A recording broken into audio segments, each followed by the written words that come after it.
response line at 733-0022.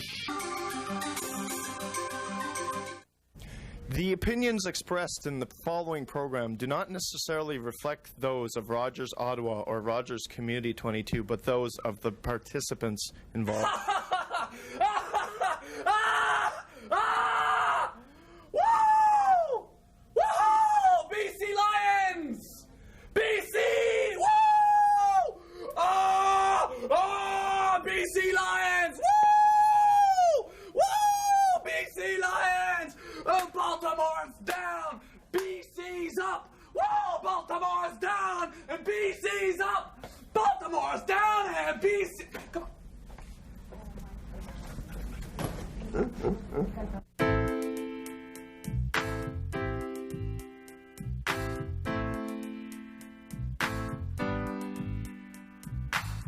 This is the Tom Green Show. It's not the Green Tom Show. This is my favorite show because it is my show. If this was your show, you'd probably like it more than I did. That's just because it was your show, but it's not your show. It's the Tom Green Show. The Tom Green Show. The Tom Green Show. The Tom Green Show. The Tom Green Show. The Tom Green Show. The Tom Green Show.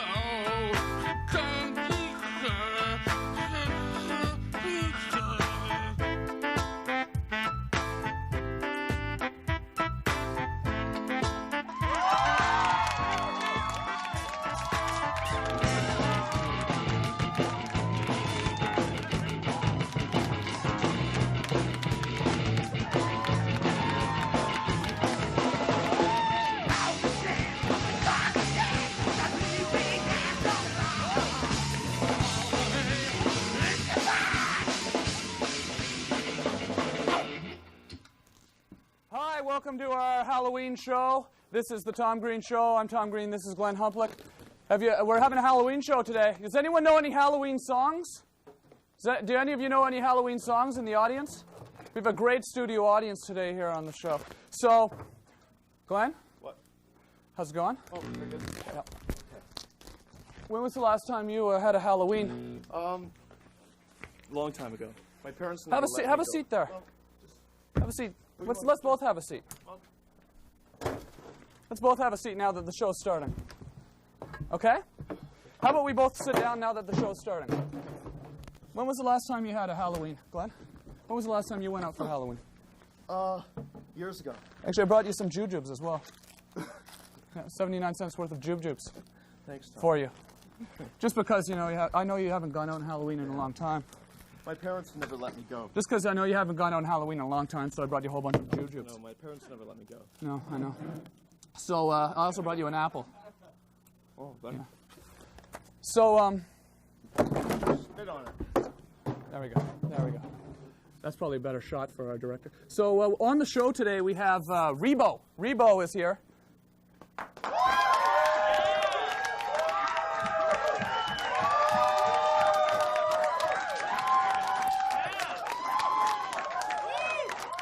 As well, Lothar Brockman will be here with us. Lothar Brockman is a butcher, and he's going to be coming on, and we'll be doing some butchering. Fans of butchering in the audience? Butchering fans? Butchering fans? Butchering fans, basically something we do here every week. And as well, who's else on the show? Hugo, the world traveler. Gaetan, the poetry shovel, I think might be on here. Anyone else? Anyone else? Yes, there is. Mike Artel is on the show as well. Oh, that's right. Puppeteer. Puppeteer. Puppeteer, for people who enjoy puppets. You like puppets. I like puppets. This is the kind of day I'm having, okay? Okay. This is the kind of day. This? Tom, Glenn, this is God. I want you guys to saw your desk. Oh, really? What was that? I don't know. God's starting to sound a lot like you, though. With reverb on the voice. What was he? I don't know. It doesn't matter. Let's just flow with it. Okay. Well, Take that corner out. That corner? no. Okay. That corner. Okay. Hold on. Hold on. Your salad.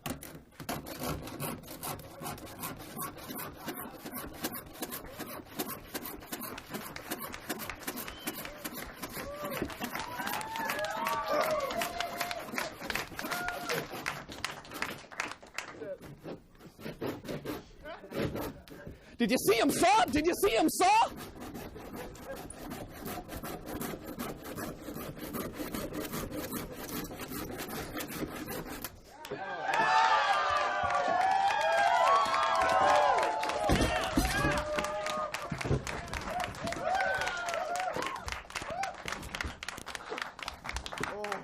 So what are we going to do with this? I think we should glue it on the front and paint it a nice color. Now, during the week, sometime. We'll come in on Wednesday. And we'll glue it to the front and we'll paint it. A little color to it. I have this image of a clay hand coming up from the sort of like art, you know? Yeah. Kind of like an artistry work. Interesting. Yeah. You do a little artistry work. A little bit. Yeah. This thing's been looking kind of lame lately. Have you ever done any work with clay? Not lately, no. No. He's a pretty cool guy. He showed me how to. Silly thing. Oh, look at this blatant endorsement. So, yeah, what was I saying? Oh, yeah, today, I was at home and my microwave made a really loud sound. Okay, I put in. I was heating up a sandwich. Okay. Okay. It was $1.79 for the sandwich. It was a ham sandwich, and I had a piece of apple strudel, and I put it in the microwave. I programmed 35 seconds in the microwave, okay? And apparently what happened was it made a loud sound. It went, gah, like that, just made a gah, like that. A loud sort of a banging sort of. You get scared? It was an electronic kind of banging, though. It wasn't there wasn't anything moving. It was just an electronic sort of static kind of thing. You must have got scared. I got scared, exactly. That's exactly what happened. Yeah. I got frightened. So I sort of went out of the room. I hit stop right away, hit stop on the microwave, and I went out of the room, okay? That's just a weird moment in my day. That's the only reason I'm telling you this is because it's a weird moment in my day. Exploding. It didn't explode. It just went like that. You know, really loud sort of clapping sound, like someone was clapping in it, as if there was someone clapping in the microwave. Okay, so I went out of the room and then I said, okay, is this thing gonna blow? And I went back in the room and I opened it up, and there was no smoke. I thought maybe there'd be electronic sort of fizzling smoke coming out. There was no smoke, and so I was in a dilemma now. A dilemma. Okay. You're scared. Yeah, I was scared. I wanted to heat up my sandwich still. You see, the dilemma I was in is I still wanted to heat up my sandwich, and it had only been being heated now for I guess about 3 seconds before the sound. So the dilemma was cold sandwich or possibility of electric shock. So So anyways, I program in 35 more seconds. You got 2 choices. I program. I'm not even sure if the sound came from the microwave. It may have come from behind the microwave. Okay. So I program another 35 seconds. What the hell? Well, you don't know my house. There's a lot of stuff living behind my microwave, actually. Yeah. So you hit start, okay? Okay. I hit start, and then I walked out. I walked out to the other room. There's a little, you know, the little doorway in my house, and the little doorway, and I was letting it heat, okay? I was letting it heat. So you're hiding behind your. I'm hiding behind the doorway, playing peekaboo with my microwave oven for 35 seconds. That's the whole story right there. That's it. That's completely it. But I just wanted you to know that I did play. Yeah. So on the show today again, Lothar Brockman's going to be with us in a minute. But first of all, we are going down to Imperial Pizza. Imperial Pizza is where we were, and we're going to go down there. So stay tuned for that.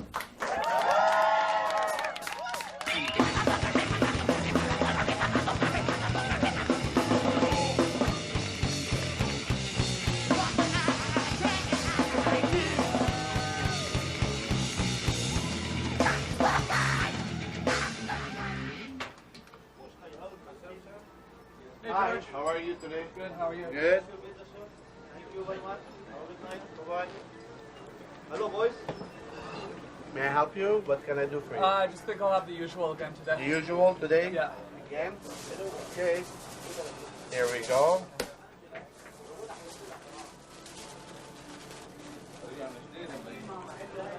How's that? Does it look good? Oh, it's great. All right. All right.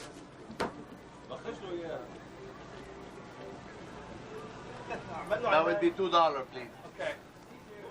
Thank you. Thanks again, George. Thank you very much. Best tinfoil helmets in town. You want to believe it. Thank you very much. All right. Bye-bye. Bye-bye.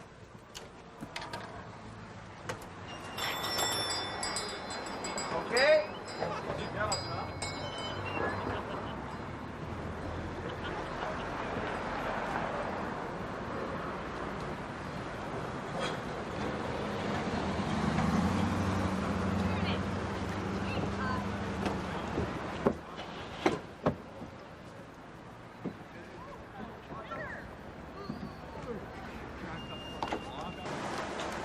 Security, change the blind guy? What are you guys doing? What the hell you doing, man? What the hell you doing, man? What the hell you doing, man? Man. What the hell you doing, man?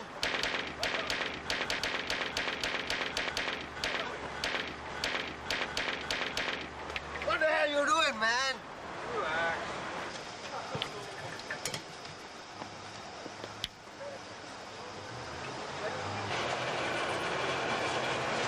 Bicycle? Bicycle? Is that where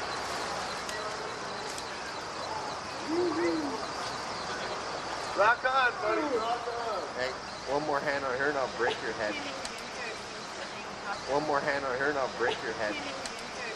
One more hand on her and I'll break your head.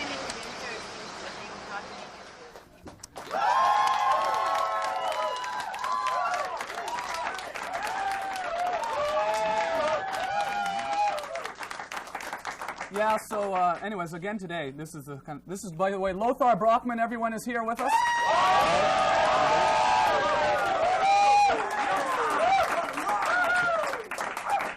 And okay, now what happened to me? You know what happened to me today? I'm training for the '96 Olympics in Atlanta for parallel bars, and I was on the bars. I was kind of on the bars like this. They aren't actually bars. It was actually a chair at school. Okay, but it had two arms on the chair, and I was trying to go into a handstand, and I fell on my face, and I nearly broke my nose. And there's a little bit of. Do you see a little bit of cut on the side? Yeah. Okay, so how are you doing, Lothar? Very good. Thank you very much for asking. Great to have you on here. You've been a butcher for quite a while, then. You've been since '68. You've been involved in butchery for quite a while. That's right. '68. I started over in Germany, and 3-year training program. And then afterwards, you're going to go into the real world, and then you learn how to do the real thing. So we're going to be butchering a chicken today.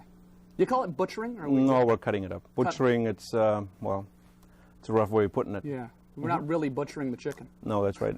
Cutting it up, that's a better term for it. Yeah. Okay. So and I guess we can. Do you want to start doing that right now, or do you want to do that? Let's do it right now. Let's start cutting the chicken because we don't. Yeah. Where's the chicken? Where's the chicken? Now, is cutting a chicken, is that different than cutting normal meat, like other kinds of meat? Well, it's pretty well the same thing. It's just poultry. In this case, you're just going to have to worry about the contamination, the salmonella. Otherwise, you're going to work on beef or pork. It's pretty well all the same.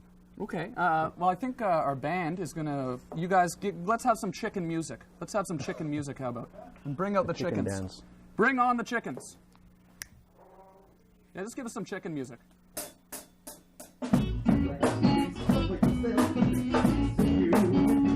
Should I remove the mic call? All right. Thanks. Okay, let's cut this up then. I have no idea why. What's going on? Okay, we're cutting up the chicken then. Is that what's going on? That's right. Yeah. This is Jeanette, by the way. We'll introduce her again just for sake of.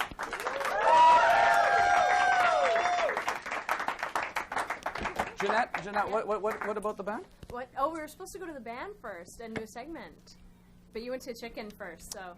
Oh, I see. Yeah. Has it been 3 minutes already with Lothar? No, because you were supposed to do Lothar for 2 minutes and then go to the band for Oh, gee, see, I'm messing up again. Yeah, you're messing up again. Okay, so then we'll go to a segment then. And then Wanna go to a segment? and then we'll come back and we'll cut the chicken. Okay, that's I'm sorry, Lothar. There you go. Okay. See, those Another who've break. seen- those of you who have seen the show before, you're starting to realize more and more that I'm an idiot. Okay, so let's go to a segment and we'll be back in a second.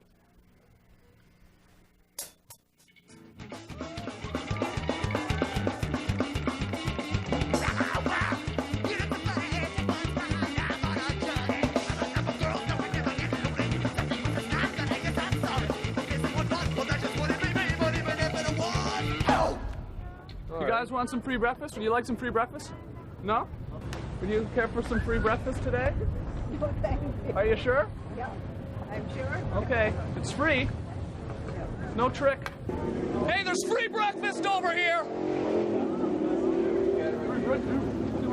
Is it all right? Oh, yeah. Not bad, eh? Good stuff. You? That's good. Okay. You want to undercook the bacon? That's good. Okay, I think we have some forks and knives down there. Here we go. Oh, that's good. Would you like some free breakfast, man? No, are you sure? Okay. What are you doing down in the market today?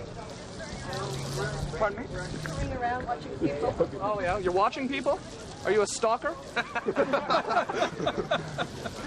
kind of eggs are those? Oh. Chicken. Oh, chicken. Okay, you want me to do that for you? No, I can get it. What do you do? You're a student? I'm a student, yeah. I go to Canterbury. Oh, really? What do you do there? I do nothing. I go there because there's lots of girls. I'm missing the jam. Oh, you bought me some jam? Did you make this? Swiss Garden Berry? Are you Swiss? No. Are you from Switzerland? No, I'm not. No? Canada. Would you like some free breakfast? What's your name? Asso? A-double-S-O. A-double-S-O. And do people kid you about that? Asso? Sounds like something else, you know. Asso here doesn't want some breakfast. This is very, very good on your bacon and eggs. That's good. Well, everyone's getting in on it now, eh? Woo! There you go, Bobby. Thank you, Dad. Thank you, Dad. Thank you, thank you, thank you, Dad. No problem. Thank you, Dad. Thank you. Eat it with heart, man. I'm Bruno Gerussi. I've got my own cooking show. One thing that always impressed me about Bruno Gerussi on the show was the fact that he could crack eggs with one hand. That's only easy.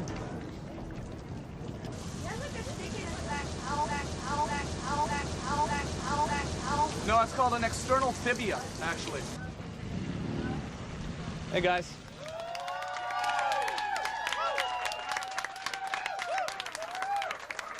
Okay, what are we doing here?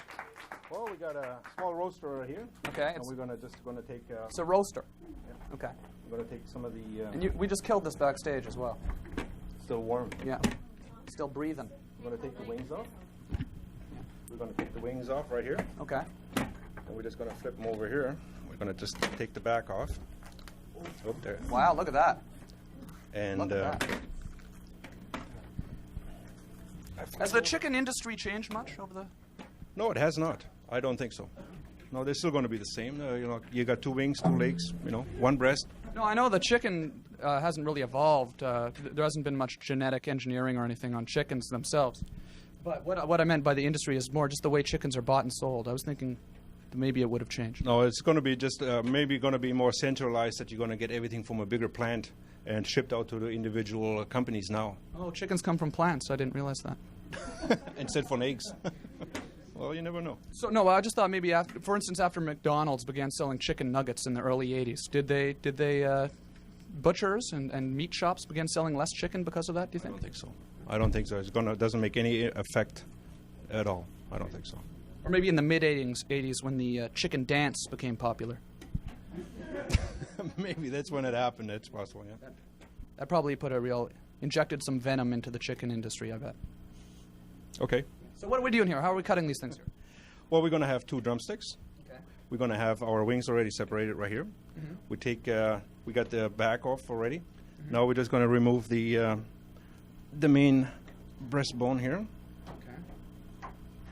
And you've just done this quite quickly too. Quite quickly. Quite quickly. Do you consider yourself a quick butcher? Fast, quick. Yeah. You work with other butchers, I guess, as well. Correct. Yeah. You have races sometimes? No, because many times if you're going to do it too quick, the job will be not done to perfection. And many times you're going to maybe have an injury possibility there. Cut yourself? Cut yourself, yeah. Have you ever cut yourself badly? Once or twice, maybe 3 times. So, now we got... Don't want to demonstrate that right now, though, do you? Okay. See, usually we also have a safety glove on. Okay, yeah. Like compensation board, usually they like to really follow up on that. 3-finger gloves or 5-finger gloves. Yeah. You know, they definitely would come in handy.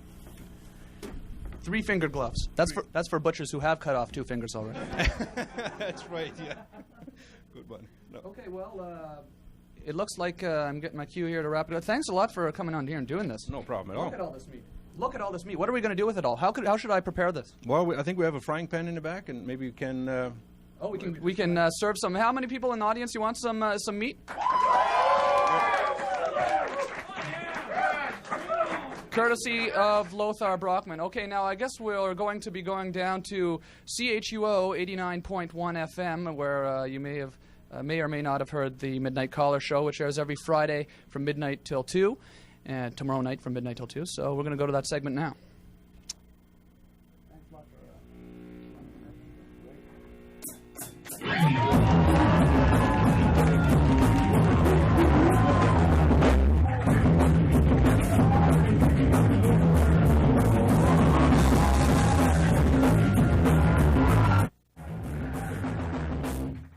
I understand for you, I mean, you know, and some people like it's a must. What about, say, someone who couldn't speak, say a mute, for instance, okay? Okay. His answering machine, or her, you know, answering machine, would enable them to find out who's calling them. Because every time they picked up the phone as a mute, if they were to pick up the phone, all they would be able to say would be, you know?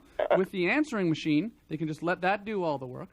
Of course, recording the message would be difficult for a mute, wouldn't it? Yeah, but they can't. It would basically just be, you know, it would be basically something like that. Yeah, but if they get a message on the answering machine, but that would still work, though. I mean, society knows how answering machines work. You know, at first it used to be leave your message at the beep, after the beep, not before the beep, because a lot of people sometimes jump the gun and start before, after the beep, and we'll call you back. But now a lot of people know answering machines, and if you did call a mute's house and you had a and then a beep, you know, you probably would know to leave the message after the beep anyways. But I unplugged my phone, and because of my answering machine, that still enables me to know who was trying to get in touch with me, so I can call them back the next day during the waking hours of my day, the woken hours of my day. Woken. The sign says no smoking, you know?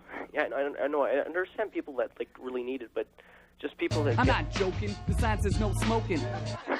There's just people that get lazy and they said, oh, just get an answering machine for like absolutely nothing. They waste money, I guess. Yeah. It's like I understand for you. I mean, you know, and some people like it's a must. Hey, thanks for calling. No problem. Okay. Brush your teeth. You don't forget dental hygiene is very important. I just added that. There we go. All right, thanks for calling.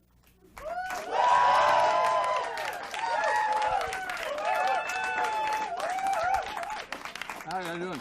Okay, so what we're doing is we're giving away some tickets to Moist tickets for people who want to phone in. Moist tickets. Moist tickets. They've been sitting in the washroom on the counter. We left them out on the counter. Moist tickets. And they're complimentary. It says right on them. If you want, I believe we're giving it to our 75th caller.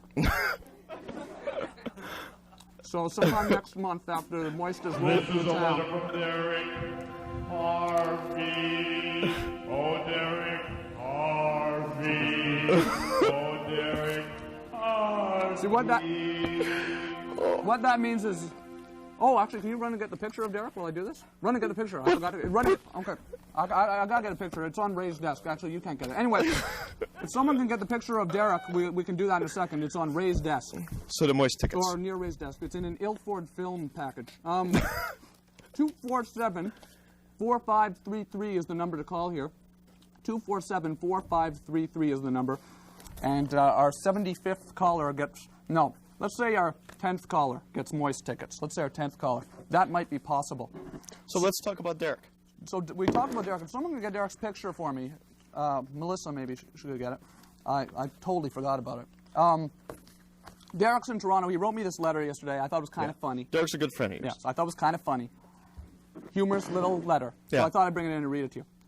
Hey, Tom, how are things in Ottawa? I'm writing to tell you about my new Chinese roommate, Paul. He's a foreign exchange student from Hong Kong. Yes, I'm living with a man whose race accounts for nearly 1/4 of the population of mankind. I'm spending so much time with him that I've lost the confidence that most of us take for granted, that security we depend on, that while we communicate with each other, the person talking assumes the listener understands the conversation. The odd time when Paul and I understand each other is considered a joke and we laugh together because we're so happy to have successfully communicated. Imagine a 35-minute conversation where I'm trying to tell him that the thermostat in his room controls the heat in my room, and because of this, I'm too cold at night. When he finally understands what I'm saying, thanks mainly to charades, he turns it down. I say, ah, then pretend to shiver. Then we look at each other and say, no more. We have 7 Chinese friends. They come over sometimes. Some can't speak English, but they're friends anyways. Sometimes when we're watching a movie at my house, they start giggling and look at me. The big, dumb Canadian.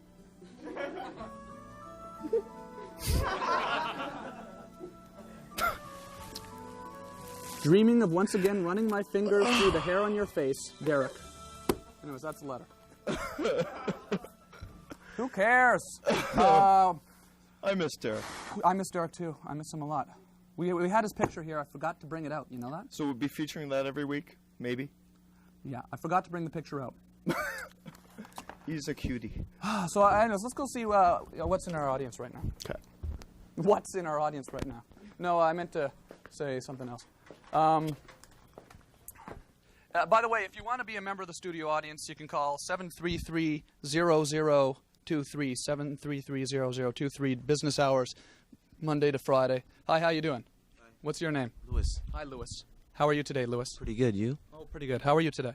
Not too good. Oh, that's too bad. That's too bad. What's your name? How you doing, Tom? Oh, wow. Very Hi. nice to see you again. I guess I don't have to introduce myself, huh? Well, Tony Marinara. Okay, nice. Sunshine Boy, 1982. What, you didn't watch? I recall. Maybe I slightly recall, possibly. Listen. It's possible I have a slight recollection of Okay, well, slight as it may be, Tom, I got to talk to you. Is that okay? That's fine. Yeah. Okay, you know Glenn. Well, Glenn and I were both exotic dancers in Vanya. You probably knew that already, right? I'd heard about that, yeah. Well, Glenn informed me that you are single now. Is that true, Tom? Apparently, yeah. I believe so, yes. Well, then isn't it a damn good thing you ran into me, huh? Well, the hair on the chest and the tooth. The It's a tooth, tooth, yeah. Tom. I don't like hairy chests. Oh, well, maybe I'll wax it for you later. No, I'm just kidding. Actually, Tom, the whole reason I Actually, I have a hairy chest. You have a hairy Yeah. chest? I'd love to see that someday. Okay, well, Not maybe now, but maybe someday. maybe we'll get a chance to do that as well. The reason I'm here, Tom, is to tell you about an exciting new product. Can I show that to you, Tom? Do you mind? Oh, yeah, I'd love. Excellent. I'm going to show you the Tony Marinara guaranteed way to pick up single female women video. Okay? I am Tony Marinara. You are Tom Green. Female women. Female women as opposed to male women, yes. All right, Tom. Now, tell me something. Where do you meet women? At school, maybe working. Wrong, Tom. Wrong. Let me just say one word to you. Cruising bar. Well, I don't really like going. You don't like going to cruising bars, I don't Tom? really like going to cruising bars. Well, sometimes I like cruising. Freak. Oh, that'd be Glenn. Right. Okay. Well, listen, Tom. I want to show you the guaranteed way, the Tony Marinara guaranteed way to pick up single female women. Okay. I'd like to show you how to do that. Okay, great. I'd appreciate that. Okay. Well, let's try it out. Can we have a female? How about your floor director here? You mind? Because she's all right. She's she's okay. Okay. Okay. Sarah. Sarah. Can we use Sarah? Sure. Sarah, why don't you have a seat there, okay? All right, now, Tom, you see Sarah, okay? She's in a bar. You see her. You come up to her. Show me your stuff. So what do you do? I'm visualizing right now. Well, you don't have to. She's right here. You just go up and say something to her. No, but we're in a bar right now. That's right. Make bar noises. Folks. Hi, how are you? Hi. That was bad, Tom. That was so bad. Look at her face. Now, let me show you, all right? I'm kind of on the spot here. I wasn't... Stand back now. I'm going to show you the Tony Marinara way to pick up single female women. Okay, here we go. Shot on Betacam SP, by the way. Yeah. Okay. Body language. Everything. Okay. Hi. I noticed you're sitting here all alone. You must be a loser, and I'm a loser. So what do you say we get lost together? Okay, it doesn't always work, Tom. It doesn't always work, but you can learn a lot from the Tony Marinara guaranteed way to pick up females. So maybe it's a numbers game. Then, It's a numbers you game, try it basically. 100 times. 200 times, 300 times, but by the end of it, somebody is going to say something. Thanks very much for your time, Tom. I appreciate the trips. Tony the tips, the Marinara. tips. All right, so let's go back over here where we have. Oh, careful there. Okay, come on. Let's go back over here. We have Hugo. Hugo, as I said at the beginning of the show, Hugo, by the way, is a world traveler. Hugo, everyone.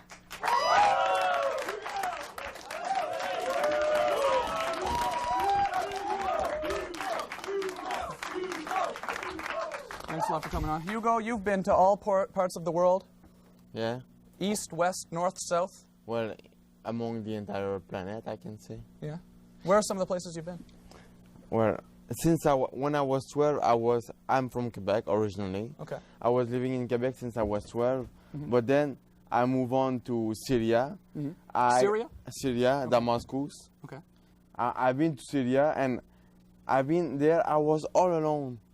I've been to the school. I mean, I was with my parents. Well, that's how we met at Algonquin College, where I go to school and you go to school. Yeah, no.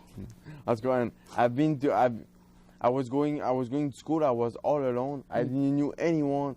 Everyone for me was a stranger. So I was like all of us. I was like everyone else, like usual. So you're people. very good at. Obviously, you're in places as a world traveler. Sometimes you'll find yourself in lonely situations. Yes, I was lonely. I used to meet when you're people. traveling alone. No, listen. I used to be all alone. And I start to meet people. Especially when you're traveling alone. Listen, I used to accost people.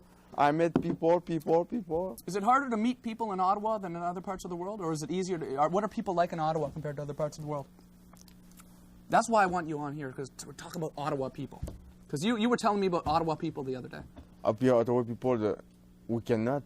When I used to accost people... When I try to meet somebody from Ottawa, for instance, I ask a girl. I like to ask to the girl. I ask to a girl, hey lady, for instance, what time? Or hey lady, have you seen the 95 passing by lately? The 95 bus. No. Yeah. Have you seen the 95 passing by lately? She look at me, but. I have a boyfriend.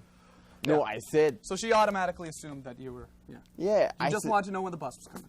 Yeah, and she get cocky, as I can say. That's probably because of the kind of guy you are. You give that impression that you're sort of like. Because I'm a stranger, but I used to being a stranger and being surrounded by a stranger. Okay, well, we'll be right back, Hugo, okay? We're going to have a look at something that we talked to a couple out in the street who had met in Ottawa. Okay, here we go. Let's see that.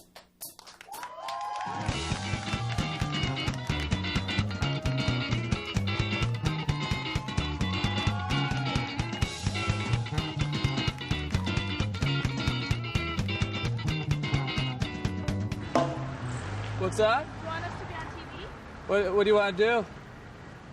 I don't know.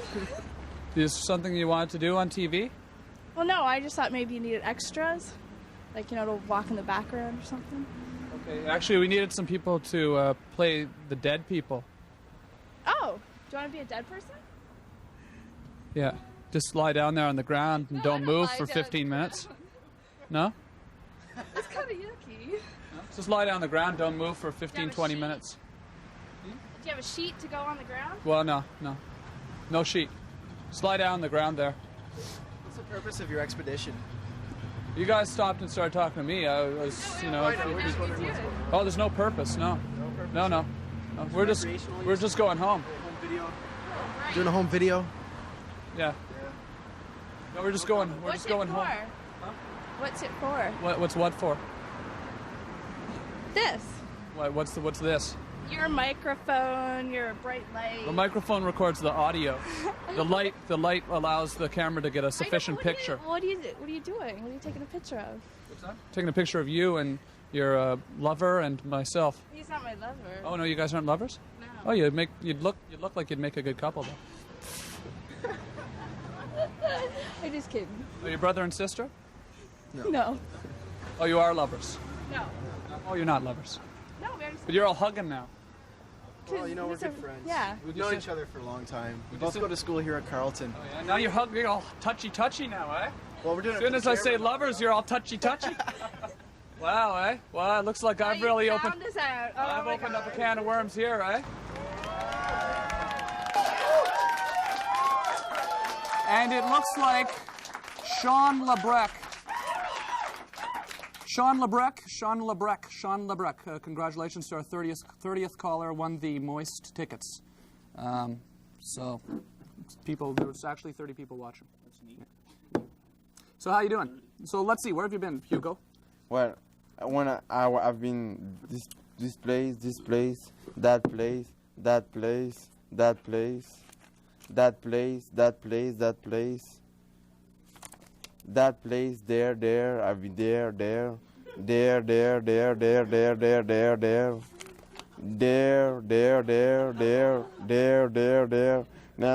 there. That's not it. There. There.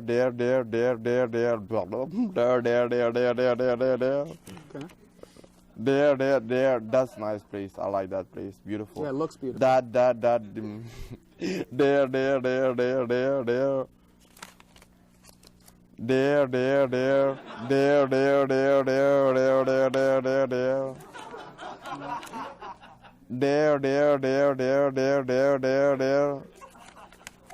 And now new passport, I don't have place anymore. Is there any more in there? That's my new passport. I've not been to many places. I've just been there. Great. So that's why I used to meet people and to being a stranger. But in Ottawa, they look at me like I'm a Smurf. I don't know. You like a little salad? No. Yes. Okay. No. Okay. Well, we've just recently finished something I've been working very hard on, actually. It's a documentary I've just finished working on telephones in the city of Ottawa, and it's self-explanatory. Thanks, Hugo.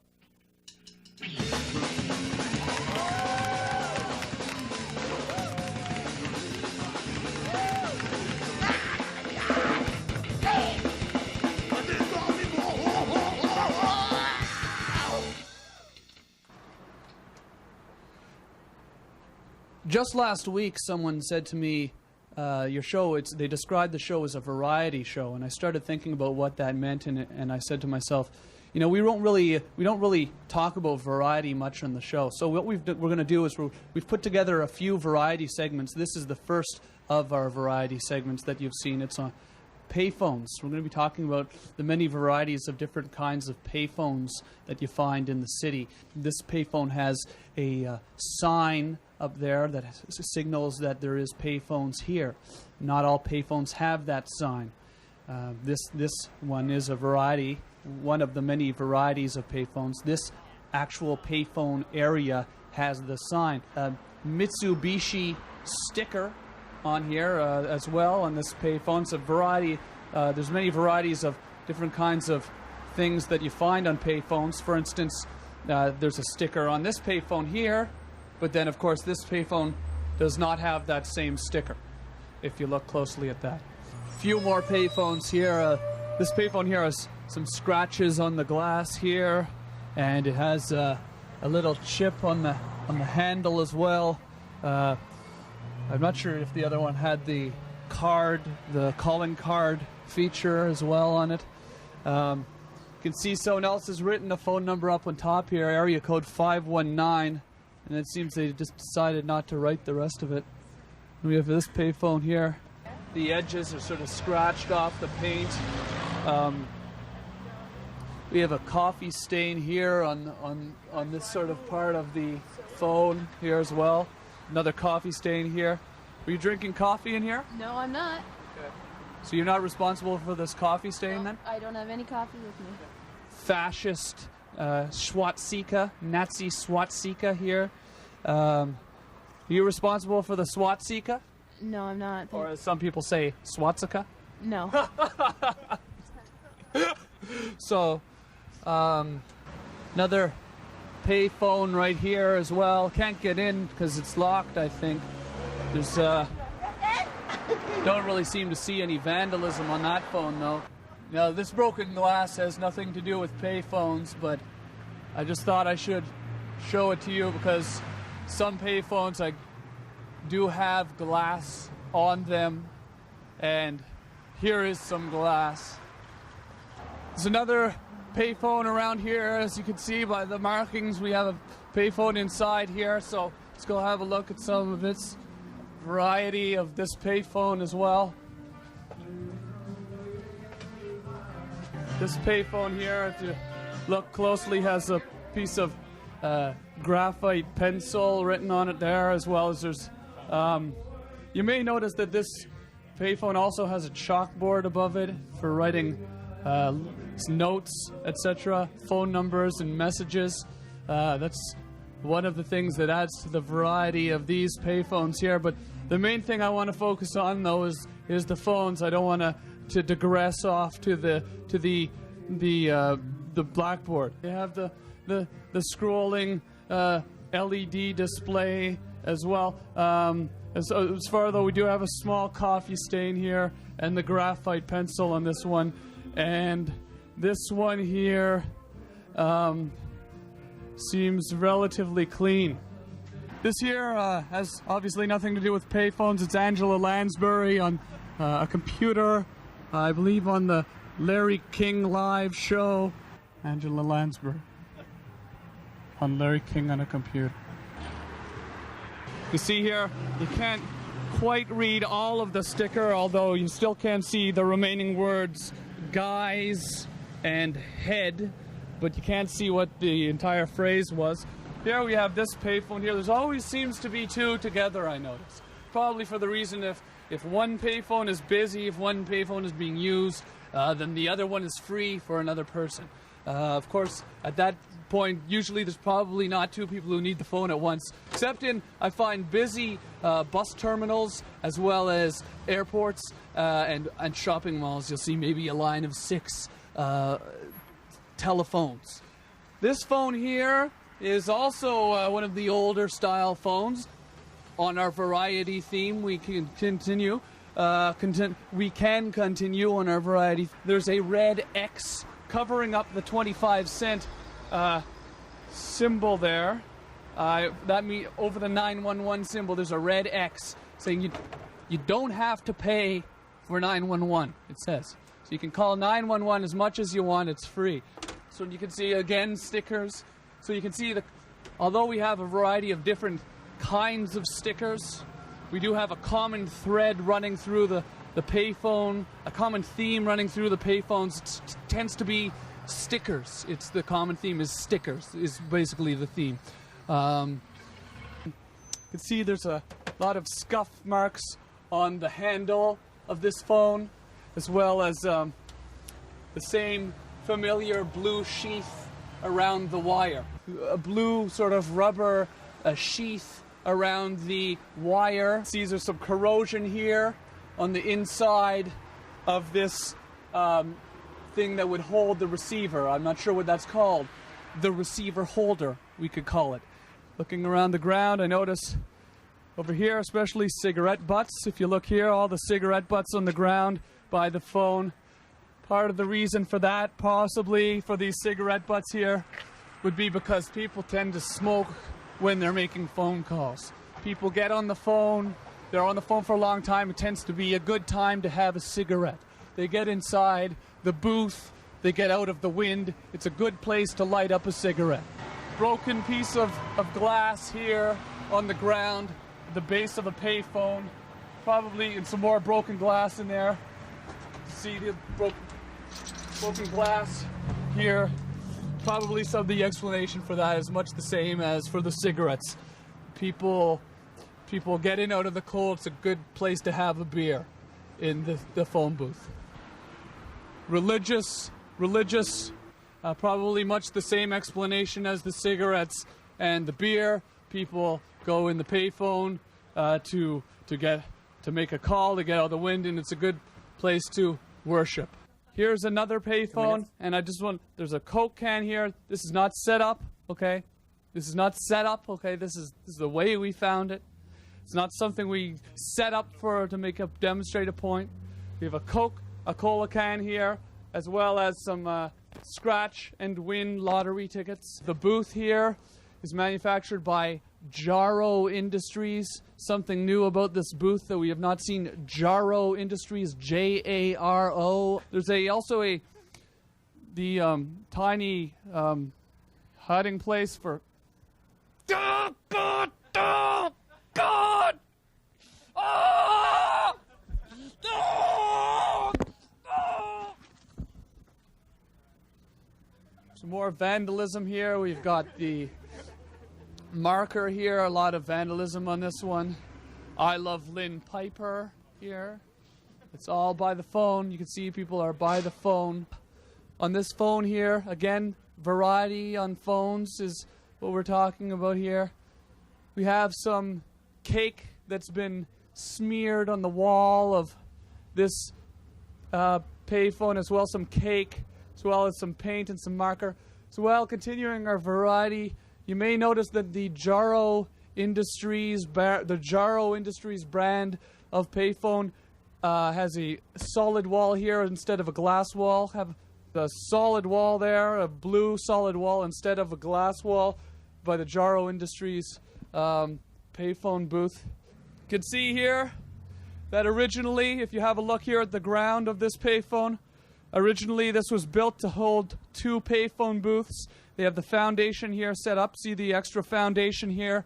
That's not there for no reason. That is there for an extra space in case they ever wanted to expand here. They were thinking ahead. They were thinking ahead to build an extra bit of foundation here. So there would be that extra plate here for the... you have a variety of different kind of payphones here. We also have a variety of different kinds of sherry bottles as well. But tonight we're going to talk about payphones.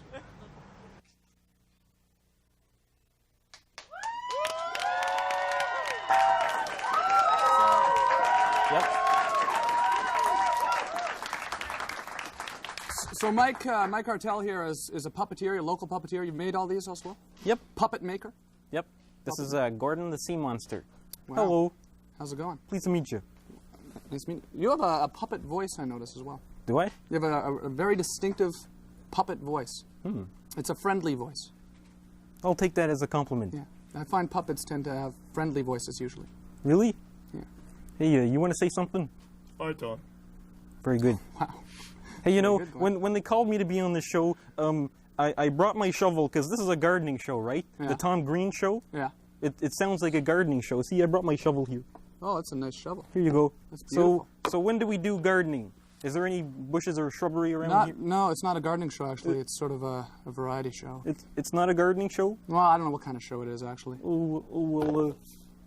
So how long have you been making these for, Mike? Well, I've been performing my own puppets since 1988. Mm-hmm. And I've been interested in puppetry since 1982. I'm a humongous Muppet fan. And have a big Muppet collection at home. Mm-hmm. And I heard you almost met Jim Henson once. You came within 30 minutes of meeting Jim by Henson. a half hour. Yep. Who also makes puppets? Yep, he does, incidentally, yes. Well, that must have been exciting. What happened there? That was back in around 88 when I was just starting off. In Toronto, I met Bob Statt. He's a puppeteer on... he was a background puppeteer for the Muppets. He was also Iggy the Iguana on Under the Umbrella Tree. Mm-hmm. And well, I went to a workshop to meet him. And he said that if I went about a half hour earlier, he could have brought me over to the studio where they were filming the Jim Henson Hour. Wow. And I could have met him. Quite the opportunity. And now you've done some puppetry, some of your own puppets as well, on TV as well. Yep. I did the TV show The Kitty Corner on McLean Hunter. I got the puppet there. That's Jeremy. Jeremy. Yep. Right Member of Rebo's name is Jeremy, actually. Really? Yeah.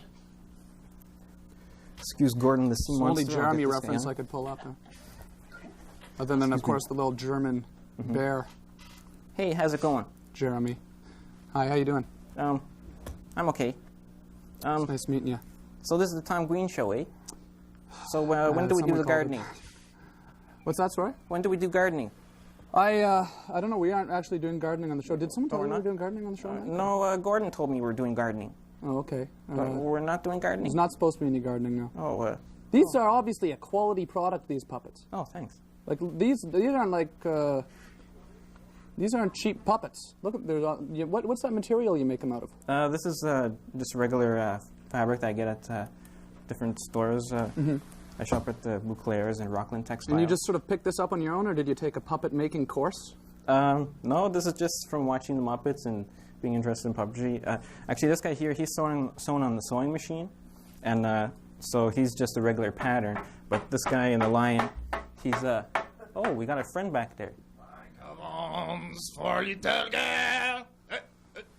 Hey, Damas Green. How's it going on there? You're having a poopit party or something? Poopit. Yeah, it's a puppet party. Yeah. A poopit party, and I wasn't invited. No, well. I only live next door, eh, buddy? Yeah. Damas, come on. You got the phone, don't you? Do I have a phone? Yeah. Yeah, I have a phone. Yeah. Well, come on, give me a call sometimes, eh? Okay. So what's going on there? There's not. With the poopits here. You seem to barge in right in the middle of our little talks here often, Gaetan. Is there a reason that you do that, or? Oh, I'm so sorry, Damas. Do you have a plan? I'm so sorry, Damas Green, with the big show, huh? Oh, yeah. Sorry, the neighbors can't drop by every once in a while. I was just walking by, I saw a poopit party. Gaetan, did you have a poem for us? I know you usually drop by for a poem. That's what you drop by for, is it? Okay, you want to rush me? I give you poem. We'll have to rush because we've already we've gone over on time as well. Yeah, no problem, Damas. Okay. This is a story about my past, a neighbor I once had. By Gaetan, the Poetry Shovel. Crazy guy. No underwears, no shirt, no pants. And in the rain, he'd like to dance. Because, like tall tree or pretty flower, this is how he takes his shower. Crazy guy running through the grass naked. Police would try to catch him, but he usually make it. He was put in jail for about a week. Gaetan, I'm going to have to cut you short, sorry. Because we've got to let Rebo play now. What the? ¿Qué pasa? What the? Back? Sorry about that. Yep. Okay, Rebo is... Rebo, take it away, guys. Damas!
our show is over.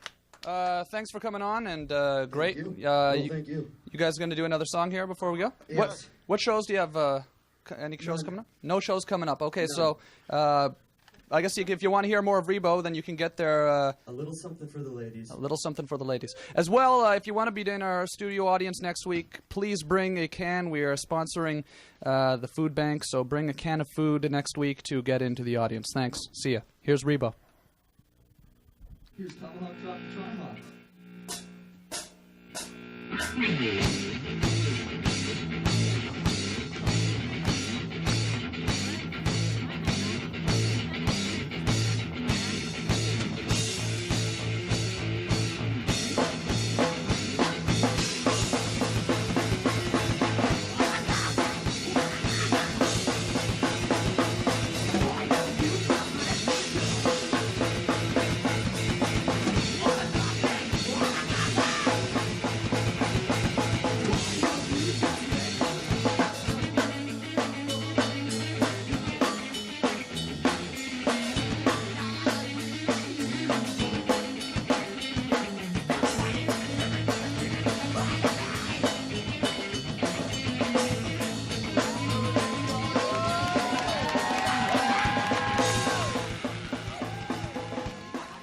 If you have any questions or comments about this program, please call the Rogers Community 22 Viewer Response Line at 733-0022. Every musician every artist has an ego the size of Pittsburgh. I mean, I'm convinced of that. I have started working on an album, but it's not about Spy. But it's not your show, it's the Tom Green Show. The Tom Green Show. Describe the show for people who haven't seen it. What is it?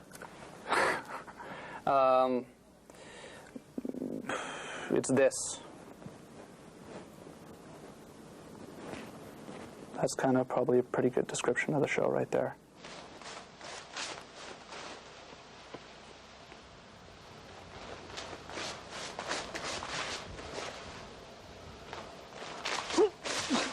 The band was called? It was called Organized Rhyme. And it was a rap band? It was a rap band from Ottawa. And that ended about 2 years ago. Right, we're gonna tell it how it is growing up in suburbia, growing up in my neighborhood, never doing no good, maybe once or twice, just like any other kid would. It's suburbia, but it's my lifestyle. When on my pop face, it even his wife smile. We played in New Jersey, we played in New York City, and a couple clubs, and we played in Toronto a few times. Opened up for the Bare Naked Ladies a few times. Have you ever swung bread before? Oh. Okay. 3, go!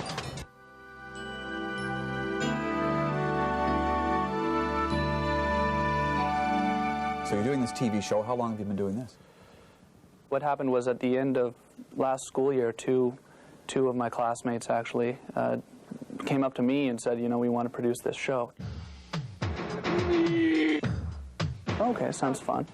And we threw a proposal in at Rogers, threw it together, and got accepted. So we ended up shooting segments all summer. Please don't call me Meathead.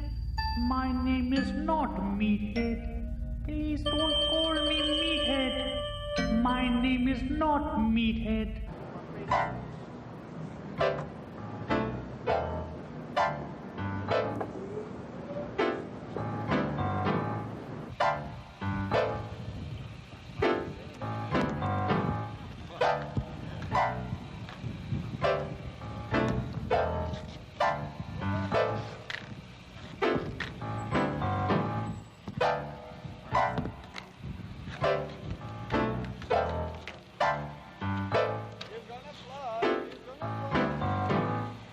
Excuse me, pigeons. Pigeons, excuse me. Excuse me. Excuse me, pigeons. Excuse me. Excuse me, sir. Is Mr. Chrétien around? I think he's gone to lunch with the vice president over 24 Sussex, so I think they're having a working lunch right now. Okay, because we wanted to talk to him. Well, I'm sure he'd be happy to say hello if he passed by, but I have a feeling he's gone to 24 Sussex. I'm a fairy, I'm a fairy, I'm a fairy, I'm a fairy, I'm a fairy. I want to be with you. It could be the same again. I didn't love her anyways.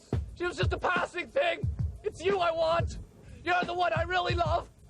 We go out on the street and do wacky things. Tape meat to her head and stuff like to my head. I always talk with we go out and tape meat to our heads because it just sounds so much better than I go out and tape meat to my head. It's much more comfortable to say it that way. What are you doing out in the Byward Market?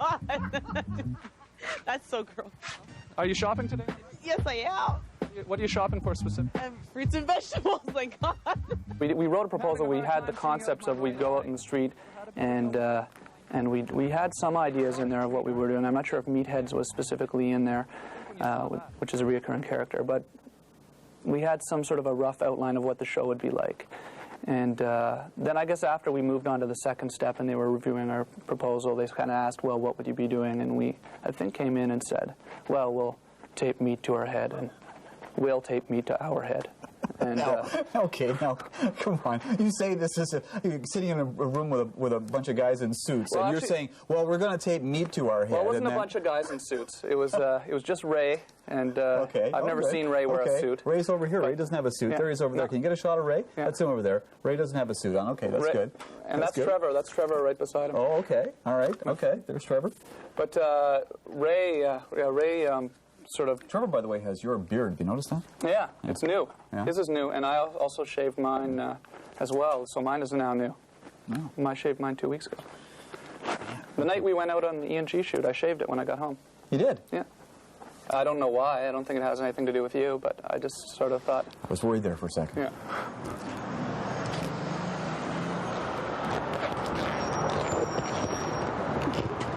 Actually, Ray, you should all shoot some of this too, man. Yeah. So what are you guys doing tonight? Just walk? Oh, yeah?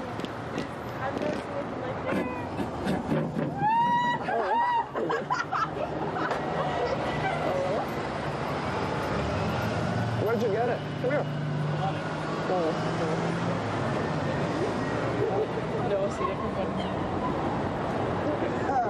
You plan on being up there long? Or? Probably not too much longer. What's going on? The show's sort of not all just taping yourself to a post, though. I mean, we have some semi-serious interview segments in it as well. So, I don't think I've seen one of those yet. No. We try. Well, you're on tonight. Yeah. You know, that's going to be semi-serious. Yeah. Everybody's got a rundown. Let's quickly walk through the rundown right now. We cut a promo for the show that's 3.5 minutes long. VTR, please go through and check all the levels of your tapes beforehand. Make sure leave everything on manual and adjust it as you go. Oh, yeah. Then we come back and we're going to grab somebody to... Sorry, Tom. Can we try setting up the haircut? What do you think about just between your set and the band? We'll sit down and we're pretty organized, believe it or not. I've never really been organized before in my life, but we're pretty organized now. We have our shows booked ahead, about 4 or 5 shows ahead, so we're not really under a crucial deadline where we need someone for next week, but rather we have to make sure we have a guest for 5 weeks ahead of time, yeah. So we throw ideas around of who we think would be good. We go through the phone book and look for catchy sort of things. Who do you have on the show tonight? Ken Ruffern and Christine McDougall, who's twins. We're going to talk about twins. Twins? Yeah. I'm getting a tan right now. This is called Free Tan. Tom, I'm going to start speaking to the audience in about a minute. Okay. Okay. And do you want to come in, or do you want to come in before I start or after I start? I'll go with you. How's that, eh? Okay, Ollie. Hey, my God, it's Tom Green in the flesh. Ah! Hey, folks, how you doing? Welcome to the Tom Green Show. This is Tom Green. Let's give him a big hand.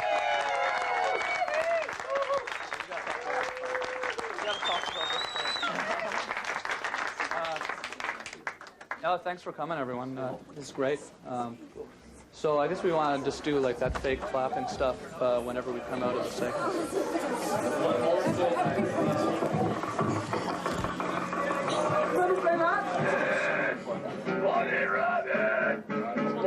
One, get it together. We're gonna very quickly go from 4 to 3, okay? Put them on the front door and put them on top. What's that? I got a bunny around me. Okay, you can speak a little louder, Genetic. Come on, little dance with me, okay? All right, sure.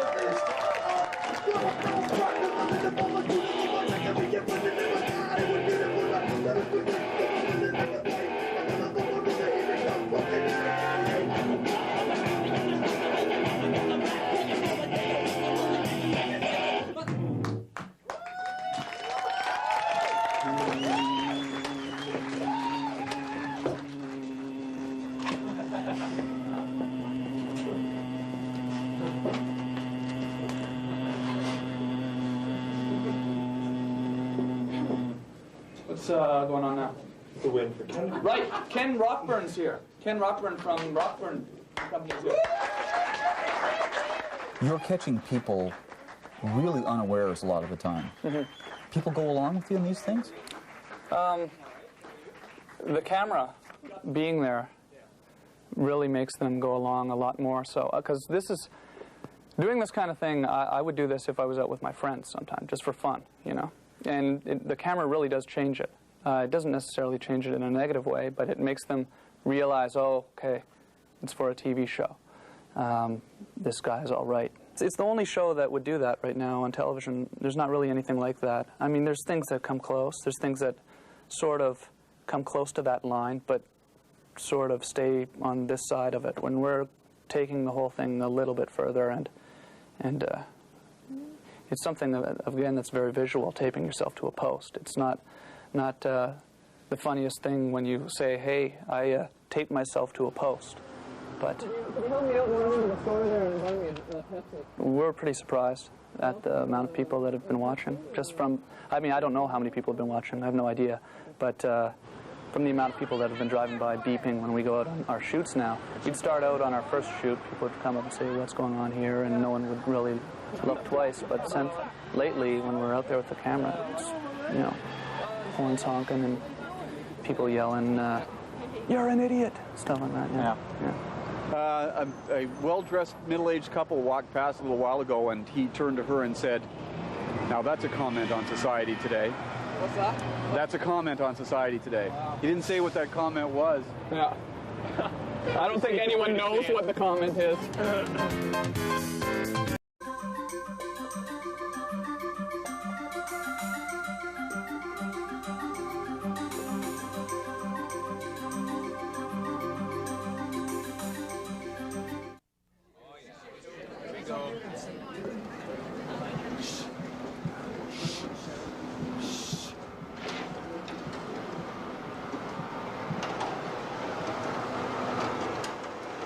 Tom, what are you up to? Nothing. How you doing? Good. That's good.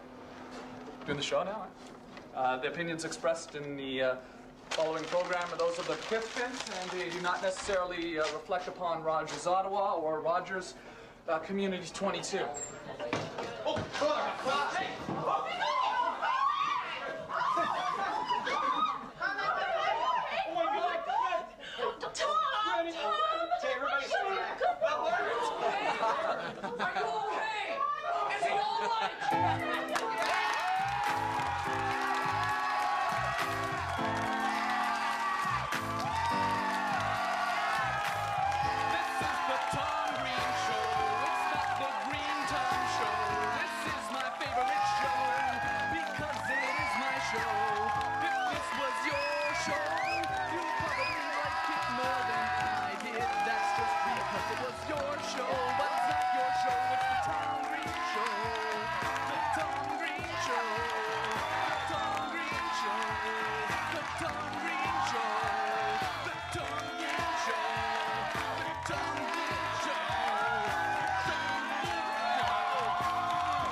It's nerve-wracking. There's a lot of people here tonight. Yeah, I know. It's insane. There's a lot of people here tonight.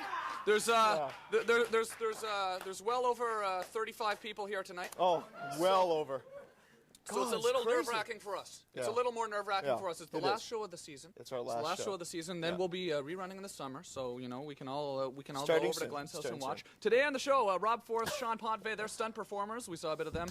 Bill Whelan, he's an aeronaut, a balloonist, and Derek Raymaker from Express is here as well. So that's the show. Yeah.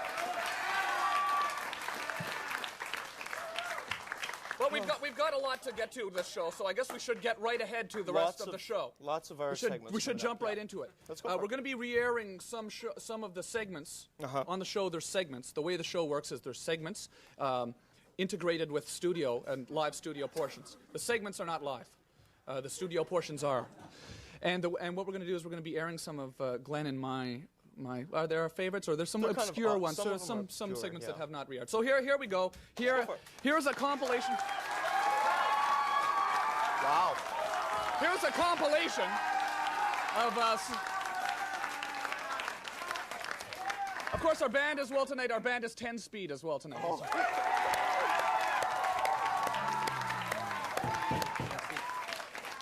Okay, so here's a compilation of all of the segments that happened sort of in the first month of the show, back in September of this year. Let's jump right in there. So they're probably going to be pretty bad. Yeah, let's go for it.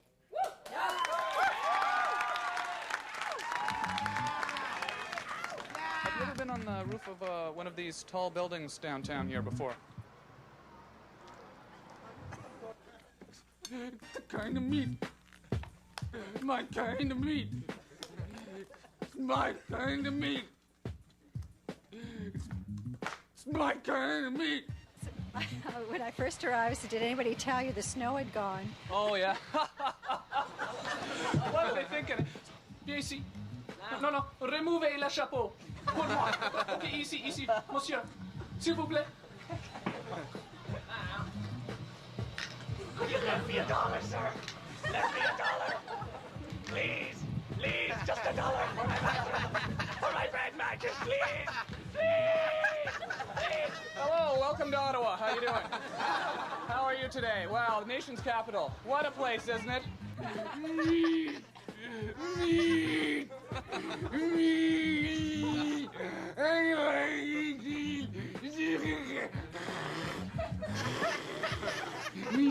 Meeting people. I met him last week, and he said to me, hi. I said, don't talk to me. I don't care. Hey, oh, starting fires. Excuse me, sir, have you ever been on the roof of a tall building?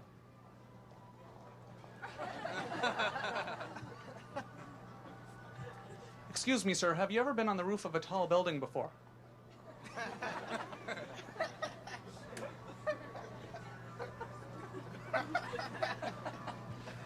Could you tell me what the tallest building you've ever been on top of would be?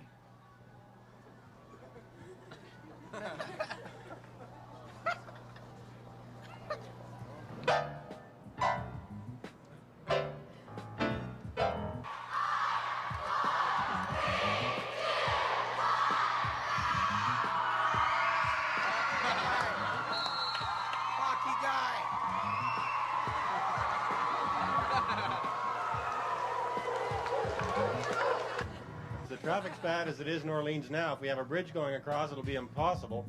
I might as well not use it. So I'm happy using the ferry. You know, I'm a ferry. I'm a fairy. I'm a fairy. I'm a fairy. I'm sorry. I'm the little fairy. I'm the magic fairy. I'm the little fairy. I'm the magic fairy. I'm the little fairy. I'm the magic fairy. I'm the little fairy. I'm the magic fairy.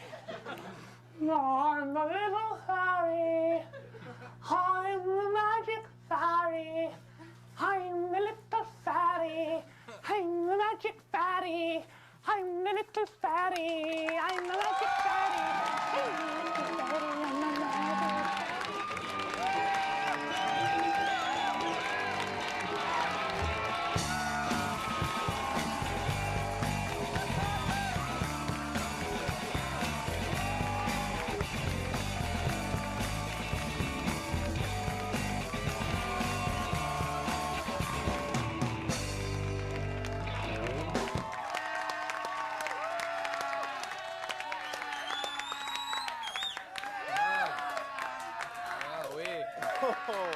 Oh boy. Oh boy. The first month. Huh? That's the first month. Wow. So this is fun. Melissa. That's Melissa Durrell right there. Look, Melissa. Melissa, come here.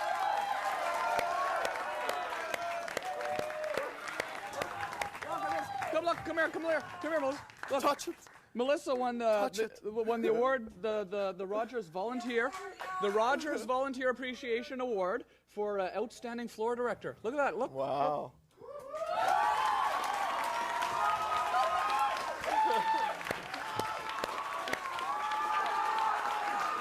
Show everyone.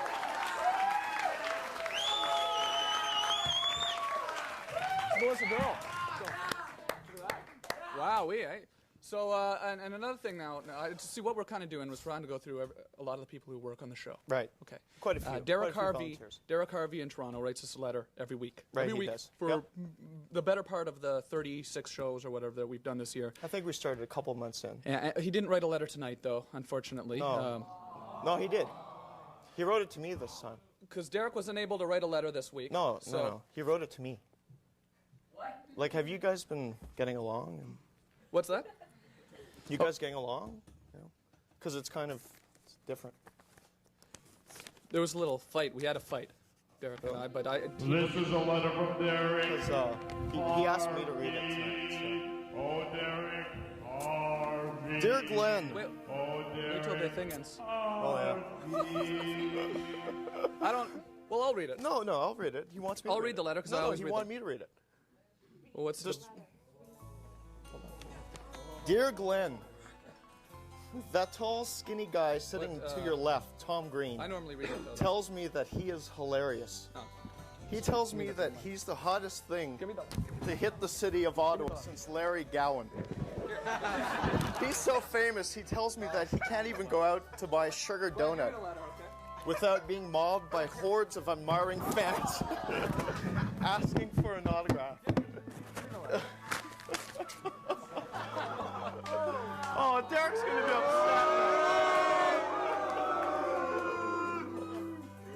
upset. It's torn.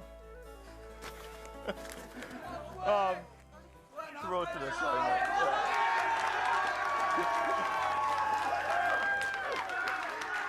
Oh, you tore the letter. What the hell's he doing? What the hell's that letter? I know. But you're such a good friend, though. What the hell happened? Okay. So, you didn't finish it. Okay. No, you tore it. Thank the Lord in heaven. Okay, so this is something about urine and. Okay, something about urine. If you're just tuning in now and you're wondering what you missed, it's something about urine. Yeah, lots. And pants. Okay, so now we're going to go to my favorite of all time segment, the one that received, I guess, the most negative response from the community. This is going around. We ask for hair off the floor of barbershops. Okay, we're gonna go get some hair off the floor and make a human hair jacket. Can we get some hair off the floor? Do you have any hair in the back, in a bag, a garbage bag in the back? Yeah, just have it do it. Oh, wow, that's more than a little. Look at this. Look at all that hair. This is a jackpot. You have more. You have more. Look at it.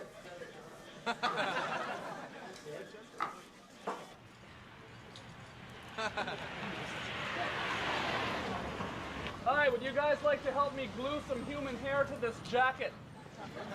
I'm gluing some, I have a bag of human hair here. I'm making a fur coat. Would you guys like to help me glue some human hair to this jacket? Come here, come here, come here. Come on over here, guys. Come on over here and help me glue some hair. Come on over here, guys. Come on over here.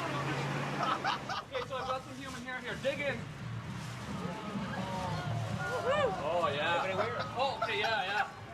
There we go. Actually, that's all my hair. What? Oh, really? Yeah, I had long hair earlier this morning. I had long hair earlier this morning, but I cut it all off, and now I have short hair. Do you like touching the hair? I don't mind.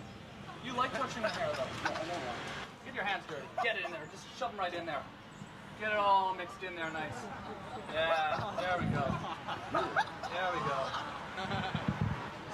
Let's try it on. You're gonna have to make sure it sticks. Oh yeah, I'm a Sasquatch. Oh yeah. Yes, Sasquatch. You know Sasquatch, the big guy? Yeah, the big guy. Oh God. What a curse, eh? He looks like Bigfoot. I'm a Sasquatch. Oh, you are one? But yeah. That's what we'll call the segment. We'll call it the Sasquatch. Eh? Yeah. Yeah.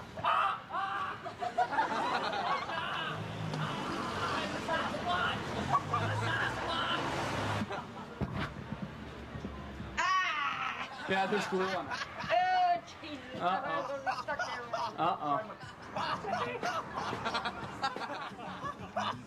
Hey guys, how you doing?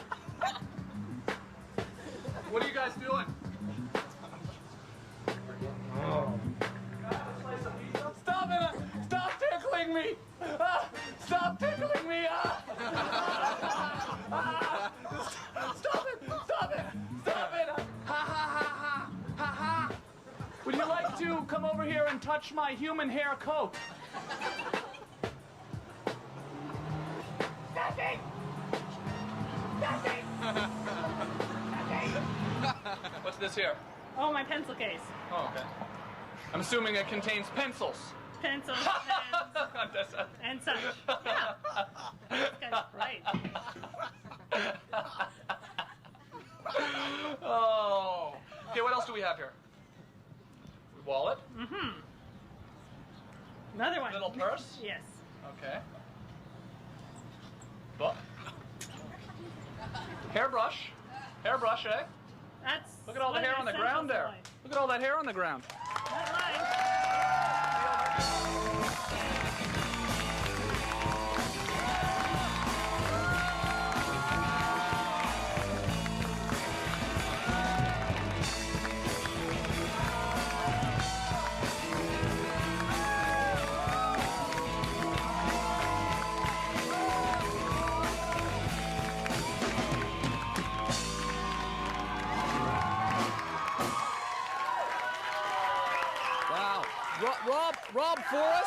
Rob Forrest and Sean Potvin, they're stunt performers.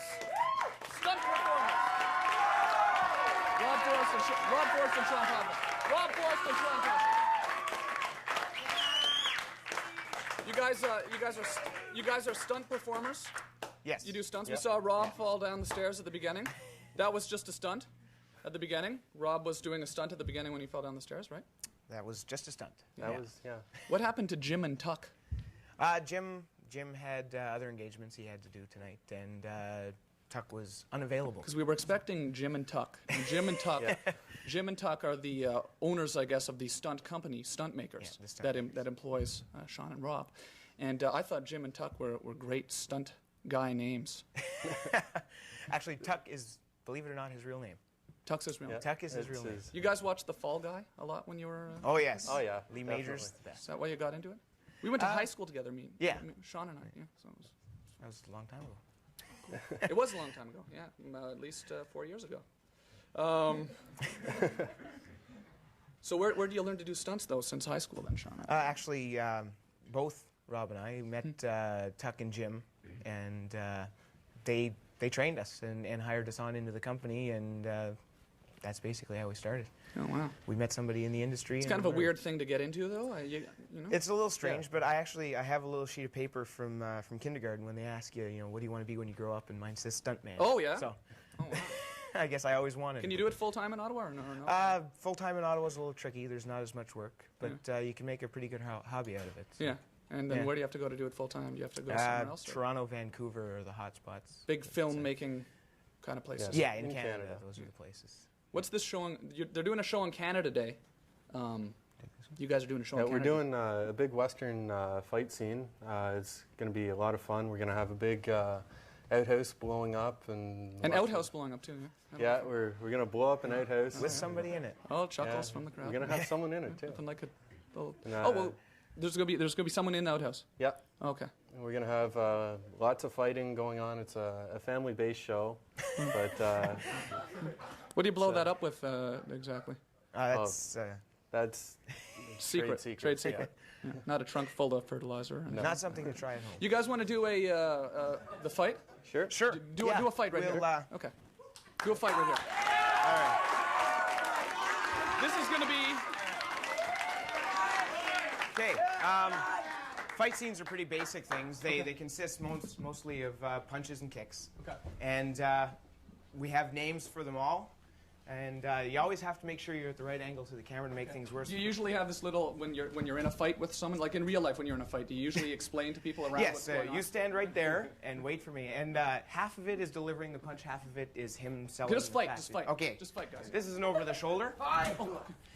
All right, this is a punch to the stomach.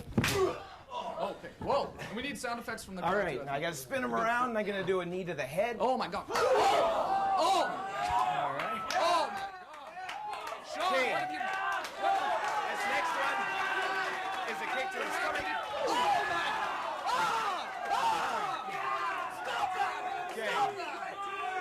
Okay, I'm going to do another punch to the stomach. Okay, stop. Oh, I can't finish him off? Oh. I got one more. Quickly. This is a kick to the groin, always the most painful. Jeez, okay. And that would be a... Wow, what your basic happened? fight scene. What happened to you after high school, Sean? Okay, Okay, we'll be right back after this. We'll be right back after this. Can I stop? No, don't stop. Keep going. We're just starting to get in. I'm a smoker. Into the bunny rabbit. We must keep going. We must keep going. They're coming. They're... Crazy little bunny rabbit playing guitar. I bet you never saw a bunny rabbit play a guitar. Wow, I can't believe the way that bunny plays. Wow, I can't believe the way that bunny plays. We are having a good time now, are we not? Can you shut up? Oh, what is your name? Satan. Satan? Oh, my Lord, I'm talking with Satan right here. And why are you... This is my wife, Satan, Mrs. Satan. Oh, we have... I thought there was only one Satan. I did not know Satan had a wife. He does. Sing every day. Oh, you do learn. Thank you for dancing with me. Bye-bye. Those are very nice dresses. I like those dresses. Look at that bunny play! Look at that bunny play! The guitar! Never seen a bunny rabbit play! Hey, guys. How's it going? We're having a bread swinging contest. You guys want to... Can you hold this for me? No. That's how it works.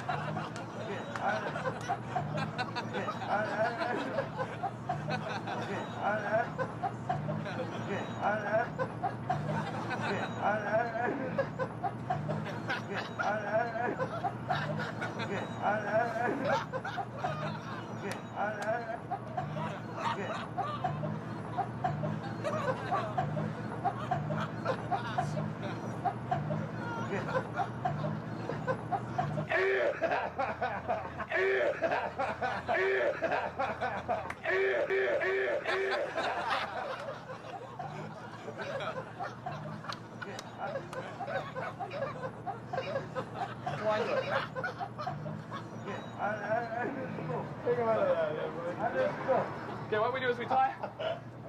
What are you guys' names? Willie. Hey, Willie. Hey, I'm James. James. James. Hey, James. Nice to meet you. You just gotta go for a beer. Okay. Oh, really? No, you gotta swing it. Okay, no problem.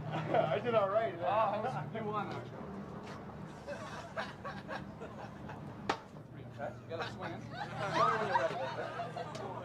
Ready?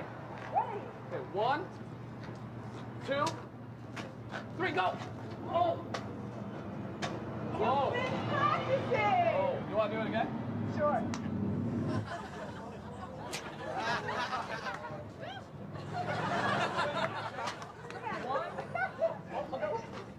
One, 2, okay, 3, go!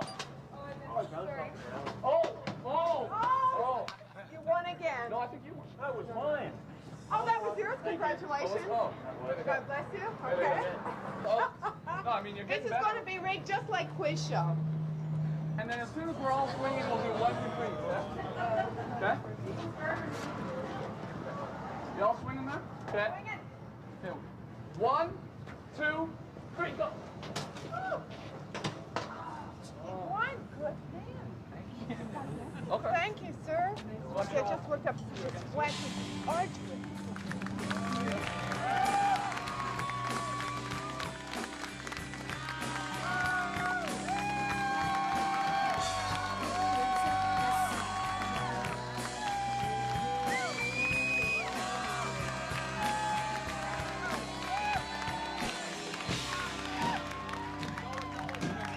Don't acknowledge that at all.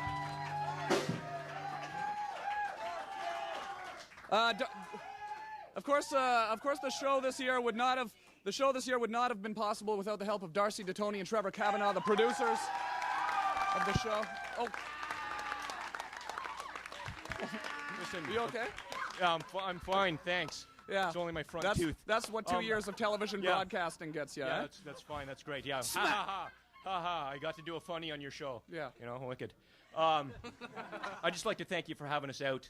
You know, like seeing how being producers, you know, we get to have our say and everything. Not like on the segments that are going to air or anything, but I really appreciate you letting me, you know, come out, you know, in front of the camera. Well, I thought it would I know be some fair. people in the audience, you know, it's kind of cool. Cool that they see me, that they get to see me. Work with me, Darcy. Work with me. So just personally, I thought, you know, the garbage documentary was one of the best things we Well, ever we're did. not airing the garbage But- documentary today. Oh so- yeah, exactly. That was a big decision. You know, I'd like to air the garbage documentary. No, okay.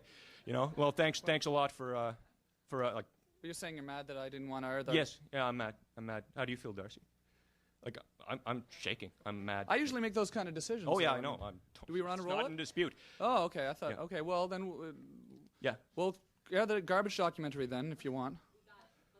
Okay. Okay. Well, if you want to. Yeah. Air the garbage documentary. Documentary and garbage.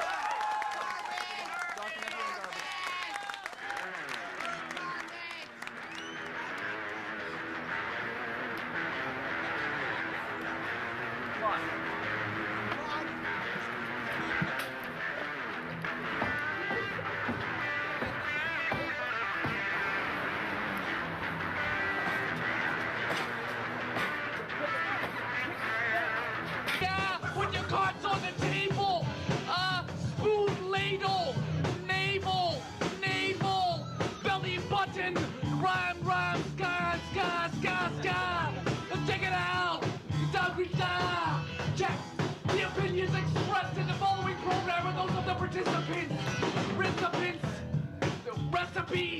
Recipes, chocolate chip recipes.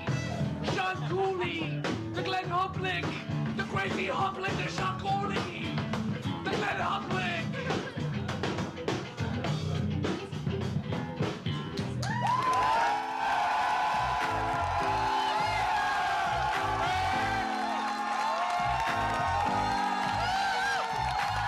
This is the Tom Green Show.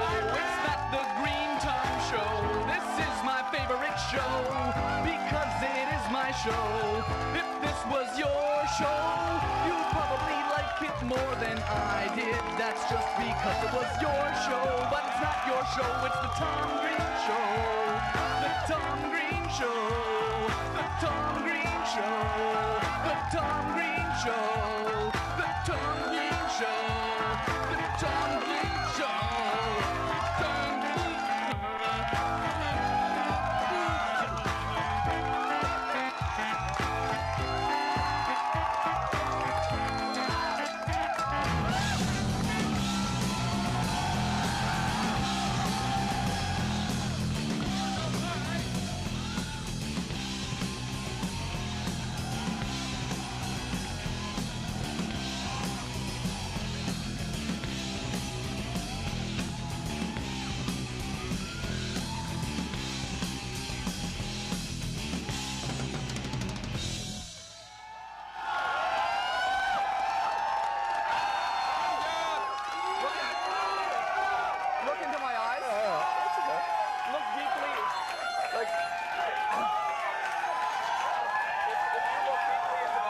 Okay.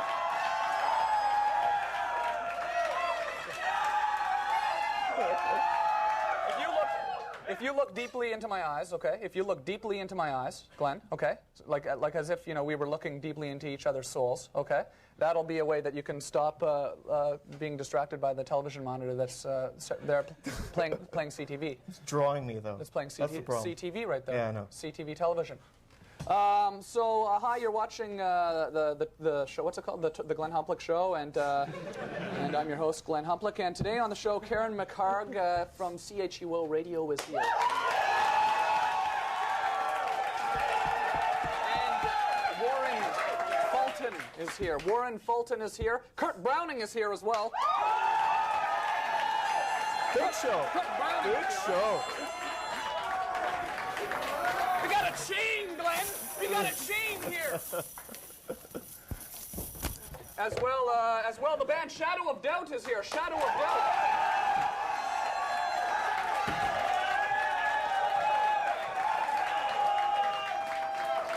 You know, that took the technicians about half an hour to set up. It was half an hour to set up. That took about half an hour. Yeah, I know. It used to be taped down. There used to be a hole in the old desk that was drilled. Right, the wire went through the hole. It was gorgeous. And it's gone. It was gorgeous. And you're gorgeous. So you feeling? You're gorgeous. I'm feeling really tired. We went to Perth last week, Perth, Ontario.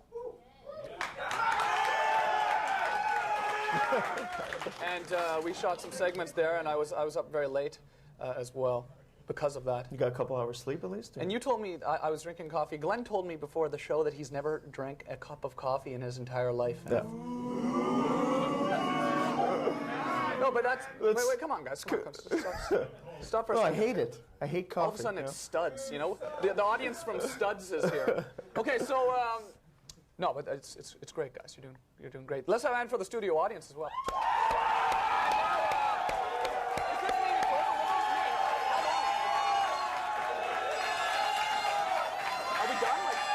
That's it. That's it. That's it. Go to the segment. Go to Perth. Go to the segment, Melissa? Because, okay. I'm just wondering now, though, because Melissa's been doing this for about 8 minutes. So obviously... Okay, so we're going to go to Perth, Ontario, and this is sun tanning in Perth, Ontario. Sun tanning in Perth.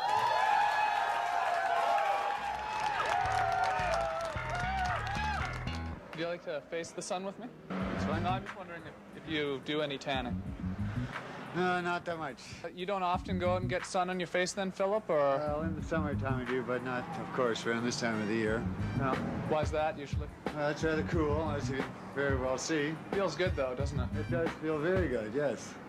How would you rate the pleasurable feeling on a scale of 1 to 10? Pleasure. 10 was a delicious bowl of chocolate pudding, and 1 was a swift kick in the buttocks. I'd say 9.5, 9.9. I'd say the sun is 9.9. Oh, yes. So this sun feels great. So do you live in Carleton Place here? This is Perth. Yeah, sure it is. I live in Smith Falls. And that's just on the outskirts of this town here? Carleton Place? This is Perth. Oh, okay. Sure it is. It is. Yeah, sure it is. You a Bill Cosby fan? Well, I watch him. He's a rather enjoyable person. It's hilarious in those pudding commercials. Have you seen the pudding commercials? Yes, I have. Where does the little rap? Yeah, with Nestle's. With Nestle's, yeah. Nestle's. Were you aware that Nestle's was the biggest food company in the world? No, I wasn't. Swedish company. Is that right? No, I never realized. Actually, they're a manufacturer of Kit Kats. There's actually over something I believe like 1 billion Kit Kat sticks, Kit Kat fingers are eaten every day. Is that a fact? On the planet. Of course, you remember though, they have sort of an advantage in the fact that every time you sell a Kit Kat, there's 4 fingers. That's right. No thumbs. No. So this sun feels great. So do you live in Carleton Place here? This is Perth. Yeah, sure it is. Yeah, sure it is, Bill. Well, nice talking to you. All right. Good day.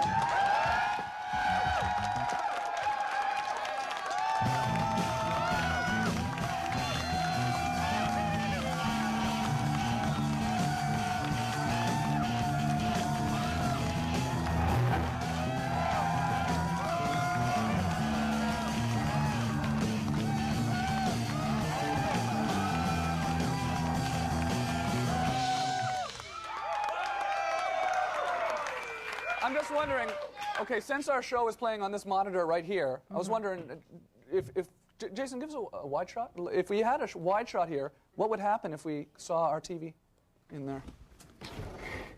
Anything happen? Weird? Zoom in on that. Is that weird? Karen McCarg's here. Karen McCarg. Holy cow, look, that is weird. Look how weird that is on that TV. See what happens? Holy cow, zoom out. Look, look, see, and then there's a whole bunch. There's a whole bunch, see, there's two. Oh. So Karen McCarg from CHUO Radio, right? Yeah. Do you want to talk about CHUO Radio, or do you want to talk about New Orleans? Well, I don't know. I'm actually because you're going to New Orleans. I'm really keen on New Orleans right now. Yeah. It's an exciting trip planned. Well, it should be. I should come back and tell you about New Orleans. Okay. Okay. Because they asked me if I wanted to come next week, and it's like, no, sorry, I'm down south. You're down south next week. Yeah, next week. How long are you there for? 5 nights. And you're going on a rafting trip? Well, you know, I don't know. After you and I talked about it earlier in the green room, I thought maybe I could, but. Anyways, we don't want to talk about New Orleans, do we? No. Let's talk about CHUO. What's happening in CHUO? There's bingo at CHUO now. That's been going on for a while, though, right? There's bingo. You can play bingo on the air on CHUO, right? This is. Yeah. There's bingo every Monday night from 7 till 8, and we've got 5 games. 5 games, $3,500. Okay. You could be a winner. Okay. Wow. Is that what we want to talk about, bingo? No, not really. No. What do we want to talk about?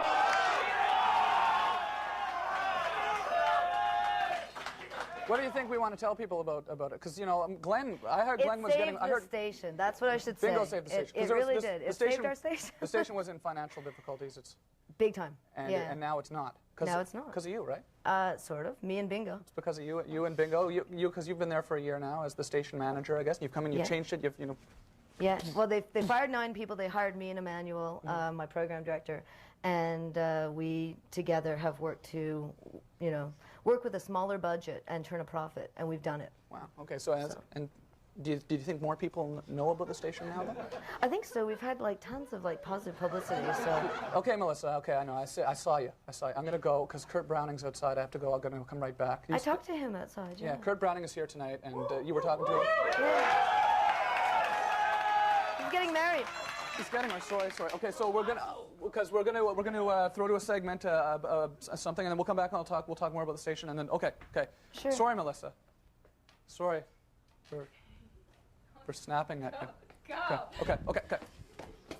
Harry's gone.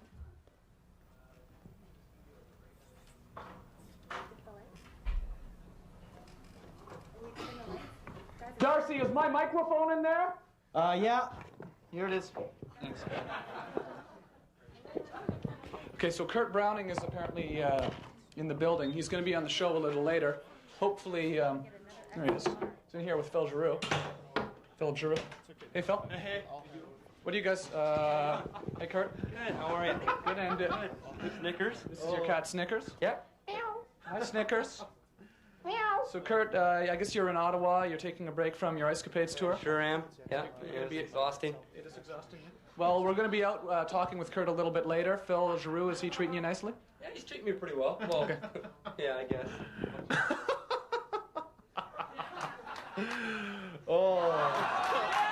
So, as I mentioned, I am an architecture student and an architect during the week, doing some freelance architecture. I've taken you down to some of the sites that I'm working at. Currently, I am working on a skyscraper in the city, and we're going to have a look at my site.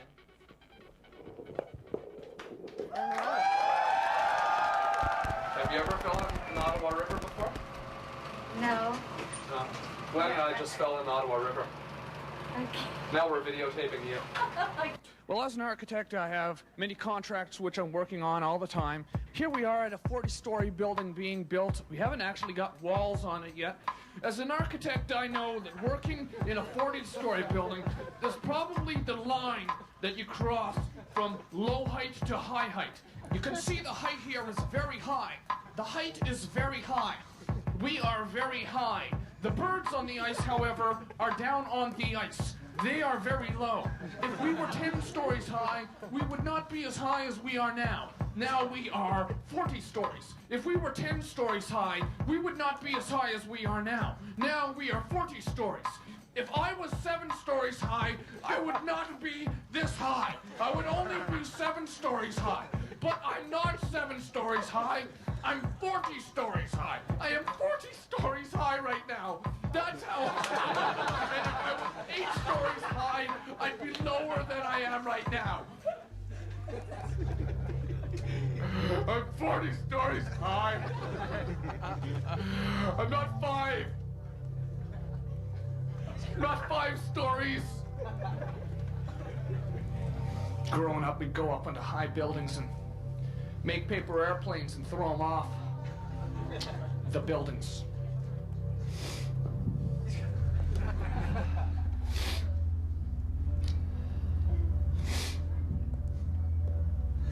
Yeah. Oh, boy. Come on, get up. Get up. Get up. It's cold at work, Mom. I don't like going to work. It's cold.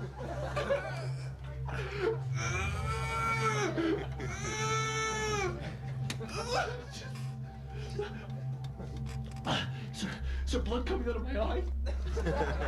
Is there blood coming out of my eye? Oh, God. I felt like there was. When I was screaming, it felt like there was blood coming out of it. Oh. Cause my eyes, they pulled shut. Blood coming out of it. No. What are you, a car? Are you a car? Are you not a good car? You're a bad car. You're not a good car, you're a bad car. You're not a nice car, you're a mean car. You don't work perfectly all the time. You're pneumonia.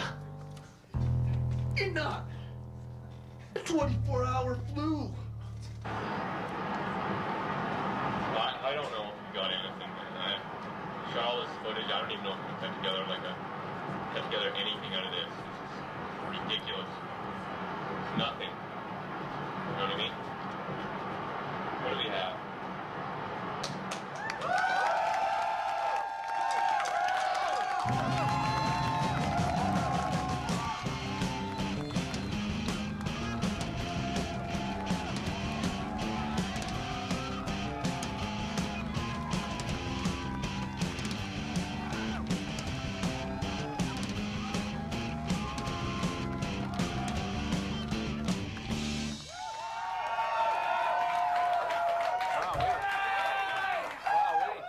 Wow. Sorry about snapping at you, Melissa, earlier.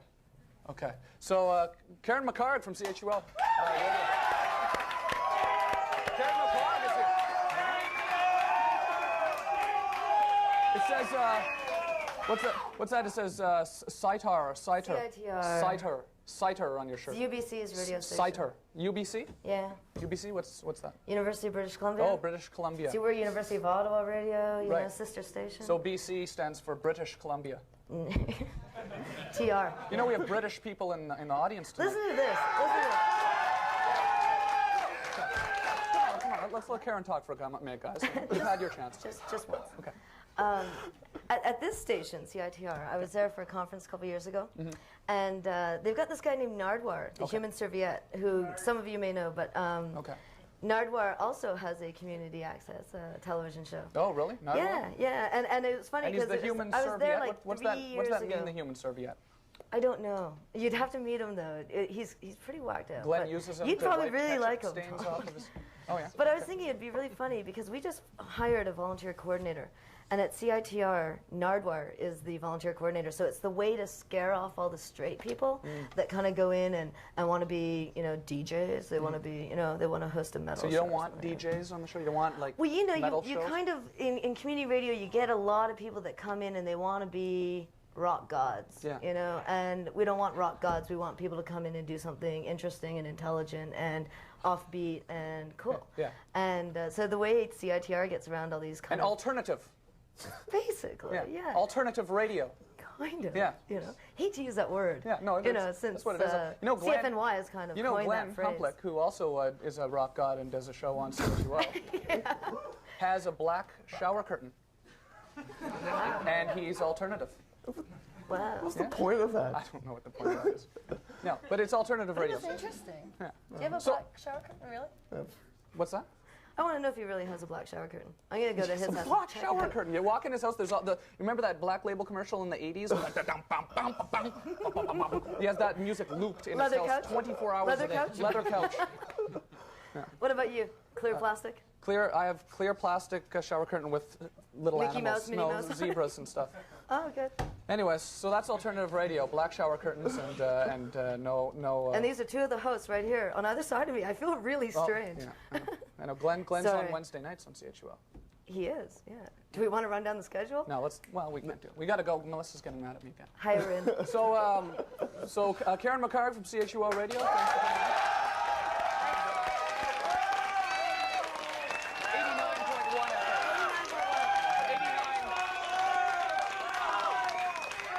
Thanks for coming in. Actually, we have British people in the audience as well tonight, right? Andy.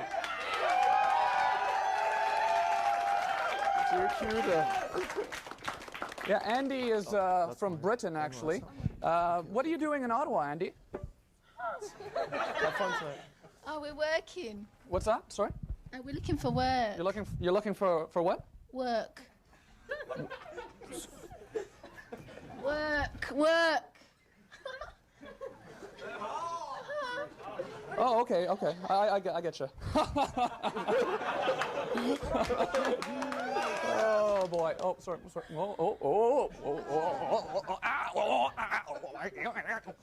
Okay, so you're looking for work, and why Ottawa? Why is Ottawa a good place? It's Andy, right?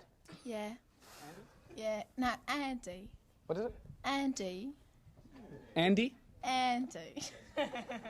Anyway. What's your name? Beth. Yeah, I noticed you guys before the show were laughing a lot. You were really laughers. You're gigglers. What's that? We entertain ourselves. How do you do that? How do the British entertain themselves? Just laugh and everyone else laughs. Yeah. Okay. How do you think the British entertain themselves? God knows. God knows that. Yeah. Oh boy, I don't know what I'm doing. What the heck am I doing? No, have you been to British Columbia as well? Because that's part of Britain. That's a colony of Britain, right? We're going to Edmonton and then Banff in a week. Wow. And are you looking? Wow. Wow. Yeah. Wow. Yeah. Ooh.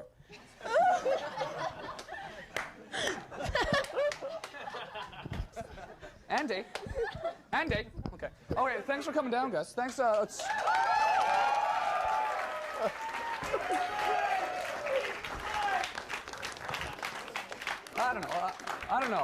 don't know. It's nice. But the thing is, like, I'm British, right? I'm British. I mean, I'm kind of British. You know? Sort of. You're Hungarian, right? Why was that funny? Why is that funny? Why does it seem funny? I guess it just explains that you're the only Humplick in the city of Ottawa, right? Oh. Well, let's just get away from that. Okay, so what's going on? Because there's been problems with that. Should we talk about that? Go ahead. Or should we talk about the fact that you owe me $7? No.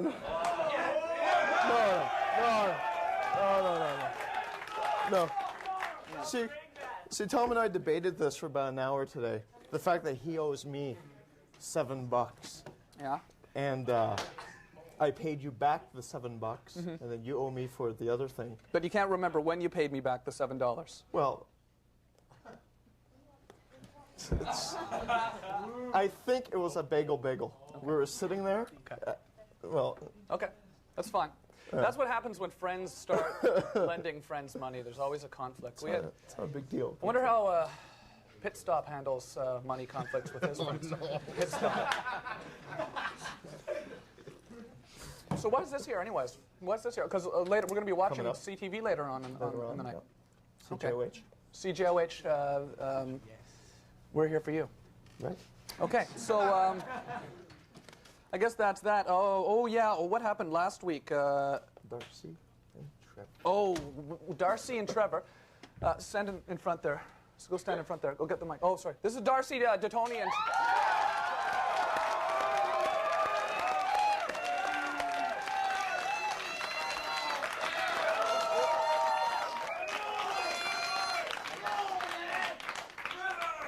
He's got a little smirk on his face. You're standing in front of me, Trevor. You're standing in front of me. Darcy is one of the producers of the show. And Trevor, we all know Trevor. But now Darcy and Trevor, we're going to have a new segment on the show. It's going to be called Darcy and Trevor's Excellent Cross-Country Adventures. That's a good idea, eh? Original.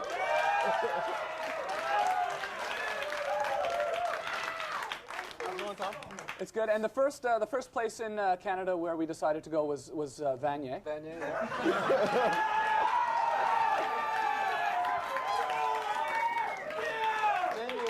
Place, yeah, it's quite the place too. Yeah, it is. What is it? What is it, Darcy? Quite the place. What is it? Quite the place. Yeah. Trevor, come on, we're having a conversation here. You're in my camera shot. Jeez, you're always hogging my shot. God, Trevor, I mean, come on. You know, I know you always come out and you want to take all the spotlight and stuff. Tom, you know, you're all like, we're trying why to don't talk you about guys our just have the segment. conversation? Why don't you just throw to the segment We're yourself?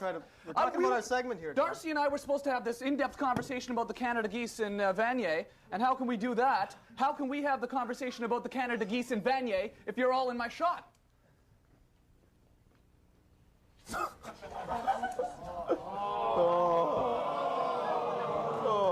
Oh well. Yeah, Canada Geese. Did you see it, Tom? I was a little harsh there. Yeah, you were. Oh my! Oh my Lord! Yes, the Canada Geese. Yeah. Yeah, did you see them? Yeah. See, we were in Vanier. Oh, and now everyone's looking at me like I'm mean and stuff.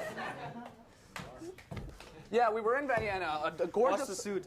Watch the suit. Yeah, it's a rental. Yeah. A whole flock of Canada geese flew over us. Okay. Yeah. Which is geese. Let's say a flock of geese. Okay. Flew over us, and I was just looking at that and I was thinking, those are hundreds and hundreds of delicious meals flying over us right now. Oh yeah. Yeah, exactly. Like delicious meals. Each one of those is food for a week. You know, you can eat like goose sandwiches, or like, for instance, after Christmas, you eat turkey sandwiches for a week after Christmas. No, you can't. For free. You can't eat turkey sandwiches a week after Christmas. You can eat. No, you can't. What's that? You can't eat them. Why is that? Well, the turkey gets hard. What? It gets hard. The turkey. You bite into it. You know, it's hard. It's dry. You might as well just chuck the bird after the day. Because I know that my family will always eat the turkey sandwiches for at least a week after Christmas, Darcy. No. Me too, Darcy. Not us. No. How's the turkey get hard? Maybe in 4 weeks or whatever. No turkey sandwiches. Well, I guess pajamas? What's that? Pajamas? Okay, well, anyway, let's excellent adventures. Darcy.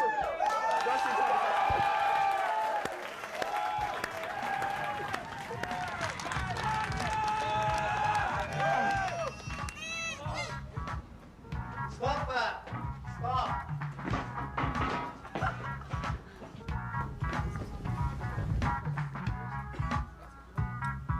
What do you study again? Accounting.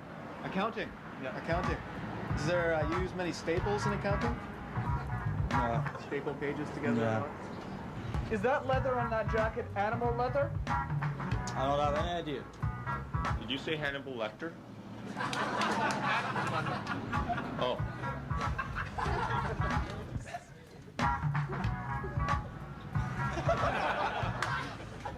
You guys start up your bikes and just like rev them so we can get the sound?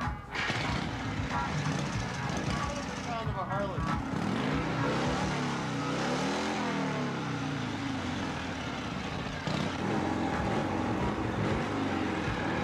Would you say those leathers would stop a road rash? Definitely. I can barely even stand up right now. I had a guy pull up in front of me yesterday and I put it down. And I wasn't wearing the leather, I was just wearing like a mechanic suit. The reason that my pants stick out on that side is my leg's so swollen right now that I can't even do the leather upright. Well, I had a big wheel. Yeah. And yeah, some guy pulled out in front of me as well, and I put the big wheel down, but I wasn't wearing leathers, so. This is actually a cheap jacket, but the chaps are buffalo. So. Buffalo? Yeah. Buffalo. What part of the buffalo would you say those are from? Couldn't really tell you. Buffaloes are big hides. Yeah, you can hide behind a buffalo, So you wouldn't be seen if you hid behind a buffalo either. and there was a woman that they called Three Buffalo Hide Woman. She was pretty big. You can hide behind her too, not be seen, not be seen, Do you have a horn on the bike? Yeah. Can we hear it? Oh, yeah. This.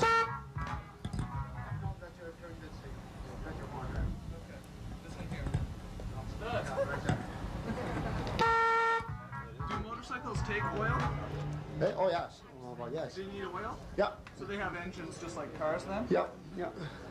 Do motorcycles take gas too? Yeah.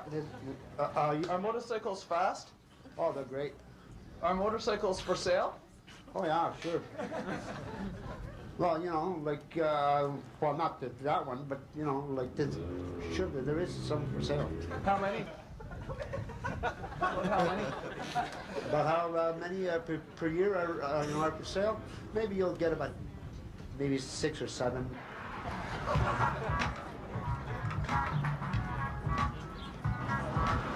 I'm one of the boys. Yeah, me too. One of the sports album. Yeah. That's Want to sing some songs? Huey Levi's. Something that won't make me sleepy. All night. You check this out. ZZ Top.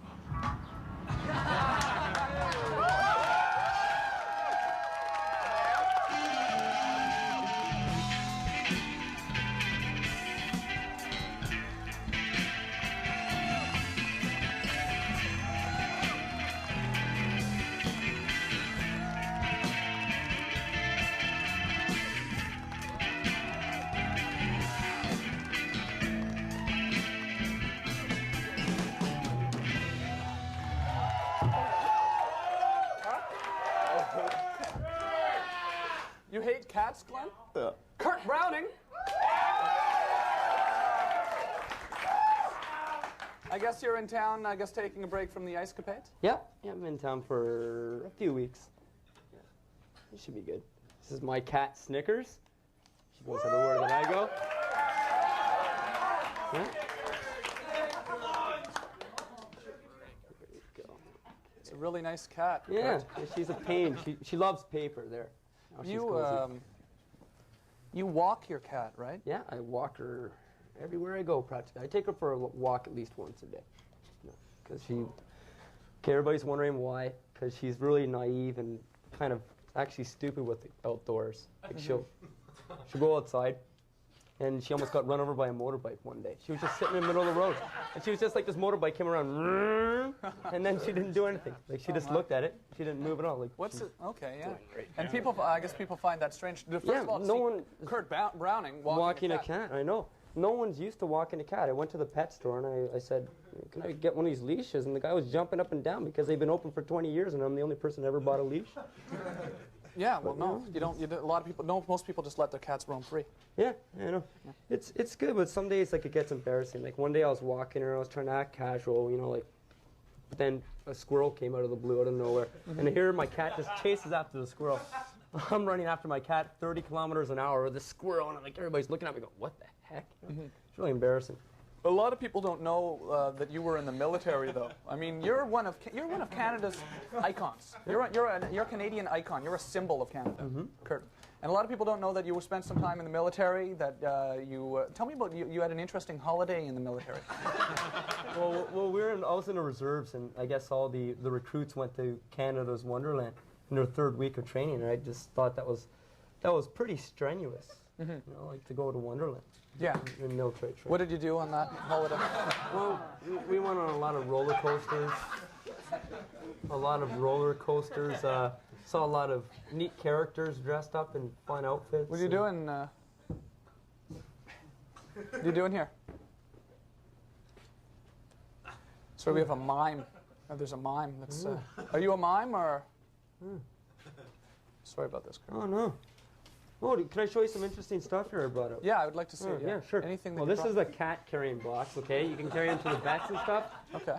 This here, well, actually, people buy cat toothbrushes, right? Do you want to get him out of here, Glenn? Yeah. Do you want to get this guy out of here, pal? Is he okay? Let us get this guy. He's Actually, you know, you can go over to my place. My litter box needs cleaning. Oh. I mean, I'm just. Actually, speaking of which. Okay. Oh.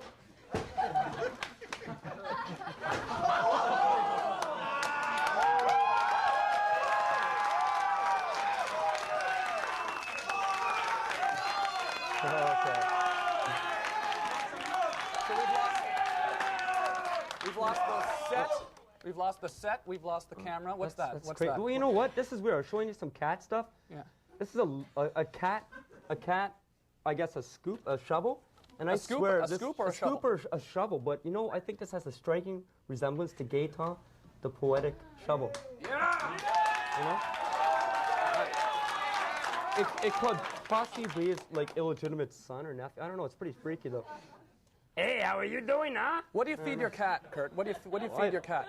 What I got some here. Well, I didn't bring anything here. Do you have special food for tartar control? Tartar control. Crunchy cat Actually, I'm treats. against advertising, so it's tartar control. Why are you against advertising? No, it's just. You're a leisure student, right? Yes, I am a leisure. You're a leisure I was studies student. Leisure studies student at the University of Ottawa. It's a study of how time off affects human behavior. Everybody's looking. Talk about it. They care. They care. Really, they do. Well, it's actually recreation and tourism and stuff like that. Mm-hmm. Yeah, I don't know. It's not really much. I don't know. I don't understand. Like, what do you do on a day-to-day basis there? We nothing really. Yeah. I could really tell you, like, it's so weird. I guess leisure studies. You just sort of go in, you lie in a hammock. You know, sort of yeah, like actually sip pina coladas. Yeah, actually. That's about, like, I can't really describe it, seriously. Okay, well, thanks for coming on the show, Kurt. Kurt Browning, it's Thank you. Okay. We're going to go back. We're going to go, sit down, Kurt, We're going to go back to we're going to go back to Perth, and in Perth, Ontario, there is some people that we met, and we're going to go back to Perth right now. Back to Perth.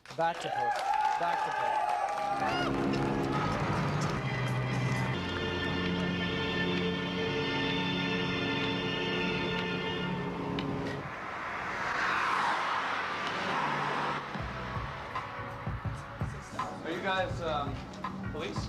No. Is that a police uniform you're wearing, or? This is law enforcement uniforms, though, correct? No. And you have a police force in this town? Yeah, 2 blocks down. 2 blocks down? Is that where you're coming from now, or? No. You guys just on the beat? Or? Yeah, just out for a stroll. What kind of trouble do you usually come and encounter in town? Shoplifters. Shoplifters and stuff? Yeah. What is your sort of protocol when it comes to shoplifting? What do you guys generally? Automatically charged. Automatically charged? Yeah. What's one of the most sort of uncomfortable situations you've been in as a police officer? We're not police officers. Just working the store next door. How many police officers are on the force, including yourselves?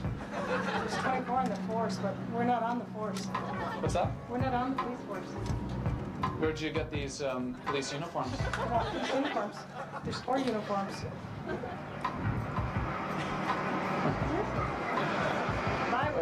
That's the store badges. What's that? That's the store Police? name tag. Was the police department badge in Carlton Place here? Or? Nope, that's a store badge. I notice you don't carry guns. You don't have guns? The force in this town doesn't have a gun? Or do you feel there's no need for a gun in a small town? Or? We're not in the normal part of the world where Sha-na-na and Smurfing are still on set. I mean, how long does that take to scrape the word man into this brick? It's got to be probably at least a 3 or 4 hour process. I mean, it's engraved right into this brick. I mean, what was the graffiti artist trying to promote there? Was there a promotion? Was he trying to promote the word man, or was he making some sort of a statement? Man! Man! James's brother owns it. Oh. Yeah, you know James, eh? Yeah. His brother's a freak. Owns the hardware shop. What's James doing these days, anyways? Heard his brother owns a hardware shop. Yeah, James's brother does. See? What's James doing? Heard he owned a hardware shop. No. That's his brother. And our co-host, Glenn Humplick, looks a lot like Braden. Isn't that like a young Glenn Humplick?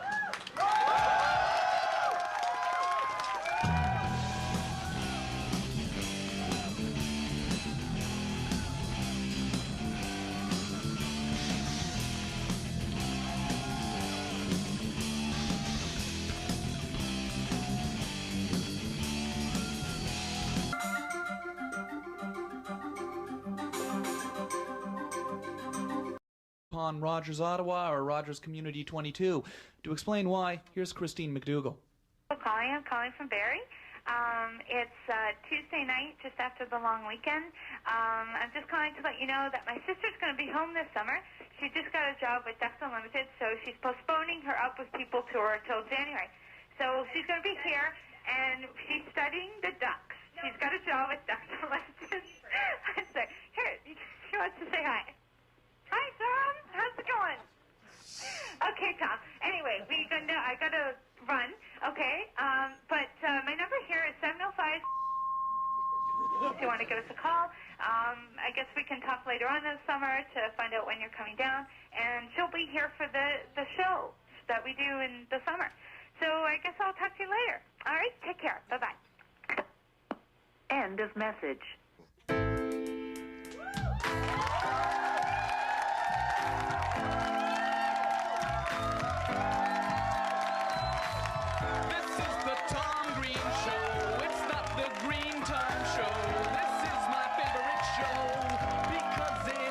If this was your show, you'd probably like it more than I did. That's just because it was your show, but it's not your show. It's the Tom Green Show. The Tom Green Show. The Tom Green Show. The Tom Green Show. The Tom Green Show. The Tom Green Show.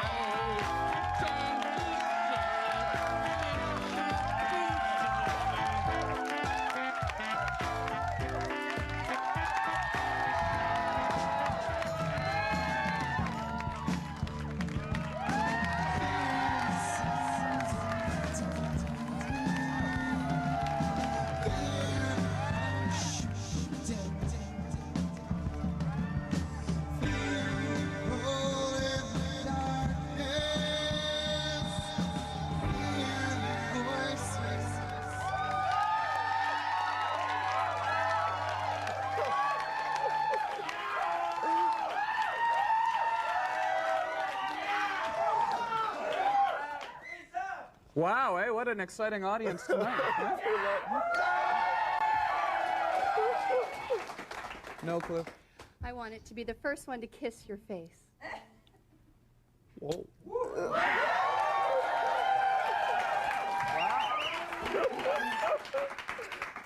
My new fresh Paul McCartney look. Looks great. Wow, that's exciting. What's going on? I have no idea what's going on. No. Yeah. You sure? Yeah. Yeah. Okay. I should kiss the other side then. Oh my God. Wow, wait. What's happening? What are the balloons? Whatever you'd like them to be. Holy cow.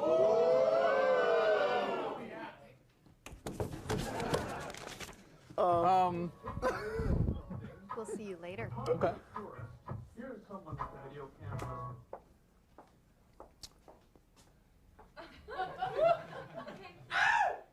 I think I need a drink, Glenn. I think I need a drink. There's times in my life when I go, what the hell is going on? And now is definitely. That's. Yeah, it is one of those times. Yeah, kind of. What the hell's going on? Okay, so we have meetings, and this we was have meetings. I don't remember not that being in the meeting today. I thought you would at least have given me the balloons, you know. Okay, so what are you doing? I don't know. I'm completely thrown. Was that? Did you know that was going to happen, Melissa? You did? Really? Yeah. Wow, it was neat. It was fun. It was fun. Okay, well, I guess we'll on the show this week. Right, that's what we're doing. Boy, on the show this week, the Haunted are here. The Haunted.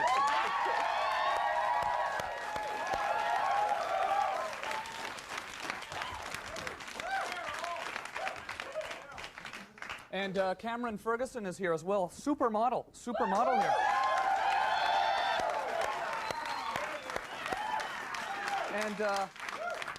And a lot more people are here. We'll be right back. We're going to go to a special video we did, a documentary we did on video cameras. We'll be right back. He's taking videos of things.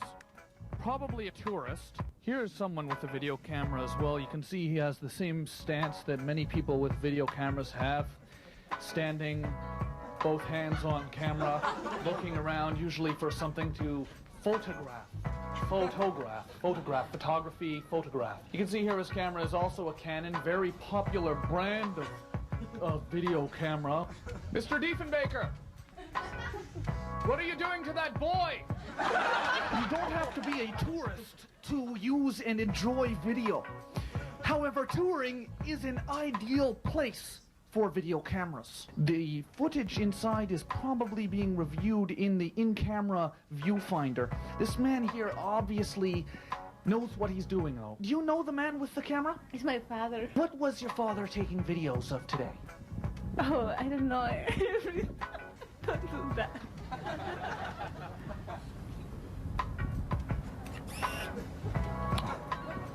Hi. Hi. That giant man there. Was he bugging you? Was he bothering you? Lester B. Pearson. He's a Canadian Prime Minister. When he died, they covered him in chocolate and bronzed him. Kids come up and pick away at him. What are you taking pictures of today? Sorry, I don't speak English very well.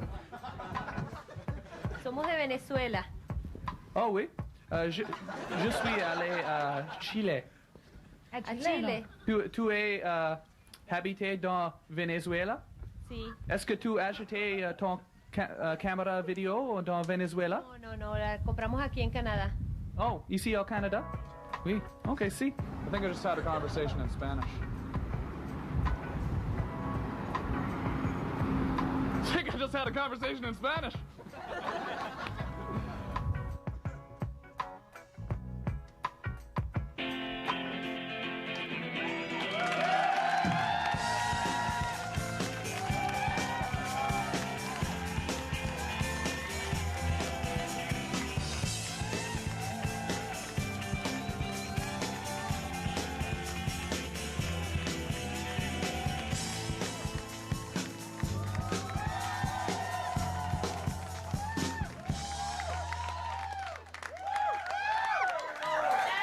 Wow, yeah. Jeez. This is Gerben Gazendam.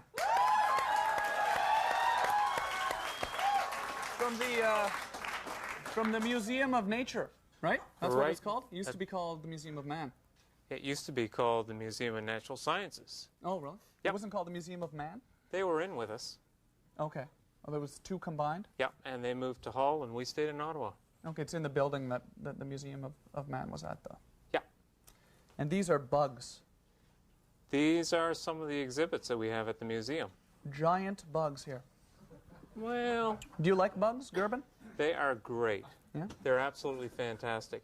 I usually keep one when I come in my pocket, and some of the... There we go. Oh, holy cow. Holy cow. That's a squirrel. That's a Madagascar hissing roach. Okay. And... A hissing roach. Yes. Like roaches aren't bad enough that don't hiss, you know? These are absolutely great. And perhaps on Thursday night it will hiss. Okay. Let's try. No hissing. No hissing. No hissing. It's nervous in front of the crowd, makes it nervous? Absolutely. Yeah. Wow. Well, what's... I guess these are native to Madagascar, then? Yep. And we use this particular roach because it's our most ferocious looking. And we pull them out of our pockets and show them to kids and desensitize them or sensitize them to the beneficial properties of roaches. Are most people afraid of the bugs at first, or the parents are, not the kids. No? No. What do parents do sometimes? They push their kids forward into the roaches, and we end up dealing with the kids, and the kids in turn will educate their parents. What do you feed these things? Do you actually feed them, or do they just sort of look for scraps lying around the museum? No. They've got a great diet of dog food. Yeah. Really? Yeah. They'll eat dog food, and this particular one just likes lettuce and bananas. That sounds delicious. If you're a roach? That sounds like a delicious meal. Actually, I'm a little bit thrown right now, and I'm realizing something. Actually, I'm realizing I forgot to do something, actually, Gerben. And when I look at this, do you mind waiting here for a second? Go ahead. Where are you going? I'll be right back. Okay? Sure. Okay. Sorry about this. Okay.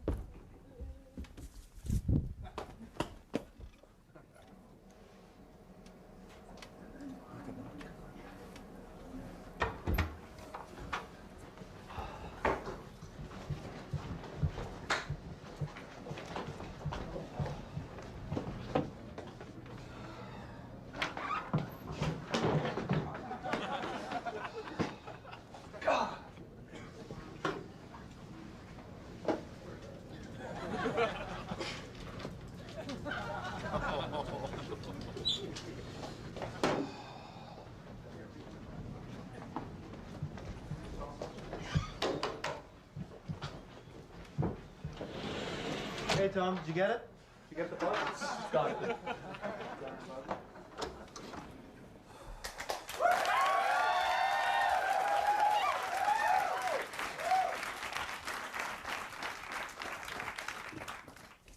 So, sorry about that. Look at him, he's just resting. You still want to talk to me? Yeah, well, he's just resting up there. Does that make you sad when you see that? When you see me spray roach killer, and does that make you sad? Do you, when you see, like, let's say, for instance, you were to see a roach at home. I wouldn't be sad. You wouldn't be sad? No. No. So No. you like him at work, but you don't want to take your work home with you then, I guess. People, when you say bugs, people say bug off. Huh. And they paint with a big brush, and all bugs are bad. Yeah. And the whole exercise is to say all of them aren't all bad. Yeah. And that's the exercise that we're up to even tonight. Look at this thing walking on your arm here. It has a stick. Yeah. It's called a stick insect. Look at this thing.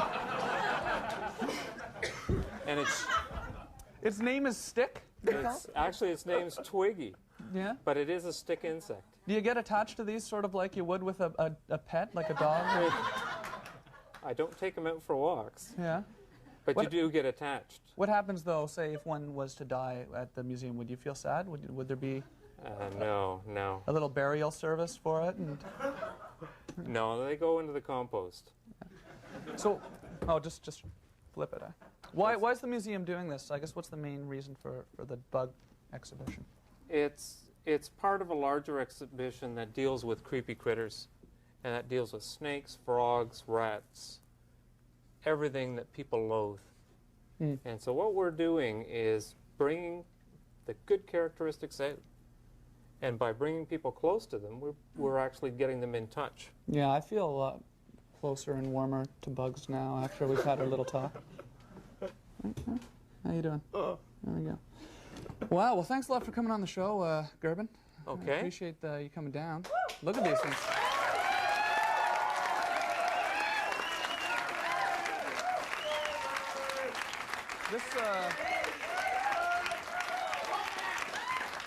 This one here didn't get to talk. That one there didn't get to talk. That little one. What's this little one down at the bottom? What's this one? This one right here? This one's clear. That one is palm roach. Uh-huh. A palm roach? And to really appreciate it, you have to give it a smell. I'm glad I decided to come over here and do this. Okay. Actually, let's go. Can I mind if I go let some people in? No, go ahead. Okay. It's great. It's to be experienced. Do you feel like smelling a roach, ma'am?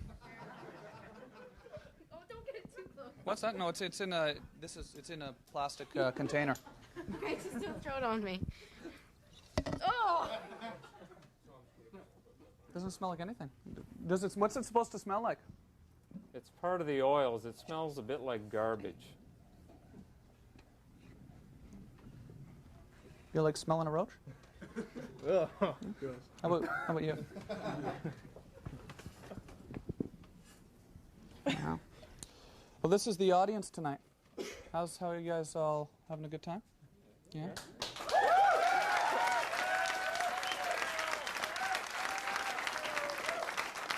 You can thank Gerben Gazendem for coming on the show tonight, everyone.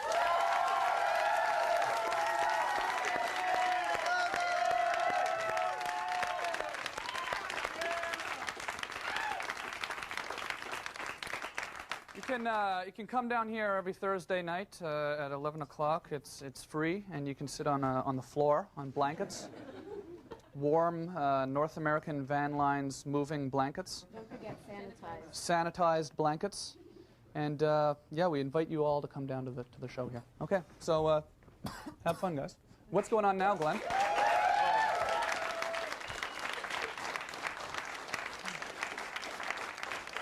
Jeez.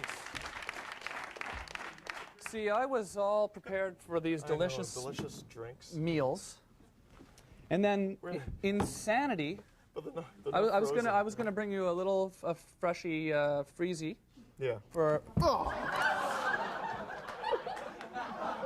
Oh.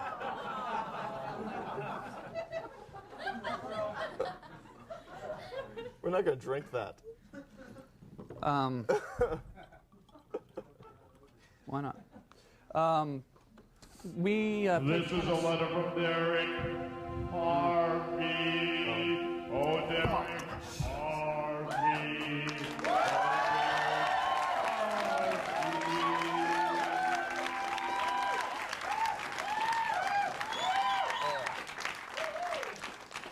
Okay, it's a letter from Derek Harvey. Wow, it's flying by this show. I'm nervous. Okay, here's a letter from Derek. It's, Dear Tom, do we have the little music? Yeah. Dear Tom, right now one side of my face is red and sore, while the other side is normal. That's because for the past week I've been hitting myself in the face as hard as I can. I'm trying to be a better person, Tom, so whenever I do something wrong, I say, bad boy. Then I slap myself in the face. Hard. I think it started last week when I accidentally bumped into a teenage rocker on the subway. Watch it, pal, he said. Then I said sorry and started slapping my face. Since then, I'm addicted. I ran a red light. Bad boy. Slap. I pressed the wrong floor on a crowded elevator. Bad boy. Slap. I had to squish past a bunch of people at the movies to get a drink, and I obstructed their view. Bad boy. Slap. Oh, Derek. If you or anybody else wants to give this a try, then do it right. In order for it to work, you have to slap your face real hard. This way you'll learn your lesson. Derek. That's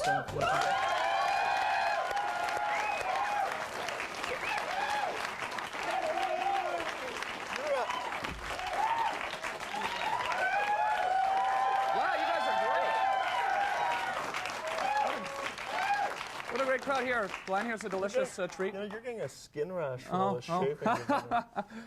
Okay, well, we'll be right back after this.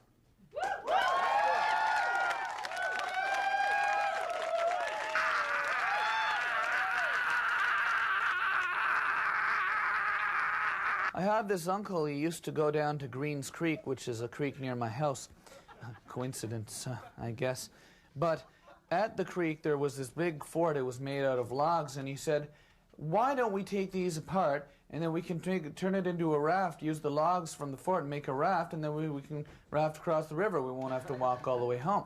So I thought that was a good idea, so we spent the whole day making this raft, much longer than it would have taken to walk home. And when the raft was done, he thought he would test it first, and he got on the raft, and it fell all apart in the water. Yeah.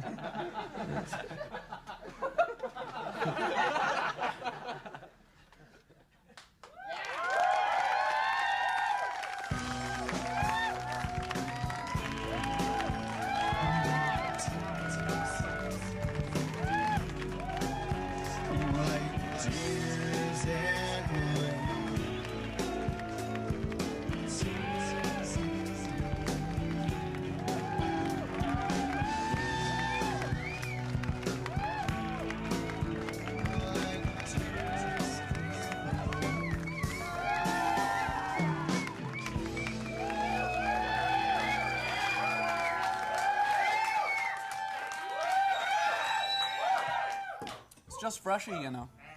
It's just freshy. What's freshy? Rebecca Rottenberg. Rotenberg.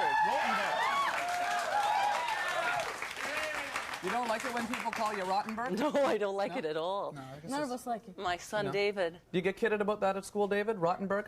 No. No?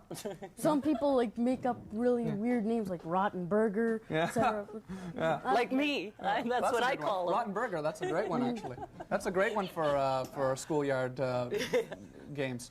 Yeah. So you do this cartoon, Flying Solo? I do for more the- than a cartoon. For the Ottawa Citizen. Yes, Is- that's is- right. I brought it to show everybody. Well, let's show it a bit. Okay, this is a cartoon I do on a weekly basis in the Ottawa Citizen. I've been doing it for a year, and it's called Flying Solo: The Lighter Side of Single Parenting.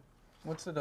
It's about single parenting, I guess. It's all about single parenting. Single parenting is moms and dads. Moms and dads who have custody or don't have custody. And I've also created a symbol for the single parent family called Flying Solo, fighter airplane. And I've reproduced the symbol onto mugs. Holy cow, you're into merchandising and all Yeah, sorts of stuff. T-shirts. I've got 10 steps from the heart, which is there is a frisbee? Do you have a frisbee? Oh, a signed glow in the dark? What a great idea. Rebecca Rotenberg No, frisbee? but That's coming. That's coming. I'm going to have hats, and I'm going to have umbrellas and Oh, this is neat. But everything.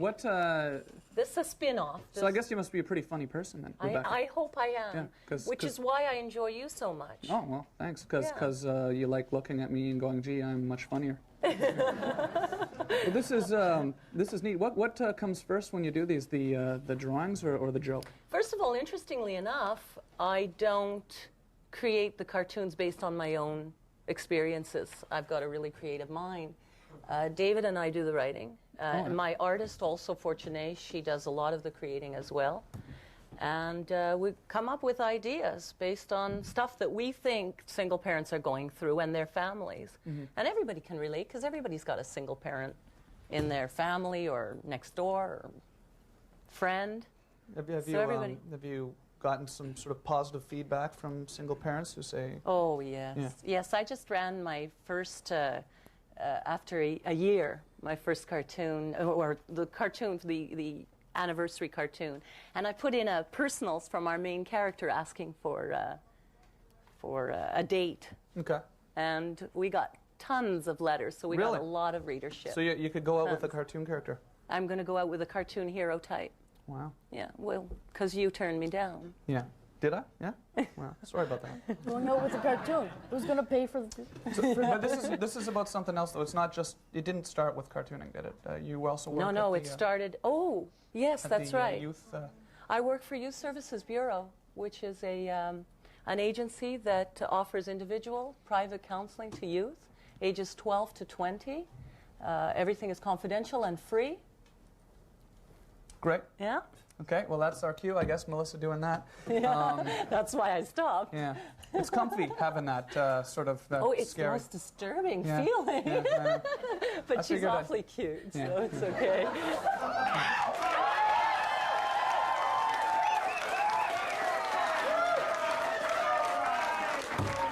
Well, thanks a lot, Rebecca, for coming on.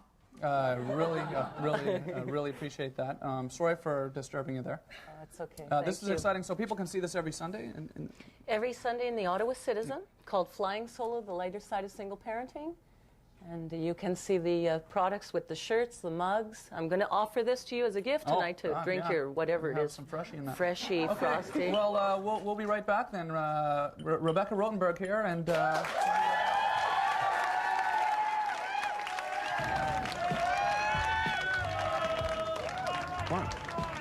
If you want. I mean, I'm not going to force it on you. No, I don't want to say nothing. I fell down and nearly hurt my leg, that's all. Can I go? Can I go? No. What are they? That's no good for me at all. Could keep it for yourself. What the hell you try to do?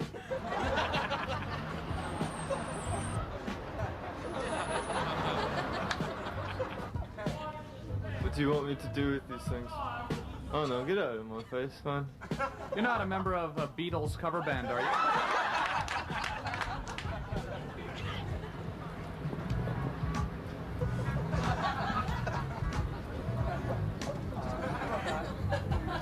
I just can't say how we do this. I have no idea. I have really no idea. Chemise. Rien, je l'ai payé. Oui, oui, mais... Qu'est-ce que tu veux avec ma chemise? Je vais dire la même. Non, non, parce que ta chemise, là, c'est marqué Rolling Stone dessus. Okay, on your mark, get set, go.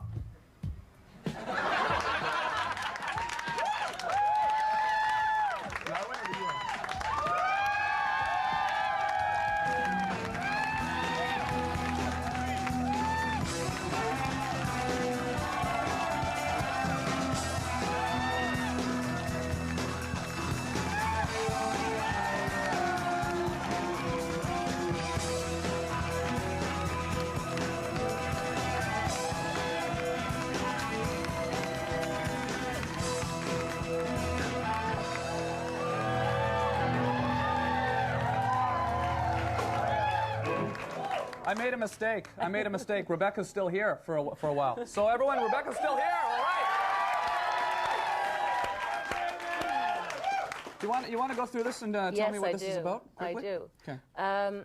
Flying Solo's 10 Steps from the Heart. Did David write some of these things? Oh, no, David writes the cartoons. You David write the cartoons? Yeah. Yes, I do. Wow, it's like boy genius. I edit the cartoons. Doogie Howser. She gives me scenarios, and I come up with the lines. Holy cow, way to go. That's fun. Okay, so Flying Solo's 10 Steps from the Heart, corresponding with all the letters in Flying Solo.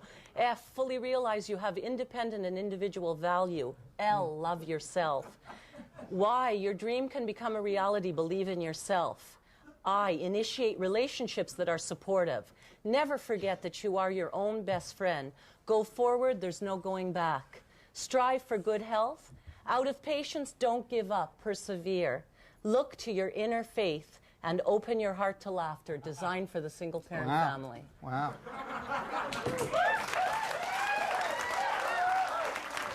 All right, well, this time is for real, Rebecca. We have to go. I can't leave you, though. Thank you for coming down. Yeah, you're very welcome. Thank you very much, too.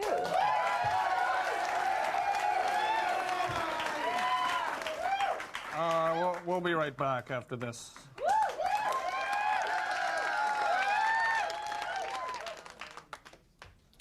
I'm drinking a cup of coffee right now because I didn't have a chance to eat anything for breakfast this morning. But usually I start my day with a good breakfast because breakfast is one of the most important meals of the day. You've heard that, though.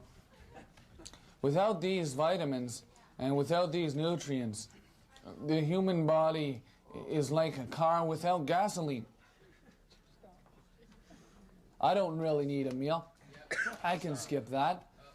But that's wrong because the meals are very important to a person. If a person doesn't have a meal, then they can go maybe 6 weeks at the most without a meal. Then they die. It's like oxygen. If you don't have oxygen for a certain amount of time, then you'll die. Your body will die because human beings need oxygen. When I was a kid, I used to know a guy who didn't think meals were very important. And he'd come to school in the daytime, and he wouldn't bring any kind of food with him or anything. He wouldn't bring any kind of sandwich or a chocolate bar or a chocolate milk or anything with him. He'd just come to school, he'd sit down, he'd do his work. Lunchtime would come, he'd go out in the yard, he'd play with the ball. Sometimes you hear about people who go on hunger strikes. They know that if they don't have the right amount of food in their system, then they'll die. And what they're saying to you when they're on a hunger strike is, if you don't do what I want you to do, then I'm going to die because I'm not eating. I'm on a hunger strike. Well, people shouldn't threaten. I had a cup of coffee this morning.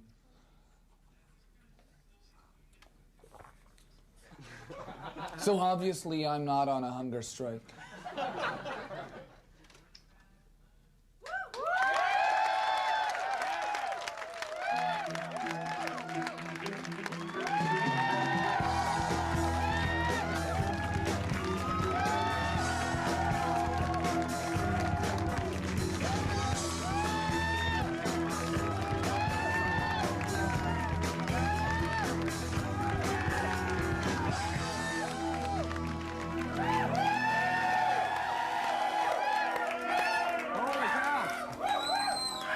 Cameron Ferguson, she's a supermodel. Cameron Ferguson here. A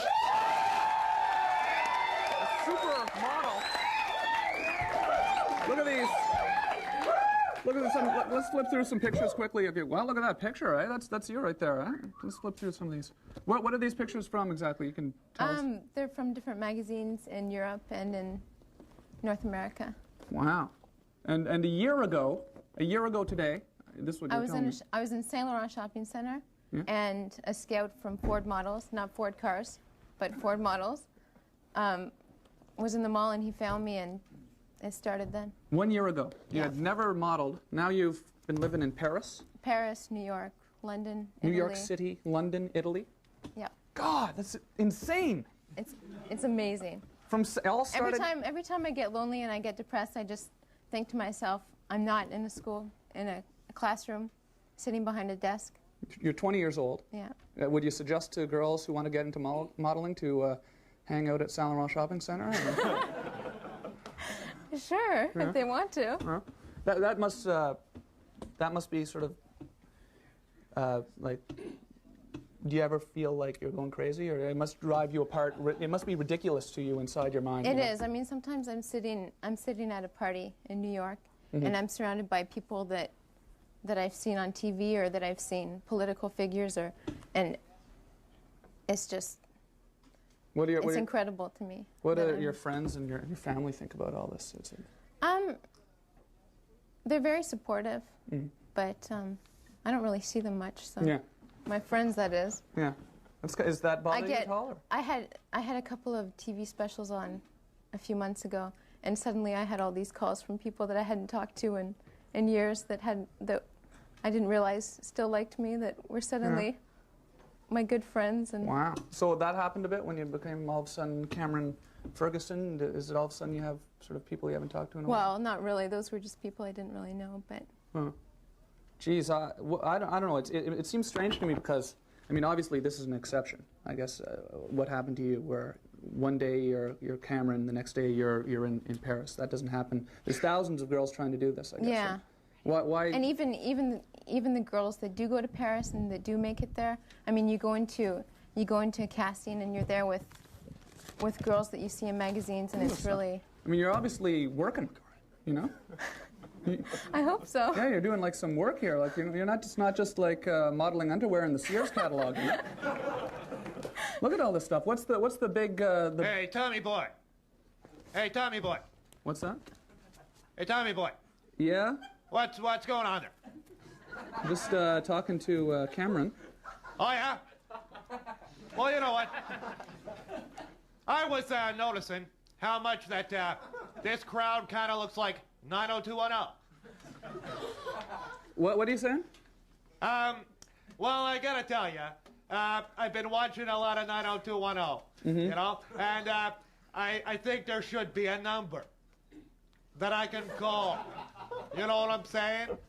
A number that I can call. You know, I look in the paper, I keep watching it all the time. You know, I can't get enough of it. At the end of the 90210 show. Why are you telling me this, though, here on our show? No, I'm just saying that, you know, I think we all kind of look like good looking. Yeah. And kind of reminds me of 90210. Oh, yeah. Yeah, well, I mean, Glenn and myself and Cameron, we're all pretty good looking. Exactly, you know. And I think I'm the best looking one here. Yeah. If you know what I mean. Wow. Okay. But I gotta tell you something, Tom. Sorry for this There's interruption. something that's really bothering me. Okay. I think I might have to go now. Okay. Because, you see, these are my friend's shorts. And I don't think he washed them, you know what I'm saying? So I'll let you get on with the show there, buddy. Okay, thanks. Okay. Thank you. All right. Okay.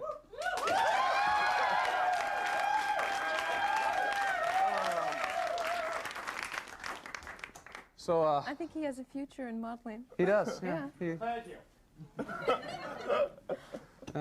So that's how long is this going to last for you? How long do you know how long it's going to last? Maybe 10 more years. Yeah, so this is One Day Salon Ross Shopping Center. What were your plans before all of a sudden you had a 10-year career slapped on you? I didn't really have any. Yeah.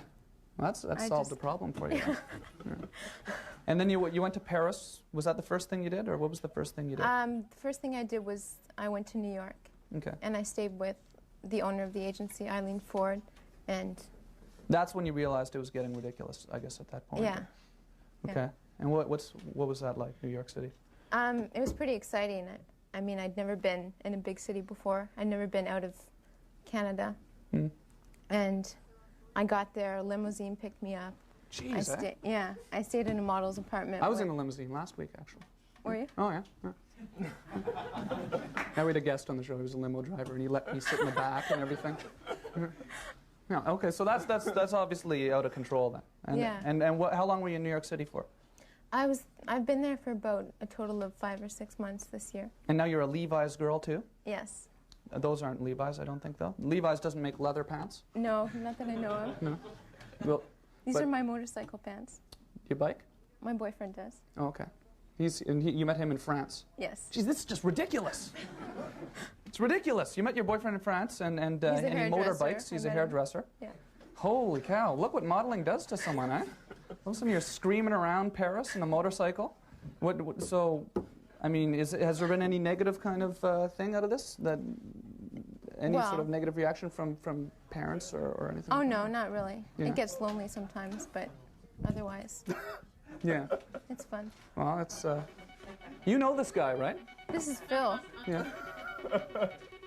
You've met Phil before? Oh, I know Phil very well. Yeah. How do you know Phil? This is Phil Giroux. He's on the show.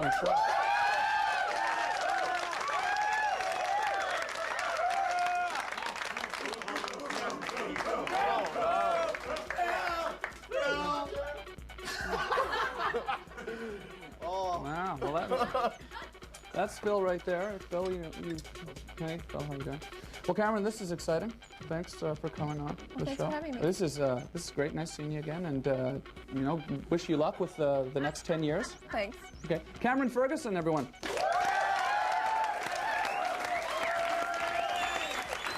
And we're gonna be right back. Have you been to the Tulip Festival since you've been in town? No. No. Oh, it's great. I missed it. It's great. I was down at the Tulip Festival. Were you? Yeah, I was down at the April Wine concert actually at the Tulip Festival, and we'll go there now and we'll have a look at what it's like at the April Wine Festival Tulip concert. Thanks. You know it drives me insane. I don't leave you alone.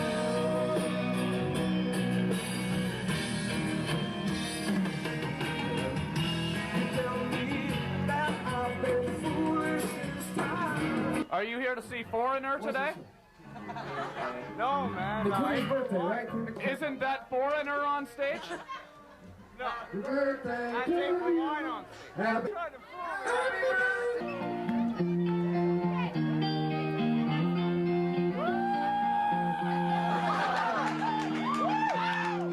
That is a wonderful time to fall in love. Oh yeah.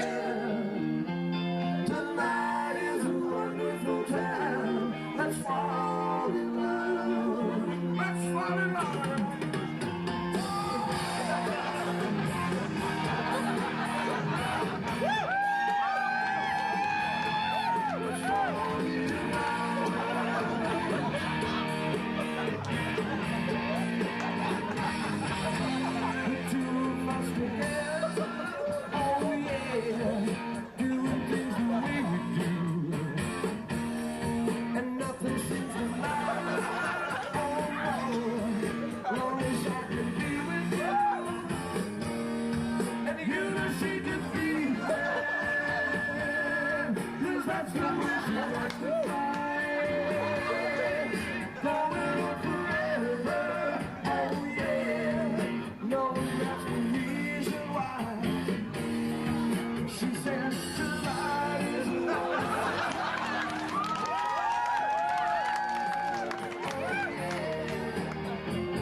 Rock and Roll Presley right here, everyone. Rick Rock and Roll Presley right here.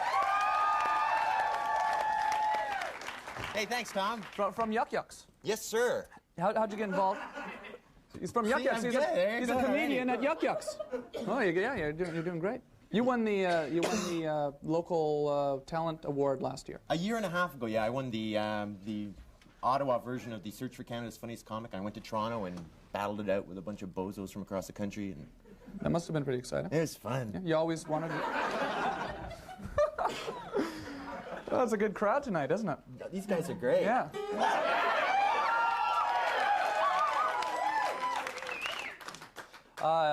You're not still squeamish about what was happening back there?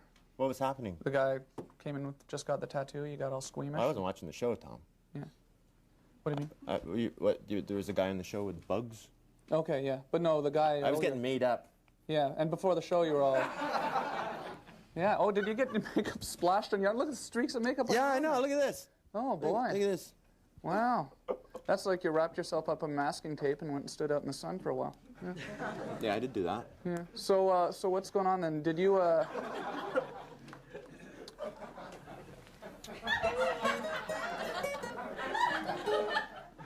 You gonna do a little song for us? Sure. Actually, Tom, you remember the Beach Boys? Yeah. Yeah. They were crap, eh? I wasn't a big fan, but... Yeah, I didn't like them. Okay, there was the Beach Boys. Do you remember those old, in the 50s, too, they had those dead boyfriend-girlfriend songs like, oh, where can my baby be? Remember those songs? Uh-huh, yeah. I mean, those are lies. You know the guy singing those songs didn't actually experience the death of his girlfriend. I mean, I couldn't see someone at the funeral of his girlfriend saying, oh, Betsy's gone, I'm going to miss her horribly. However, you know, it's giving me an idea for a wicked tune. Let's hit the studio, man. So my point here is, Tom, is that you can imagine what it sounded like if we combined the surf song, the Beach Boys, with the dead boyfriend-girlfriend song. Okay. Can you imagine what it would sound like? like? The surf song... With the dead boyfriend-girlfriend. With the dead boyfriend. Okay, we'll sound like this is the combination. Okay. The combination of the two. Okay. Ricky and Darla were lovers. Ricky loved Darla true. Darla loved Ricky's Woody and his car too. But one day Darla, she got sick and died. What a bummer. What a rotten way to end my bitchin' surfing summer. It was my surfing summer. I'm gonna ride it to Darla's grave. It was my surfing summer. Check it out, Tom! I'm hanging 10. It was my surfing summer. Too bad Darla's decomposing. Aww. Thank God there's 2 girls for every boy.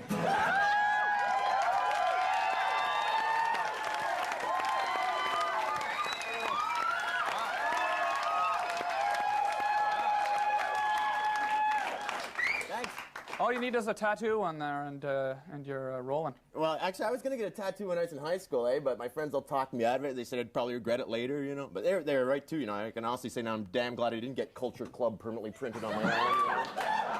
At the time, they were supposed to be the next Beatles, and ooh, clever. That would have been haunting. Yeah. I saw... You ever seen those skinhead guys that are out there, those racist bastards? No.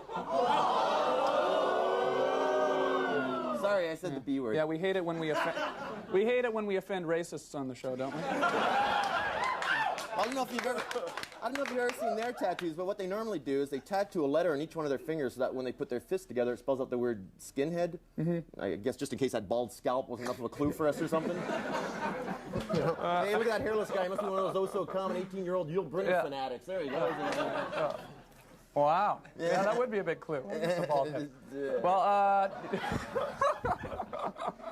yeah, okay, I guess we got to go. You want to do a little quick 30-second songer to take us out? Or okay, how about I'll do a little impression of Axl Rose, say if he was on Sesame Street, okay? Okay, here it goes.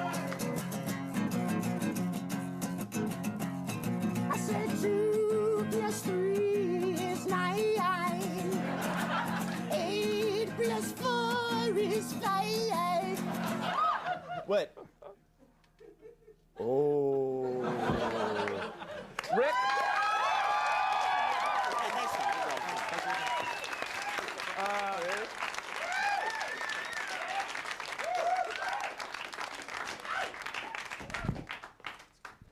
Shapiro, how'd the date go? You remember that, do you? Come back here in the light. How'd the date go? Well, I managed to find myself a date, and she's standing right beside me. Okay. Perhaps you'd like to... Tell me a bit about it. Tell me a bit about it. Well, we'll let her talk about it. I think she really enjoyed the date. Sarah, really? It was Sarah? Yes, Sarah. Unfortunately. Well, you know how Phil came on and asked, said he wanted to date. Well, of course, the answer machine was flooded with phone calls for Phil. Girls just wanted Phil. So he thought it would be a good idea to come on your show and get a date. He could not get a date. He didn't get one call. Okay. So Darcy and Trevor asked me to go on a date with them because they felt sorry for him. Yeah, so I got set up with Jen. So... That's Sarah there. So yeah, I know, Crystal. Yeah. So unfortunately, I got stuck going on a date with him. It was horrible. Really? Yes. What was... I think Jeanette really liked it. It wasn't bad. The bouillabaisse at the restaurant was superb. Well, no, I mean, he didn't bring his wallet, and he told me not to bring my Geez, purse, this is too bad. It was awful. Shapiro, I'm sorry about that. Sorry about that, Sarah. Thank I'll you. tell Darcy. We'll be right back after a word from our sponsor. The Tom Green Show has been brought to you by Darkstorm Comics and Collectibles, 335 Lisgarud Bank. Darkstorm offers both mainstream and alternative comics as well as Japanese animation. Darkstorm does not sell Glenn Humblick paraphernalia, but they do sell comics. Darkstorm Comics, proud sponsors of the Tom Green Show. Yeah, go right into the skin thing. I'm going to talk to the sponsor. You want to do it? Yeah, wow. So Darkstorm Comics, actually, you know. Our first sponsor. Our first sponsor. It's great. It's great. It's great, And the guy from Darkstorm Comics is here tonight in the audience. Yeah, let's have a hand for Darkstorm Comics.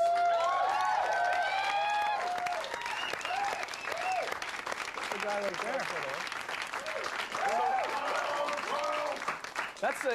It's important to have some sponsorship on our show here. We can't do this every week, without a little sponsorship. It helps a little bit. Little sponsorship never hurt anyone. Didn't hurt us. Yeah. Hopefully. How are you recovering from the tennis championship? Yeah. So Tom and I played tennis yesterday, and I got a skin rash. And you got a skin rash on your face from a sunburn or something like that. It's it's been a while. When was the last time you had no little beard happening? I shaved it yesterday. And? It's a little bit of a skin rash and stuff? It's the Paul McCartney special. It looks like... Have you been putting stuff on your face, though? What? Are you putting stuff on your face, too? No, I'm not putting any of that stuff that you brought for me on my face. Why aren't you putting it on? I told you to put it on, because it's looking... Glenn brought me the skin cream. He says because I shave, I have to put skin cream on my face. But I'm not going to put it on. Why? It's going to, it's looking... The makeup's covering a little bit of it, but just...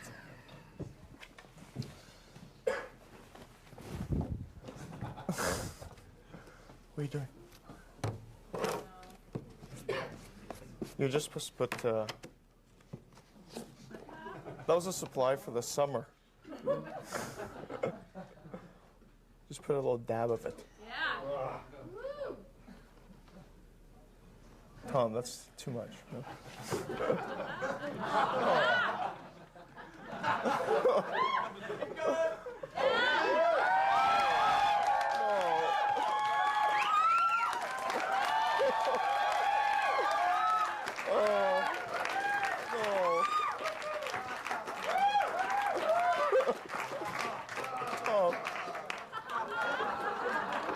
My skin feels soft, Glenn! My skin feels very soft, Glenn! You're only supposed to put on... Okay, let's go to the haunting. The haunting is here as a band.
I find you got to really massage it in to get the best effect. Is it helping though? What's that? Is it helping? Is what the massaging? Or the softness? I think just the skin rash. The left-hand side was concerned, you know. The left-hand side was the driest.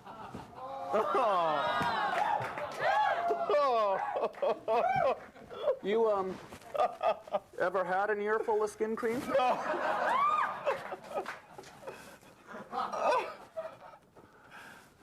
You shut your mouth, son. I'm gonna give you a real ear full of skin cream.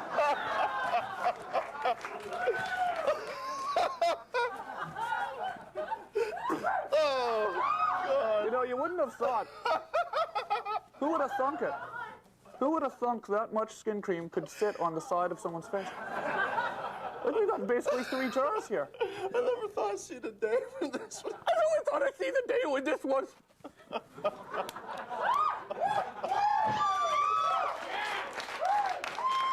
So that's the end of another show. I'd like to thank The Haunting for coming on. Thanks for coming on, guys. Show the CD. That's The Haunting CD right there, and we'll see you next week on the show, on The Tom Green Show, Thursdays at 11 o'clock, Mondays at 11 o'clock. See ya. Here's The Haunting.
Ottawa. Try Nelm's opticians. I have try them on. Seriously. Why don't you just put some tape on it? Just tape them. Tape it. Just tape them. They're busted. I'm not putting tape on my glasses. Why? God, I can't believe you're taping this shit. Let me tape this. Let me tape this. I'm not. I thought we were doing the intro with Christine McDougall. Yeah, we are. Tape them, then work on the computer after. Tape the glasses. Big deal. 3 minutes. What's the big deal? I'm sort of mad. It's the lighting. I'm not gonna put tape on my glasses. Why? What's the big see-through tape? I'm not gonna Doesn't put tape matter. on my glasses. Big. I need more tape. Lots of people do it. It's a comedy show, Glenn. It'll still be funny with tape in your It's glasses. friggin' hilarious. A sore tooth? When glasses are busted? Someone called it a comedy show. Tired? Anyways. God, I'm sick of this. Oh, yeah. It's just a broken piece of glass. It's no Yeah, one's well, fault. anyways, it's It's no one's fault. Tape them up. Slap a little tape on. There's no tape going on these glasses. Why? They're not. Because. Well, you don't want to ruin Because. them? You don't want to damage Put them? tape on your eyes. Wait. Not on the lens. On the Put tape on your eyes. That's basically you putting tape on your eyes. Open. Open your eyes and Open put your tape eyes. on. No, my eyes are open. No, they're not open. Let's try another. How can putting tape on your eyes possibly be equivalent to putting tape on glasses? It's the same thing. No, I it's not. see these. These We're are not gonna- my. I'm not talking about over my there. vision of the world. Here, let me. No. You're Let not me just looking fix maniac. them for you. Let me fix them for you. What, do you love them? What? Yes, I love them. You put it around the middle. Yes, I love like them. Revenge of the Nerds. You know Revenge of the That's the last Nerds? thing I have to You listen know to. Revenge of the Nerds? What in the middle? It's a big deal. What? The personality, like. The opinions expressed in the following program are those of the participants and are not those of Rogers or Rogers Community 22.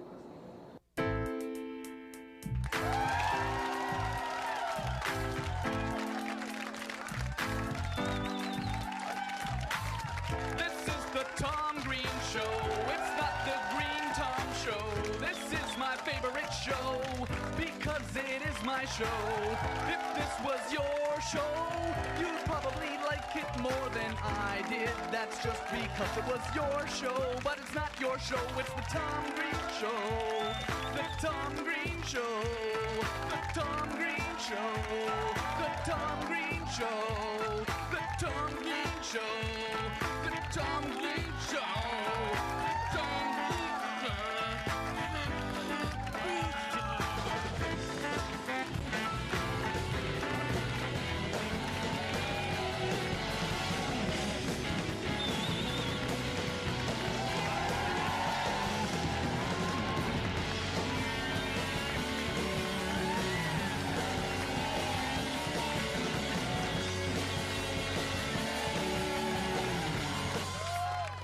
Holy cow! So Ray said we could talk about it. We can talk about it? Yeah. Really? See, we'd like to apologize, first of all. We'd like to apologize for Glenn's foul-mouthed behavior.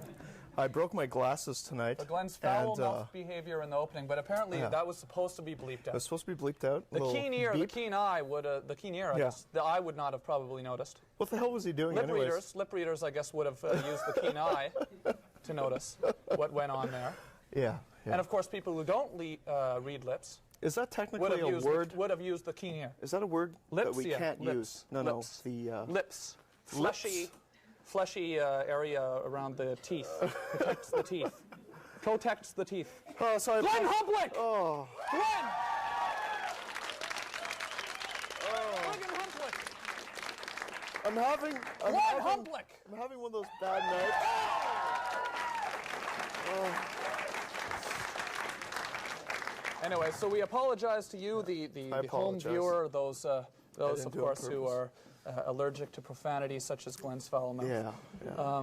You're having a bad week, though. Yeah. You broke your glasses. I broke my glasses. I'm getting a root canal on Monday. A root canal on Monday. And I've had pain Remember in my that mouth band? all week. Remember that band? Root canal on Monday? Yeah. The Hooblers!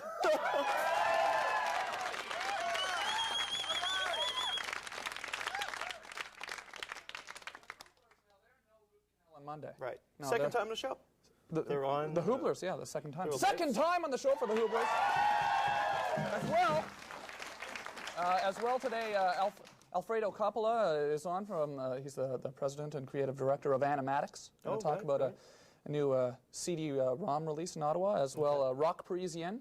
He's a music critic. Right. And have you heard of the Angel of the Queensway? Yes, I have. Yeah, yes, you have? Yes, I have. What did you hear about I met him earlier. You met him earlier. I met him 15 minutes ago. The Angel of the Queensway is also on the show. First, we're going to go to something from my home, though. You know I work out my body. Yeah, it shows. Well, thanks. No problem. I thought what we would do is we and this is not really fully my idea, but it was suggested, because I do work out my body, that we would put together a little demonstration video for you at home on how to keep fit. And then we'll be right back. A lot of people say to me, Tom, how do you do it? How do you find the time to do all that volunteer work at the community television station and still be able to get out of bed in the morning? Well, I tell them physical fitness, that's the key. Today, I'm going to show you how to keep your body physically fit.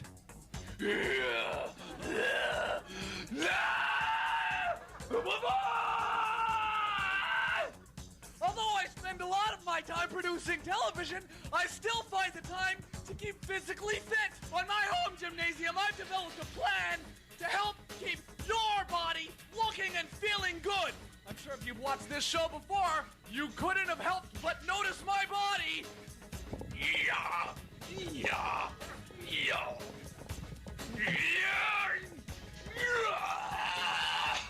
One important thing to remember when you're working out is to have fun. I mean, you gotta enjoy yourself if you're gonna be working out regularly. It's just skin cream.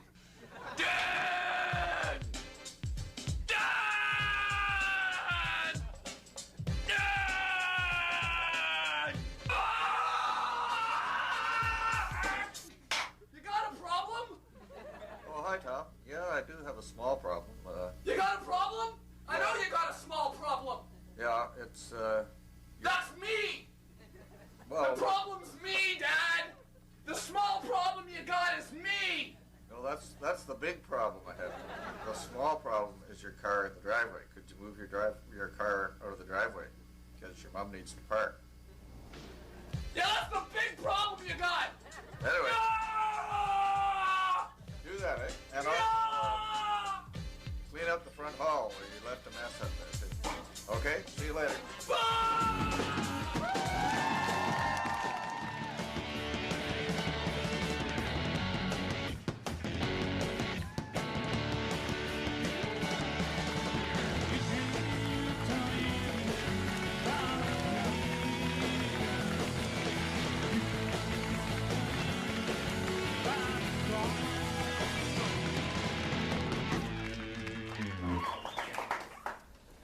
Brian Charania, the angel of the Queensway, is right here beside me. Brian Charania.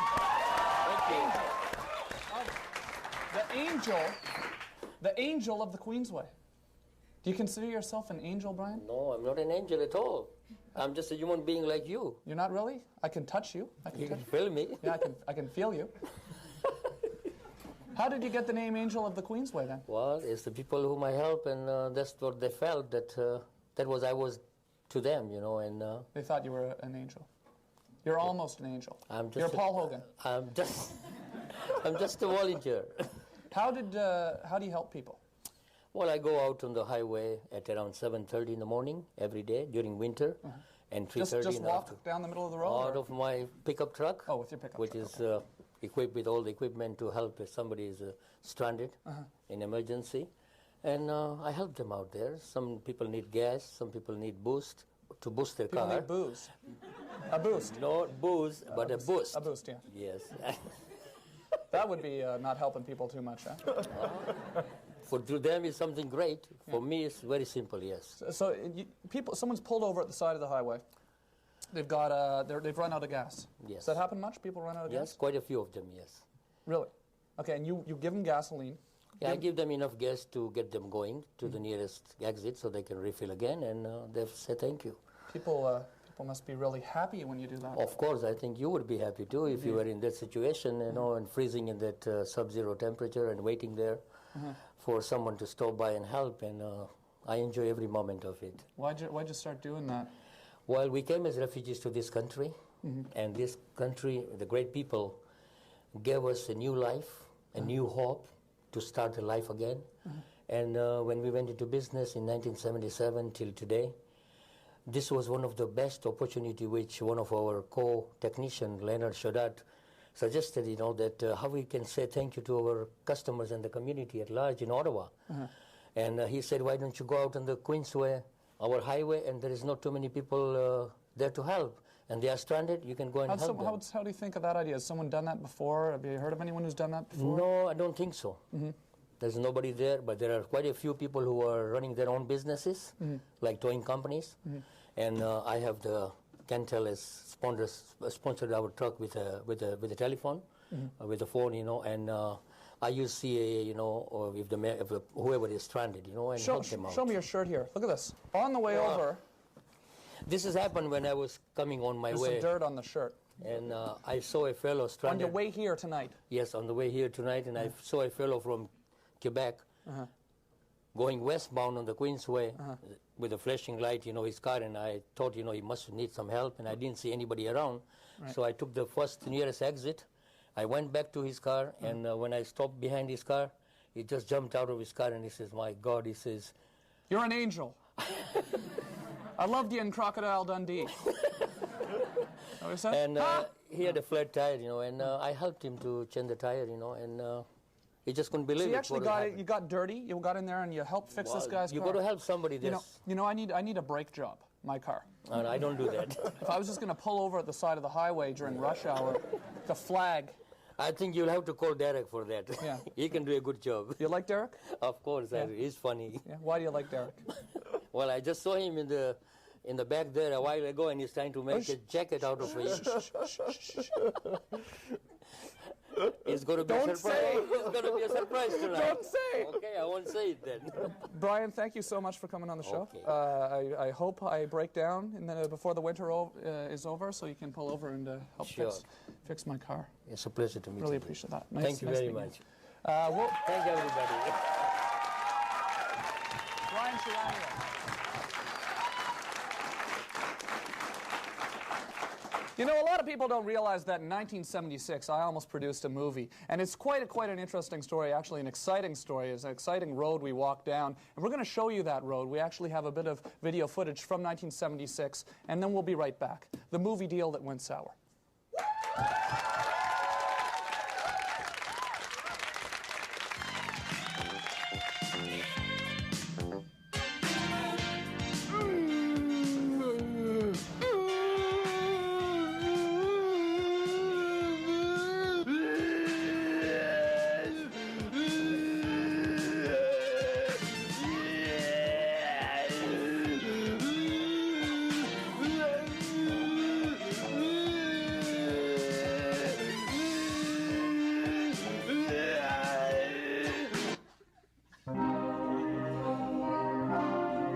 Well, I've got some good news, and I'm afraid I've got some bad news. Now, the good news is, you're hilarious. Hilarious. We want to make a movie. The bad news is, I'm afraid you're not in it. You just don't have the look. I've got a man in mind right now, Trevor Kavanagh. He's more of the glamour, fashion, movie star look.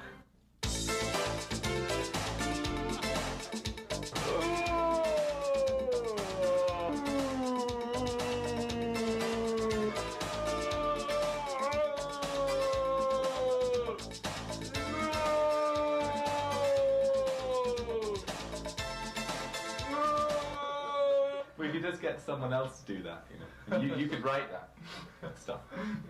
You know, then you could. You know what I mean? You know what I mean? Right. Do that. The other one you do, isn't it? Yeah. You could do that too on the movie. Yeah, we'll put something. Would you come up with these things? Well, I read that one. Yeah. Yes. Oh, some of them are like. I think my favourite one was the one before that. Yeah, the one before that one. Yeah. We're gonna use that. It's yeah, the stabbing. Yeah, right.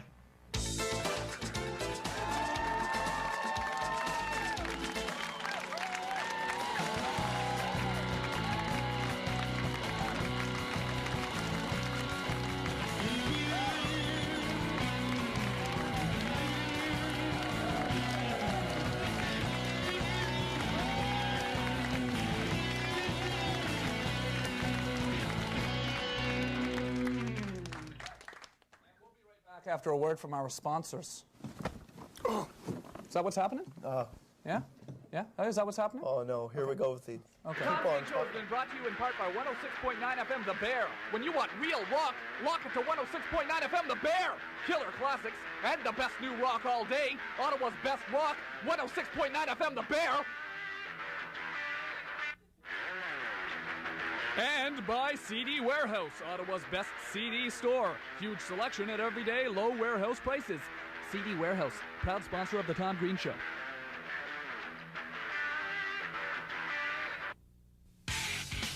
And by Concrete Jungle, Ottawa's BMX supply house, opening March 15th. Call 860-2673 for all the info. Concrete Jungle, proud sponsor of the Tom Green Show. And that's how babies are made, son. Now run along and play. Just don't go near the highway or you'll make the street hang. Hey, this is a microphone. Okay, let's start from the top. And that's how babies are made, son. Now run along and play. Just don't go near the highway or the street hags might get angry and kill you. Okay, Dad. Bye-bye. Hi. We all know the agony of explaining something to a small child, especially without a microphone in our hands.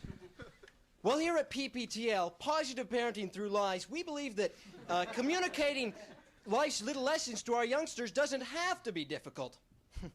Ask yourself this question. If the truth is so hard, why not lie? Take, for instance, my little Billy. 3 years ago, Billy was a healthy, hyper young boy.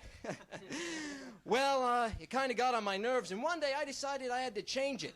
Instead of telling Billy to settle down, of course, though, I said, Billy, If you don't settle down, the ogre that lives under your bed is going to get real angry. And when he gets angry, he gets really hungry, Billy. And when he's hungry, he craves the tender flesh of young boys, Billy. It worked great. Billy shut up for 3 years. Of course, he looks like a girl now and has aged considerably. Hey, that's besides the point. For more information on our proven methods, contact your local branch of Positive Parenting Through Lies. And remember, we're the same people that brought you the internationally acclaimed Scaring Your Children for Their Own Good. Jeff Lawson! Jeff Lawson, eh? All right! You need that. You need that. You need to use that that metal tube. It comes in handy. It's a metal tube with a grid on the top of it. Looks a little bit like this one. I believe that one is actually omnidirectional. Oh, really? Yeah, cardioid pickup pattern on it is an omnidirectional cardioid pickup pattern. As opposed to? So you're looking for an assistant, right, Glenn? Yeah. Glenn is looking for an assistant. We have basically a job opening here for Glenn Humplick. Glenn Humplick's assistant. What happened to your old assistant, anyways? Never had one. So we're asking people to phone in and fill this position. Is anyone on the phone? Hello? Hello there. Hello. Hi. How's it going? We'd like to ask you what you think some of your qualifications would be to be Glenn Humplick's assistant. Well, I think they're obvious. I mean, I can type at least 20... How are they obvious? I have no idea who you are. I've never talked to you in my entire life. Well, I feel like I know you. Oh, okay. Do you have a name? Well, you see, that's the thing. I'm very personable with people. You know, I can meet them, and I'm friends. I can talk for hours on the phone. Uh-huh. Okay. I can also type 22 words per minute. Okay. Wow. So I could type down anything you want to say. As you say it, I'll type it down and, you know, print it out or whatever. Okay. Like if you have homework, you know, I could do it for you. Okay, well, we'll keep that in mind. Yes. And you just wait on hold there, okay? Okay, yeah. And actually, we have your number. We'll call you, okay? Don't call thank us. you. See ya. Bye. Hello? Well, how's he sound to you? Sounds good. Yeah, do you need a He's typist? fluent. He can talk. Yeah? You need someone who can Swallowing? type? What's going on? What did you just say there? I just swallowed something. Oh, okay. It's insane. What do you think it was that you trying to swallowed? pronounce something. I What do don't you know. think? Was there something in your mouth? Soft drink? A soft drink, yeah. Yeah, so there was some soft drink in your mouth. Yeah, and I swallowed it. Yeah, well, it made a funny little noise. Oh, did it? Yeah. Yeah. Hello. Hi. I'm talking to the phone caller, not to the camera people or the director. Hello. Hello. Hi. It's a fun little game we play every week. Yeah. What is that little delay? So you want to volunteer here? Well, what does the job entail? Is this the same guy, or are you just impersonating the last guy? I didn't hear the last guy. Okay. Well, it's all right then. It's all right. What's the job entail? Well, what does the job entail? Well, it does sound like the same guy. It sounds like the exact... We want another guy. You sound too much like the last guy. Next caller. Hello? Hello? Hi. Hi. Hi. Is this the same guy? No. What do you mean? God, they all sound alike. It's weird. Why does everyone who wants to assist you sound exactly the same? I don't know. Is there a kind of person out there, a breed of person that grows up thinking, I want to assist Glenn Humplick? Oh, God, no. And they develop similar characteristics? Hope not, but... Yeah. Clearly, I think... God, here goes the swallowing thing again. What the hell's going on? Shut up.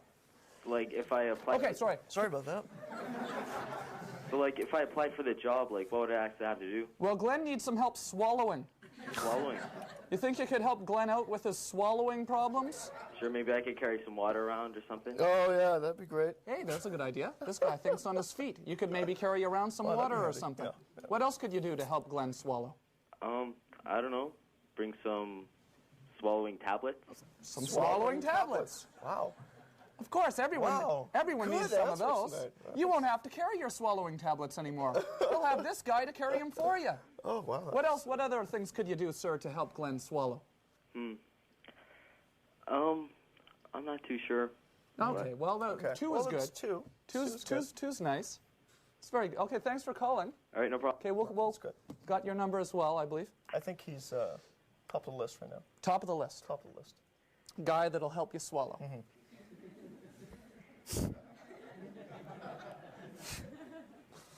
Hello, you're... My mom watches the yeah, show. I know your mom watches, yeah. I know your mom watches.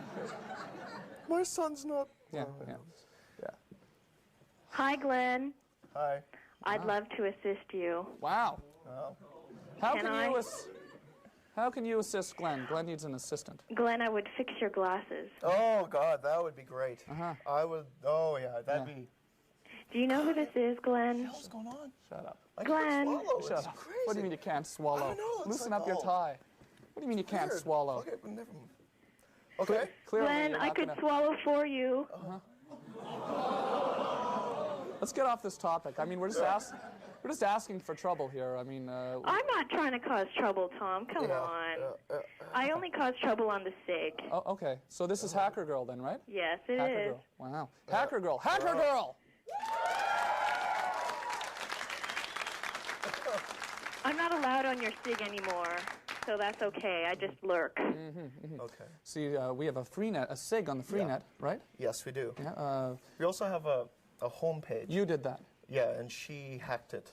And she hacked it. Pornographic things. Yeah, thereby being dubbed with the title Hacker Girl. Hacker Girl. And I scanned all those pictures for you, don't Oh, forget. really? Oh, Yeah, okay. yeah. All right. Well, thanks for calling. Thanks. Thanks, Tom and Glenn. See ya, Hacker Girl. Bye. Yeah. What's that last caller? Wow.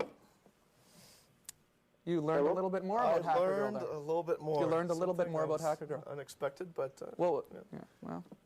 Hello. Hello? Hi. Hello? I can give him this big-time drink. A what? A drink? A big time drink. Yeah, I drank this at school. Those are delicious drinks. Oh, yeah, I drank it at school. What kind of big time drink would you give them? A C plus maybe? No, not quite. No, a Tahiti treat maybe? Nope, No. Fanta root beer It perhaps? has vinegar juice. No, a Heineken? What? Vinegar juice. What? Relish. What? Vinegar juice. Vinegar juice. Vinegar juice. Vinegar juice. Okay. Relish. Okay. Relish. Mustard. All right. Well, thanks for calling. Or I could show him a picture. No. Oh, wow. I could show him a picture. No. of I said Hacker Girl thanks for calling. naked. Hang up. Hang up. I could show him Hang a up on picture him of before Hacker he yells Girl a swear word. naked. He's going to yell a swear word. Anyone who says you push Darcy? the black button? Yeah, on that thing. All right, so is it over? Wow. Is he gone? Yes. Well, that was scary for a second there. See, I have this way of telling when they're going to yell out some sort of profanity. Oh, well. And usually it comes after the words vinegar juice and relish.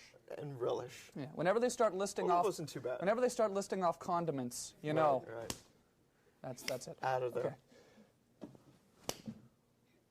Did you hear that little drum thing I did last time? You did do it again? Yeah. Oh, yeah. That's like probably one of the most dramatic drum sounds, eh? The hi-hat. It's almost a little dance. Yeah, a little dance. Yeah. So what's happening now in the program? Oh, well, you know. It's right before you. Yeah, on this little piece of paper right here. Yeah, thank you for pointing that out to me. We should think about this. I forgot about these pieces of paper that we have here that describe how the program works. Yeah. You wrote it. Yeah, I know I did. We'll be right back after this.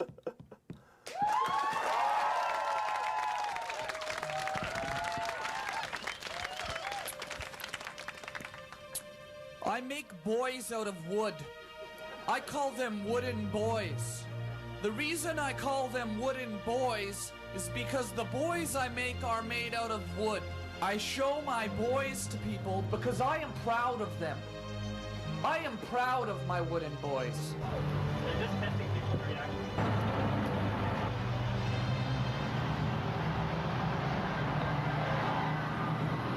Yes? What's this? No, I don't know what this is, so what's going on? Sorry.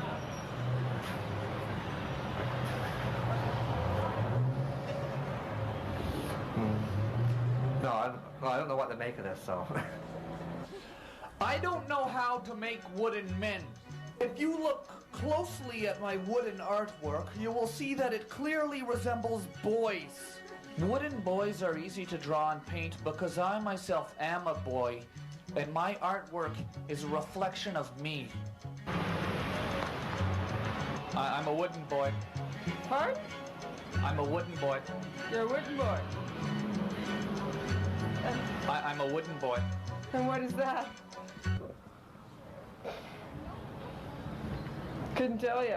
If I was going to make wooden animals, I'd make gorillas, because gorillas are similar to boys. I'm not a gorilla, but if I was a gorilla, I'd be a wooden gorilla.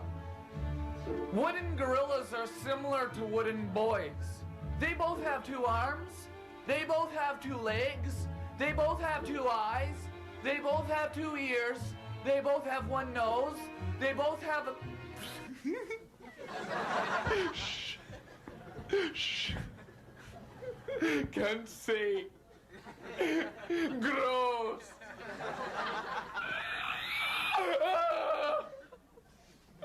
I can't say. Gross. Gross. Some of you are bound by pornography, by lust, by pride. Some of you are depressed and lonely. Gorillas look similar to boys.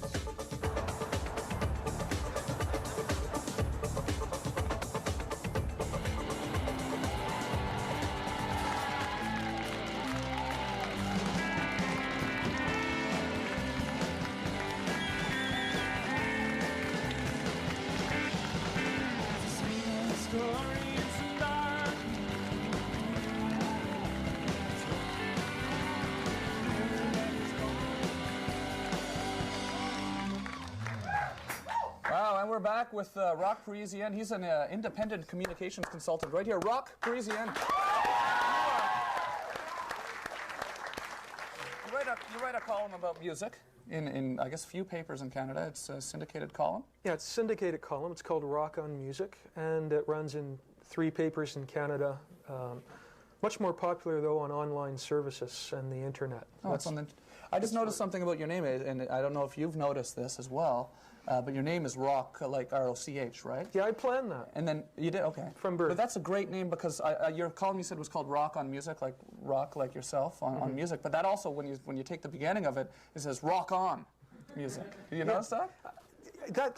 People have pointed that out to me, you know, and the coincidence is amazing. It's weird, yeah. Did you think of that before you actually started the column, or was that something that people came up to you afterwards and they said, hey, look, it says Rock on too, and it's a music column. It's like rock and roll is music. Rock and roll is a kind of music, and your name is also Rock, like rock and roll. Well, like I said, we sort of planned this at birth. I had a little chat with my mom and said, wouldn't that be funky? Oh, yeah. If you named me Rock, you know, I could call my column that like 15 years, 20 years later. Exactly, yeah. And so, yeah, it worked out. The strategy is in place. Have you seen Mr. Holland's Opus? Have you seen that movie? No, I haven't. Oh, it's a movie about music. Okay. With Richard Dreyfuss. He's a music teacher. And when his wife is pregnant with the baby, they put headphones up on her belly. Okay. On the mother's belly, and listen to music. So maybe that's the same sort of upbringing that you received then, one bred from a music beginning. There you go. Rock and roll right from the start. Right from the start. You were a judge at the Juno Awards? Yeah, in one category last year. How does that work? What was that? Well, the Junos, as you know, have 150 million categories. What they do is they select a panel of judges from across the country. It's based on region and different parts of the industry. There's 10 nominees in each category. You vote, you rank them in order. From the total scores of the 10 judges, which go to Pete Marwick Thorne, so it's all very, objective and stuff. And they always come out and do their little speech. That's right. Yeah, so then you end up with 4 or 5 nominees, depending on the category, and then the same 10 judges vote again. And that's what results in those scores. Is Alanis going to win a Juno, do you think? I think she might pull one out. She might sneak one out from the judges there. I'm referring to Alanis Morissette, of course. Yeah, Ottawa's own. Yeah, she's from Ottawa. Yeah. She's doing major, right? Wow, she's doing big time. Yeah. Do you really like her, or? Alanis? Oh, I respect her success. She's obviously doing something that speaks to her generation. She's got an honesty to her that the kids relate to, definitely. And she's from Canada as well. She is, right up there. And she's doing much better here. In the United States, yeah. And how's she doing in Germany? Well, in Germany, this is my in Canada in the wintertime. Canadians wish they were anywhere else. Sure, yeah. So wherever else you want to go where it's warmer, I've got it. Yeah, on this shirt. Great. I don't know how well she's doing in Europe, actually. No. Probably all right. It's great though to see people like herself and Paul Anka doing so well. Yeah, the last time Ottawa had a big U.S. star. Yeah, but they goes back about that far. 5-man electrical band, sort of Does Ottawa have a is there a lot of international? There's not a lot of international artists that come out of Ottawa then, but Ottawa has a pretty good music scene. It does have a good music scene. It really does, and hopefully, the Hooblers are from Ottawa. The Hooblers. Hey, let's hear the Hooblers.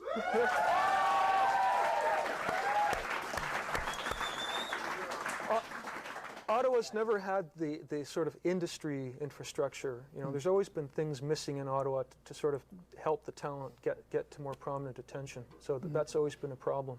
Right. Management, you know, there's not a lot of management in Ottawa. There's not a lot of good industry contacts to help bands get to the next step.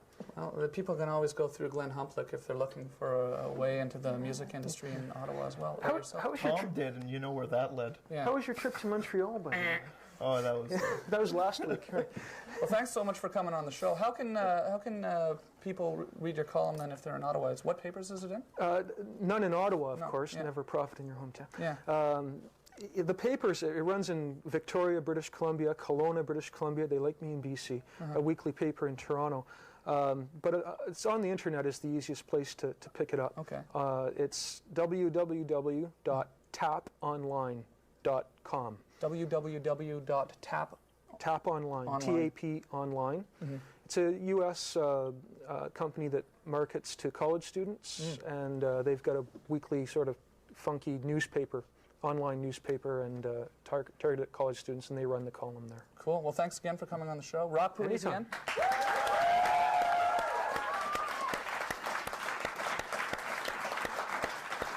Now we're going to go downtown and meet someone else. This is a lesson in physics, and then we'll be right back. That's great.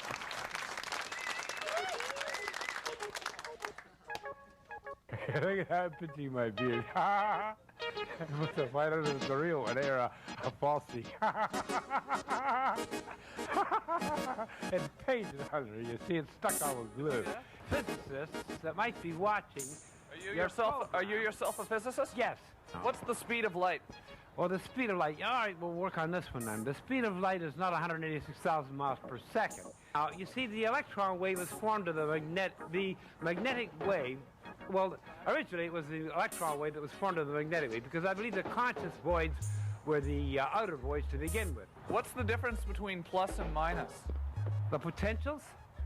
The only difference between the potentials of plus and minus that I know of is the direction of force, the direction that the force is exerted from. You know, the direction, that's all. If it comes from up there, it's, say, plus, and down here it's minus. Plus 18 and minus 6, it must, that's it. Plus 18 and minus 6. Minus 3 and plus 9. Plus 9, minus 3, minus 3, minus 1/2, minus square, minus 3, minus 1/2, minus square, minus 3, and plus square, plus 9, minus 6 and plus 6. Now we have minus 3 and plus 9. R is minus 6 and plus 6 equal to minus 3 and plus 9. You see, they are, you see. If you take minus 3 and plus 9 being plus the plus cube of minus, the plus 1/2 plus square of minus 3, I believe it is, yes. Now we have minus 6 and plus 6. Is there any difference between both minus 6 and plus 6? Is there any difference between the equalization of both forces? Are they different or are they equal? Both sets of forces, they are both equal, aren't they? Minus 6 and plus 6, get the point? And minus 6 and plus 6, now we have minus 3 and plus 3. Now we have minus 6 and plus 6. We have minus 6 and plus 6. Now we have minus 3 and plus 9. Now both sets of forces are both equal to one another. You see, right? Did you know this before? No. No, I did not. That's very intelligent theorization on the spur of the moment, eh? Damned, but not forever, because the mind cannot be damned. You know why? The mind is the most powerful instrument there is. It's omnipotent. So why can the mind not be damned? This can't happen, but it can't. Because it's possible, but it won't happen because they have controls up there that will not allow this to happen. Okay, now let's let the man talk. We all want to have a turn. We all came to the show here to talk, right? Right. Why can the mind not be damned? Because we're energy. And in physics, they tell you energy cannot be destroyed, only converted, right? But if you go by the Bible, it says you know nothing until you be resurrected, right? So you cannot exist until you've been resurrected, and then you can be, then you're supposedly supposed to come back, right, and live in a better world. But you can't be damned because what God promises you is eternal life if you believe in Him. If you don't believe in Him, well, what's the opposite of eternal life? It's death. Can't be, no. But I might be the master. You know who the master is. Who is the master? You're not the master. I am the master. You're not the master. Well, I so happen I am, buddy.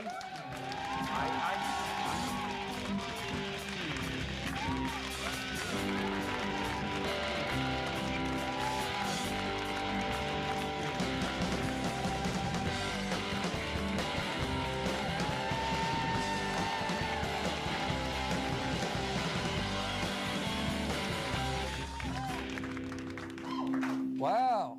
Wow, we're back with Glenn Hublick. And the Hooblers, and the show is just flying along. The show's flying along. Flying along, We've had, how many guests have we had on now? We've had 2 of our guests. Rock Parisienne was just on. He was our second guest. Yep. Rock Parisienne, actually, he's also a reporter on the show Soundtrack right here on Rogers. Oh, that's right. Right here on Rogers Community 22. So tune in and see that. Mm-hmm. Yeah. So the show's done, and we're basically almost done. The show's done, yeah. No, it's not done. There's more left. Well, yeah. There's about that much left. You were telling me that Derek was, what, mad at me? No, he's gone mad. He's mad at me? No, he's not mad. He's gone mad. Oh, he's gone mad. There's something wrong with him. See, I got mixed up when you said that. I thought you meant that he was mad at me. You weren't He's gone mad. Well, what's wrong with Derek? I don't understand. Oh, my. Oh, my!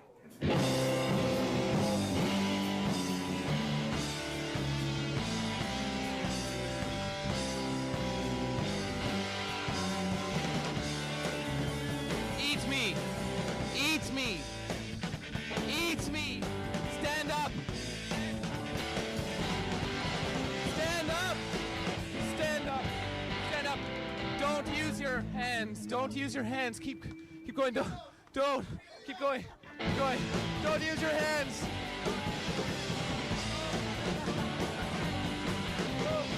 Don't use your hands.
God, this is so stupid. See, about 6 minutes. What this is called is about 6 minutes before the show. We said, "Hey, let's cover them. We need to fill 2 or 3 minutes here. Run over to the Tim Hortons and buy some donuts. We'll strap them on. We'll be right back. We're gonna go to our little promotional segment. It's all like musical. Follow the musical. Right back in a minute."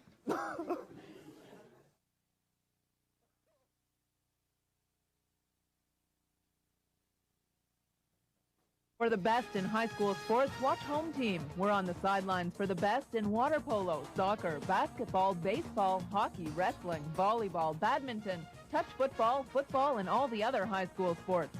You'll meet the cream of the crop when we feature coaches and players, some of whom you might see on the professional scene in the near future. We'll also keep you up to date in the standings. So watch Home Team and look for us on the sidelines at your school.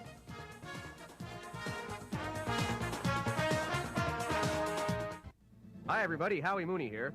How well do you know your sports? Test your sports IQ every week on the Ultimate Sports Quiz. We've got great trivia, mystery athletes, great guests, and your great moments in sports. That's the Ultimate Sports Quiz, Saturday evenings on Rogers Community 22. So it's the dead of winter. What would you rather be doing? Freezing outside or sitting on the couch watching Soundtrack? Join us on Rogers Community 22.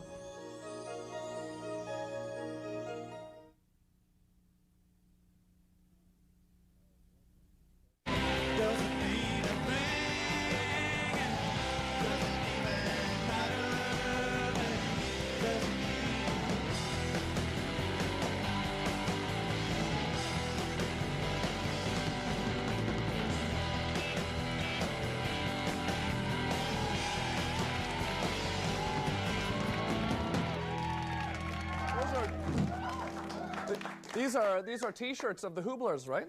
These are the Hooblers. All right. These are gorgeous shirts. Can we give these to someone in the audience? We wish you would. Okay, Hooblers shirts. All right. Oh, okay. You can have that, Donato. There we go. Oh, wow. Nice man. All right. Alfredo Coppola and Jeff Green are here, right here from Animatics. So tell me what I'm wearing around my neck here. You're wearing a mood bar. A mood bar, okay. Yeah. That's the interface engine for our interactive interpersonal dramas. Oh, wow, okay. I didn't realize it was so complex. And what exactly does a mood bar do? It's the way that you interact with the characters on the screen. Mm-hmm. And so the green end of the bar represents a positive response on your part. Okay. The blue represents a neutral okay. response. That's all right. So hit the blue. That's all right. And the red represents a negative response. Okay. Oh, more. Okay. This thing sucks. You got the idea. That's it. Cool. So, I'll leave it on. Can I leave? I guess I should leave it on, eh? Because so that he can. So this is you held auditions for this though. Well, this is. I guess we should tell them what this is. Exactly. It's called Mode. Club Mode. Club Mode. Okay. Club Mode is the virtual club we're creating on the internet. Okay. And how does it work? Well, it's episodic. It's weekly. You get to establish relationships one-on-one with people and get to practice your dating skills, your social skills. It's kind of like Melrose Place online. Right. Melrose Place online. More like Twin Peaks in my mind. Twin Peaks in your mind? Okay. So Twin Melrose Peaks. No, that wouldn't work. Melrose Peaks. Yeah, right. I think Melrose Peaks was probably what the original concept had. I think they had to. It would have been a fitting name, though. I think for some reason. Only something like we're doing. It couldn't come out of the States, where it comes out of Ottawa. This is the second thing. That. This is the second thing or big thing that you've put out of Ottawa. Or is second the right? Midnight Stranger or something else? Midnight Stranger did very well, and it was all shot here in Ottawa, and it's done well all around the world, especially Japan, Germany, and England. Now you've hooked up with Corel though for this one. Yeah, they're publishing our second CD-ROM called Mode. Okay. And Club Mode is kind of a spin-off from the CD-ROM. Okay. Now what happens in Mode then? Tell me sort of specifically. Mode is like a party. You're crashing a party, a fashion celebration, and you get to meet all kinds of wacky characters. It's like a create-your-own adventure kind of thing. That's right. One-on-one relationships. Depending on who you establish a relationship first, it changes storyline. Mm-hmm. And it's like you go to a real party. When you go to a party, if you spent the time upstairs with one person, you would have missed a whole bunch of stuff that happened on the main floor kind of thing. Well, you have to have gone to the party many times to have experienced it all. So. I have to congratulate you guys on hooking up with Corel the way you did, because I tried to get a job at Corel myself. Yeah, I saw that. You had a little bit of trouble there. I understand you actually met with Mr. Copeland, though.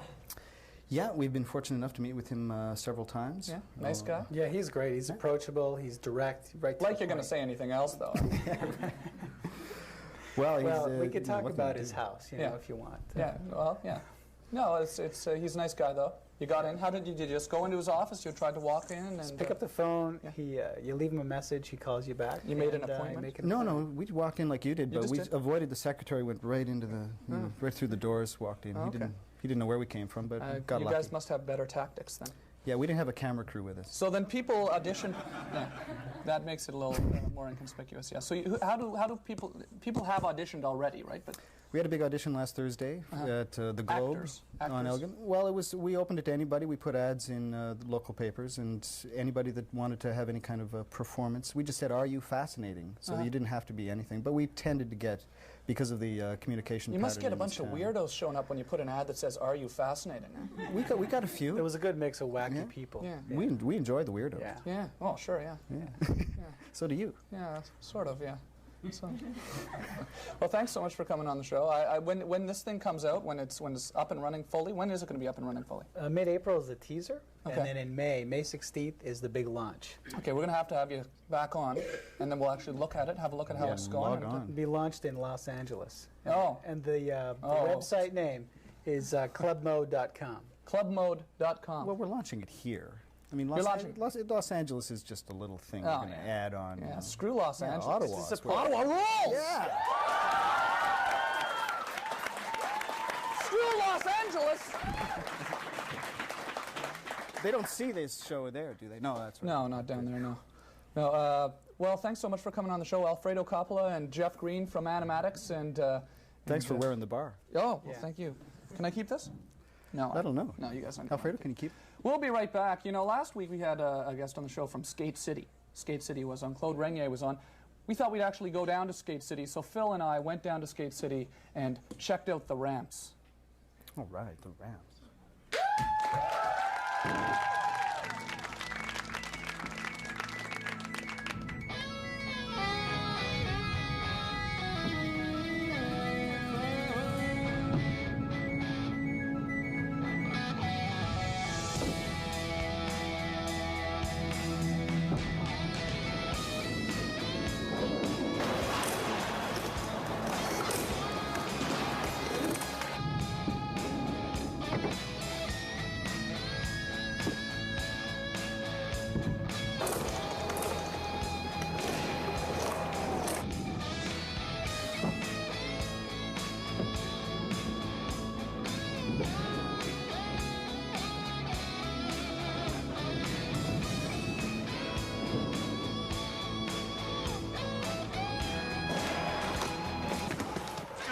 Damn, that could hurt.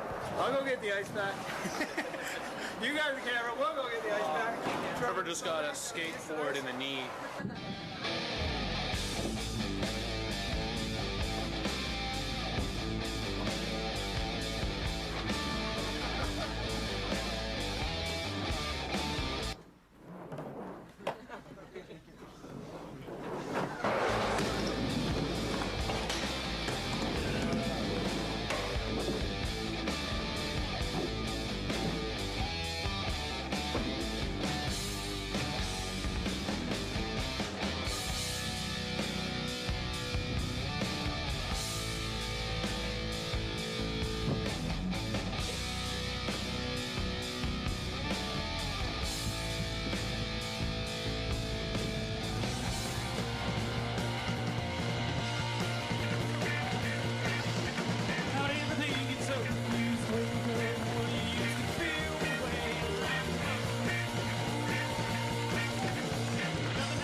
Wow. Wow. It's come and gone once Come and gone. Well, it's not gone yet.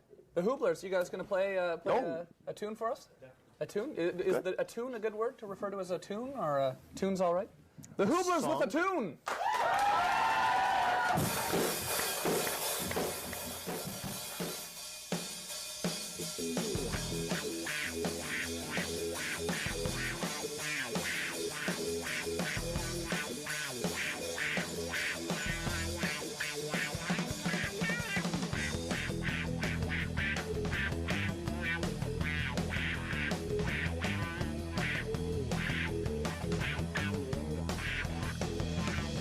Let's go!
do?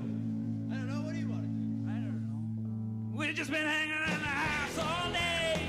We've just been hanging around the house all day. We've just been hanging around the house all day. We've just been hanging around the house all day.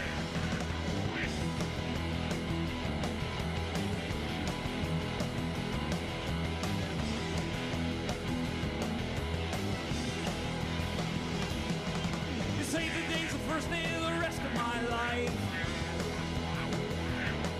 How about that? The first day of the rest of my life. How about that? How about that? How about that? How about that?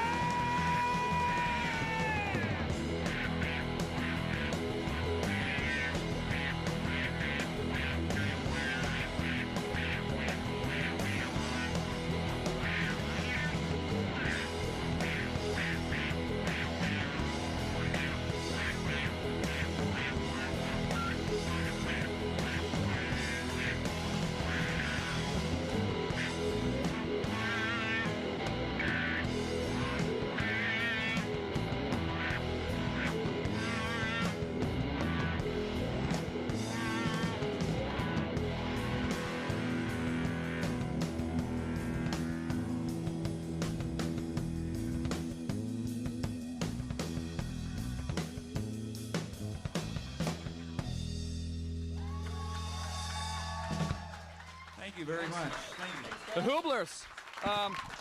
I've got a copy of your CD here. Can we give away the CD too? Absolutely. How do we choose though? How do we choose? You could just scrap it out. I suppose. Throw it up in the air and just Throw it in the air. Can anyone? Okay, just throw it like that. Careful. Careful. Careful. Ah! Ah! Thanks so much for coming on. Great. The Hooblers. The Hooblers. So you're gonna do another song? Thanks. You guys got another tune? Another tune from the Hooblers. I want to thank all the guests who were on the show tonight, the Hooblers, and we'll see you next week. Bye.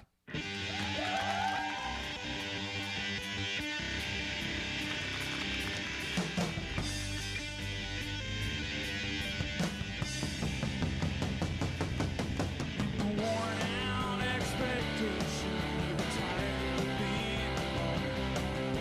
I'll be there at the station, scared like a stone. No one's holding out forgiveness, 'cause that's an empty kind of prayer. But I know that I will thank you for whatever you bring.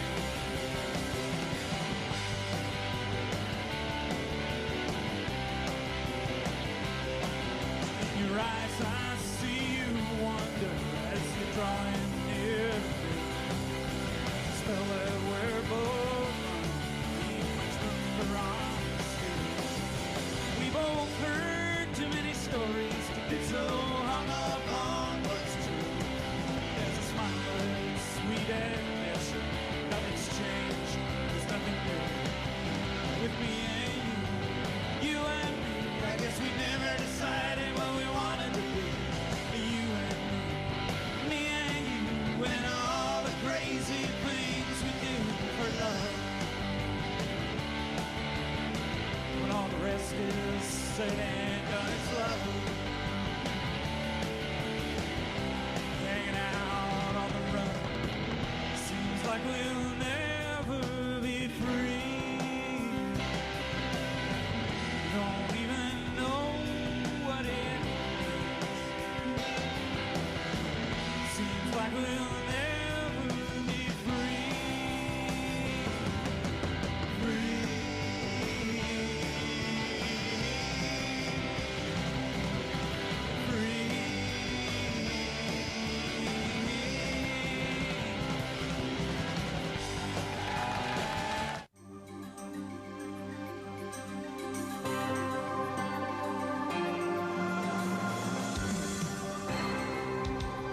You are watching Rogers Community 22 in Ottawa. Fan, are you interested in the local scene? Join us for Soundtrack on Rogers Community 22 Fridays and Saturdays. I'm Janet Eastman. We've got a hotbed of musical talent in this city, and sometimes you might not know about who's out there, but we'll let you know. So join us for Soundtrack on Rogers Community 22.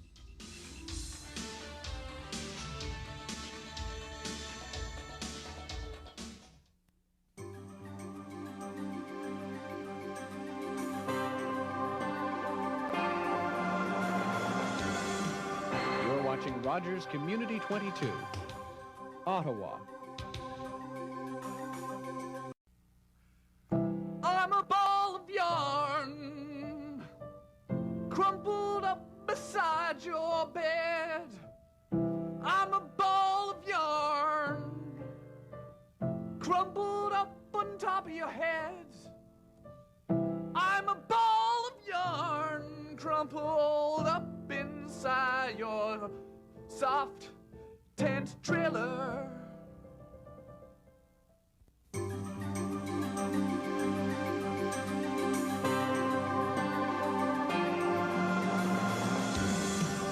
You're watching Rogers Community 22, Ottawa.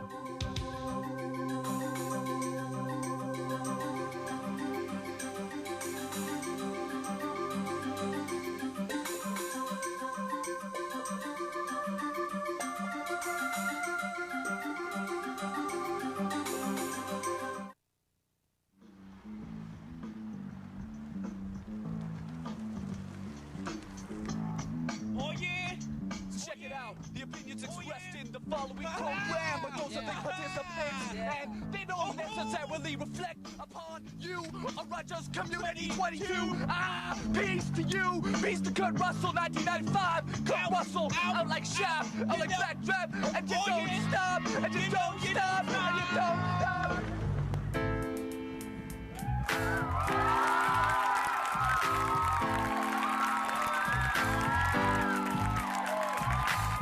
This is the Tom Green Show. It's not the Green Tom Show. This is my favorite show because it is my show. If this was your show, you'd probably like it more than I did. That's just because it was your show, but it's not your show. It's the Tom Green Show. The Tom Green Show. The Tom Green Show. The Tom Green Show. The Tom Green Show. The Tom Green Show.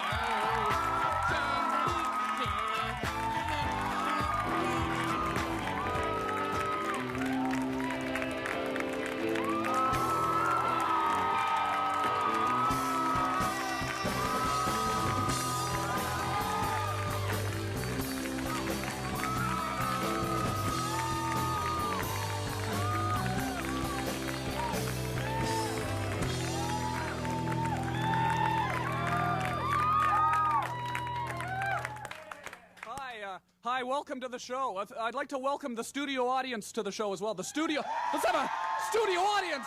Let's have a hand for. Let's have a hand for this. Let's have a hand for the studio audience. It's the first show of the Tom Green Show. On the show today is Derek Raymaker and Mo Gannon from Express magazine, as well as Blair Robertson, who's a psychic and a mind reader. He's a psychic and a mind reader. And he'll be doing little tricks. And he'll be doing little tricks as well. He's a psychic, a mind reader, and he also does little tricks as well. Good. Yeah, as being a psychic and a mind reader, he also does little tricks. Oh, Blair does. Blair Robertson.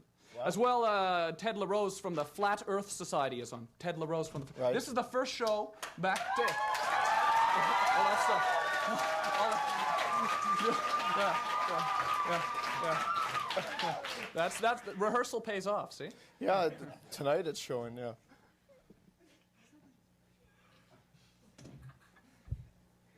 And the band is Cookie. Cookie is the band.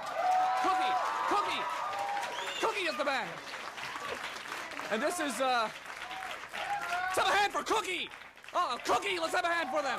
Cookie, how about, put your hands together. Put your hands together. Hand together. Put hand together. Put two hand. So this is the first show back since August, right? So we've been off since August. 2 months, okay? yeah. Okay. So It's the first show of the new season, basically. Last year being the first season, this being the second season, meaning we're going to spend basically another year here doing this, which is insane. I mean, I'm 24 years old, right? Yeah. And, I mean, I applied for a job at the McDonald's in Orleans last week, okay? I'm not joking. I applied, no, it's 2 weeks ago. It's 2 weeks now. Yeah, no. It's 2 weeks now. No, it's 3. Which makes it even more depressing that I haven't got a call back yet. But so, if you're a manager at the Orleans in McDonald's, if you're a manager at the Orleans in McDonald's, please give me a call back, because I seriously, that is a way to pass the time. I think. You seriously I want really to work there. look through the pile of wherever you keep them. I don't know, like under the fries or whatever. Where you keep there's a pile of them. Probably a pile of them under the fries. That's probably a funny place to keep them at. If you kept them under the fries, that'd be a ridiculous place to keep applications. Jeez. See, I think it's the new desk that's making me. It's hiding off. You know? Okay, so is that it for the opening part, where we do the talk and then we go to a segment? One thing that's going to be different about the show this year, I guess it's just we've been off for a while, so there's jitters, right? Right. There's little jitters that we're experiencing right now, and that's understandable because we haven't been doing this for a long time. You know, we're a little nervous about the show tonight. Haven't done it for a while. Coming back. We've got to, make a good impression. We've got, the biggest audience we've ever had here in the history, of this show.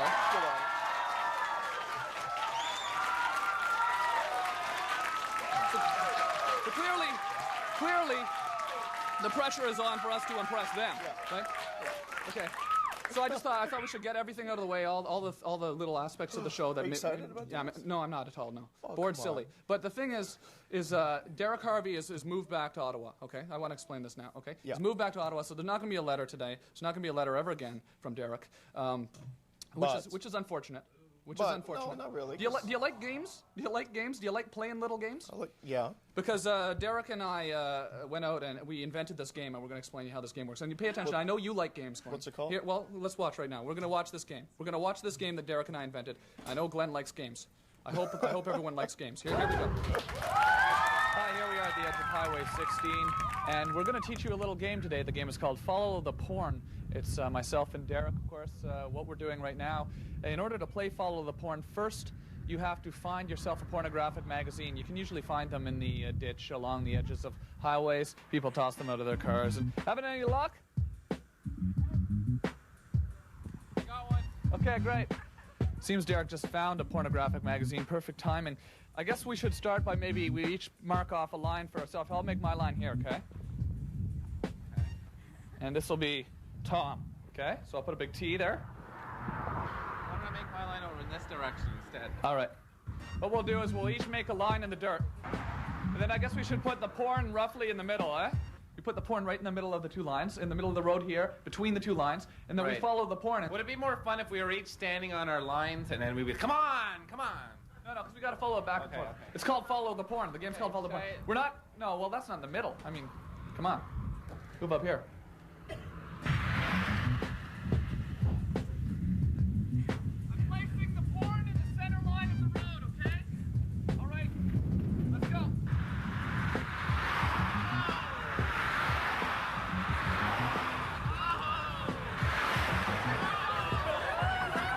Okay, what's happened here is the pornographic magazine has flown off the road. You can see it's flown under the shoulder.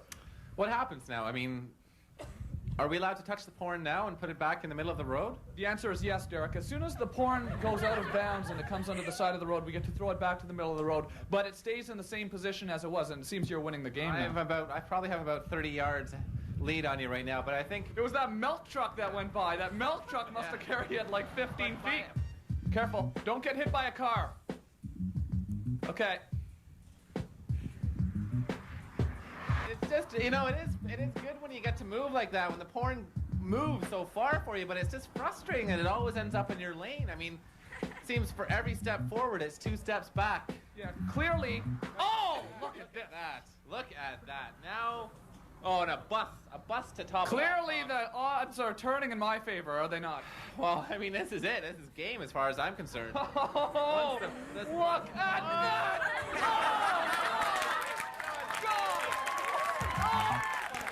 Oh, but we are going back and forth. To end to end. Exciting. we have just, now we're back almost at your line here. Okay. Oh, that picked her up. Oh, now. Good game. The whole porn doesn't have to cross line. Just one little shred of it crosses, and that was game over for me. What a close game, too, though. You can see that half the porn is still on my side of your side of the line. What should we do with the rest of the porn then, Tom? Now that we've finished the game, or? Yeah. Do you want? Maybe we should put it back in the ditch so other kids can play. Okay. Yeah, and another thing you can do is cut oranges in half and then cut them in half again and put them in a plastic bag. And you can have a little break.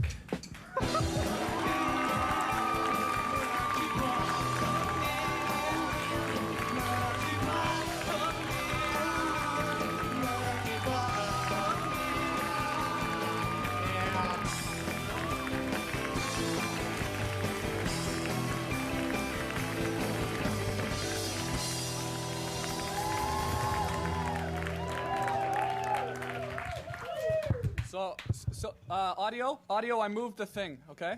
Okay? Fine. Okay. Derek Raymaker and Mo Gannon from Express Magazine here, everyone.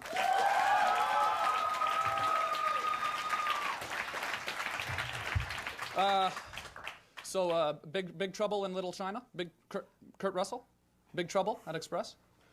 Yeah, you could say that. Are you guys in big trouble? I didn't know this would cause Long arm of law swooping in? Grabbing your necks, wringing your necks? To tell you the truth, I haven't heard from any cops. Slapping your bottoms? Mo and I haven't heard from any cops. You haven't heard from cops? So, no. Explain what's going on then, just before I have, because I don't know what's going on. We wrote an article called Scamming, Living on the Edge of the Law for our 3rd annual Living Cheap Guide. Oh, here, just right here. Scamming. And it tells people how to rip off stuff. Is that right?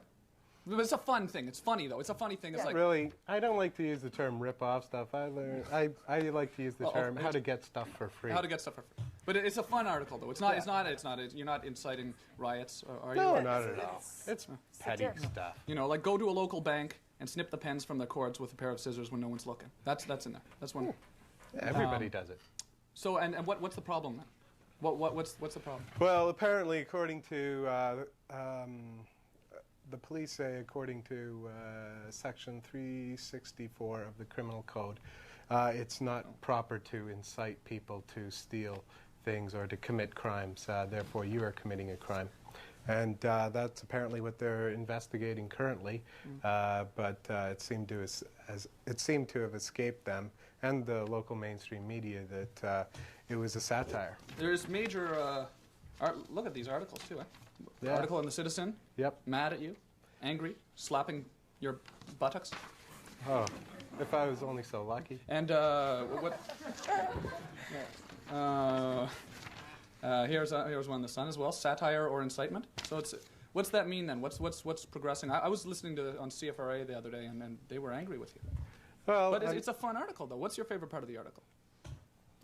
I don't know. I like the part about starting riots. Read some of these Although things. I've never started one myself. Read some of your favorites. You wrote it, so I'm sure you'll have the delivery down and everything better than I do. Big ticket items. Any true anarchist lives for looting.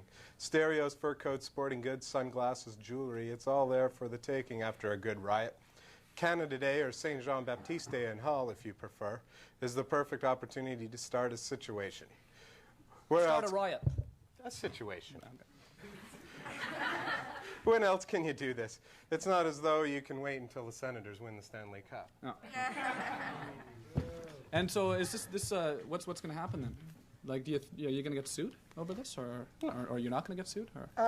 Under actually, it's Section 464 of the Criminal Code. Mm-hmm. If somebody found that we had committed a crime by counseling somebody to commit a crime, then we could face fines or possibly go to jail. What are you doing there, Derek? Nothing. What are you doing there with my pen? So, but that probably won't happen? Well, we're hoping it won't happen. It shouldn't happen. What you were saying something about, I don't know, something about the Sun and the faxing people and stuff. You want to talk about that? faxing. You guys talk about that? Oh, well, what happened? That seems like the weirdest thing about this whole thing to me. Well, what happened was that the Sun wanted to get our advertisers annoyed with us, so they faxed the article to a number of our advertisers in order to for this process to occur, and only one or two ended up saying anything in particular, but most of our advertisers. I want to make it clear to our viewers at home, though, none of these accusations are really verified. Okay, this is just Derek talking here. This is not us. Okay, we're not the ones sort of causing this. We don't want to be in trouble for this. Okay. It's okay. It's Derek. Okay. No, I believe you. Actually, Mo put me up to it. Yeah. Yeah. Right. Seems weird to me. Well, I hope you struggle through this. I hope that Tony, what's his name? Tony, what's his name? Hope he doesn't Tony read. L. What is it? Tony L. From the Citizen? Yeah. I hope he doesn't read the article that you followed up. Well, he told me when we interviewed me that he never reads the Express anyway. No. So I mean, what can you say? There's no accounting for. Are you worried about the taste. follow-up article that you put in this week's Express? No, Not really. Not worried about that. No. Go get a copy of this week's Express and next week tell us if you think Derek should be worried. Nice mugs here. I like them. Yeah. Oh yeah. Yeah. Yeah, they are cotton. They're cotton mugs. Well, thanks for coming on the show, Derek Raymaker and Mo Gannon from the Express. Thanks a lot. Thank you. Hope I didn't screw that up. Because this is something. We're working on another show here actually that's going to be airing Sunday afternoons. Myself and Darcy DeToni and Trevor Cavanaugh who produce the show. We're working on a pottery show. It's a pilot for a pottery show, and we have a clip actually from that now. So we're going to have a look at that, and we'd like to get your ideas about the show. Yeah. Pottery show. Mo Gannon, Derek Raymaker from Express. In the first half of the 19th century, China merchants were more concerned with the elegance and the newness of their wares than with the names of the potters who produced them. Today, only the opposite could be a reality. Names like Staffordshire, Royal Doulton, Spode, and of course Wedgwood are just a few that collectors enjoy. And that's why we're here today, where I'm speaking with Mvanwi Davis and about something we all love, pottery and porcelain. Thank you for talking to me today. My pleasure. Thank you for talking to me today. My pleasure. Mvanwi, now I'd like to discuss first of all overglaze printing versus underglaze printing. Which would you feel is the better of the two printing methods? I think definitely the underglaze. Most of the companies use lithograph transfers these days. The overglaze printing tended to wear off with regular use, with the washing, and especially with the cutlery, whereas the underglaze is under the glaze, obviously. Less subjective to wear, I guess. Exactly, especially with dishwashers. Now, is it true that now in the early 1780s, for technical reasons, I believe, in the early 1780s, most of the printing process was done in blue? Was it called blue printing for technical reasons? Was that true, or? I think it was just the popular thing of the day. Everybody had to have a blue willow pattern and a variation of the blue willow pattern, and they used copper engraving and they splashed the blue inks all over the copper plate and then smacked it on the plate. And even to this day, though, although other colors have been mastered and other color processes have been mastered, it is still called blue printing, is it not? I believe it is. I actually have this plate here that I brought. It's this Royal Doulton plate. Clearly at a time when manufacturer's name was not at the top of the advertiser's list, this Royal Doulton plate would have been sold merely upon its intricate print work and beautiful print work. Is that accurate? I believe that's correct, yes. Would you just describe this print work as very intricate and very beautiful? I think it's very nice. I love blue, so of course I like this pattern. At what time do you think the attitude, though, did change from people purchasing plates solely for the looks to when they started buying plates for the name? I'm not really sure about that at all. No. I've been here. You don't know, Mvanwi? No, I don't know for sure. I'm sorry. I would guess it has to do with advertising, but I'm not in the advertising business. Oh.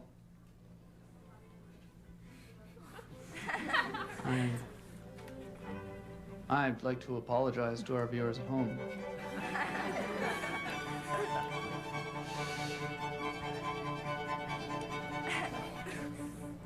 See, on the Pottery Show, we try to bring you answers. And I think today we brought you a lot of answers.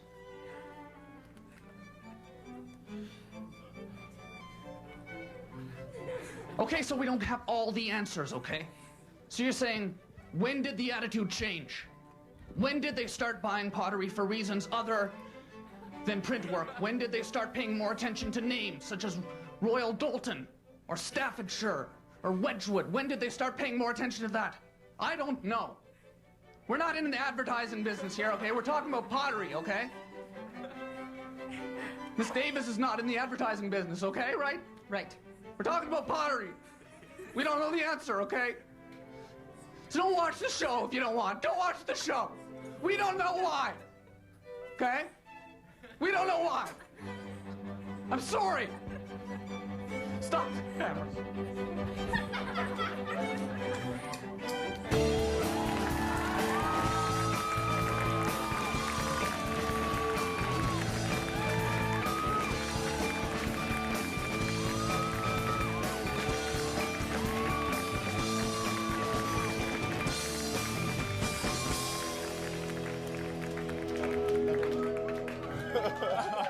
Hey? Tried. Trevor, come out here. Trevor Kavanaugh, everyone. Trevor Kavanaugh. Come on, Trevor. With the new haircut. Trevor Kavanaugh! With the new haircut! With the new haircut! Oh, wow, boos. Couple boos for the hair. Boos. They're I think it looks nice. Oh, I think it looked nice too, Glenn. See, what we're doing is we're going to have a couple contests, okay? Yeah. We're going to have actually 2 contests. One of them involves Trevor. And Trevor has volunteered to, we're accepting calls to this number, 566-0921. Don't call yet. Don't call yet. Wait till you find out what you're calling for. Leave. You might want to. We're asking people to call up, and anyone who wants Trevor to live with them for a week, okay? Call up, leave a reason. Woo!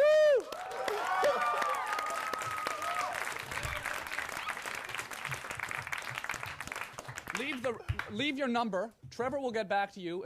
He'll interview you briefly about why you want him to live with you for a week. And then he'll decide where he goes and lives for the week. And we'll be dropping by the house over that week and getting some video of you living your life in that home, right? Yep. Okay, so Trevor's going to... So 566-0921, okay? 566-0921, and that's the number to call. Just leave quickly your number and your name, and if you want Trevor to come live with you for a week. That's great. Yeah. Is that on the screen, the number? Yeah. It's neat how they can do that, eh? Put numbers on screens? Like, I've been saying the number, but I didn't have to say it at all. No, I didn't even have to say it. Okay, so we're having two contests, though, right? Right. Yeah, you can go. Trevor Kavanaugh! A week with Trevor. A week with Trevor. We got the other contest. The other contest is a little more personal. I was thinking of getting a tattoo. Actually. Right. Actually, I'd never wanted to get a tattoo. Yeah. But Derek Harvey actually suggested this would be a funny contest, so it looks like I'm going to get a tattoo. So it's going to be the Design My Tattoo drawing competition. Okay. So all aspiring artists out there, just send your tattoo design to that address, and we'll be doing that as well. Who's going to pick that? You're going to pick them? And it's going to be picked by the studio audience. Oh, by the audience. So those are the little fun contests we're going to do. Wow. Yeah, the Trevor one, that's something that we wanted to try in the new season, because this is the second season. Little contests, you know? Because we can do that, because we're a local show, and local shows have the ability to have little contests. You are it!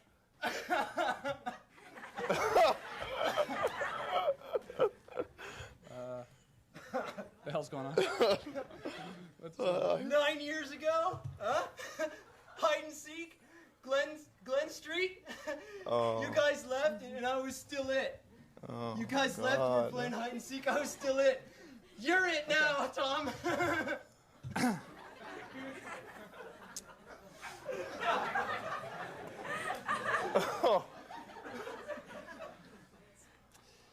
Oh, God. I touched you, though, and there's no touchbacks. That's the thing. I was the one that touched you. I was it, and then I touched you. There's no touchbacks. So I can't be it. You can't touch me. You have to touch someone else. Okay? Home free. Yeah. Glenn's home free.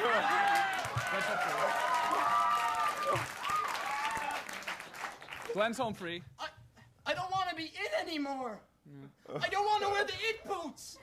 I don't want to wear the it boots anymore. Wow. What are those? Those cougars? Are you an Ewok? What? God. Chewie, we can't get this thing into hyperdrive. What's that? No, it looks like you're gonna have to be it. Yeah, good thing for that. Okay. You're gonna have to live with the burden. I guess you build character. Well, yeah, Could be a good thing. Yeah, probably. I can go out there and be the best darn it I can be for maybe another 9 years, and you are touching home free.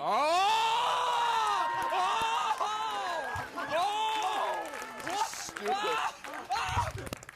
You gotta wear the it boots! You gotta wear the it boots! You gotta wear the it boots! You gotta wear the it boots! You gotta wear the it boots! You gotta wear... All right, thanks.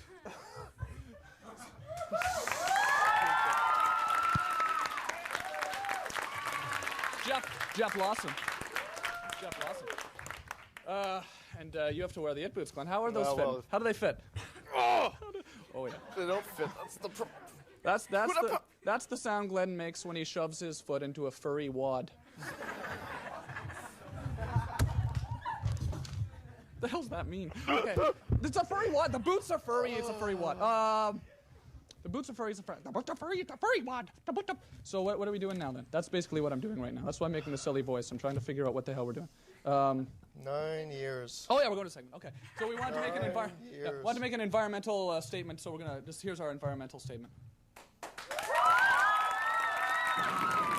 Grapes grow on vines and apples grow on trees. But garbage shouldn't grow on the ground, okay? So don't litter.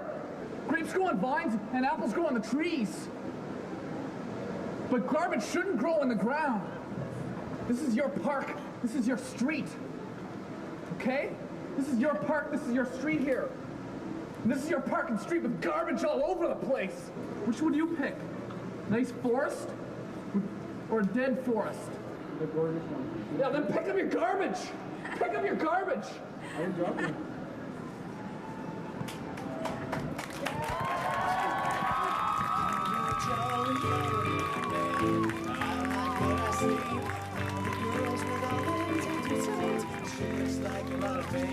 Square inch to me.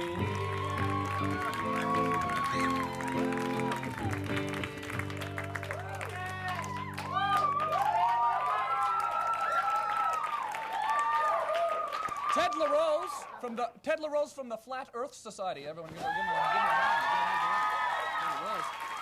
How are you? Good. Good. I heard about the rain. And one of the things with the Flat Earth people, a lot of rain. Okay. Water all over the place.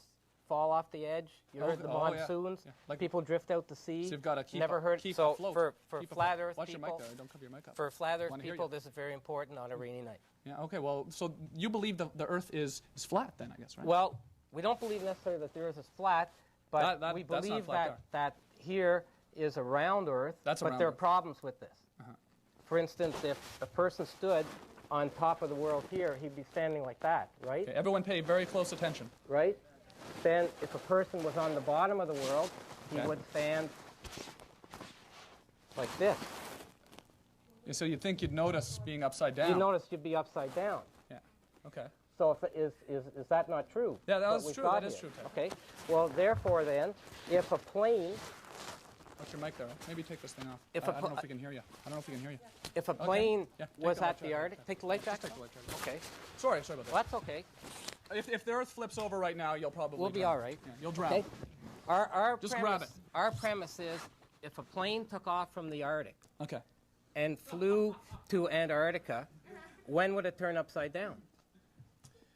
Well, I think down, though, upside Upside down. It's all down. relative to the sky, which is surrounding the Earth, you know. No, so that's an easy way out, okay? If you look at the wheels of the plane stay constant to the ground.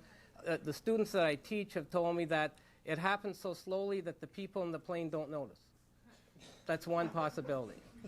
So you can see as a result of thing this. is, though, don't Ted, No. As a result of this, there's problems believing that the Earth is round. Okay, Therefore, it could be something else. So is it what? So is it triangular or? Well, no, like rectangular. We've got the possibility. Octagonal. Okay, like for the three-dimensional people. Hey, maybe that it's spherical. It could be flat like a pizza.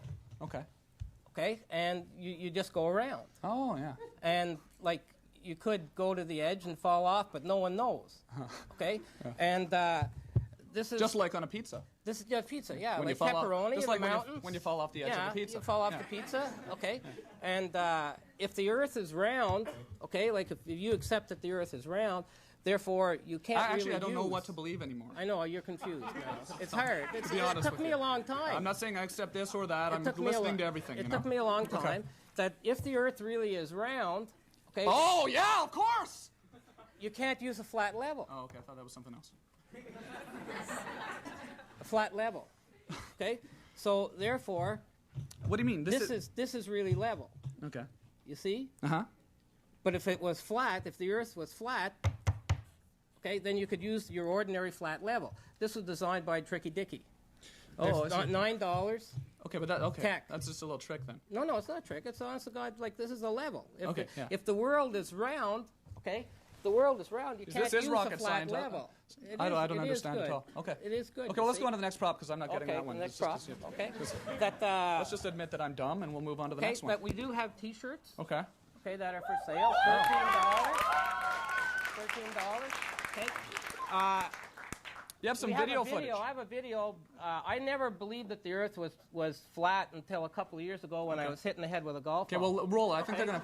Here it is on that. I was teaching a phys ed class one day, and this young lady took a golf swing and hit me directly in the head. So you were the cameraman then? With the golf ball. You saw the camera move Yeah, when it hit me right in the head. Okay. And as a result, camera of all that, jangled and jingled? Yeah, I've almost, but I continued on and didn't waver. Okay. But what happened was that after that, you didn't sign a waiver when you went and no, played no. golf that day? But after that, I sort of believed that the world might be something other than round. But there is a Flat Earth Society. Okay, it was founded in 1800. Okay, it's got 2,300 members. Okay, it's located in Lancaster, California, and you know that anything in California has got to be real. Yeah. Okay, so this can't be. Okay, if you want to reach It's us, amazing. When did you do this? How old are you? No. Okay. This was. It's a this paper was, mache well, just a second pizza. now, Tom. It's a paper mache Tom, pizza with the Earth just painted a second. on it. Before, there's a lot of young people watching your show. This was done by a young That is person. amazing. This was done by a young person as an art project. And he Okay. probably got 90 or 95 in it. And you're making him feel really bad because he's watching this tonight. Okay, I thought you made Okay, it. no, I didn't. He got 95, I think, on this art project Yeah, that's in great. grade 10 art. It's much better than the Mickey Mouse head that I made when I was in. Well, grade. yeah, okay, but the grade 10 art. Okay. The thing about it But- was it was sharp on the edges, the paper mache, and it cut into your neck. Yeah, well, I could see that had problems, for you. But if you want to talk to Clearly, people, though, this is not going to cut into your neck. No, but it gets kind of heavy carrying around all the time. And if you're walking down the street like this, people kind of wonder what exactly are you up to. Exactly. But Well, let's stop talking about this. This has okay, gotten all right, way too that's much gotten time. Way too much time. If you want to reach us, My fault, of course. Okay, if you want to reach us, we're on Freenet. Okay. We have our own special interest group. Okay, SIG. Okay, call, and all you have to do is type "Go Flat Earth." Go Flat and Earth. I did that today. It's very interesting. 1,300 people have communicated. Wow. And we're having our first official meeting at the James Street Feed House next Sunday, October 15th. Yeah. Okay, at 1:30, and we welcome anybody from the Tom Green Show. Would be. We would love to come. Is that an perfect. invitation? Is We it- will be there. And everyone come everyone, down. We're all gonna the go. audience there would be perfectly glad to have you there. Well, Ted, thank you for coming on the show. This has been really interesting. Where's my other 3 minutes? We'll have to have you back. Where's my other 3 minutes?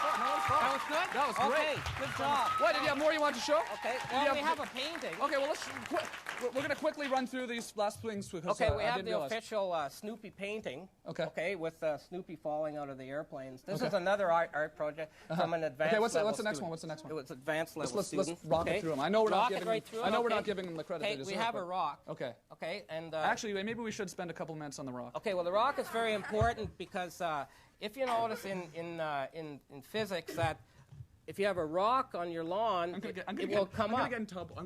I'm getting in trouble. I have to leave. I've got to go. Thanks Thanks a lot. I really appreciate it. Ted LaRose! Have a good time. Thank you very much. Okay, so earlier today, the Bear was giving out accepting food for the food bank, and we went down, we dropped by, and we saw Wendy Daniels, and I brought some food, and we're gonna have a look at that. Food. Wendy, I brought you some potatoes. Some potatoes from Tom Green, everybody. Some potatoes. So I've got some potatoes here. You even peeled them. You know what's neat about this? We have a camera here. Yeah. Okay? We both have the exact same kind of microphones. We both have the same kind of microphone. See, I'm holding a microphone right now, right? And I'm holding a And microphone. you're holding a microphone. Both of the microphones are exactly the same, right? Exactly the same, except this one's different. Yours is going on the radio, and mine is going on television. People can win this, right? People can win this Ozzy Osbourne poster and a trip to see Ozzy Osbourne in Montreal. Is that what it is? If they bring food down here? If they bring food The down... highest number of items in your donation will win you the trip. That's why I brought the potatoes, actually. The reason I brought the potatoes, actually, was because I wanted to win the trip to see Ozzy Osbourne. Well, hey, Wendy, thank you for letting me talk on your radio station today. And thank you for letting me talk on your show tonight. And congratulations on a new season. I love your show. It's great. Oh, thanks. You kick butt, man. Oh, well. We hey, dig Tom hey, Green. Hey, hear that? Isn't Tom holy, sweet? Holy cow. Oh, my God. Oh, my God. Oh, my God. Oh, my God. See, look at that. Look at that. We got it on tape. I'm going to watch this over and over.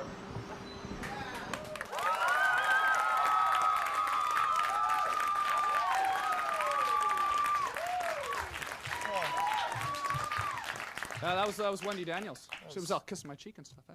Yeah. So we thought we had to show that. Was it fun? By the way, yeah, it was kind of neat. So anyone out there, take food down to the food bank. They're always accepting donations, and people need food, right? Yeah. Yeah. You need food. I need food. I need food. Yeah. I need food more than you. Probably more than you do. No, I think I was burning myself. Yeah, okay, well. so Phil Giroux, we were going to talk to Phil Giroux about something here. Ogsis, was it? Tom. Was it Ogsis? I have no idea what that is. What is Ogsis? I have no idea what that is.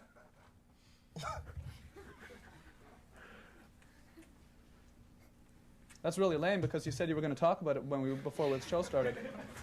I mean, before the show started, he was going to talk about Ogsis. We were going to do this little bit about computers. So we got 3 minutes to fill here. I mean, you have to come back. We got to talk about computers and do the computer thing. We were going to talk about computers. Bring Teddy back. All right. What does Ogsis stand? What does Ogsis stand for? Was that guy serious about the flat Earth? Oh. We talked about the flat Earth. Now we're going to talk about computers with you because you know about computers. He knows about the flat Earth. Okay. What does it stand for, anyways? Ogsis, right? Ogsis. Yeah. I'm not making this up. Ogsis. It's operational. What was it? What is it? What are you doing? Yeah. We're going to talk about it. Yeah, we were going to. Well, it's not funny. I mean, we're going to talk about Ogsis. What do you want to talk about instead, then? That's really embarrassing. That's really embarrassing. We were totally going to talk about Ogsis. We should talk about Ogsis, it's some sort of computer thing. See, Phil works with computers, okay?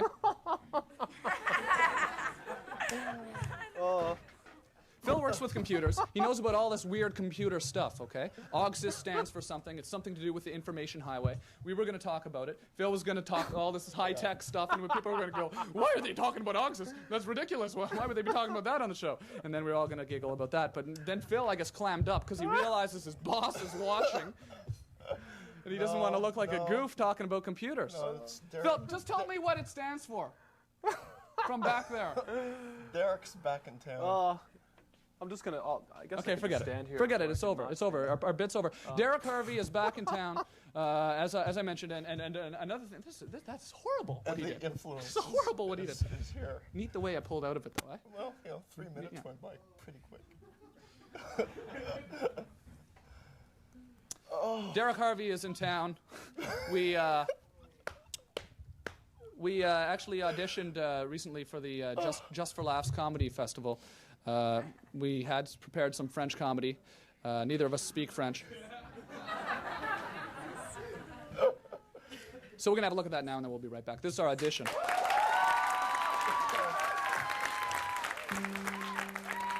Allô? Allô? Tu parles pas avec moi?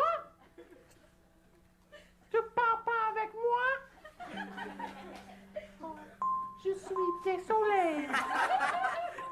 Il parle avec une banane. Je suis désolé.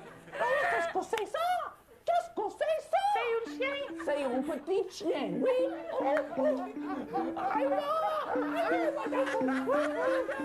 Comment c'est pas un chien? Qu'est-ce que c'est ça? Oh, ça pas un chien. Qu'est-ce que c'est ça? Je sais pas. Je sais pas. C'est pas. Je suis furieux. Oh, il te fâche. Oui, fâche. Oh, mon ami se fâche. Oh non. Quoi? Qu'est-ce que c'est le problème, mon ami? Je suis heureux. Hein? Je suis heureux. Oh! Papache. Non! Il n'est pas papache. Oh, c'est bon. Oh, il n'est pas fait. Regarde ma bouche. Regarde ma bouche. Non? Où est la banane? Où est la banane? Non. Où est la banane? Ici la banane. Ici la banane. Ici la banane. Allô? Bonjour. Qu'est-ce que c'est dit? La banane, il dit. Non. Regarde. Pas une banane. Oh, c'est un chapeau. Regarde le chapeau pour deux. Non. Ouais. Un chapeau pour deux. Un chapeau pour deux.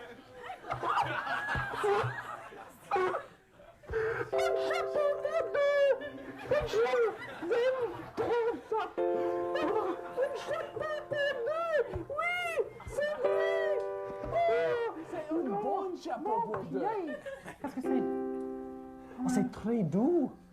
C'est très doux. Touchez avec ton nez. Touchez à la télévision, à la maison. Regarde, touche. Touchez-le. C'est très doux. C'est très, très doux. Touchez. Touchez.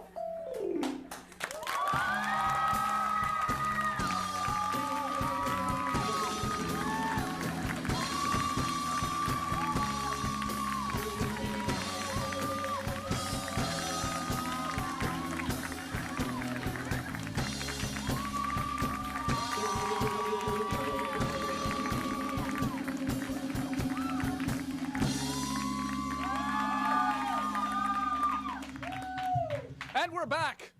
Blair Robertson is here. Blair Robertson is a psychic and a mind reader.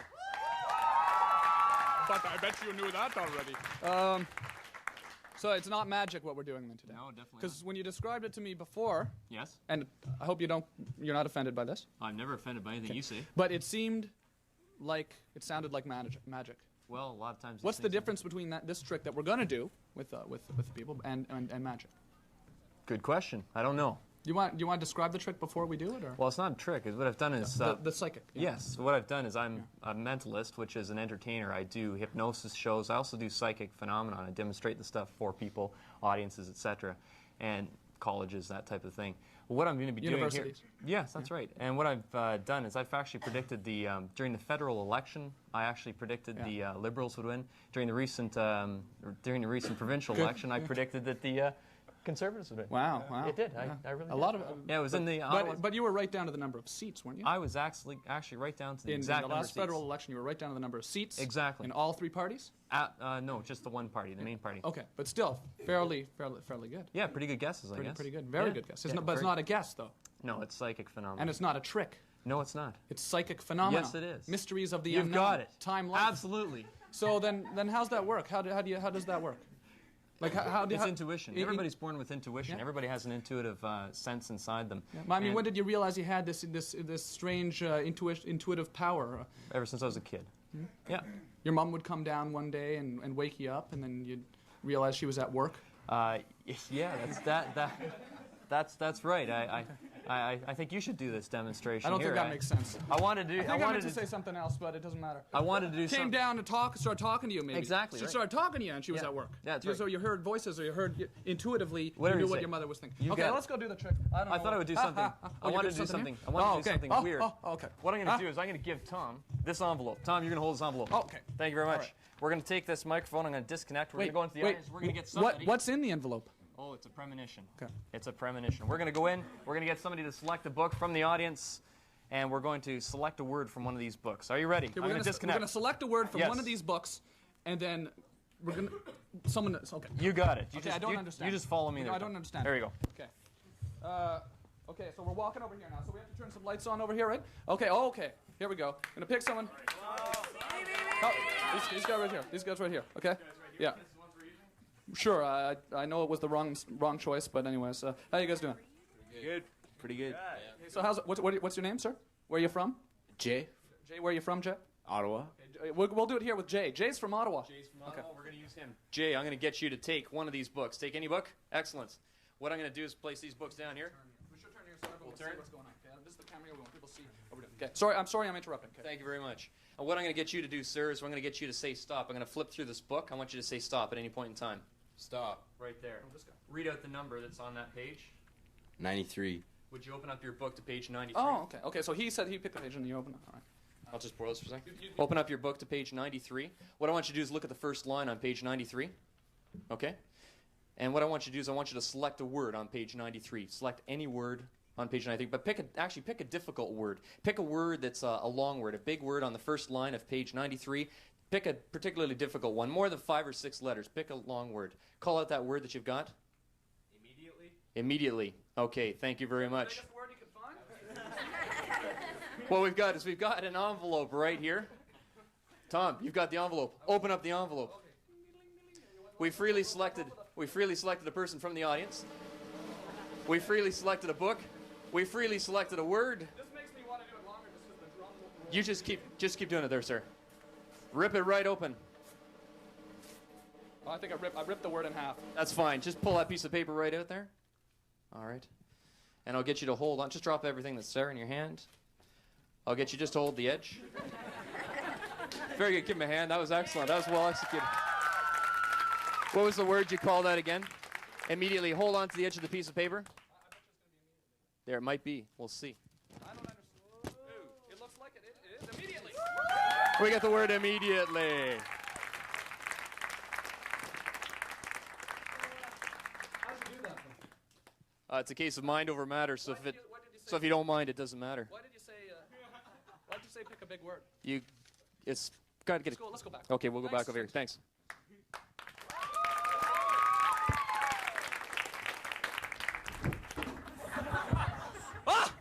Pratt Falls. He knocked the.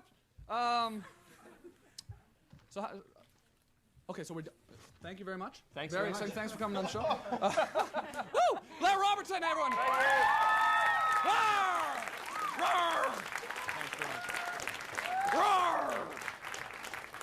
Roar! Roar! Roar! Okay, so right now what we're going to do is we have these new little promos that we're going to be playing during the show. Basically like commercials. No? No. So what are we doing then? That's supposed to be now. Is that not supposed to be what we're doing? Oh, no, that's not what we're doing now. Okay, so Darcy and Trevor, sorry, thank you very much. Sorry, I apologize to you, the home viewer, for putting you through this. I apologize to you. I apologize to you, Sarah, okay? You at home. I was on the bus, okay, Blair? I was on the bus, and these guys basically were stalking me, silk stockings. They were stalking me with a video camera, and, okay, well, let's just start. Okay, you'll see. Video camera stalkers! Stalkers! No, I don't want to be tamed, okay? It's just, I don't want... Okay? Don't take me. Don't take me. Just don't point the camera at me, that's all. Just don't point the camera at me, that's all, okay? I'm asking you, I asked you nice first, now you're pointing at me. Okay? Stop it, sir. Assuming that what you're doing is semi-serious, if you invade somebody's privacy, that's damned impolite. Yeah. Not to speak of the fact that if he drops your camera and smashes it for you, you got no recourse. He's asked you very nicely several times to cut it out. Stop it. Well, I won't dispute that. But the man has asked you nicely if I say stop it doesn't mean go. Relax a second. If you're looking for a reaction and the reaction is more violent than you wanted, don't blame the man. Well, no, not well. Do you see a stop sign? Do you go through it? No, you stop. You see a red light? Do you go through it? No, you stop. I'm not giving you a green light here, I'm giving you a red light. Don't stop, it's a warning light. On the other side of it, if you get frustrated, I suspect you're doing exactly what they want you to do. You don't just point the camera at people and tape them and put the mic in their face without asking. You gotta ask first. You gotta ask first. You hear that? That's freedom of speech. You know what I'm saying? To ask. How would you like that stuff made in your face? You're just standing there. You don't have a right to tell them to sit down in free country, buddy. Well, they were all sticking the microphone. There's people here who don't want to listen to your bull. What? There's people here who don't want to listen to your bull. Why don't you keep your mouth shut? I don't mind. So you're on the side of the video camera guys? I don't care. Really? I don't care what you think, so shut up. Do you like the video camera? Okay, Do you guys like the video camera guys too? Okay, don't worry about I just don't think they should be following people around, that's all. They're not following you. They're sitting there taping everybody else. Really? Mellow out. Good cow. Right, he doesn't want to be filmed, so stop it. Well, why are you following him? Why are you following? What about privacy? Have you ever heard of privacy?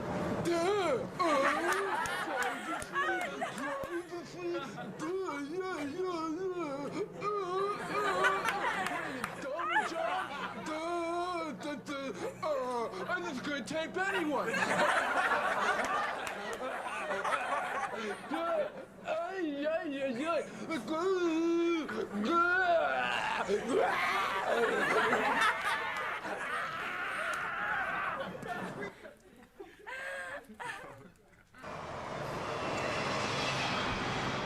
Damn video stalkers! You video stalkers!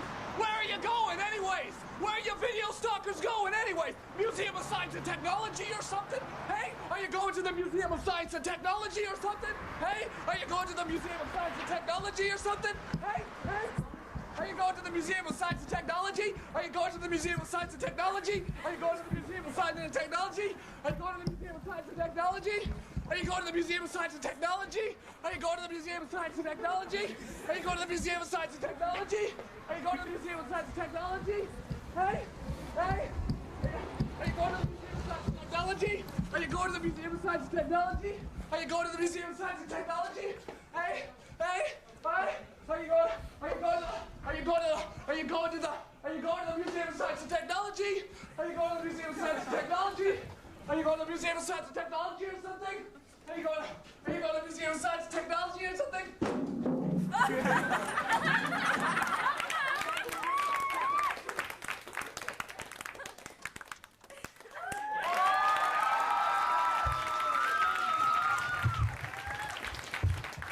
Okay, so we're gonna do a counting. 9, 8, 7, 6, 5, 4, 3, 2. Okay, right back.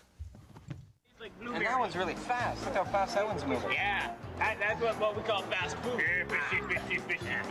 Fishy. Come on. Oh, there you he gonna is. get some chips? He's looking right at you. He's looking right at you. Well, I think he's... If you're looking for the best in high school sports, then look no further than Rogers Community 22. Home Team brings you highlights of the week's games and keeps you up to date on the standings throughout all the leagues. So look for Home Team on the sidelines at your school. West Side Stories is a program for and about the communities of Canada, Richmond, Stittsville, Carleton Place, Almont, Pakenham, and Carp.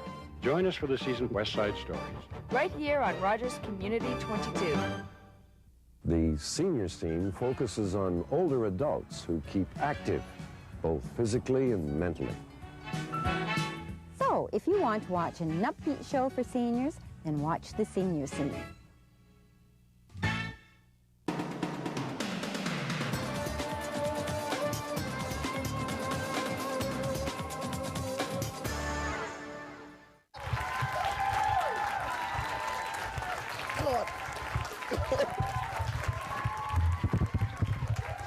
Oh, God, no!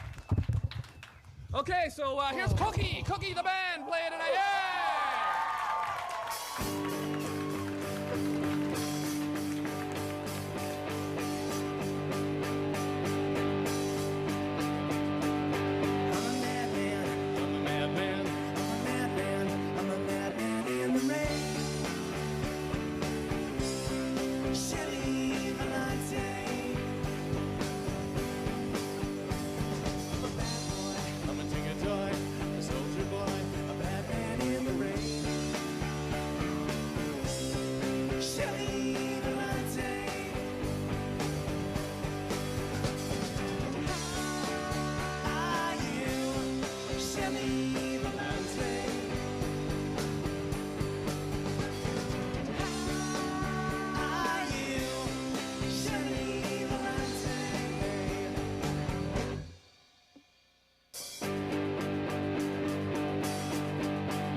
Coffee, Chevy Volante. When I came home later that day, my mom gave me a fresh pot of coffee,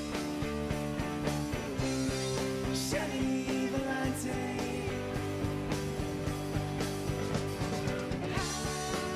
How are you, Chevy Volante?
If you have any questions or comments about this program, please give us a call. Here's the viewer response line number, 728-2200. Thanks for watching.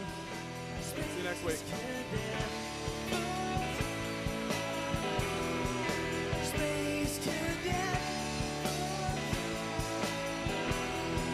Space Cadet.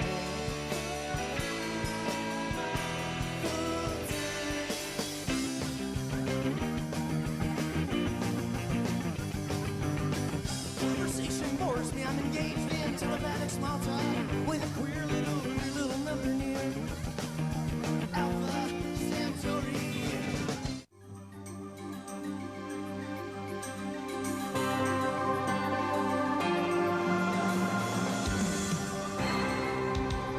You are Ottawa.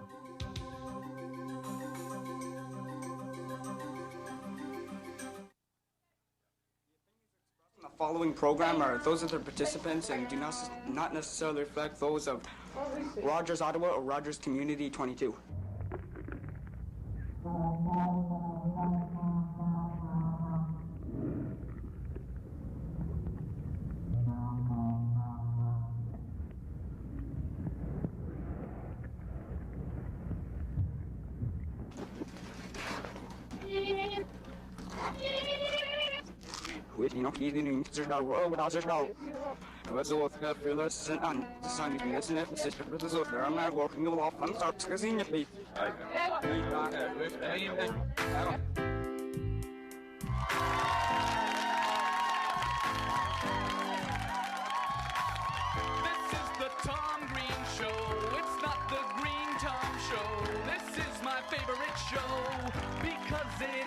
Show.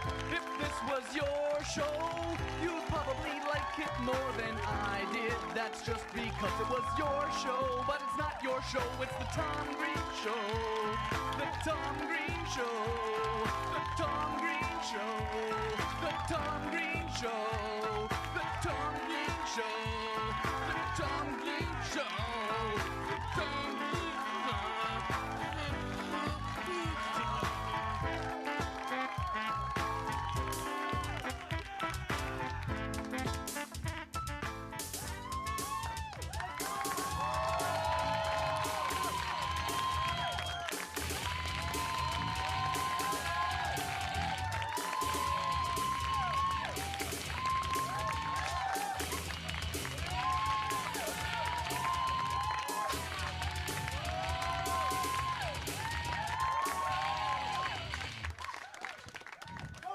Keep going, keep going.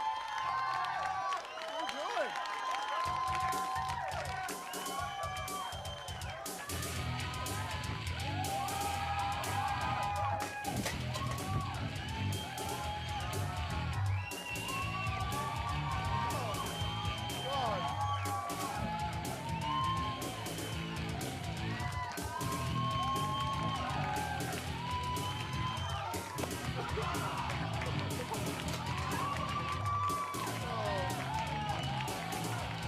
Oh my God.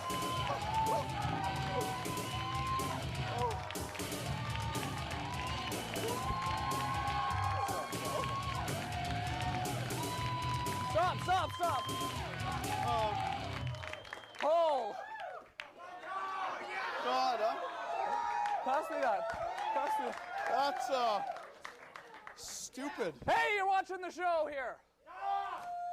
What the hell was that, Glenn? Is that a whitefish? It was not according to plan, I think. Oh, God. You weren't going to hit me in the face with it. I was going to stop. Sort of. I was going to lean my head over, and you were going to hit me in the back of the head with the whitefish. Sort of. Oh, God. Let's have a hand for our studio audience.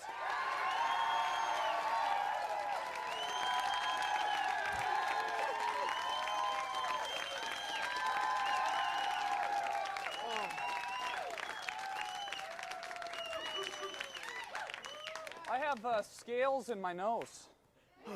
I have whitefish scales in my nose. Oh, God, you do?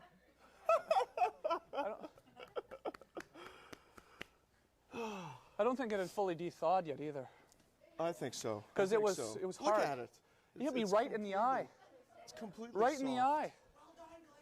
And also on the show today, the Aesthetics. Is that the Aesthetics?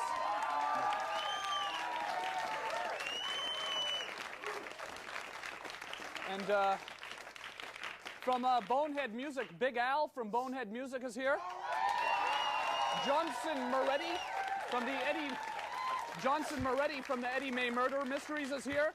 Meg Colburn won the worst job competition in the Ottawa Sun. And a very special guest is also on the show today. Kurt Browning is going to be here on the show today. Kurt Browning is going to be here today.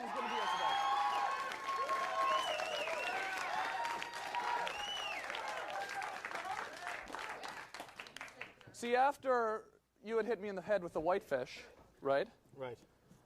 We were going to pour laundry detergent over my head. Yes. Yeah. The sort of head.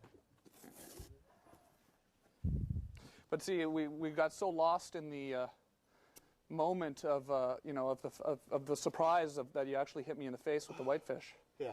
Why did you do that again? You were dancing another way that you were supposed to. I wasn't dancing the way I was supposed to either. No. Well, you know. Just sort of in the moment, there was very little planning that went into this part. I mean, we told you before we started the show that it was going to be really bad anyways. So, and then what happened was we just sort of did that, but then you hit me in the face. But then we didn't, and then we just forgot to, should we pour the laundry detergent over my head or anyways? Or okay, yeah. Okay, well, we might as well just pour it over my head then. And then we'll go to the first segment. Just pour it over my head and I'll throw to the segment while you're doing that. Okay. The first segment is one where I went over to the Glenn's house, actually. I went over to your house, right?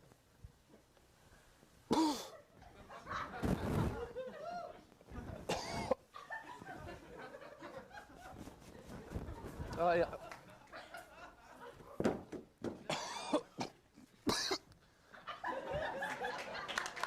I dropped by Glenn's house. Okay, let's just go with that.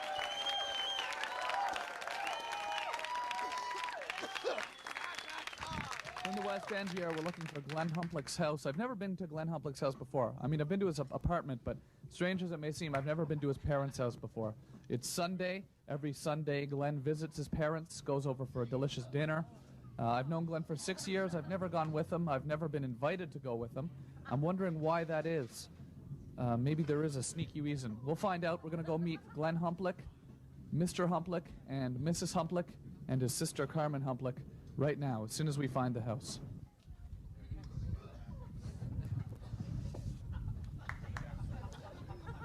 Hi.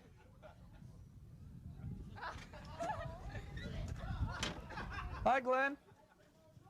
Hi, Glenn. How you doing? How's it going? Hi. No. How's it going? No. Out. What are you doing? Out. I just dropped by My mom to say. is sick.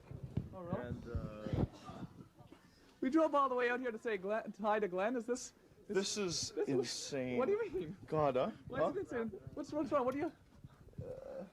This is. I'm dead. Really? Yeah. See, I was wondering. Oh yeah. This was like my worst nightmare. Well, I've known. Come true. I've known you for so many years, Yeah. Glenn. I thought I should just come by and say hi to your mom and dad. What? Hilarious. Go. Okay, go in. Okay, come on. Actually, no. Come on, Glenn. No. I'm gonna Mr. pay for Humplick. this for a long time, okay? Basically, I'm gonna pay. Mrs. Humplick. No. What do you mean? Out What's the wrong, house. Glenn? What are you talking I'm gonna about? pay for this for a long time. Oh, your dad's coming to say hi. Oh, yeah. Your dad's coming to say hi. How are you doing? Oh. I just wanted to drop by and say hello. I mean, I've known Glenn for so long. Don't take pictures. You can walk up to come in, but don't take pictures. Oh. Sick all week. Are you sick, Mrs. Humplick? Yeah. Oh, okay. Is that Carmen back there? Hi. I'd like to meet you. Shut the camera and I Okay. I apologize to you. No cameras. No cameras, he said.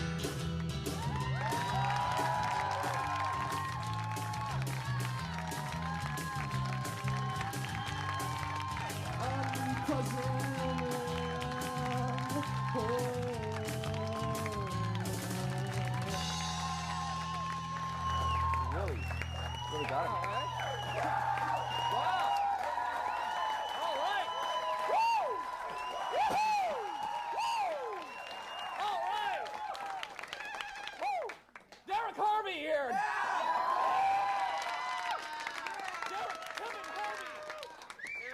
Derek Kevin Harvey. What's going on in the show right now? What's going on? What's this change with the new season? What changed? Last year, you were always picking on Glenn last year. Do you remember? Yeah. You were always pushing him around, and he'd take it. This year, he's smashing your toys, whacking you in the face with fish. The whole audience here has been coughing the whole break. Everyone here has been coughing. Listen to them. Oh. Listen to them. We're all coughing because we're getting. We're getting that soap in our lungs. Yeah. Can be good for you. Yeah. Well, I think the show tonight is... It's clean. The show tonight is taking a nosedive. It's just no, it's not a nosedive. It's a neat little change. Even watch some Mean Glenn. We could watch some of last week's show, maybe. Or a couple weeks ago, we did a show. A couple weeks ago. Is that a TV? I have a TV here. We could maybe watch a couple weeks ago show. Is it right here if you'd like? There's a show from a couple weeks ago. Oh yeah. Can you bring the audio up as well? Let's maybe just sit around and watch that. Jeez. Bring the audio up on that. They came through. Okay. And the only wall that they came through was the one that had no wires. Can we hear it too, or? And so he figured if he Can we hear it in full completely wired his bed, Can we hear the show from a couple weeks ago? then they wouldn't be able to get at him. there So we he go. built himself a chicken That's wire Vicky cage Cameron. all around his bed, and left just a little. And also could not get attacked by chickens in the middle of the night either. Exactly. Well, you can never be too careful. No, you can't. You can't. Chickens coming out of your closet. So he could built this happen. thing around the whole bed, Yeah, I and then remember at night that he would part. get into bed. That was a better show. Crawl in Can you this turn it little down for a minute? space there and That was a better sleep show. easily, I knowing remember that that nobody part. was going to get I him. have a feeling that show was better. Clearly, remember that part. We want to thank people, I think. You and I. Oh yeah, we do. We'd like to thank some friends of ours, some people that came out and helped us out recently. We last Friday night we had a very successful grazing party. Out in Blackburn Hamlet, we had approximately, what, 75, 100? I don't know, something like that. Unicorns. People dressed as unicorns. And we're going to have another one. And we crawled around in the grass for an hour. Didn't say a word to anyone. Freezing cold and wet. Yeah, I remember at one point there was a few people crowded sort of around me and someone said, kick them. Yeah, they wanted to get you. I heard someone That's say... when we ran away, actually, isn't it? That's when we galloped. We galloped away into the woods where your car was waiting. Yeah. Well, I heard someone say, kick them. Did you? Why would someone say that? I don't know. You've been staring at some guy crawling around on a soccer field in the middle of the night for an hour. Yeah. And you're getting sick of him. Yeah. You know, Glenn. If someone could get up high above the apple tree and look down, they would see the burn Can you marks. talk to the people that had this on? Yes. You turn that off. It was their honeymoon. They came back. They came back. What were you going to say? I was telling Glenn that I've known Tom for a long time, like about 16 years, I'd say. Wow, that's a long time. Yeah. And he's changed a lot over the last 16 years. You've changed a lot, Tom. What do you mean? I mean, this year we can see there's been a change in Tom, you know. But I've known him for 16 years. There's been a lot of changes. I mean, in high school, he was a skateboarder. Okay. And then you changed your name, didn't you? You changed. What was the name you changed it to? What was that? It wasn't Tom for a while. You changed your name to another name. I never changed my Yeah, you did. You changed his name. What was it you changed it to? It was something else. I have no idea what you're talking about. It was Bones. Bones. Bones was the name. It was Bones. Bones here was Bones here was the baddest b-boy in Bytown. This guy, he was like chilling with the posse. You were the rap guy of Ottawa. Oh, you had a song too. You had a song. What was it, guys? Okay. How did the song go? Okay. We'll be right back. Check the OR, you like it so far. Check the OR, you like it so far. Check the OR, you like it so far. Check the OR, you love the OR. Hey, here we go, ready to kick it off from coast to coast. It's the most. We'll be right back. What the heck? What? We'll be right back. That was just a little. We'll be right back. You went on. You saw a guy with a bug on his back, right? Yeah. Derek's part of this new. There's no point even throwing to this anymore. Let's just go to this. My head's hurting. You're doing that. Your ego's hurting? Your ego's hurting? We'll be right back after this segment we did. Well, what would you do if I told you you had a big bug on your shoulder? Oh, no. Nothing at all. No? No. What would you do if I told you you had a big bug crawling on your shoulder? Oh, no. No. Crazy, huh? Yeah. What would you do, though, if I told you? Nothing at all. Nothing? Would you get it off your shoulder? Yeah? How big would the bug have to be in order for you to get it off your shoulder? Oh, I don't know. Like about the size of a quarter? No. Bigger or smaller? Smaller than a quarter? No. Like about, say, the size of a British pound coin. Do you know that you have a bug on your shoulder? No. You have a bug on your shoulder. Why? I don't know. I guess it just landed there. Do you want me to take it off, or do you want to leave it on? What bug's your shoulder? Yeah. Do you want me to take it off, or do you want to leave it on? No. Leave it on? No. You sure? Take it off? Yes.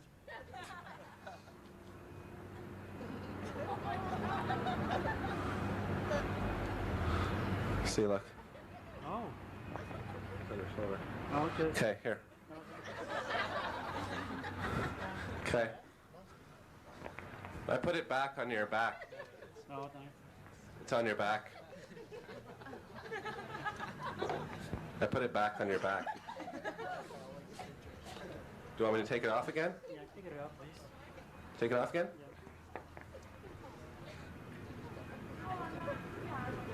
See? Yeah.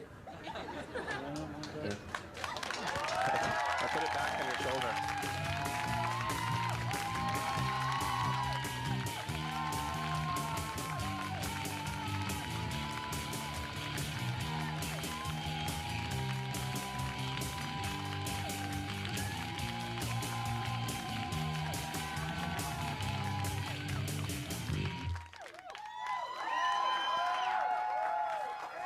Look at this. Look at this. Big Al from Bonehead Music.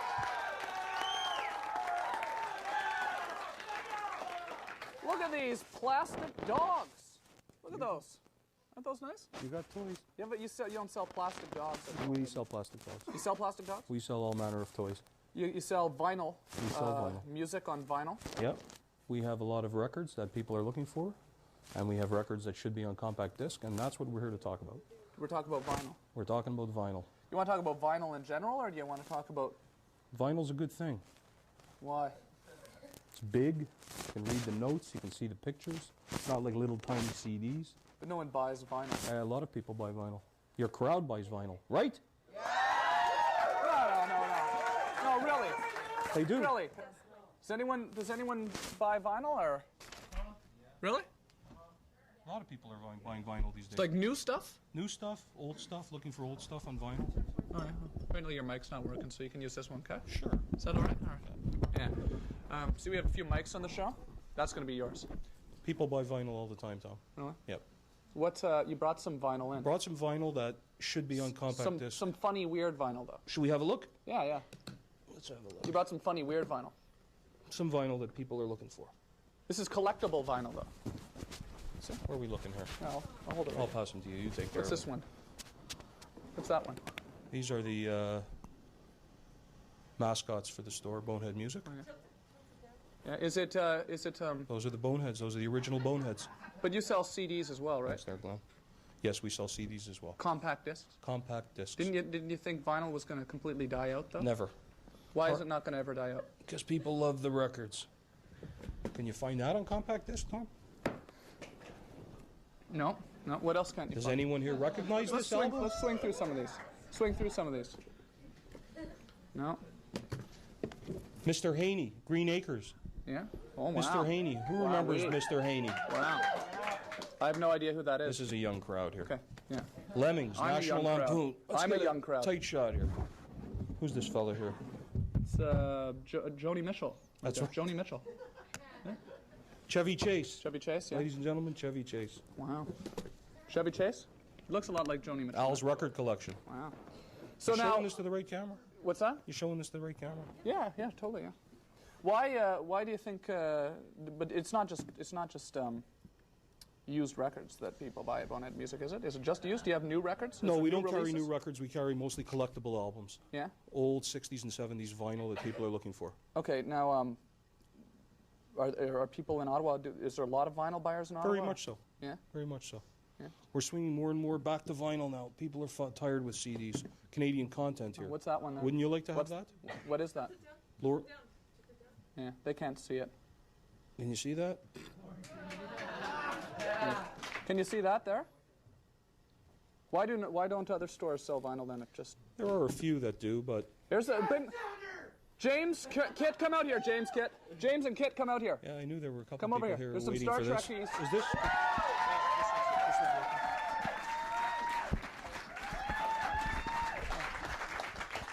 What do you think of this here? That came out 67. Yeah, you got 75 bucks? You guys want to look at that? Wow, sorry. You got 75 bucks? Let them look at that. Okay, you can look. It doesn't cost 75 bucks in the store. Don't wreck it! I'm not wrecking it. Very valuable. That's the Transformed Man. That's William What do you think of Shatner. that? Only 6 songs. Really? I sing more than that. Yeah, but you can't sing Lucy in the Sky with Diamonds. Mm-hmm. Didn't this fella get married on your show a few years back? No. No, Tiny Tim? No. Yeah. No. Not on this show. Richard Pryor. Nah. Wow. Well, that's I didn't know all this about You have Spock's Man from Outer Space? vinyl. Everything. Vinyl's a big thing. Didn't Who remembers this fella here? Frankie Fontaine. This one's for my partner Bruce. Hmm. Anyone? Frankie Fontaine, Jackie Gleason show? Do you see a lot of celebrities in Ottawa? Big All Al? the time. Yeah? Oh, no. All the time. Have you ever played Celebrity Watching? As with you, well, I always watch you when you play Celebrity Watching. Yeah, that was most amusing. Do you want to play with us right Let's now? play Some Celebrity Watching? Sure. Does anyone else want to play Celebrity Watching? All right. We got to close with this one here. Okay, well, let's look at this one here before we go to... This, the album you want. Seymour Gibbons plays with himself. Wow. Yeah, that must be good. That went over big. But I'd like to see the video for that. All right, we'll be right back after Celebrity Watching. Let's thank Big Al from Bonehead Music here. Thank Big Al from Bonehead. Where's that album? All right. And we'll be right back after Celebrity Watching here. We'll be back in a few minutes. Are we going to that? Are we ready? Oh, okay. Okay. Celebrity Watching! Are you still doing your show, or? Am I still working? Your show, or were you doing Baywatch and Knight Rider? And... No, I don't watch that. How long have you been in town? Months now. Months? Couple of months, yeah. Well, I don't understand, though. I've seen you on TV in the States all the time. Do you just go back and forth, or? I do, yes. I commute, probably about every 10 months or so. What are you doing in Ottawa? Holy cow, so are you just taking a break from shooting, or? Yeah. Oh, it's really, I can't believe it's you. What do you do? So, are you taping up here or something? Something for the show, or? No. No? Oh, it's really nice to meet you. I like the show a lot. Wow, what are you doing in Ottawa? What are you doing in town? Barbara Papa.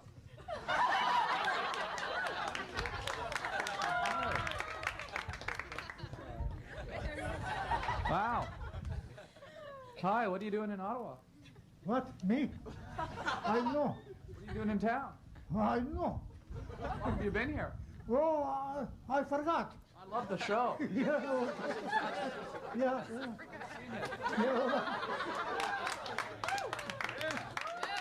been in town.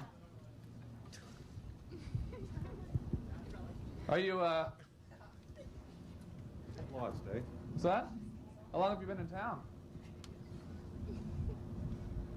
Aren't you the Muppet that played the sax? You still doing the show?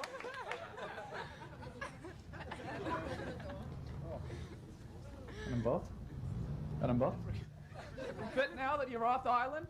What island are you talking about? Well, your island. Gilligan's Island?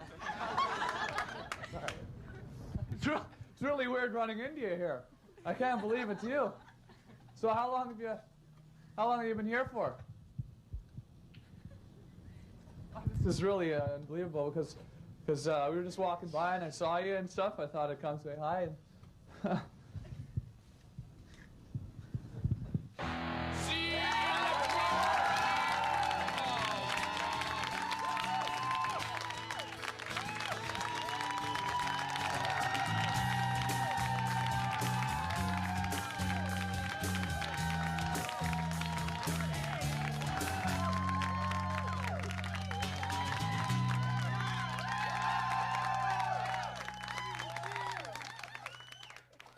you met back there then. Yeah.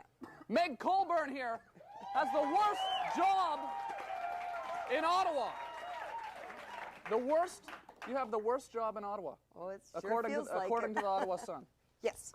You wrote this letter, and I guess the Ottawa Sun had a contest to see who had the worst job. That's right. You wrote a letter into the Ottawa Sun. Yeah. I was trying to read the newspaper, have a cup of coffee. My bosses, as I refer to them, were, I don't know, Spit on you. Your each letter other says your or bosses spit spitting on you? me. Yep. On your, they make you clean the house and the walls? Constantly, all day long. Your bosses spit on you? Oh, and other things too, but I What else do they can't do? say that on TV. What else do your bosses do? That sounds like a pretty bad job. Oh, yeah, I deserve that prize. You've never been hit in the head with a fish at work, though, have you? No, not with a fish, no. But your boss, this is kind of a fun thing, though, right? It was. It was all meant Because in you look good after kids. Yes. And I thought at first, see, here's a picture here in the Sun of Meg looking after kids. And it's kind of neat. These two kids here, oh, there's a fish scale. It's a fish scale. On. Oh, I'm poor little Brittany.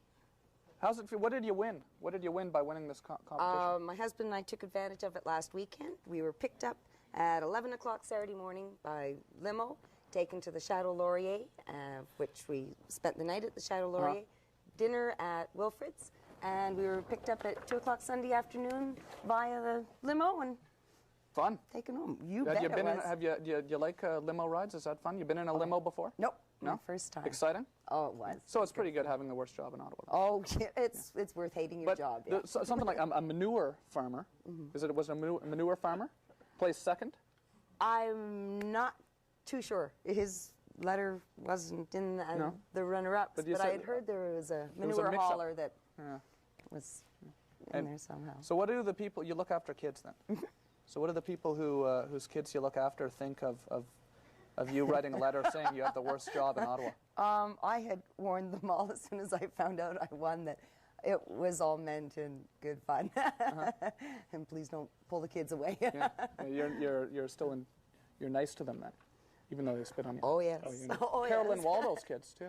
Yes. Are they nice? Oh, two they're two super. Kids? Two. Has she got them doing synchronized kind of? Synchronized spitting on my rocks? Synchronized spitting? Yeah. Great. Yeah. Well, congratulations. Well, thank you. Congratulations. You must be really, really excited about having the worst job in the city. Oh, yes. I'm sure we're all proud of Meg, right?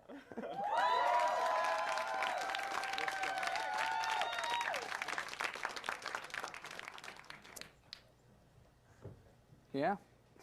Yeah. So, do I get to say hello to my son? Yeah, sure. Yeah, say hello. I thought I'd embarrass him. I have an 18-year-old son in grade 13 at A.Y. Jackson. Hi, Charlie. Oh, wow. Let's do that. Let's do that. Mummies like to embarrass Wow, their... that's exciting. So what do you do tomorrow? What's a typical day like at work? Starts at 6:30. Okay. And so I start by changing diapers and feeding in one end and Kind of like changing being a the manure other. farmer and- then. Oh, quite. Yeah. Well, I thank you for coming down here and telling us all about it. Oh, well, thank you for... Thanks very much for coming down tonight. for being here. Meg Colburn! The worst job in Ottawa! I've been hit in the head with a fish tonight. Yeah. But that's not the worst job. No? What's the worst? What's that? That's still not the worst job. I have it. No, you have the worst job. Getting Yeah. hit in the head with a fish is not the worst job. Now we're gonna go look at the guy who has the best job in Ottawa. Okay. We dropped by the guy Michael Copeland. You know that guy? I've heard. Yeah, we dropped by his house. He's the guy with the best job in Ottawa. And then we'll be right back after this. Thanks for coming on the show, man. Thank you. We'll be right back. Hi, we're just around the corner from Michael Copeland's house, owner of the new $22 million mansion here on Rockcliffe Park, CEO of Corel Corporation, the makers of Corel's Raw. And we're going to drop by and see if he'll let us in to his house for a tour. This is it here. It's the, of course, the biggest home, richest home in the city, $22 million home. My name's Tom Green. I was just wondering if we could take some pictures of your house. One moment, please. Okay. Because we do a program on community television, and we were just wondering, because we saw a picture of the house in the paper, we thought a lot of people in the city might just like to see some pictures of the inside. No, I don't think so. No? No. Okay, well, it's a beautiful home. Pardon? It's beautiful. Thank you very much. Well, that's unfortunate. We certainly thought it would have been neat to give the city of Ottawa a glimpse inside the pristine golden walls of Michael Copeland's mansion. Unfortunately, we were unable to do that for you today.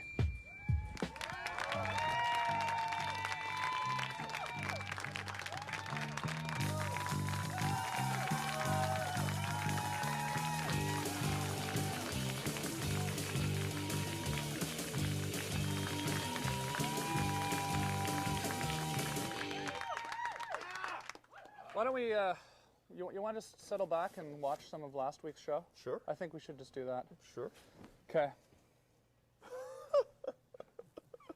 Let's watch some of that. That's actually about as entertaining as what we have going on. How to make people like you instantly. I was waiting in line to register a letter in the post office at 33rd Street and 8th Avenue in New York. I noticed that the registry clerk was bored with his job, weighing envelopes, handing out the stamps, making change, issuing receipts, the same monotonous grind year after year. So I said to myself, I'm going to try to make that chap like me. See, Obviously, that was to make him like that was me, a I funnier must say part, I something think. nice, not about myself, but about him. So I asked myself, it's okay. What is there about him that I can honestly admire? I think I enjoyed that show That is a lot sometimes a more, hard just question because to answer, It's nothing to do with especially it's with just strangers. mean. But look at that, huh? in this case, it happened look to at be that. easy. I instantly saw something I admired to no end. So while he was weighing my envelope, I remarked with enthusiasm, I certainly wish I had your head of hair. He looked up half startled, Okay, his let's face read this beaming thing. with smiles. Last week during the unicorn thing, last Friday night, someone shoved a letter in my mouth. Yeah, in the middle And of I'm the field. starting to fully agree with this letter. Dear Tom, you don't know me, but I watch your show every Thursday night, and I have a proposition for you. It's a letter about you, Glenn. Oh, really? First of all, I've noticed that Glenn is not as nice to you as he should be.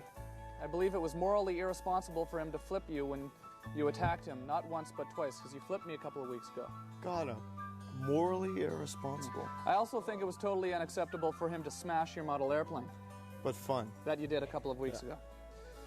What I am trying to say is this. I think that I would make a better sidekick for you than Glenn does. You could attack me without fear of me fighting back. I would take good care of your belongings and not smash them into itty-bitty pieces. And most importantly, at the age of 16, I am much closer in age to your target audience. Some guy shoved this letter into my mouth. And I'm thinking I'm going to take this proposal, and I think we're going to go with this. I don't expect you to drop Glenn for me just because of that, just like that. I'm sure there's some emotional bond between the two of you.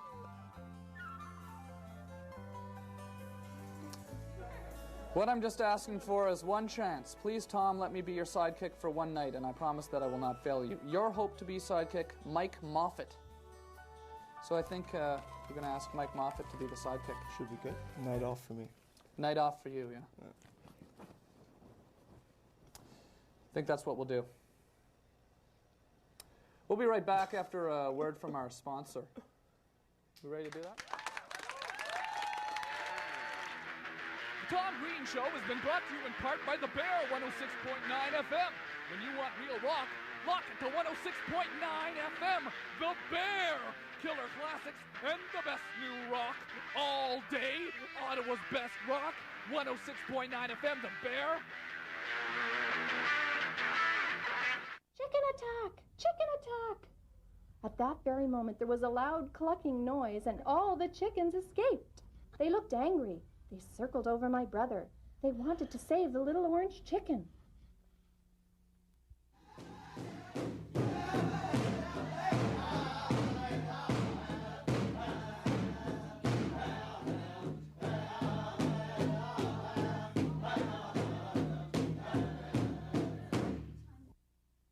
And that one's really fast. Look how fast that one's moving. Yeah, that's what we call fast food. Fishy, fishy, fishy, fish, fishy. Come on.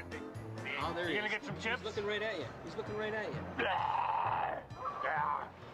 Well, I think he's...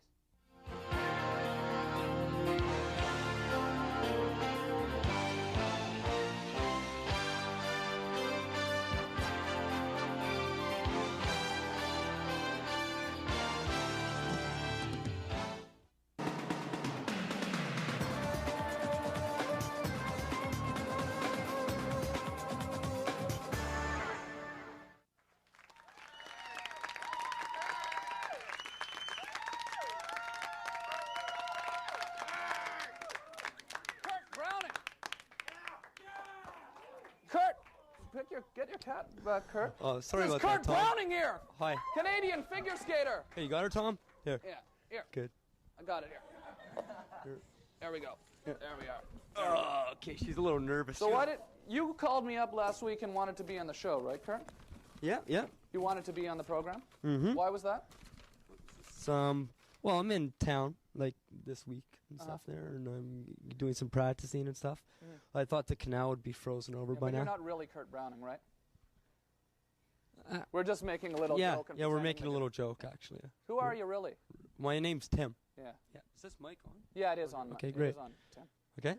Should I call you Kurt or Tim, though? Have we Whatever you feel like. Because we're pretending that you're Kurt Browning. Yeah. Yeah. Okay. So I'll call you Kurt, even though your name is Tim. Yeah. Okay. So I'm going to call you Kurt then. Okay. Okay, from now on? Of course. In the interview? But your Sure. name is Tim. So we've Yeah. does everyone understand then? It's not really Kurt Browning? Right? Everyone understands it's not really Kurt Browning. But we're pretending it is, okay? But we're going to pretend it is, right? Yeah. Okay. Okay. So Tim, why did you want to be on the show then? You didn't want to pretend you were Kurt Browning. I just said to you, you look kind of like Kurt Browning. We could do that, right? Uh-huh. Yeah, but why did you want to be on the show? Well, I can't remember. No, It's you, been so long. you had a reason, though, I think. You want to come on and just talk about, yourself and your life and stuff, right? Because you lead a pretty interesting life. You walk your cat around Ottawa and stuff. I thought you looked kind of like Kurt Browning. Uh-huh. Tell us a bit about your school experience. Okay. Kurt? Well, I'm a leisure studies student. That's recreology. And, yeah, it's a study of how, I guess, time off affects people's behaviors. Yeah. It's pretty interesting. Why did you decide to take a course like that? Well, I want to work in rehabilitative recreation in a way with like people with special needs and stuff like that. Yeah. Yeah. So it's pretty good, like community centers, and stuff like that. Wow. Yeah. Well, it's really great to have you on because we don't get a lot of celebrities on the show, right? Yeah.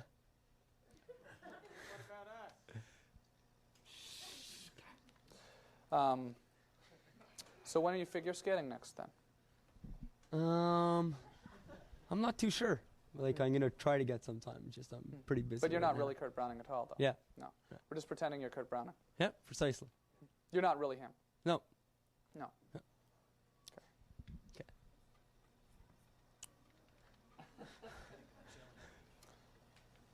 Is it over now? Or? Yes. Okay. We're very over. Oh, we are? Oh, segment's over.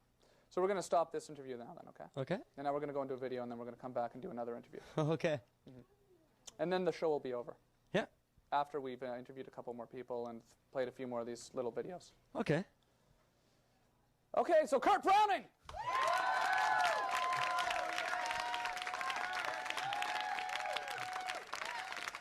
Thanks for coming on, Kurt. No problem.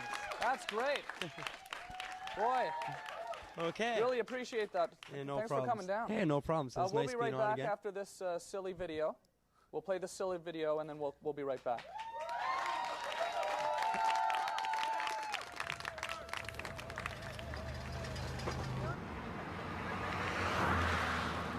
Karen? What's that?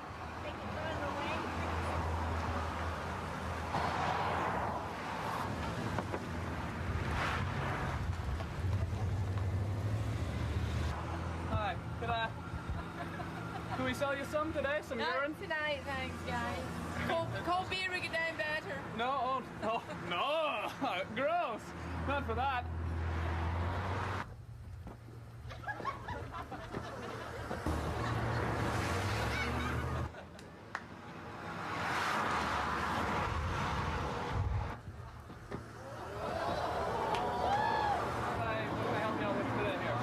Well, you want to shut that camera off? Do you have Sure. Are you not allowed to sell your own? I'm just, trying to make some money this summer and you think videotape. people are going to buy it? Is that your code for sale sign underneath? Yeah, that's cocaine underneath. We sold all that though already.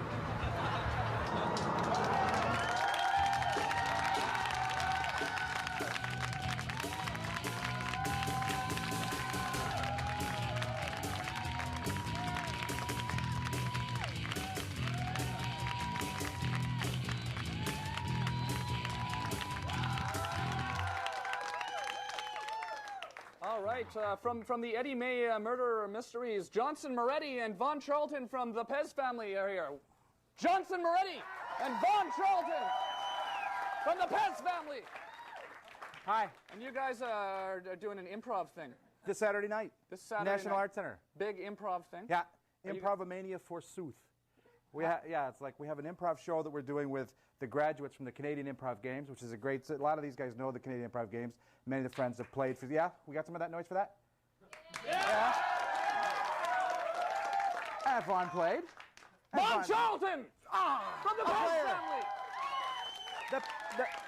The Pez's will be there along with 2 or 3 other groups that we formed, and they're going to play. And they're also a company of fools, which is they take Shakespeare and they twist it up. So you guys, you're from Montreal though. You live in Montreal, right, Vaughn? I do live in Montreal. Yeah.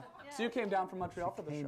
I did come down from Montreal for the show. Yeah. And You to did? see you. Yeah, yeah, See you. yeah. You were saying somebody's angry. Yeah, but Your also- hair's changed color since you were on the, the show reason last I'm time, actually Courtney. my Yeah. hair has changed color. Yeah. Mine hasn't. Yeah, no. The reason I'm really out here right now is because Glenn says you're being a sulky baby, Uh-huh. and he's not coming back out tonight. Yeah, well. Yeah. So Yeah. So you you're just came stuck to with tell me. Yeah. So so did basically, Glenn actually leave? I don't know if he's left the building, but Wow, we've witnessed, he's not coming back. Well, let's not talk tonight. about this landmark in the show, this nightmare. Let's just talk about the Marble Works and. Yeah, well, we do some murders, so this is probably what could have happened on this show. Murders, with yeah. that fish. We've never used a live fish to do a killing, but Uh-huh. we've done everything you can do. What we do is we have a group of 8 actors, and the people go for a dinner and a show. We kill one of them, and you have to figure out who done it. At the end of the night, you vote, and if you get it right, you win a prize. Okay. And it's a hoot. And who writes all this, Well, this stuff? actually, some of the guys from the old Skid Row group, Dan Lalonde, I've written a couple, along with Noel Council, our fearless leader. So we do great work there.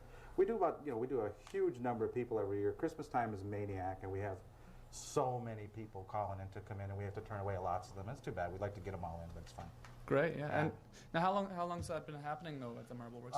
We've been there 8 years. Yeah. This company's been around 12 years, so we're sticking out. That's pretty good because in Ottawa to stay in business when you're in the entertainment field, I mean, you have to do either you have to take a lot of fishes in the face, or you sort of have to really have a set. You got attacked by a bear on Switchback? I got attacked by a bear. Used to be on Switchback. Well, I was the original Tom Green. Yeah. Yeah, at that time. And Wow. this is 1988. I was the Pity. host of Switchback, and the first day we were doing the show, we invited the Moscow Circus, but see, those guys have no concept of time, right? So the night before, they're up at the Civic Center, doing stuff. They had bears. Okay. So at 10 minutes to 11 on a live show. What were they 11 doing? o'clock, well, bear stuff. Bears were What was the walking sound they around were- on balls. what was the sound they were- Whatever they, I don't know, Muska, Maiska, Daiska or something. Okay. And so these guys, That's they a don't good speak sound. English. They brought no interpreters, and they didn't tell us what you do when there's a bear in front of you. But I had to do something, so I reached out to shake the bear's hand, and of course, it just about took my hand off. It just Yikes. off camera, it was like, it was real Bruce Lee stuff. So the rest of the show was like, hey, had the hand hit. What did it do? It cut. It went. Here, hold out your hand. Okay. It went. Ow, jeez. Okay. Yeah. Yeah. That, Again? that's You kinda try nice. me. That's kind of nice. No, I kind of like it when you did it to me. Actually. Okay, fine. Yeah. He's going to do it to you. He's going to try his. Okay. He's going to do the bear that did to me. I have the no bear. idea what we're doing. Be the bear on I me. have no idea I'll what be we're the even bear. doing right now. Rip. So when's the improv game is tomorrow? You're going to be at the improv games, right? With the Pez family. I am going to You're going to be doing some funny jokes, right? Yeah. Yeah. And Hilarious jokes. yeah, some hilarious jokes. What kind of jokes are you guys going to be doing? We'll do a scene. She will be doing a scene along with other players, like team players. The Pez family. and The worst date in the world will be one of the scenes. Okay. The best date in the world will be one of the scenes. That's all I'm saying. And then there's two other troops. 2 other troops that are going to also do. Who are sort the of, other troops? Crystal Basement. They work out at Peter's Pantry in the West End. They're excellent. Okay. And a group called the Canadian Improv Games Alumni Corps. That's all sort of the older guys that graduated out of the program and that want to come back and just do it again. So we're at the studio. Veterans. Veterans.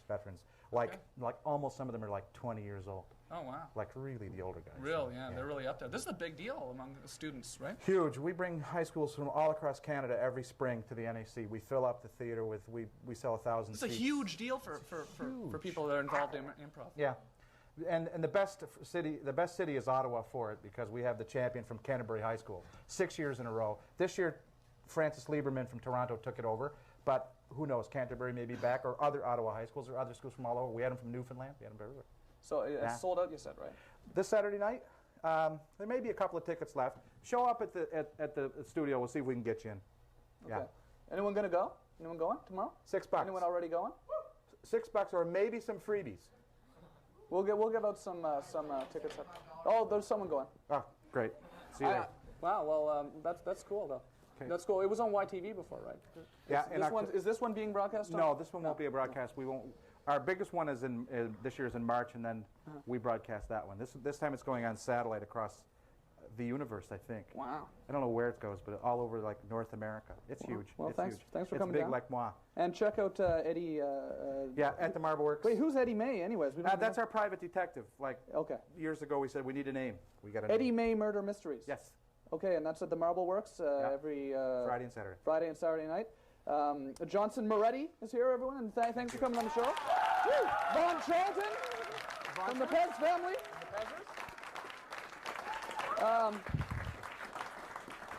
We'll be right back. We're going to go to this segment that kind of sums up the entire program this evening. It's called Crappy Actors, and then we'll be right back. Crappy actors. Crappy actors. You know what the funniest thing about Europe is? What? Just the little differences. I mean, they got the same stuff over there they got here. Just there, it's a little different. Example. All right. Well, you can walk into a movie theater in Amsterdam and buy a beer. I'm not just talking about no paper cup beer. I mean a glass of beer. And in Paris, you can buy a beer at McDonald's. You know what they call a quarter pounder with cheese, McDonald's? Oh, they don't call it a quarter pound with cheese? Oh, man. They got the metric system. They don't even know what a quarter pounder is. What do they call it then? They call it a Royale with cheese. A Royale with cheese. Yeah. A Royale with cheese, and I will strike down upon thee with great vengeance and furious anger those who attempt to poison and destroy my Royale with cheese. And you will know my name is Simon, because the things I draw come true.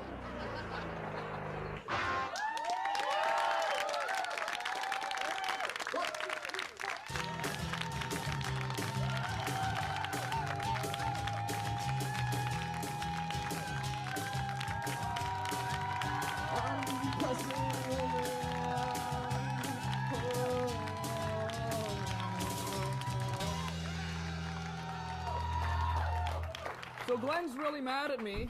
So Vaughn's we were gonna have people call in to talk to Glenn, but did people call to talk to Vaughn? Do we have anyone on the phone? Yes. Be really bad if no one called to talk to you. Yeah, I did come all the way from Montreal. Montreal, yeah. Is there someone on the line now? Not right now. No? Okay, well, as soon as there's someone on the line, say hello, okay? Hello? Oh, did no one phone? Did no one phone for Vaughn? Is that what it is? Oh, they have to switch it, yeah. That takes a while, right? Yeah. Yeah. Yeah. It would be, I think probably no one phoned to talk to you. Yeah, probably no one phoned to talk to me. Yeah. That's fine. Do you feel sad about that, or? No. No? No? Angry, or? No. No? Do you think you should maybe ask people out there to call for you, or? No. No? I don't care. Do you have any friends that might be watching that might call and talk to you? No. Is there anyone on the phone for Vaughn? Oh, no. Jeez. So no one's calling to talk to Vaughn. Oh, well, just put. Oh, there's someone. Hello? Hello? Hi, how you doing? All right. You're calling to talk to Vaughn, right? Yes, I am. What took you so long to call? They had to call me back. It's like pizza delivery. What? They had to call me pizza back. delivery. They phoned back. Okay, so what did you want to talk about?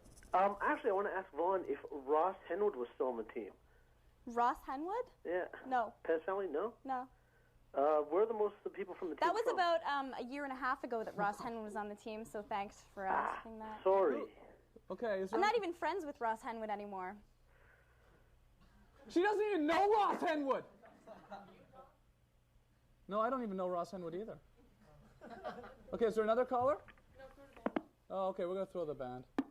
I want to explain something to you, the home viewer, right now, okay? I want to explain something to you. Glenn is gone. Glenn is mad at me. I'm mad at Glenn because he hit me in the head with a fish, and he wasn't supposed to hit me in the head with a fish. I'm upset. Glenn is upset. The show... I'm really, really upset about this, okay? And I want to just apologize to you, the viewer at home, because it wasn't supposed to happen this way. I'm going to go find Glenn. Hopefully he'll be back next week. We're going to go to the band now, the Aesthetics, okay? And we'll see you next week. Damn whitefish caused all these problems.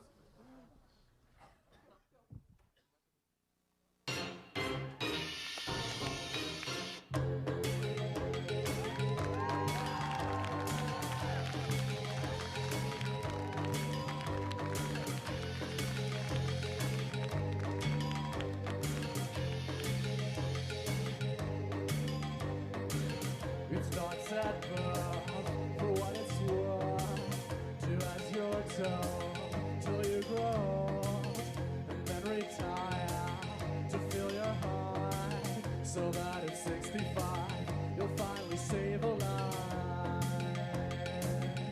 How will we survive the tale of the proletariat?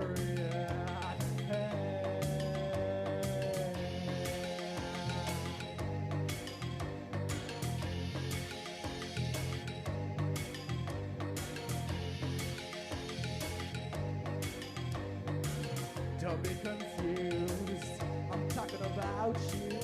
You and the compromise, you and the working class, who daily bust their ass for a pension plan that will never last. Don't be shy, just ask. How will we survive?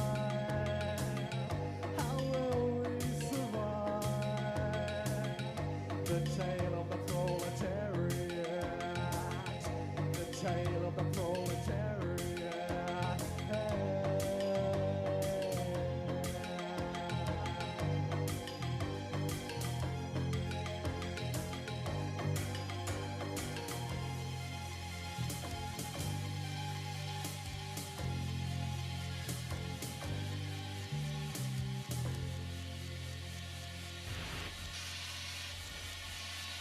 Listen up, I've got some good news for you all. It's going to be time very, very soon for you all to get back to work!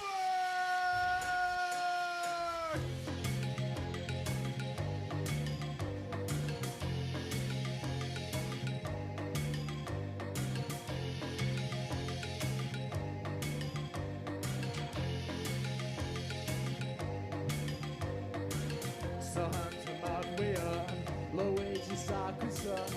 But still the choice is yours, whether you live on dole or strive to be a pro who seeks to gain control by leading one revolt where freedom is our goal. How will we survive?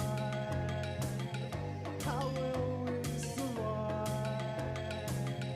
How will we survive the tale of the proletariat? The tale of the proletariat, the death of the proletariat.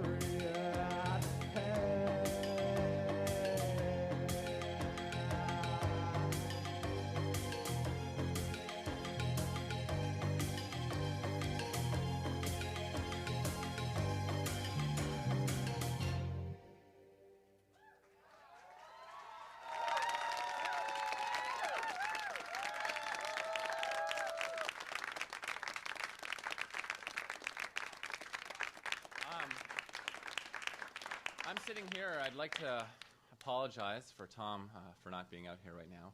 We're having a crazy show. Tom's left the show. Glenn's left the show. Glenn right now is on a bus going to his house downtown. It seems like there's a rift. Glenn thinks Tom's angry at him. Tom thinks Glenn's angry at him. Outside there was a few fisticuffs. There was some mean words. I'm not joking right now. This is a serious part of the show. Let's not. We do have a lot of comedy on the show. We try to, but it's also there's some serious parts of it right now. And right now, Glenn and Tom aren't talking to each other. So I'd like to apologize on behalf of this empty chair, the man who usually sits here, Glenn Humplick, and the guy who obviously usually sits here. This is the Tom Green Show, and Tom Green's not even in the building right now. And look at the font. Look at the words across the top. Tom Green Show. I'd just like to apologize. My name's Derek Harvey. I'm one of the writers here on the show. Tom just bumped into me, pushed me up against the wall, and said, "Go say goodbye for me. Go finish the show." So I don't know what's going on. That's the show. Thanks a lot, everyone, for coming. Here's the band to say goodbye.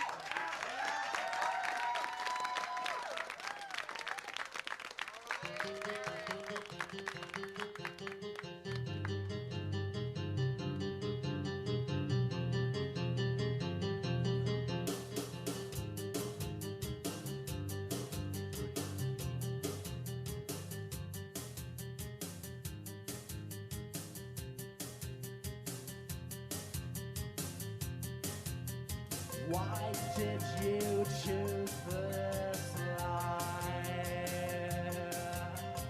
when you are so deprived? Don't you see your life's determined by your sex, class, and religion? So why did you choose this life?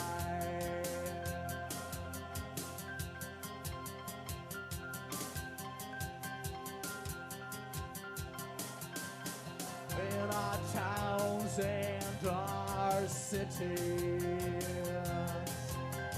the only culture I see is either not necessarily reflect those of Rogers Ottawa nor Rogers Community 22.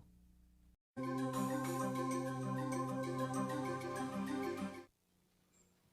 you do it again? Okay. Okay. Okay. The opinions expressed in the following. Sorry. Do it again. 5, 4, 3, 2. The opinions expressed in the following program are those of the participants and do not necessarily reflect those of Rogers Community 22 nor Rogers Ottawa. This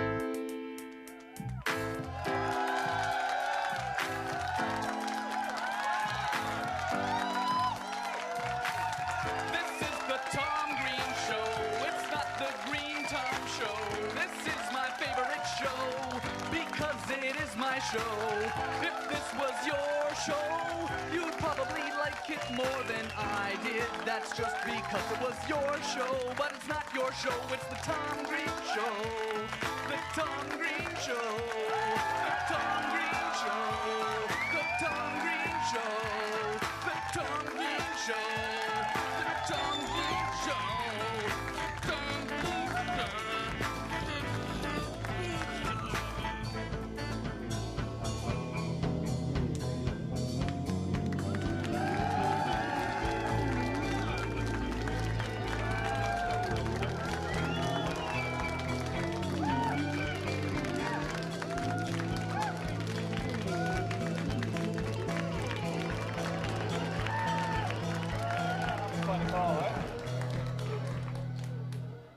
They're not having fun at all. Those two there, right there, at the bottom. Those two? What are your names?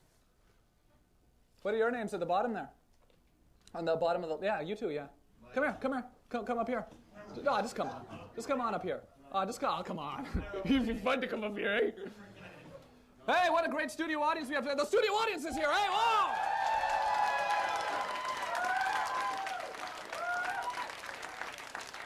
And our band, of course, is Feed Feed is here tonight. Feed, everyone. That's Feed right there. Feed. What's wrong with them? What's wrong with you? You know, okay, at the beginning of the show, we saw Christine McDougall. Yes. Who was She's on the back. show a lot last year. I think about 6 months ago. She was on the show 6 months ago, maybe less. Yeah. She went to Barrie for the summer. Right. And Christine McDougall is back on the show tonight. Christine McDougall. Good. Back on the show tonight. As well as from Savannah DeVille's, Linda Secaspina is here. She's still on there.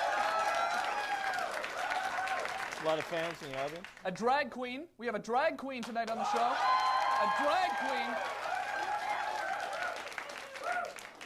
And Nigel Carter is a fashion designer. And a drag queen. No, Nigel Carter's not a fashion designer and a drag queen. But we also have a drag. Okay, and Glenn is here as well. I'm here. Yeah, and we have nothing to talk about. No. We realized right before the show started that we had nothing to talk about. Yeah, it's a little busy. But I did have something that I wanted to play again. What's that? I guess you remember at the show that we did at the X, I played a little videotape of some footage that I found of you when you were a kid. And you were really upset about that. But I have a feeling, okay, do we have that? Did I give Darcy that tape? Again? Yeah, there it is, yeah. There it is right there. See? There you are right there. What? Where, was that outside in your schoolyard, or? Was that in your school? Why? Was that in your school? What, is Why? That, there you go. There you are. Eating some food, dee. Whoa, no, what are you doing? What are you doing? This banana is disgusting. I'm gonna vomit. I feel good. What are you doing there? Can we cue that up again and we'll watch it again? No, that was. Cue that up again. I was promised that never get played again. Well, you know, promises are made to be broken, my friend. Okay, so that's the show for tonight. Oh, there you are again. There you are again. Oh God. All right. Look at the camera. Oh yeah. Oh yeah. And only Nathan. Woo! Okay, stop that! Stop it! Stop it! Stop it! It's hurting. God, huh? It's hurting my brain. Yeah, it's hurting my brain. My brain too. is pounding with pain. Why? Okay, so do we have? Are we going right to the? Okay, so what happened? What happened is my house. I got kicked out of my house. Okay. Yeah. Good. Yeah. I got kicked out of my house last week, and I've been having a hard time finding food. So I've developed a little strategy to get food. I wanted to order a pizza, for instance. Okay, and obviously you would know about ordering pizzas because we've ordered pizzas at your house before. One important thing that you need when you want to order a pizza, an important thing you need is a house, an address. Right.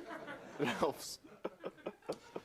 So because I got kicked out of my house by my parents, right, who I moved back in with, right, I moved back in with my parents and then got kicked out. So where's the logic there? I don't. So where are you now? I'm just on, walking around and stuff. Oh, okay. But I decided I'd order a pizza. I'd order a pizza because I was hungry. Okay. And this is what happened. Had to use. Well, you'll see. You'll see. Okay. Had to use someone else's. So I was wondering if I could use your address. Is that good to say that? My house burned down, so I was wondering if I could use your address. My house burned. Hi. How you doing? My house burned down, and I was wondering if I could use your address. I'm ordering a pizza, and I'm really hungry. You plan on being home for half an hour or so? Oh, I will let my son talk to you, okay? Okay. Hi, this is Gabriel Pizza. Yeah, I'm just wondering what different kinds of pizza you have. Hi. Hi. Can you hold on one moment? Hi, Gabriel's? Yeah, do you know where Superior Court is? Yeah, 1385 Superior Court. It's 1385 Superior Court, right? Yeah, how come you got a camera and everything? It just records all the video and stuff, and the mics for the audio. Hi, how you doing? What's your name? Paul. Paul. Hi, I'd like to order a small pepperoni and cheese pizza to 1385 Superior. Mm-hmm. Okay. Hi. Hi. This for you? Yeah. Okay. You ordered that. You ordered that? Okay. This is Paul. Wow. Mm-hmm. What's your name? My name is Alan. Alan? Yes. Hi. This is Paul. Well, he just ordered that. Alan. Oh, could you pay as well, or? Why should I pay? Yeah, could you pay for it for me too, though, Paul, or? But why? It's because, see, I got kicked out of my house, right, Alan? And so Paul said we could use his address to order the pizza. Yeah, but I don't know. Who ordered pizza? I don't know. No, my understanding is you use my address to order the pizza. Oh, really? Okay. Okay, well, thanks then. Okay.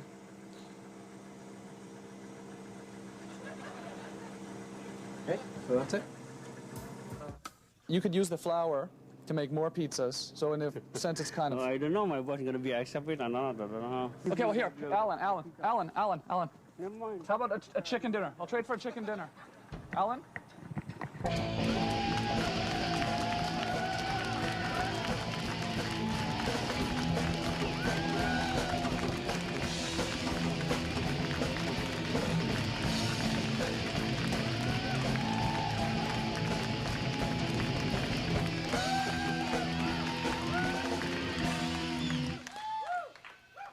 It's Feed, and Feed is playing at Zaphod's on the 19th, right? Playing at Zaphod Bibelbrox, Zafud Babilbrox on the 19th of... Solitaire is a drag queen here. Solitaire is a dragon. Not a dragon queen, though, eh? Not dragon, a drag queen. Why is it called Solitaire? Pardon me? Why do you, what's the significance of the name Solitaire? Just one person. It's your stage name, though, right? Yes, that's right. You do shows. That's right. Yeah. How do you do a stage? What's a drag queen show all about? And how many people in the audience have ever been to a drag queen show? First of all, oh, a couple. You two in the front. You two guys. I've seen those ones. You two guys on the ladder have been there, right? Angries, right? You mind? You don't mind if I call you guys angry, do you? Tonight? We're not angry. You're not? No, you're overexcited. Overexcited. You've been to a drag queen show before? Yes. Okay. Have you seen Solitaire perform? Yes, I have. That's my sweetheart over there too. Oh, really? Yeah. Hi. Hi, sweetheart. Hi, Mike. So, it's out of control. Only he is. So you're dressed like a woman right now, though. That's right. Yeah. You're dressed like a woman. Do you also dress up as famous women, though? You do impressions? That's correct. Yeah. Famous woman impressions? Yeah. Who? What kind of impressions? I've done everything from Bette Midler. I've done Sandra Bernhardt, which went over really well as far as like comedy circuits. For choreography, I've done Janet Jackson and Paula Abdul. Okay. But you don't sing, though, right? It's a lip-syncing show. Yeah, I can't sing like worth beans and that. Like dogs will run out and look for little razor blades to cut themselves if I start to sing. Right. Because you don't like singing that. So I like singing, but they don't. Must be fun then to be able to lip sync and pretend you can sing like Janet Jackson, because I mean she can really sing Janet Jackson. Okay, with a good mixer, yeah. Yeah, and you do Boy George too, though, right? Yes, I've done Boy George back in the 80s when he was really, really popular, and then I also did Pete Burns from Dead or Alive. I'm wondering, is it harder for you? It must be easier to do Boy George, right? No, actually, it's not. It was much more difficult to find the costume and. Because Boy George is a man pretending to be a woman, right? Pretending to be a man, yeah. Is he pretending to be a man again? Probably. Is he? Okay, I don't know. What's he? What? But you're a man pretending to be a woman, and he's a man pretending to be a woman. That's right. So Paula Abdul, though, is a woman pretending to be a woman. Well, actually, no. Yeah. She actually is a woman, Paula Abdul. More or less. Is she not? Yeah. Mm-hmm. So, I mean, it must be easier to do Boy George, you would think. No. To do a Boy George impression. Yes, it is very difficult. That's what I mean. Yeah. It's more costly. To do a Boy George impression. Yeah. All those mops. What's Boy George doing these days, anyways? Shaving his head into some cult, and that's still singing. He had released an album not too long called Cheapness and Beauty, which actually was pretty good. Yeah? I really enjoyed it. Similar to the Culture Club stuff? No, far from it.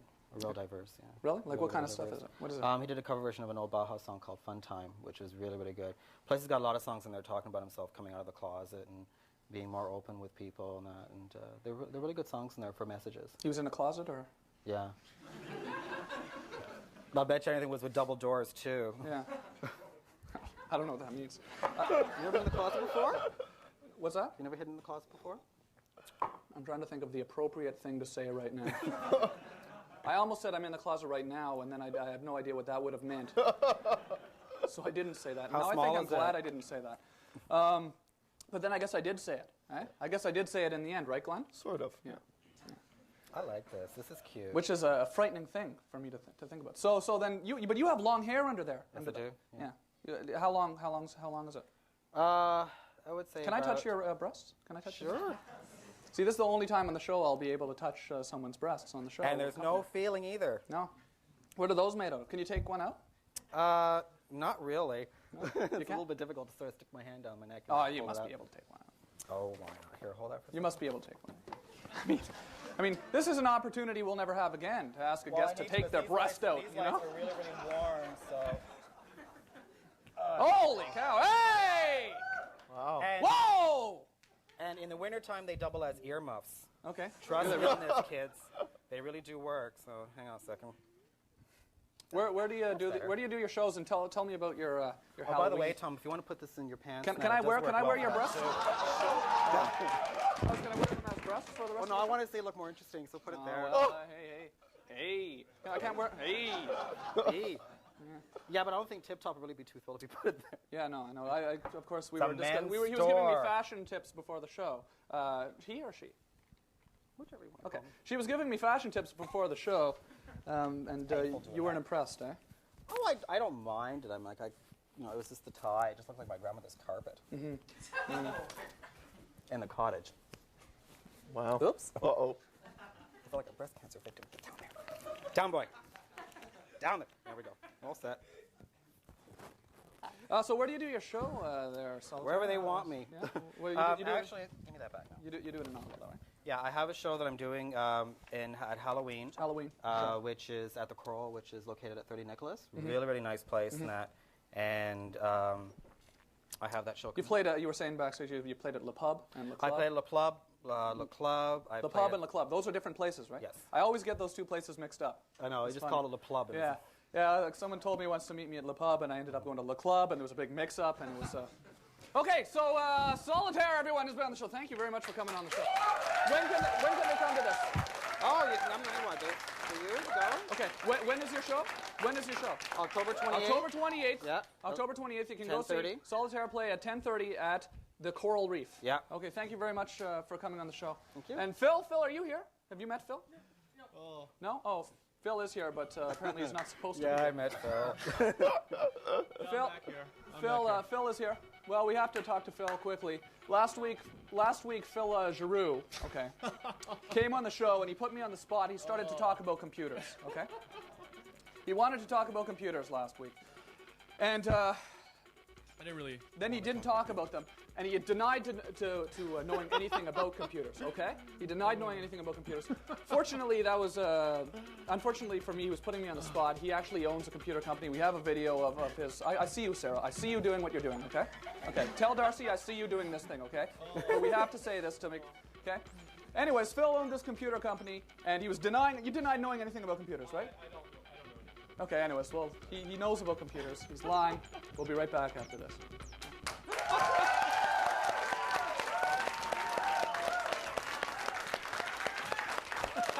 Solitaire.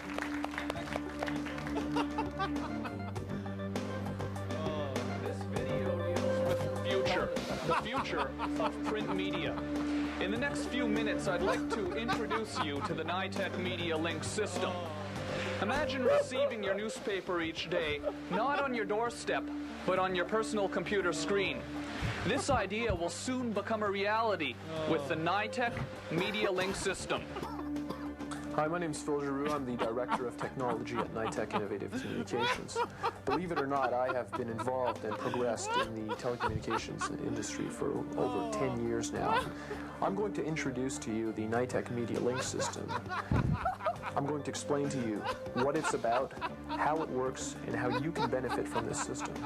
Well, I can see using it for when I'm doing some sort of research, or if I'm in a hurry and I want to look up a particular item in a rush, the want ads, a particular model of a car, for example, or something I want to buy, or perhaps I want to see a movie and I quickly want to have to find that page. There won't be looking through the whole paper to find out where I want to go, this would be handy, yeah.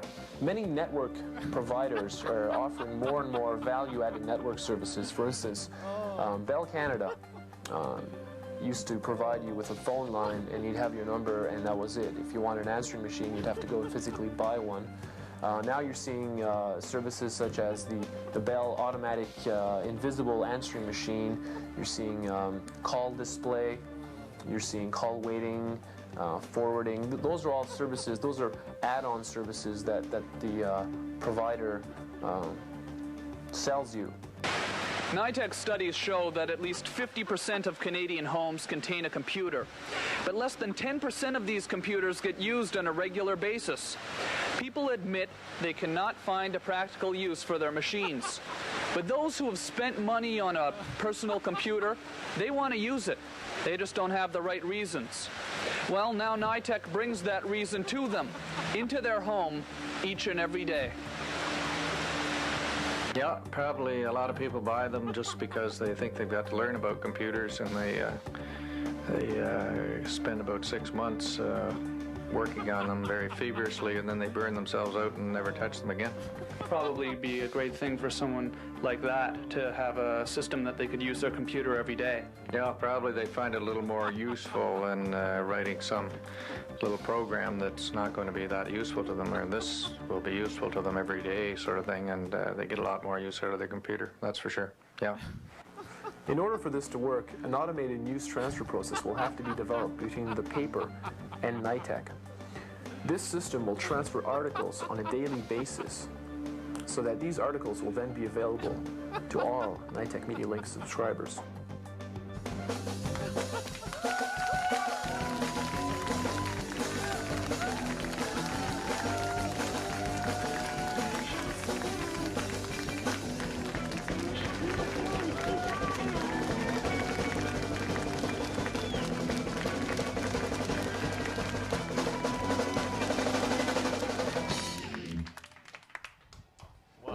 Caspina right here, everyone. Hey, hey, hey! Woo, woo, woo! From Savannah DeVils, right? That's correct. Yeah, and you're running for alderman. A year and a half, yeah. A year and a half. Mm-hmm. So you own a store, right? But you're running for alderman. Uh-huh. Wow. You can do both. Is that because of angry bitterness? Bitterness? What do you think? I don't know. I should think so. Yes, most definitely. What happened? Well, the city just didn't like my skulls outside. There was 1,500 fabulous skulls, each painted by hand. And live skull, human skulls, or no? Painted on the wall. I suggested using yours, but they didn't want to come. But they weren't three-dimensional. They were they were painted on the wall. Ordinary so painting on the wall. Painting on the wall. On the outside of the store. That Rob Nelms and Karen did, and they didn't like it, and they sent me. Is there blood coming out of the ear of the skulls? No, darn, we should have done that. First of all, I want to tell you, you can't touch my breasts, and I will not take my breasts out. Okay. All right. So anyway, they decided that they would send me a letter saying that the signs were too large. Mm-hmm. So I had heard from somebody that they thought it was just satanic cult stuff, and they wanted it out because Rito Street. Was it though? Is it? Or? Of course not. Don't you have a skull in your head? Yeah. Do you have a skull in your head? I think That's so. debatable tonight. Well. Anyway, anyway, so they started to get really nasty with me, and so I started to get really nasty with them, and I debated them on Canada AM, and I debated them here, and I wrote nasty letters, and I got lots of publicity. But they made you paint your store again. Yeah, when they started threatening me with like dollar signs, I just couldn't handle it. But if you notice, we painted the store orange, and there's a little teeny tiny skull. Oh, yeah. But if I win the 649 on skull. Yeah, okay. If I win the 649 on Saturday, I am hiring Johnny Cochran. You know Johnny Cochran? O.J. Simpson, Bart Simpson's brother. Okay. Anyway, shut up. Anyway, I'm hiring him, and we're going to paint that sucker, and we're going to fight them. Wow, that'd be great. Hey, fight them, eh? Fight them! Fight the city, or vote for you. Yeah, a year and a half. I know I have no fancy education. I'm not a lawyer, but I'm going to kick some butt. Yeah, but or you do karate as well. I teach aerobics. Yes. Aerobics them. Chirobics them to death. You teach chirobics, or you teach? Yes, I teach chirobics. What's that? It's a combination of karate and aerobics. Yeah, it's a lot of fun. Can't defend yourself, though. You didn't use it, though. No, I didn't use it. I got mugged. And that's why kind people like the band Feed are doing benefits for me. I feel like the food bank, yes. You guys did a benefit for us? They paid my city tax bill. Really? The city gave me 10 days to pay my taxes or they were going to send a bailiff down. And this is because of your involvement with the local music people, right? And they didn't tell me because they knew I would say no. So Dave came up to me at Fugazi and said, "Hi, my name is Dave and we're doing a benefit for you." And I said, "What benefit?" Oh, wow. Well, yeah. It's so nice these to find kind out people about like Claymouth and Psychotic Canine and Ariel and this guy Ali, he's doing it and it's wonderful. And I mean, this is great. All these kids are But you got robbed, though. Yeah, I got mugged not once but twice. And you didn't use the aerobics. No, they were too big. Yeah. They were big guys. Big guys. And they looked like him. You didn't want to try the aerobics? I had no time. You didn't think it would be just like the neatest thing to just aerobic? No. Aerobic one of them onto the ground? No. Can you do it? No, I don't do aerobics. All right. I quit doing aerobics. Why, you just had to quit, right? Yeah, it was that rash, right? Yeah, I was getting a rash. Okay. Yeah. You know when you constantly kick, you get that sort of I know, it's that chafing thing. And the tight spandex. Yeah. You wear the tight spandex. Don't you love wearing spandex? I love wearing spandex. Yes. Yeah. You can see me walking my dog down Rita Street all the time, actually, wearing tight pink spandex pants. That's why he got kicked out. Right. Something to do with that. He borders on the line of fashion violations. So you wear spandex? Yes, I do. Yes. Shut up. Can I be on the show? What do you want to do? Can I be on the show? What do you We're going to have a draw in about a minute. And maybe your name will come up. Just maybe your name will come up when we have a draw. We're having a draw tonight to pick someone from the audience to see if they're on the show. Do you think he deserves to be on? We're going to pick a guest out of the audience. Do you think tonight. he deserves to be on? Well, if he comes up in the draw, then he'll deserve to be on. Will he wear spandex? I don't know. We don't have any, I don't think. I'll wear spandex. Okay, he might. You know the, Solitaire, eh? I know her quite well. Yes, I do, and I know Nigel that's coming up. You call her her?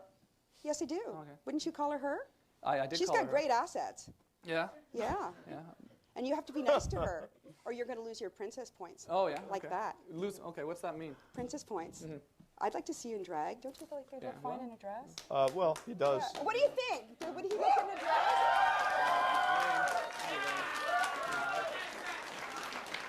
Wow. Well, we're doing a draw. I appreciate you coming on the show. Thank you. This is a lot of fun. So what, you run, when do you run for alderman? Well, next municipal election, and I want to thank all the kids that are helping me out, too, with my store. They don't want Savannah's to go, and they're just doing all this stuff to save Savannah's, and I think it's wonderful. So is this a sort of like a crucial time It's a crucial moment for me, and I asked them why they're doing it, and they said it's because I help them all out. And you help other people out all the time, too. I mean, you give street kids changes. Yep. We have a jar in the front, and we have one mother, her name is Annette Kennedy, and she donates money every paycheck to the jar, and people come in and they borrow money, and maybe you could have borrowed it for the pizza. Anyway, so they borrow money and then they put it back in, which is really cool, which is really great, you know. Great, well, thanks for coming on the show. Thank you. Linda, can I pop a balloon?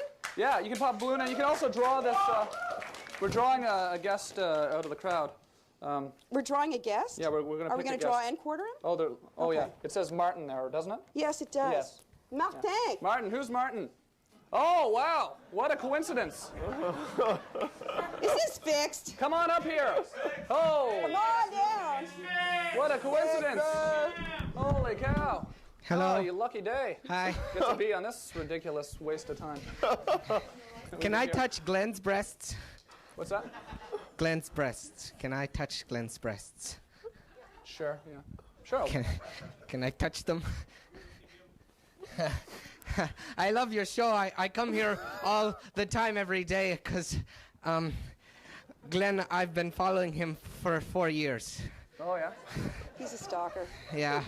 He's a stalker, Glenn. You're a stalker. Yeah. I wanted to talk to you because I think we could really get together sometime. Sure we. Is that okay? Could we go on a date sometime? We can talk about it after, I guess. Are you going to pop his balloons? No, not on the first day.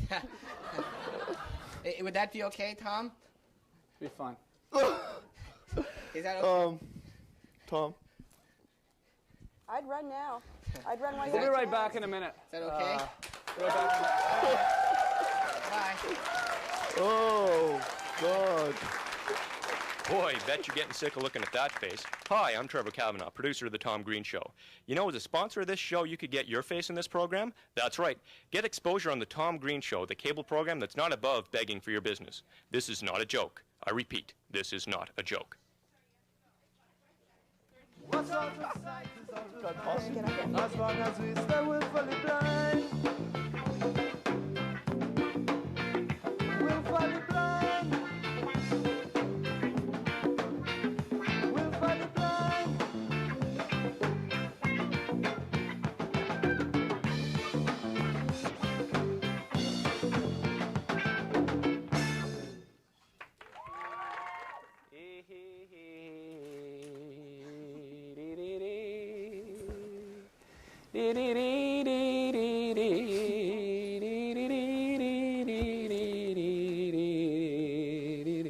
We back on, yeah?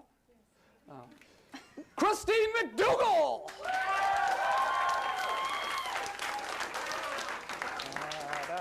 Hi, Christine. Have you been watching the show in the other room? Yeah. You came out still? She still came out. Oh, well, thanks for coming out. Christine McDougall! Christine McDougall, you were on the show. How was your summer? How my summer was good. How was your summer? I meant to meet you this summer in Barrie. Yeah, but you didn't show up. Yeah. Why not? Why not? Yeah. I don't know. You tell me. I came down to Barrie to meet you, and we were going to do some segments, and I just ended up not meeting you. No. How was Barrie this summer? See, It was great. Christine lives in Barrie. Right. Yeah. You had your cousin's wedding to go to. That's why. So. Yeah. How's your how was sister that? doing? She's doing fine. Yeah. She's working for Y Marsh. It's a marsh in Midland, Ontario. Mm-hmm. She worked for Ducks Unlimited too this summer. And she's getting ready to go on tour with Up With People in January. Up With People, huh? Up With People, yeah. Oh, So okay. it's a great What is organization. that again? It's a non-profit organization, and they spread joy and like they sing songs. They go on tour around the world, and it's great. I guess you really like Up With People. Yeah, I do. Yeah, I've been seeing all their shows since I was about 10 or 12 years old. How's it work? You pay $12,000 or something like that? Yeah, it costs a bit of money to go, about $10,000, $12,000. You travel all around the world. You travel all around the world, and you meet people your own age from all around the world. So it's worth the experience. It's worth the money. I was neat when you got back to town, Christine. I gave you a call, and this is an interesting story, and hopefully we can keep you updated on it. But tell us a bit about your roommates. Well, both names are Jason M. and Jason M. Jason M. And what are their last names? With Jason Mercer and Jason McCausland. Okay. Jason McCausland's 22. You didn't know these people before, right? No, I didn't. No, I just moved in. I'm at school, my final year at Algonquin, and I moved in with them. And Jason McCausland's 22, and I'm 23, and Jason Mercer's 24. They're both what? What are they both? They're both referees. They're both referees. They do OHL and some NHL. So, yeah, you asked me to bring them on the show, and we're going to try to do that. That's going to be a lot of fun when they come on. We're going to do a little song about it, right, Christine? Maybe. Oh, did I tell you about the new N building? We're in our new multimedia building that just opened up. At Algonquin. Yeah, at Algonquin. It's really cool.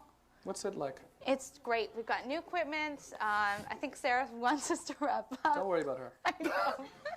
I know.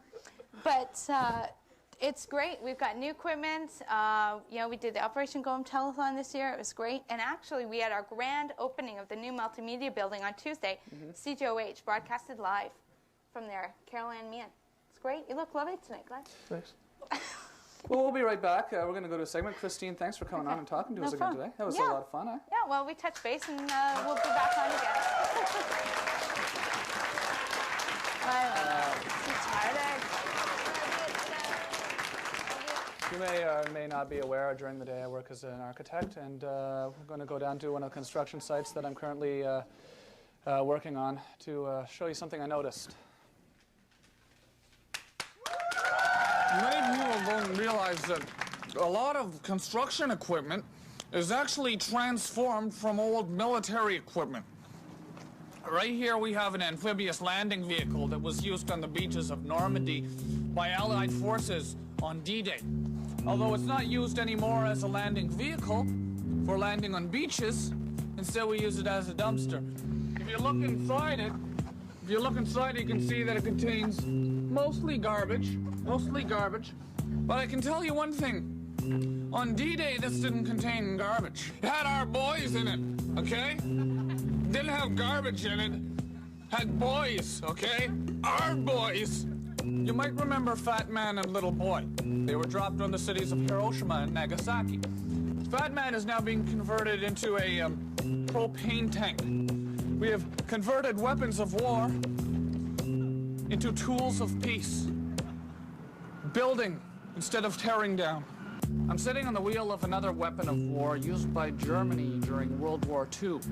This weapon launched artillery shells over the English Channel from France to England. It was called the Big Gun, or in German, Sprachenseedeutsch. Now the Sprachenseedeutsch is here, and it's just an enormous nail gun, basically. Do you see these enormous nails? Well, they come from the nail gun. And this here is a pile of bricks. Bricks, of course, are used for building walls. These are big bricks, and big bricks are used for building walls. And this is my brother's dog. This is a steaming bowl of soup. This is my brother's ceramic elf. Can I borrow your ceramic elf? No. This is a burning pair of jeans. This is a burning pair of jeans. This is a burning pair of jeans. These are large bricks, smaller bricks. This is a bulldozer. And that brings us here to an enormous array of lights, every shape and size in the rainbow. Every color one can imagine. Oh, we can't think of anything for the lights. Let's just face it, the lights love me.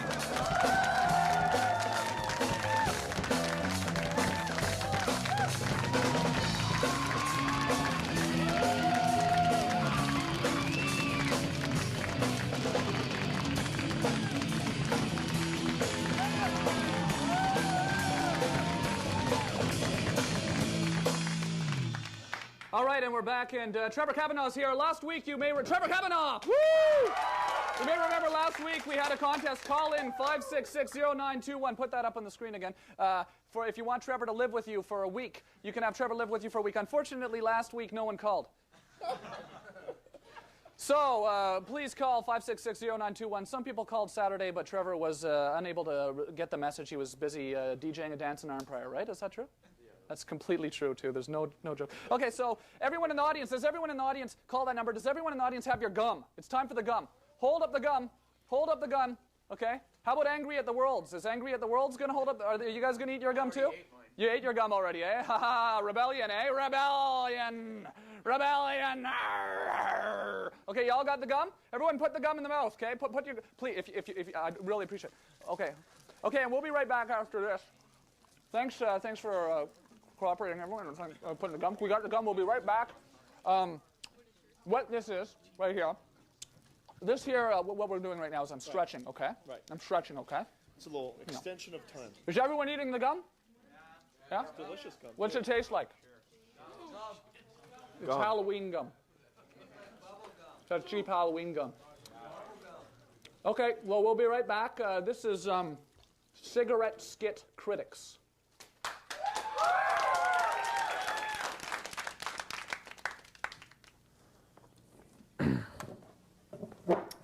Hey. You make these, or? Yep. Yeah, just finished them. Can I have one? Yeah. Well, not now. We'll have them later. Let me have one now.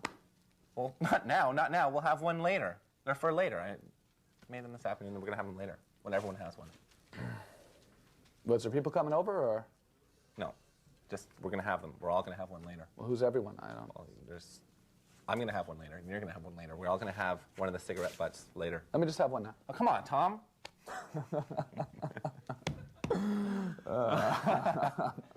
Well, the joke here is it's pretty obvious. Yeah. I mean, it's an easy one. They're cigarette butts, and why would we be fighting over cigarette? What would I want to do with cigarette butts? It's basically garbage. It's hilarious. Let's watch some more. Okay. All right. I'm hungry. You better not eat that. You better not eat that. You better not eat that. Oh, you better not. Oh, you better. Oh, God. We were going to have them later. I was going to let you have one. Gotta wreck everything. Why do you have to wreck everything? That's insane. That kind of. We're freaking crazy. That kind of stuff is crazy. Cigarette butts. That kind of stuff. You know, I don't think I've ever seen anyone eat a cigarette butt on television. In real life, even. In real life, have you seen anyone eat a cigarette butt? Me neither. That's the thing. That's the thing. I mean, in real life, you don't eat them. That's why we eat them on the show, You though. know what? If you saw someone eat one in real life, you probably wouldn't even laugh. But on TV, it's hilarious. Yeah, that's true. It's hilarious. No, but that's true, though. Yeah, I know. Why is that? Let's see what the next one is. Come on. Oh, come on. Come on. Oh. Why do you have to? What are you going to do with that? No, but it is, though. It is funny. It's not funny because I'm taking the shirt off, though. I mean, that's funny. It's a skinny joke. Skinny body. But I think it's the fact... Pale skin. But also the microphone on the chest hair is funny. Oh, yeah. You know? I thought that was funny when you were actually doing it. I noticed. I was thinking, wow. You had the audacity to take one of the cigarette butts out of the ashtray and stick it in your mouth. Yeah, well, stick this in my mouth. What? This chain. Stick this chain in my mouth, okay? Oh, the camera! Oh, I didn't even think of that. That's the part of the joke. You want to watch it? Let him figure it out.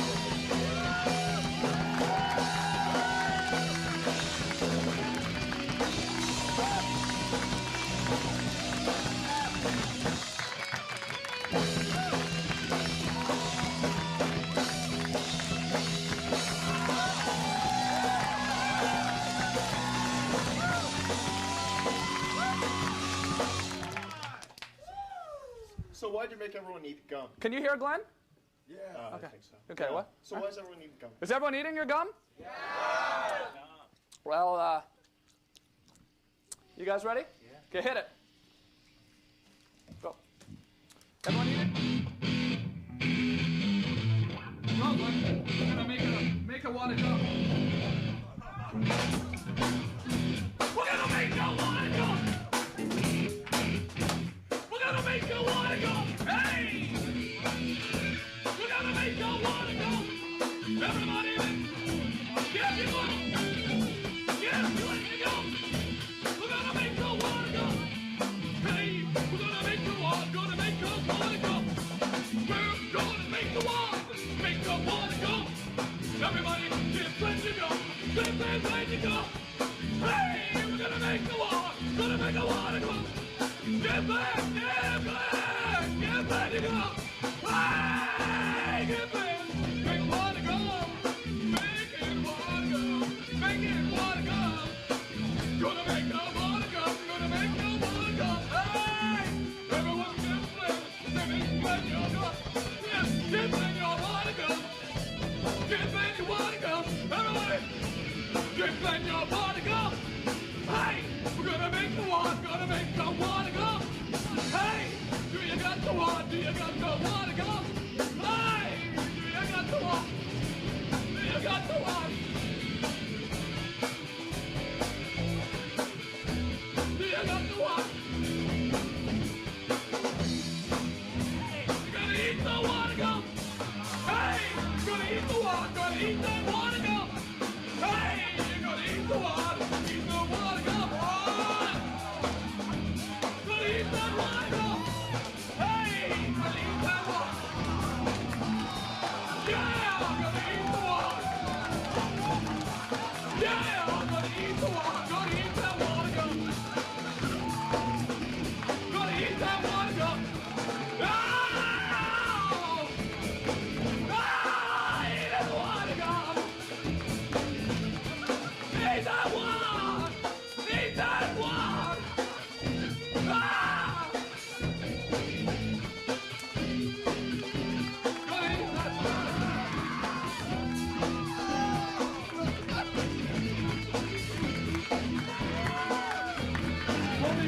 10, 9, 8, 7, 6, 5, 4, 3, 2, 1. We got hologram eye buttons, Star Trek eyes. We've got the ever-famous clear hologram eye sunglasses, always a bonus. As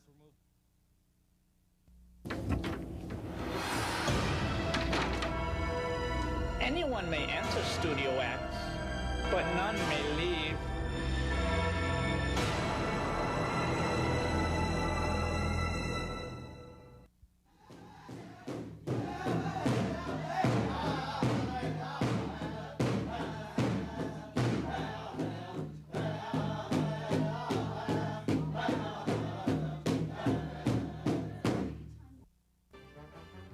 West Side Stories is a program for and about the communities of Canada, Richmond, Stittsville, Carleton Place, Almont, Pakenham, and Carp.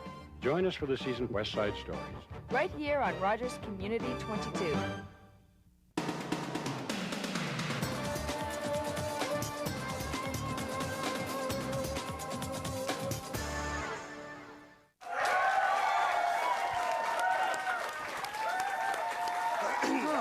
Hello, hello, hello, hello. Nigel Carter, everyone, is a fashion designer from Nigel Carter.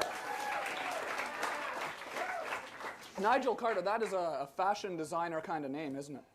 I like to think so. Were your parents fashion designers, or was it just, did you luck in with a fashion design? That's not your real name. Yes, it is. You must have changed it to Nigel Carter after becoming a fashion designer. Born with it. That is a fashion designer's name. Yes, it is. It's a great name for a fashion designer. I like to think so. Yeah. All right, does Ottawa have a, we're in Ottawa, right? Yes, we are. You're from Ottawa? Yeah. Is there a big fashion community in Ottawa?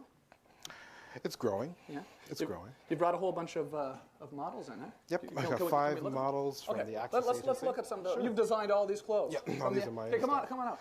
Wow, how you doing? It's Bianca. Nice to meet you. Oh, okay, we have music and everything. Oh, yeah. Okay, so describe some of these fashions. Well, Bianca's wearing a 2-piece. It's a rib knit outfit. Okay, a rib knit? Oh, yeah, rib knit. Yeah. Why is it called a rib knit? Well, basically, it's a tubing. Tubing? Yeah, okay. it comes off of a tube. It just forms the body. She's got the body for it. Okay. What's her name?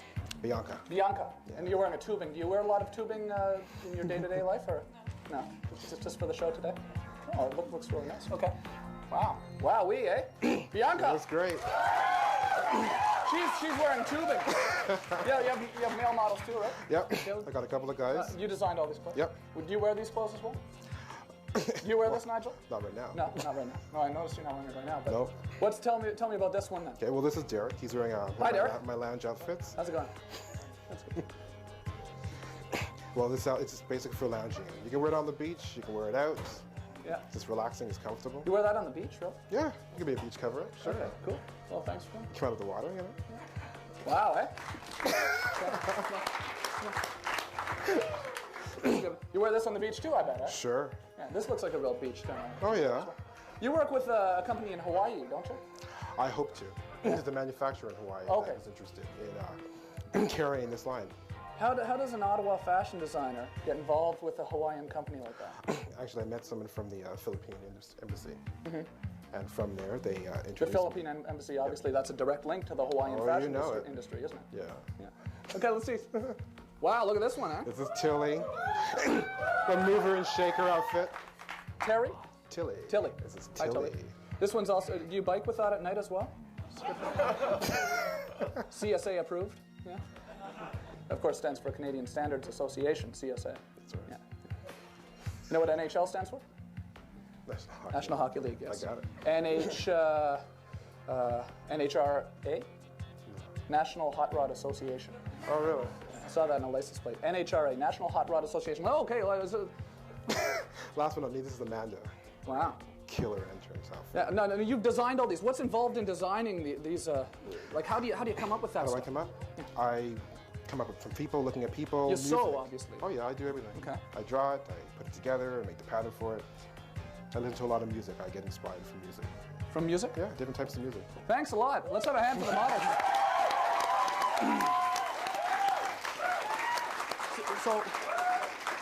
So you get inspired by music? Yeah, all sorts of different music. Okay. Like how would music inspire you to make a... Depending on what I'm hearing, it just, you just get a certain feeling about it. For clothing? Yeah. Like, for instance, Different what were you textiles. listening to when you decided to design? No, seriously. Like, I don't understand That at one all. there, I was listening to Kate Bush. Kate Bush? Because it was soft, a little avant-garde, alternative. Okay, and that was for the silver ones? For the silver one. Okay, very bright stuff though, eh? Yeah. You don't wear that stuff to the beach? No, silver ones. it's not for the beach. How do you, okay, when you started in Ottawa then, I'm just a little curious because I don't fully understand how it works, you know, how you get started in fashion. Okay. Okay, you started, would you go to school in Ottawa? Or Yeah. Where did you go to I school? went to the academy in Ottawa. You went to a fashion school then? Oh, so there's a fashion school Oh, yeah. in Ottawa? It's now called the Richard Robinson Fashion Design School. Okay. And you went there and they sort of get you started in... Yeah, well, I've always had a flair for it. I always used to do alterations, like in high school. Mhm. And I decided I had a real flair for it, and it was an interest of mine, and I just continued. Wow, it just seems like an interesting thing to get involved with because I never really even had the opportunity to get involved in... It is. It's hard work, but I enjoy it. Huh? Oh, yeah. Well, thanks a lot for coming on the show. No problem. And showing Thanks for stuff being today. Where can people get some of these? Right now, I work out of my studio. Okay. So they just phone me at home. Phone you at home. Oh, Okay. yeah. Nigel Carter. You in the phone book or? Yep. Nigel Carter, fashion designer. Thanks a lot for coming on the show. Thank you. We'll be right back, I guess, right after this message. You used to have a big mouth. You used to have a big mouth. Where's your big mouth now? Where's your big mouth now? Huh? Huh? Blackie. Blackie. Blackie, if you follow me, I'll protect you, Blackie. Look, I'll protect you, Blackie. Hello, it's not gonna. Oh my God! Oh my God! Look at that tongue wrapped around my hand like a lizard. Look at that. Hello, hello. Lick my salty hand. Oh my God! Look at that thing. Wow.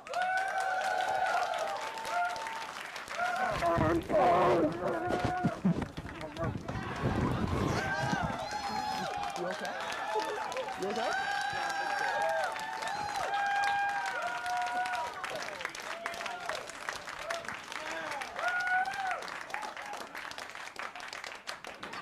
Never say that to me again! Never again! Ah!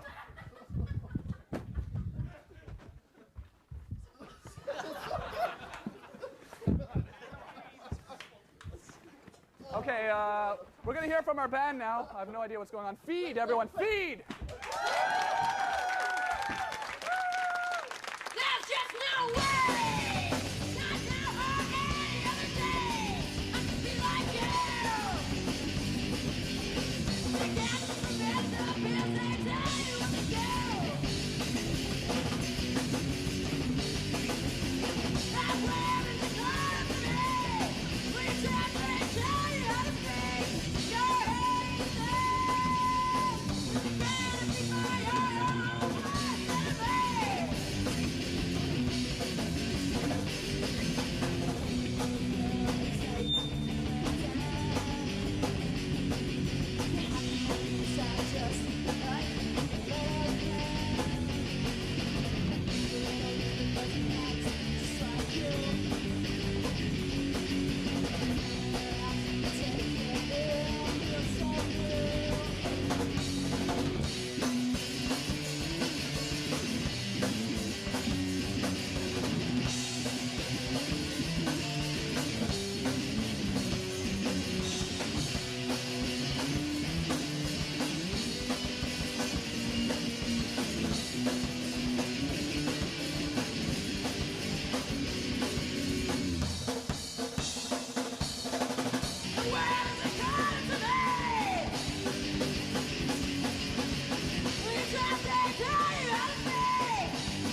Wow.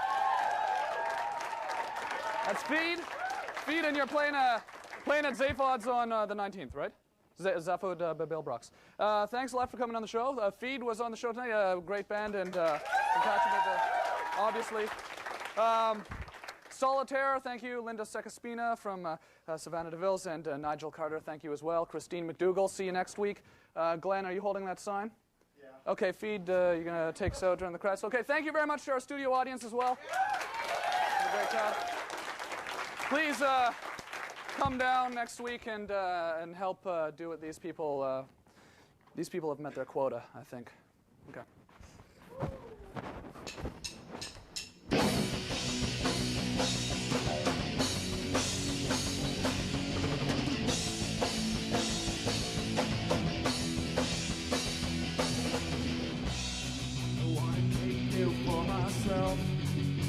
Set you on a shelf, locked inside my room, away from all the doom. I don't want to injure you. I'm trying not to injure you.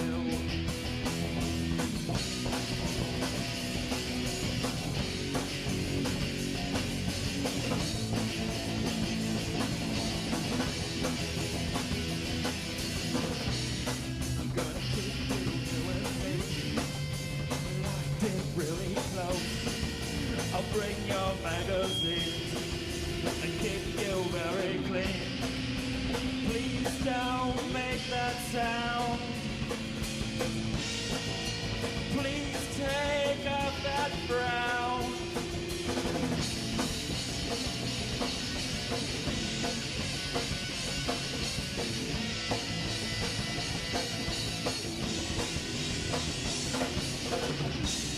I'm gonna tie you to my bed, wrap your legs around my head, hold you very still. I'm trying not to kill you. I'm trying not to injure you.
Set you on a shelf, locked inside my room, away from all the doom. I don't want to injure you. I try not to injure you.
You are watching Rogers Community 22. Seniors, and watch the senior scene.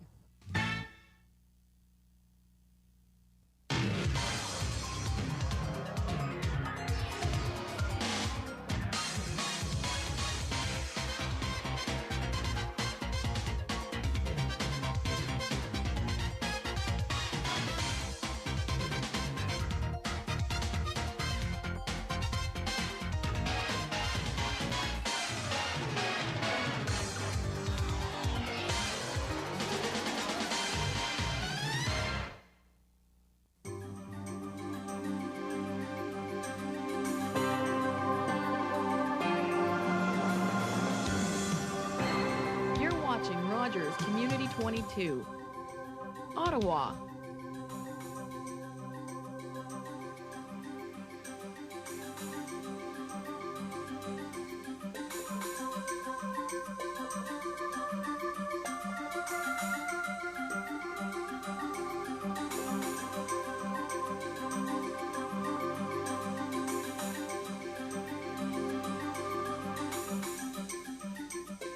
The pins must be loose. Let's read that. Hey, go ahead. This is my workout video. Glenn? Yeah? This is my workout video.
Pardon?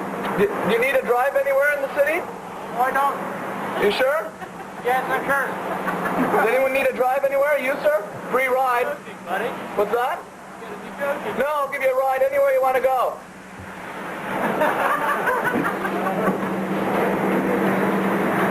Where are you off to? Go back to the States, buddy. Go back to the... Where are you heading on the bus? Orleans. Orleans? I'll give you a drive to Orleans. No, thank you. I would rather take the bus. Really? Why? Why would you rather take the bus? I'm used to taking the bus. Really? That's right. Bunch of failed journalism students, right? Bunch of failed journalism students?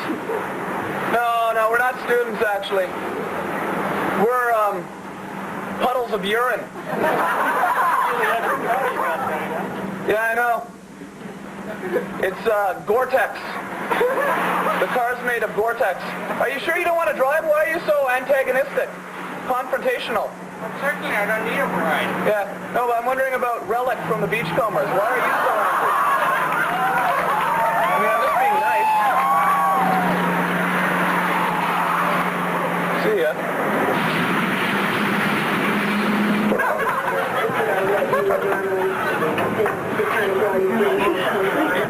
Is that Colombian coffee or? By Lipton? Oh, yeah. Lipton, I guess that's American. Yeah, Lipton, he was a farmer in Upper New York State in the 60s.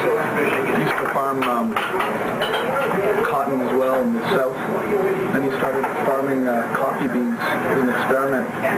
All his friends scoffed. They said, Lipton, what are you doing farming coffee? He's always laughing in their faces now, right? Well, you know, he's done well for himself. He's got a name. He even makes soup now. Lipton soup. Cup of soup? Yeah. You don't drink soup out of a cup, Lipton. What are you, loser? No, but he's really looking at his friends now, and he's driving a Ferrari, sipping pina coladas in the Caribbean, you know. His friends are still sitting around in New York, Ogdensburg, twiddling their thumbs, wishing they'd done what he had done 30 years ago, dreaming of what they'll never have.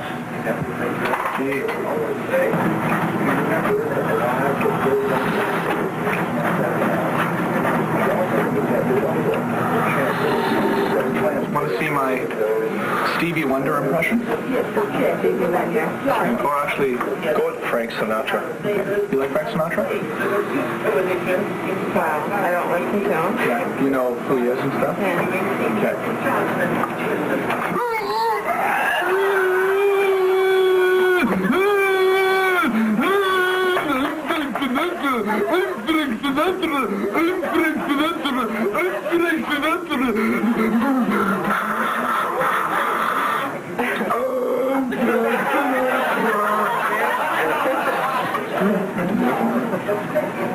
Been working on it.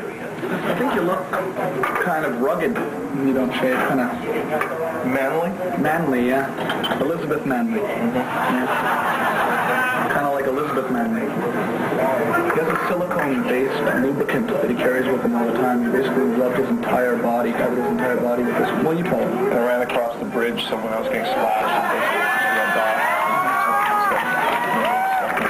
Are you familiar with the product Static Guard? I don't use it. It's kind of like that. Kind of like that. It's just a thicker base. It just sticks to your body. It's a good year.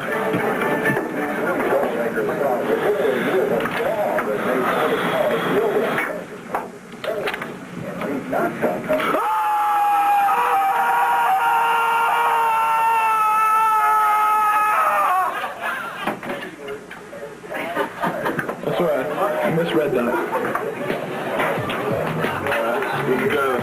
Yeah.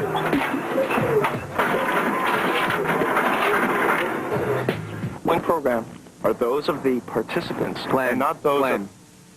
What exactly are you doing here? I'm doing the disclaimer. Yeah, I know you're doing the disclaimer, but what about Germans? What the hell you mean, Germans? Germans. Germany. It's an English show. people that live in Germany? Do you think they care? Who Do you think they care about? Who cares about Germans? Think they care about the disclaimer? No. Why not? Because what about Germans? It's an English show. Well, they care, Glenn. They care. Die Aussagen der folgenden Sendung sind die der Gäste und reflektieren nicht unbedingt die von Rogers Ottawa oder Rogers Community 22. Ooh, scary. Germans are scary. Ooh.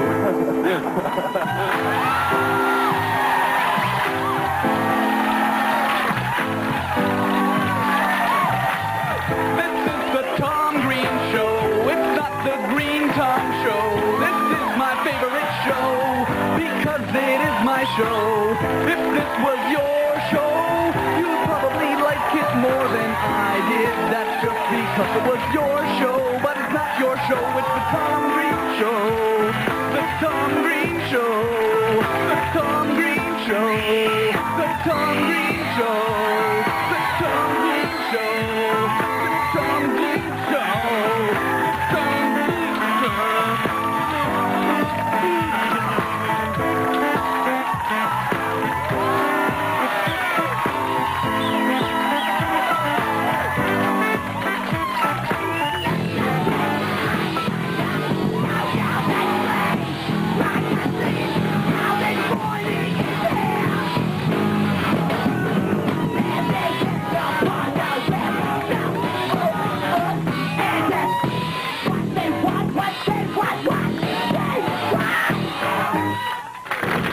We're about to embark on a journey into the underworld of Ottawa. I'm here with Rock and Jeff. We've got our oxygen tanks. Get ready for the ride of your lives. Yeah, there's a couple of steps. You just got to watch your step when you get down to the bottom. Okay. We've just come down this ladder right here in the background. We're at the bottom of this cavernous dungeon, and you can see down here this 8-foot sewer heads to the Ottawa River. We have no idea what we're embarking on here today. We have no idea what we're going to see here today. We may just run into a chud. Surely you're familiar with chud. Jeff, have you ever seen a chud down here? Can't say that I have. Jeff is one of the most experienced men on the team here. He has never claimed to see the elusive chud. We may catch a glimpse of one today. Chud, of course, gained most of its notoriety and fame in the 1982 movie hit Chud. I believe the UD in Chud stood for urban dweller. The C stood for chemical, and I don't know what the H stood for. You know, you can't find a chud in these kind of sewers because these sewers just drain water off the street. You have to go to a sanitation sewer. A sanitation sewer, of course, is where the water from your toilet goes. They also contain rats and cockroaches. The oldest sewer of this type in Ottawa is on George Street in the Byward Market. Chud monster, have you seen the chud? No. We're going down here, ma'am. Downstairs here. Hello, ma'am, how are you? Fine, thank you. We're going into the sewer today. You know what we're going to do in the sewer? No, I don't know. We're going to rid this city of the elusive chud monster. Oh. Does that give you a feeling of relief? A little bit, eh? Well, there's 2 chuds in the city. One has just been removed. There's still one remaining chud. Who's that? It's an underground dweller. It's similar to the creature from the Black Lagoon. Oh. Comes out of the ground at night. Yeah. Eats cats. Oh, yeah. Comes out of the ground at night and it eats cats. Oh, boy, eh, Brian? It eats cats, eh? And we're going to remove this evil chud from the underbelly of this great city of ours, the nation's capital. What city is it? Ottawa. Ottawa! You seen Ghostbusters? Yeah, man. Do I look kind of like a Ghostbuster?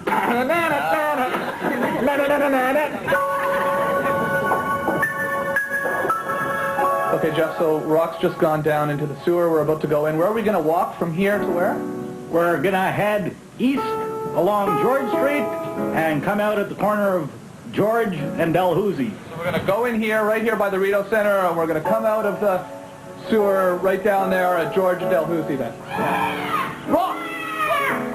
Chud! I think... Hey, hold on! Hold on! Don't let the chud get you! No, I think the chud has rock.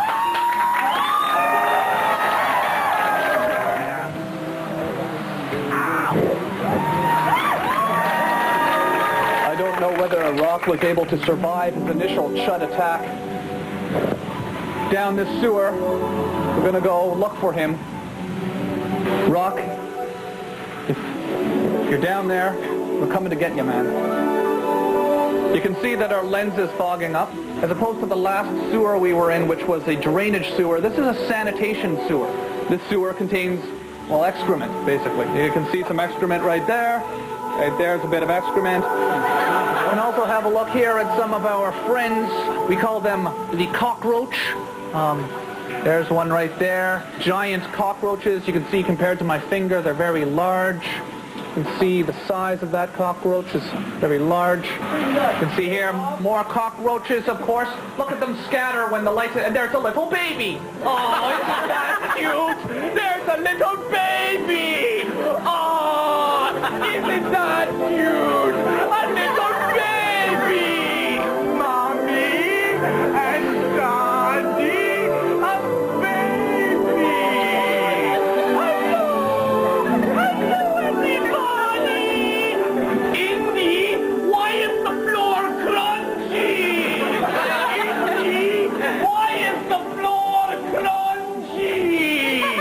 What's that? We have a rat up here. We're going to show you some of the wildlife in nature. If we don't catch a glimpse of a chud today, at least you'll have seen some of the other creatures. Let us come up front here, Jeff, and see if we can get a shot of it. You can see that the rats are actually not too fearful of us, of course, because these animals that live down here don't see human beings very often. The reason they don't see human beings very often is because humans tend not to like to come down here. He's coming to say hello. He's coming to say hello. He's coming to say hello. He's coming to say hello. He's coming to say hello. He's coming to say hello. Oh, holy cow, up he scamper, here he go. Oh, right there. It's what we call a flush. Obviously, we all know what a flush is. But you saw that turn on. And when that turned on, what happened? Either a restaurant or some building. In that building, somebody pushed the lever. Is that how it works, Jeff? Exactly. When people push the lever, that's what happens below the city. We all know what that water contains, Jeff. Yes. Why is the floor soft? That's just padding we put down. Okay, so protect your feet. Okay, so you pad the floors. Okay. And you believe that?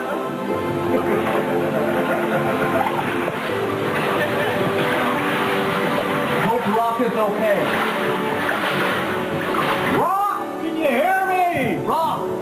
Jeff, I don't understand what happened. We've searched the whole sewer. We've looked everywhere. We can't find Rock. Did the chud get him? It's possible that if you look ahead, I see a light. You think it could be Rock? I hope so. Oh, is it the chud, Jeff? Could be the chud. Oh, it's Rock. Oh, it's Rock. Hey, guys. Oh, Rock, this is such a relief. We looked all over for you. We've looked high and low all over the entire sewer. Did you see the chud? What happened? You must have seen the chud. Oh, Tom, I didn't see no chud. I am the chud.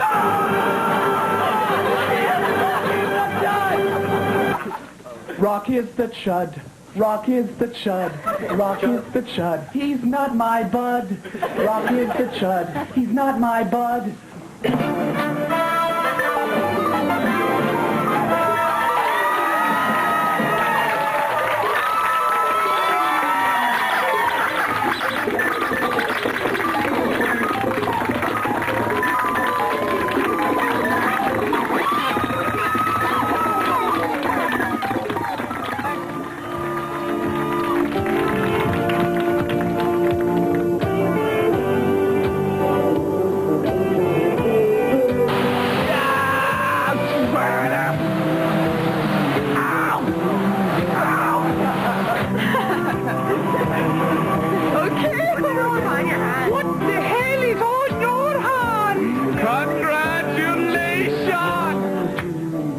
But I will not shake your hand. I'm sorry. I do have to apologize for that. I'm sorry. I will not be able to shake your hand. What is this, shaving cream? Goodness, what is this, okay? It's a laundry day for me there. Goodness gracious me, oh my! It's all the girls and made them cry!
What are you doing in this part of the world? I live here.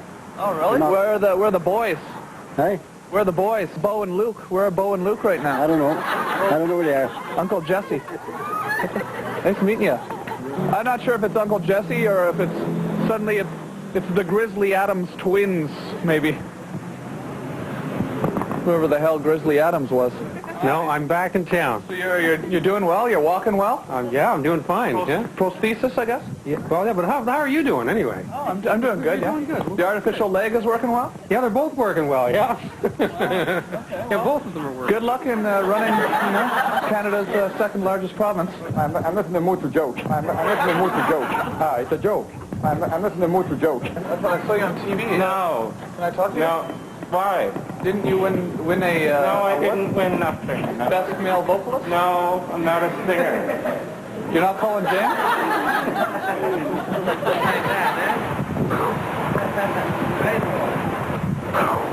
Hey, so what position do you play? No, I don't play. No? What about you? What position do you play? Low profile? Hey, nice to meet you. Montreal Expos! All right, Toronto Blue Jays! I never expected to run into you today. No. No. I saw your show. I've been watching it a couple of times. Oh, yeah. Well, yeah, I like your show too, Tom. I was just mailing a letter, started up a cold. Get something done in Canada that you've never done before. Because they're just sitting there.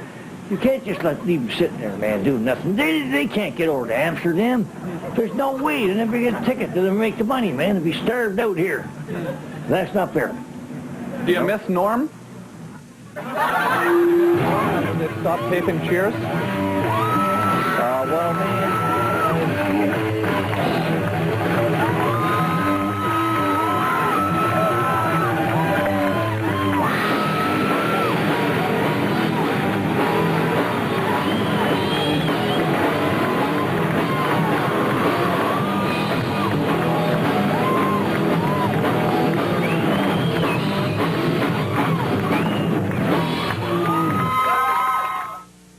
Stop that, okay? Well, no. What?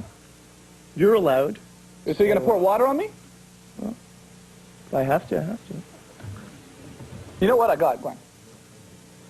I got a bag of milk in my pants, Glenn. I got a bag of milk in my pants!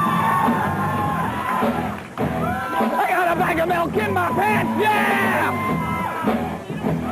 I got a bag of milk in my pants! In my pants now! I got a bag of milk in my pants! I got a bag of milk in my pants, yeah! I got a bag of milk in my pants! I got a bag of milk in my pants! Got a bag of milk in my pants!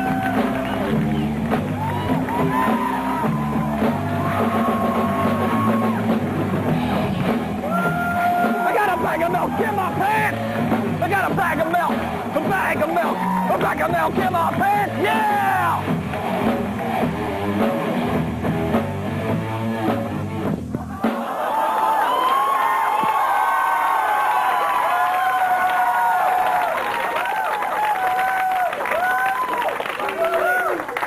now we're going to go downtown. Going too far. Sorry, Glenn. I'm sorry. Now we're going to go downtown and meet a nice man that I met. A nice man that I met downtown. Talking about Mike Harris. I was wondering how Harrison Ford could make women prostitutes. I didn't say that. You said that. You're putting words in your mouth to accommodate yourself. Okay. All they're going to do is make women prostitute and guys will steal. That's all they will do by reducing this. Whoever this Mike Harris guy is, what movie is he being in? He's not in a movie. I mean, hey, this guy's a clown. Mike Harris is not you're an actor. A clown. Harrison Ford is an actor, though. He's a Blade Runner? No, not Blade Runner. American Graffiti? No, not those kind of Star movies. Wars, not Star Wars trilogy? No, not Indiana Jones, of course? Well, yes, but the movies, they're not your movies. Your age, you're all petunias, you know. Your age, you're all nuts. Oh, Mike Harris is sort of an older actor. No. Your age, you're all nuts. All your music and all your idiocies and all that, you're all crazy. I mean, really? You are. You should know that. Just watch the young people on the street. You're a generation of kooks. Yeah?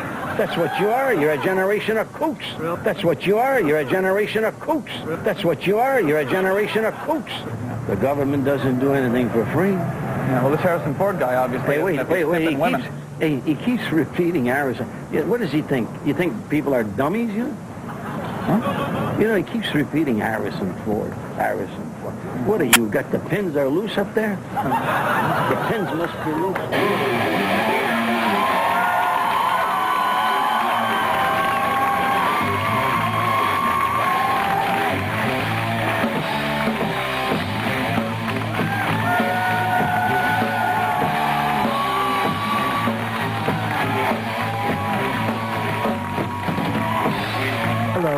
This is a story about leprechauns. Leprechauns that live and hide in Gloucester Hydro Park at the corner of Blair Road and Ogilvie Road in Gloucester. While you're waiting at the red light beside the park, give a friendly toot of the horn. And if it's after midnight, you just might catch a glimpse of a leprechaun. There he goes! Hi, we got some leprechauns over there that just come out. If you just give them a honk. Just want to give out your horn a honk there, and there's some leprechauns. Oh, really? It's not going to hold you up or anything. Just give them a honk. It's a free show while you have a red light. There we go. There we go. Hear them? You hear them? Here they go.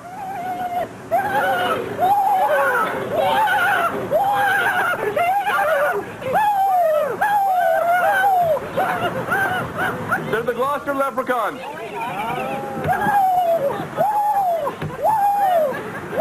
Honk for leprechauns. Yeah? The Gloucester leprechauns, have you ever seen them? No. So just give them a honk. They're honk up. Oh, they're free. They're free.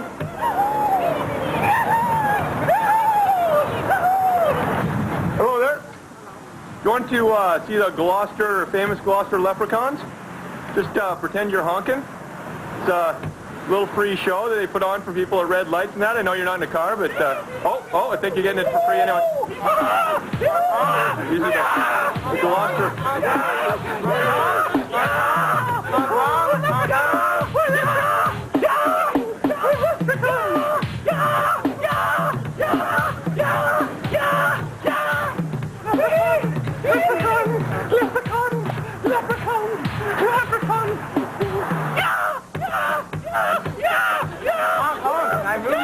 Yeah, thanks a lot.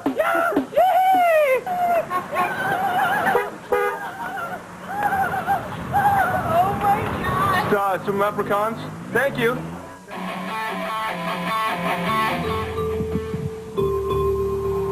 The leaves of autumn fall from the sky, from the treetop. They tumble down to the forest floor. The leaves change yellow. Some of the leaves in autumn change red. Along the edge of the Ottawa River, many of the leaves change yellow. Hello, little dog. Oh, sorry. Hello, little dog. Oh, sorry. Hello, little dog. Oh, sorry. Hello, little dog. Oh, sorry. Hello. Well, say bye-bye to your little poodle for me. Okay, bye-bye. See, autumn is the time of year where squirrels hoard nuts. Generally, they tend to hoard their nuts in trees. They hoard them away in nooks and crannies. holes in trees, as well as nooks and crannies. Bears rarely wake in winter. Bears rarely wake. They'll stay in their caves or wherever they choose to hibernate. And they'll just feast off the fat in their bellies and on their bodies. Squirrels also hibernate, but they do awake at certain times, and they run out to these nooks and crannies where they've hoarded their nuts for a delicious, delicious snack. Yes, autumn is a beautiful time to come down by the Ottawa River. Oh, look! A crack pipe. Along the edge of the river here, a lot of kids come down and smoke crack. That's what I found on the ground. Yes, I saw others. You saw more of these? Yep. It's a crack pipe? Is that a crack pipe? No. But the things I saw were fireworks. They were actually sort of... fireworks. The yellowest leaf I have ever seen. Magic autumn leaf, oh, where have you been? Up on the tree or on the ground? Magic autumn leaf, you whisper, making hardly a sound. Yellow as urine, you fall from the sky. I love you, autumn leaf. I love you.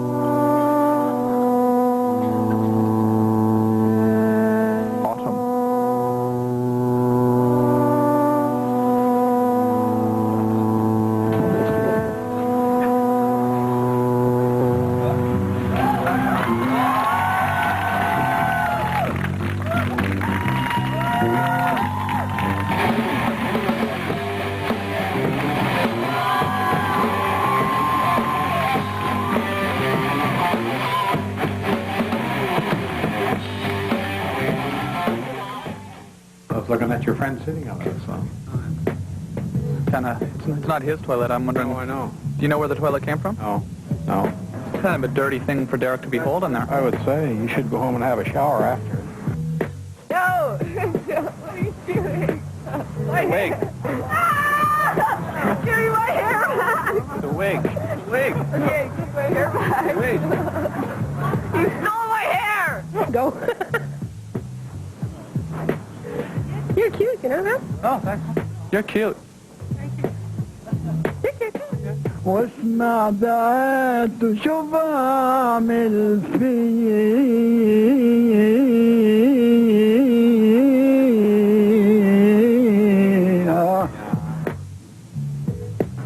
You two like toilets? 15-year-old broken toilets?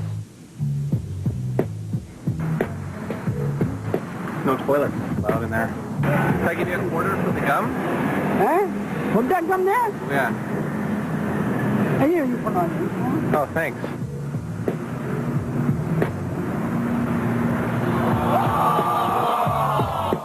You want to buy a toilet? I'm not into the toilet market right now, but I just want to tell you a little bit about what Jesus did for me. 13 years ago, sitting in a prison cell, Collins Bay Penitentiary. Were you sitting on one of those? I've sat on many of those. I'll bet you'd like to have this toilet. Actually, not really, no. I'll bet you would. Go on, take the toilet. Take the toilet.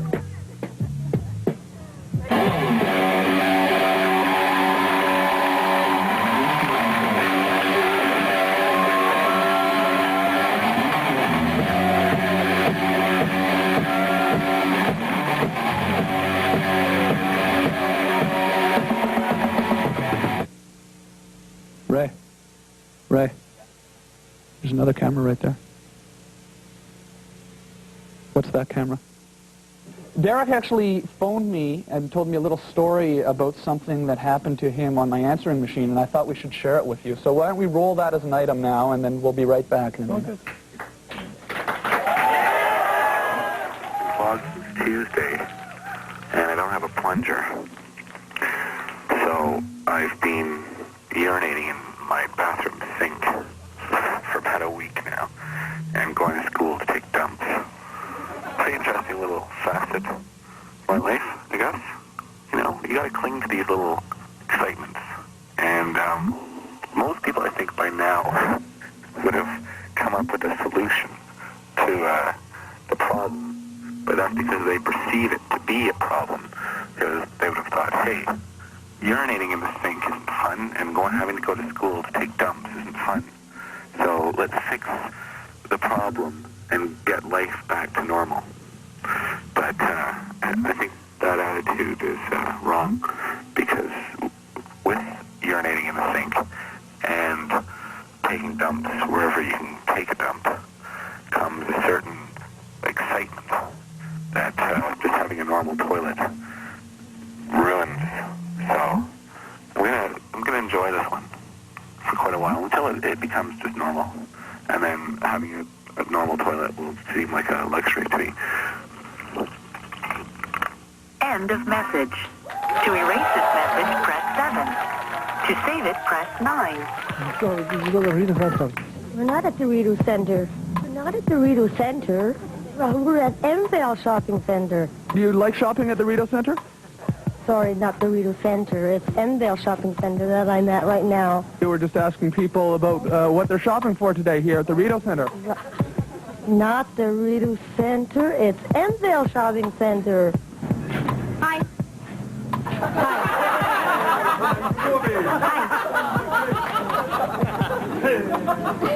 Hi.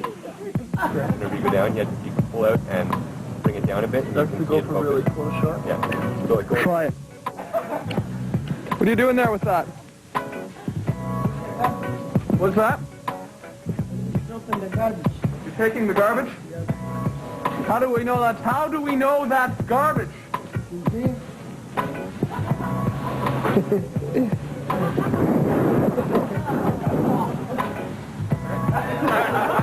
this garbage?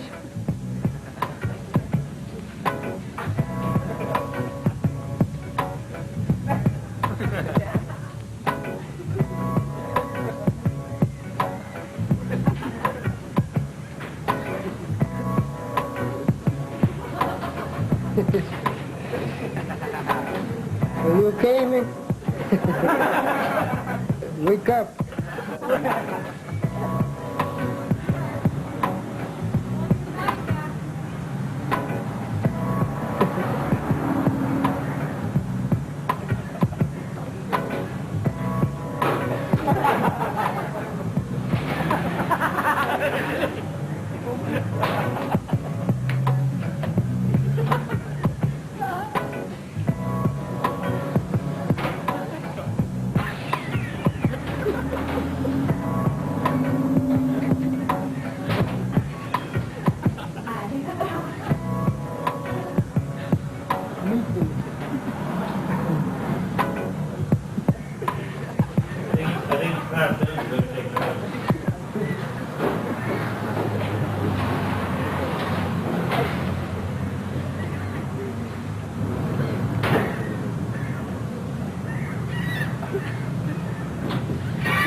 Okay, well, I better go because the stores are going to be closed if I don't get in there soon. At the Rideau Center? At MVale Shopping Center. At the Rideau Center? At the Rideau Center? Oh, no, MVale. At the Rideau Center? MVale.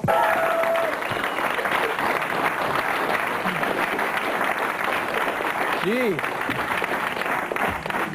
See, I was all prepared for these delicious drinks, meals, and then insanity.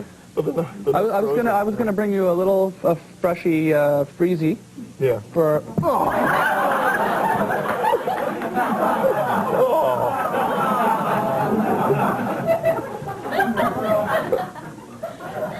We're not going to drink that. Why not? This is a letter from Derek Harvey. Oh, Derek Harvey.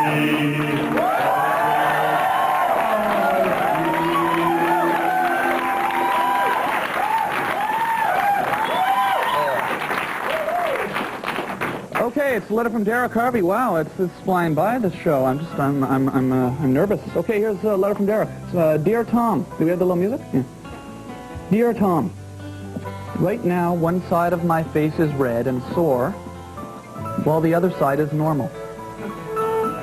That's because for the past week I've been hitting myself in the face as hard as I can.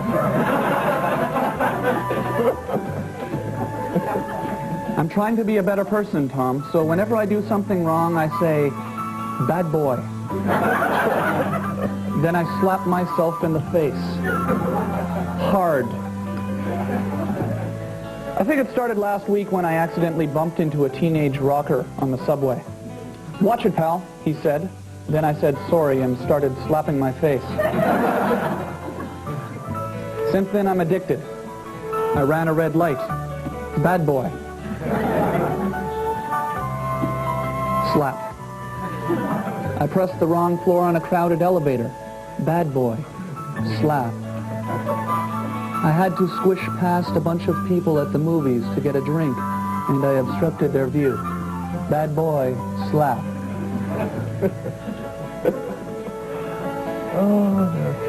If you or anybody else wants to give this a try, then do it right. In order for it to work, you have to slap your face real hard. This way you'll learn your lesson. Derek. That's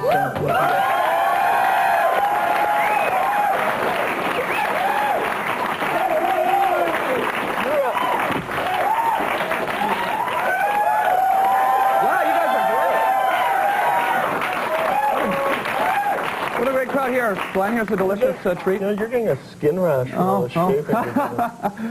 Okay, well, we'll be right back after this.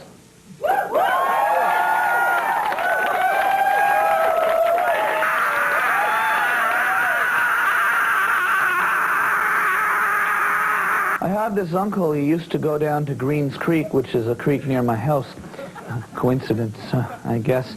But at the creek, there was this big fort. It was made out of logs, and he said, why don't we take these apart, and then we can turn it into a raft, use the logs from the fort and make a raft, and then we can raft across the river. We won't have to walk all the way home. So I thought that was a good idea, so we spent the whole day making this raft, much longer than it would have taken to walk home. And when the raft was done, he thought he would test it first, and he got on the raft, and it fell all apart in the water.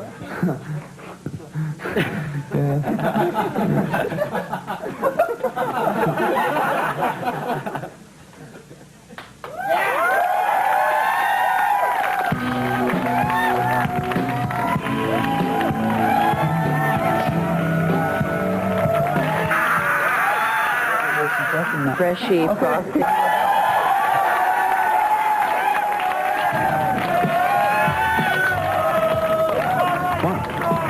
If you want, I mean, I'm not going to force it on you. No, I don't want to say nothing. I fell down and nearly hurt my leg, that's all. Can I go? Can I go? No. What are they? That's no good for me at all. You could keep it for yourself. What the hell did you try to do?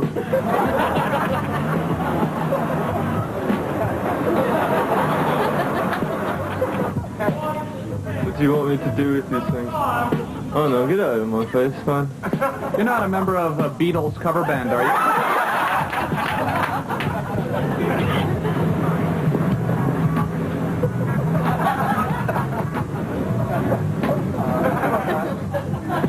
I just can't have a I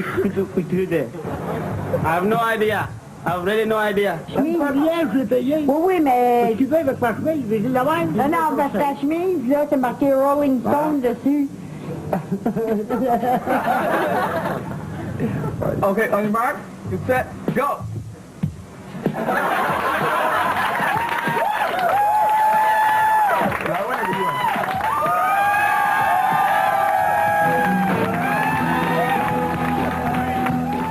well, I mean, Glenn and myself and Cameron, we're all pretty good looking. Exactly, you know. And I think I'm the best looking one here. Yeah. If you know what I mean. Wow. Cameron Ferguson, everyone.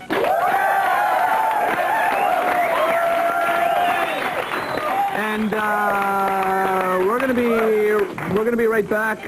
We actually, have you been to the Tulip Festival since you've been in town? No, No. Oh, it's I great. loved it. It's great. I was down at the Tulip Festival. Were you? Yeah, I was down at the April Wine Concert actually at the Tulip Festival, and we'll go there now and we'll have a look at what it's like at the April Wine Festival Tulip Concert.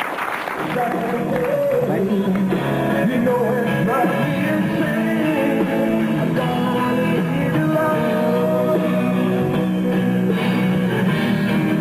Are you here to see Foreigner today? No, man. Isn't that Foreigner on stage? No. That's April Wine on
Sorry about that, Sarah. I'll tell Darcy. We'll be right back after a word from our sponsor.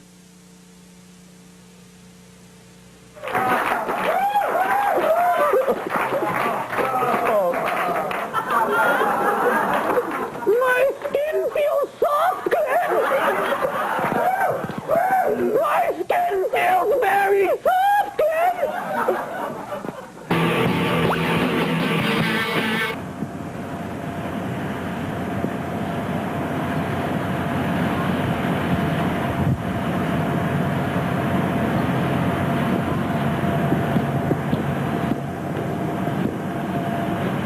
Sometimes, however, when going through a drive-through without a car, they do not acknowledge you at the drive-through box.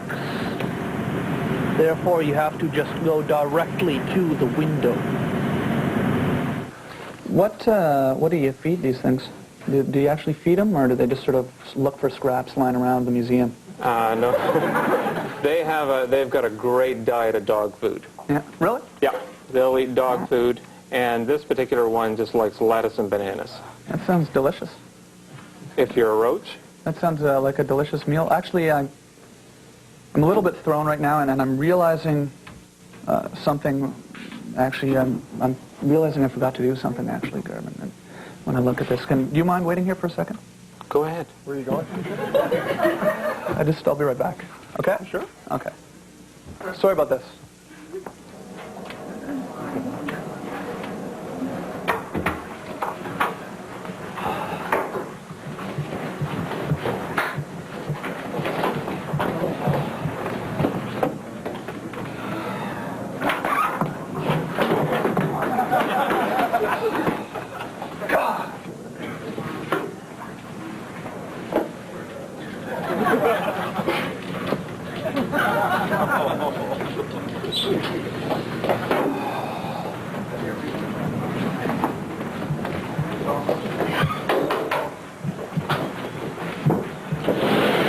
Hey, Tom, did you get it? Did you get the bug? Got it.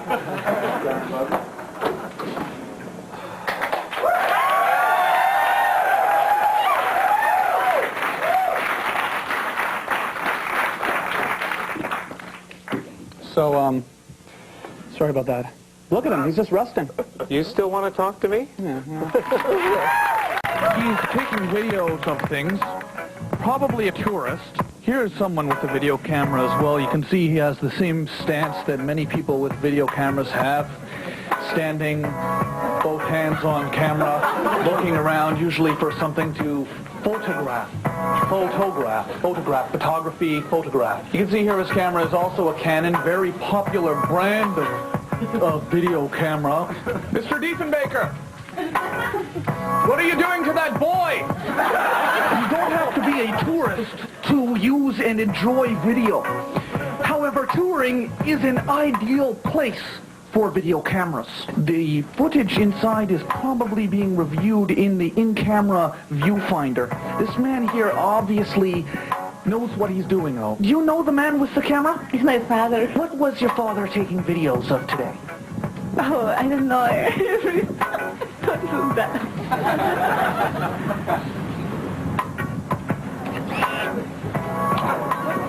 Hi. That giant man there. Was he bugging you? Was he bothering you? Lester B. Pearson. He's a Canadian Prime Minister. When he died, they covered him in chocolate and bronzed him. Kids come up and pick away at him. Are you taking pictures of today? Sorry, I don't speak English very well. Somos de Venezuela. Oh, oui. Je suis allé à Chile. À Chile?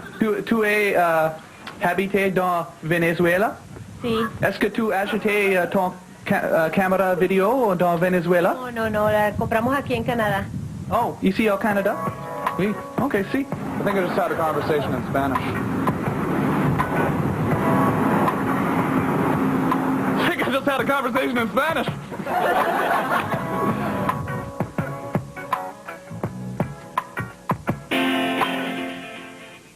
I am calling from Barrie. It's Tuesday night, just after the long weekend. I'm just calling to let you know that my sister's going to be home this summer. She just got a job with Ducks Unlimited, so she's postponing her Up With People tour till January. So she's going to be here, and she's studying the ducks. She's got a job with Ducks Unlimited. I'm sorry. Here, she wants to say hi. Hi, Tom. How's it going? Okay, Tom. Anyway, I gotta run. Okay. But my number here is 705. If you want to give us a call, I guess we can talk later on this summer to find out when you're coming down. And she'll be here for the shows that we do in the summer. So I guess I'll talk to you later. All right. Take care. Bye bye. End of message.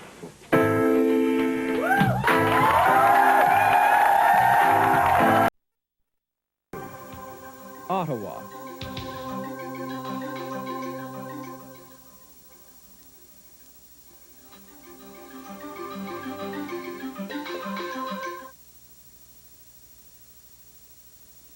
This is the Tom Green Christmas special. This is not the Tom Green Show. Thanks for tuning into the Christmas special. This is not the Tom Green Show that you know. It's the Tom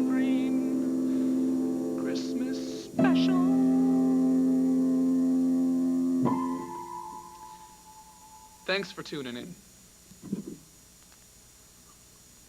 Tonight is a very special night. Tonight, we will be bringing you Tom Green Show Christmas Special. Christmas is a very important time. It's about giving. And here at Rogers, we've decided that we would bring you an extra special show tonight. I'd like to thank, first of all, the production team that's behind the program, who's worked extra hard to bring an extra special lineup of guests and segments to you tonight here to celebrate Christmas. Tonight on the program, we're lucky enough to have with us someone who we grew up with, Lawrence Gowan, who will be here tonight. And we're all very excited about this. He's actually prepared and written a special song for us that he'll be performing just for us here tonight on the Christmas Special. As well, later in the program, we'll be having via satellite Anne Murray from Toronto has agreed to talk to us for a few moments. She's taking some time out of some work that she's doing in Toronto on another Christmas special.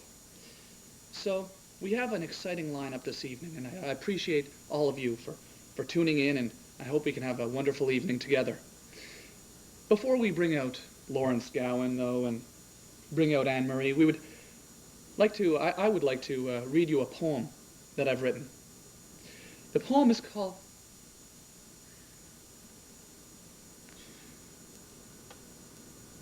The Candy Cane. It's something that's, well, it's a very special poem to me. I wrote this poem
Christmas is about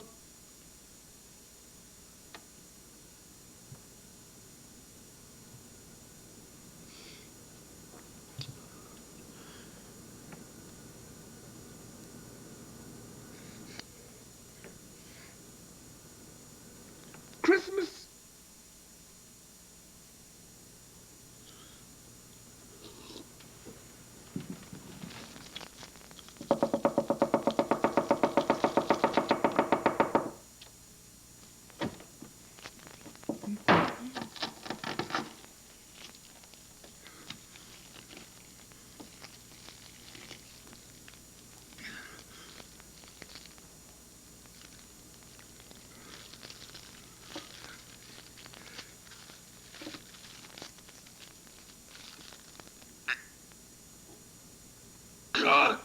I like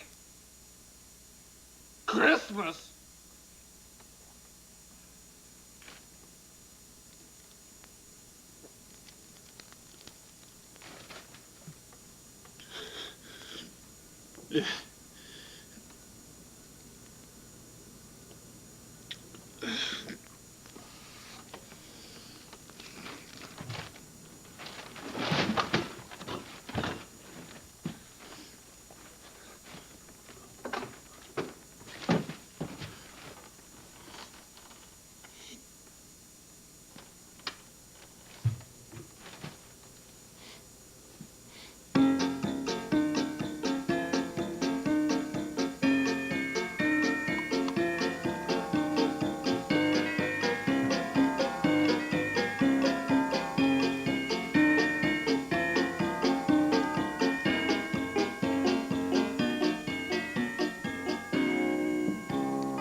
Wrapping.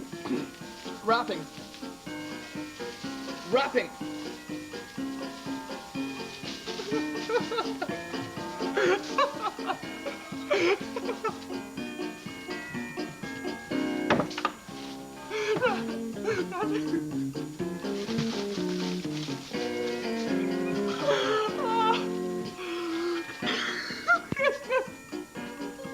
Christmas!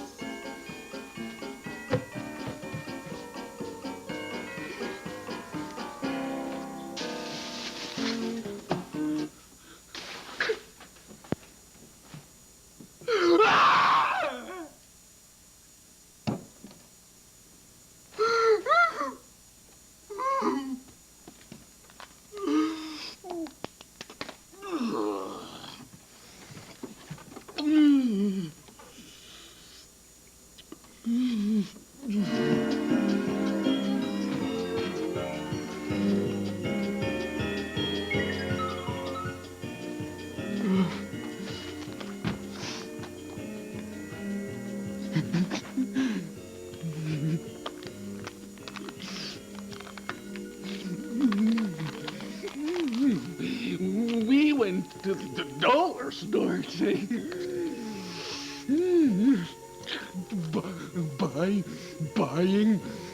Buy some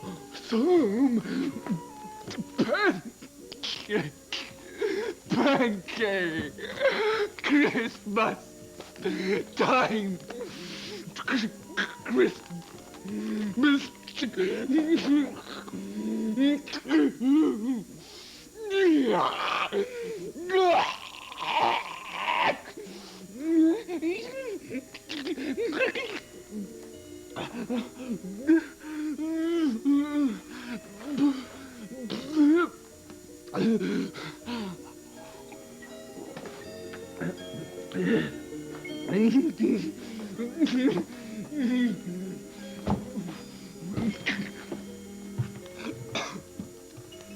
So tell me, are you going to be coming over for Christmas with Judy and Don, or are you going to stay out on the island? Well, we're thinking of staying on the island. We have a new windmill up and running. Do you? No! You think we'd sell out? Windmill! What do you think I am? It's the 90s! The whole point of living on the island is to not have a windmill. It's to not have electricity of any kind. It's the whole point.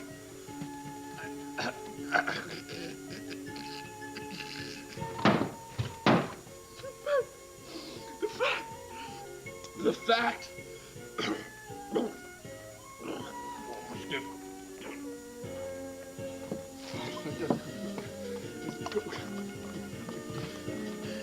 Don't even talk to me about that, my friend.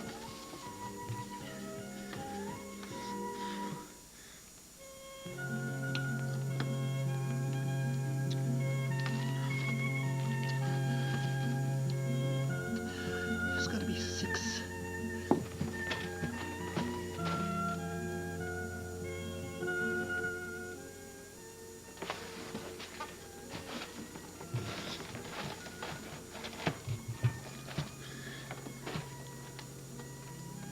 Got about 6 things left to tell you, Dan. One of those things, Dan, is I don't like you coming around my house anymore, okay? Picking up. Okay? That's the only reason you're there. Picking up. I know what you've got in your mind. I know what you've got behind those steely eyes of yours, Dan. Coming around my house with only one thing in your mind. I know it's Christmas. I know it's Christmas, Dan.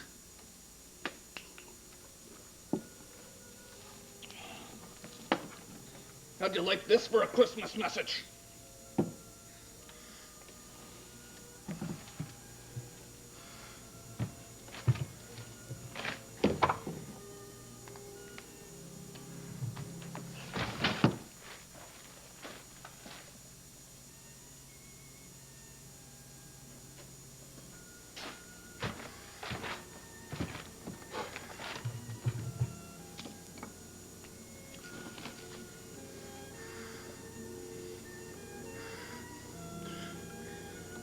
You see this, Dan?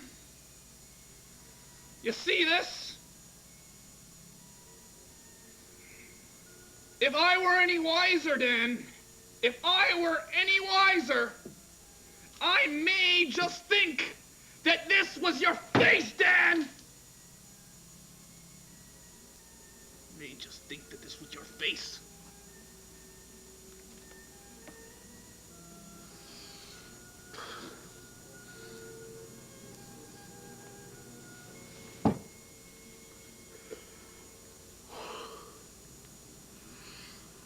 Already it started.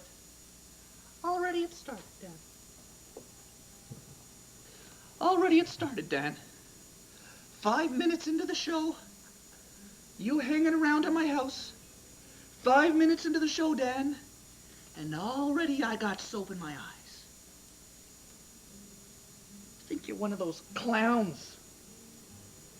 Everything goes your way. Even through this medium we call television here, you from your home, somehow you've been able to stab out at me. Stab out at me once again, just like you always do, Dan. Just like you always do. Reaching through all those cables, reaching up through into your television set, through all those cables, Dan, up through all those cables. You see me talking to you about picking up on my sister. You reach through all those cables. You reach your hand through the satellites and all the fancy video compression and whatever they do. You reach it up through the encoder and the transmitter and all that stuff, and out through the lens of the camera. Herbert Zettel. Out through the lens. You grab me, Dan. You stab out at me, Dan. You stab out at me.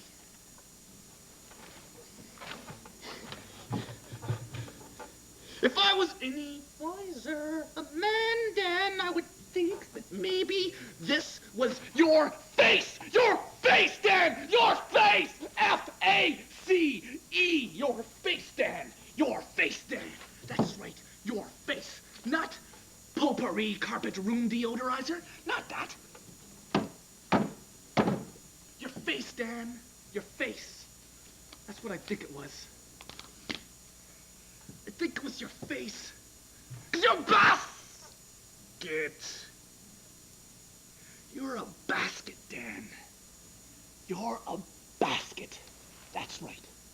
That's right, Dan. You're a basket.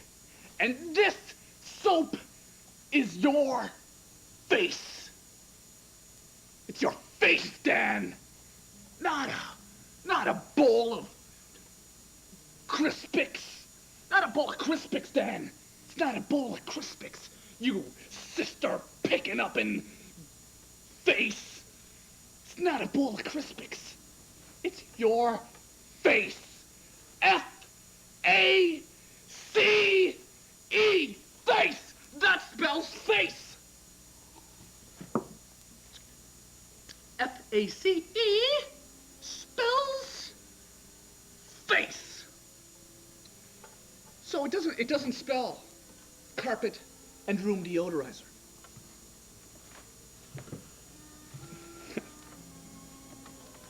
I know you're sitting at home, cocky as a rooster, saying, I think it does spell carpet and room deodorizer.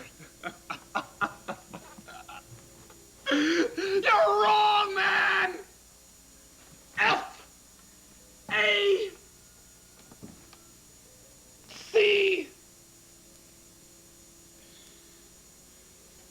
face. Doesn't look like it at all, does it? Doesn't look the same at all, does it? No, Dan, it does not. Does it look like face? No, it doesn't look like face. It doesn't look like soap. It looks like carpet. Yes. Okay.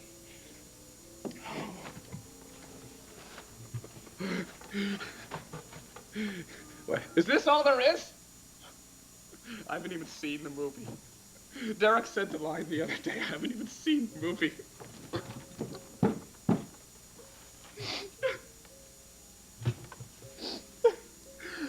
haven't seen her till Batman 2. She's the thickest stuff.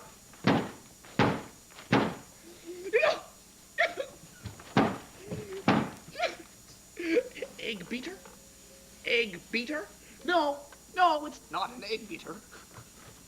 No, it's not. All right, Dan, you get the point, don't you? You probably... Oh.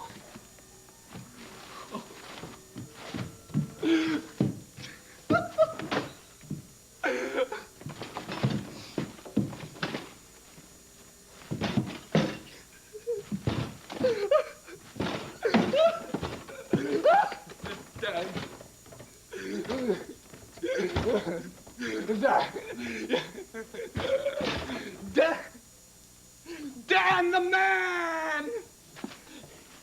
Dan the man. That's what they call him.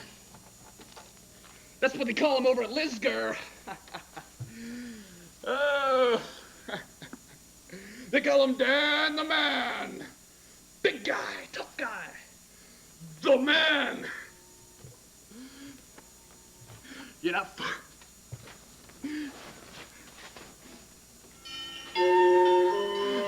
Okay, tough guy. Dan.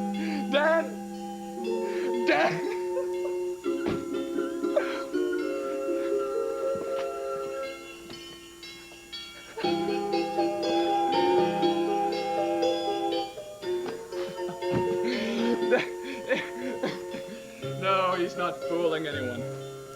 Oh, excuse me. He's not fooling a soul. I'm Michael Williams, and this is Soul in the City. What?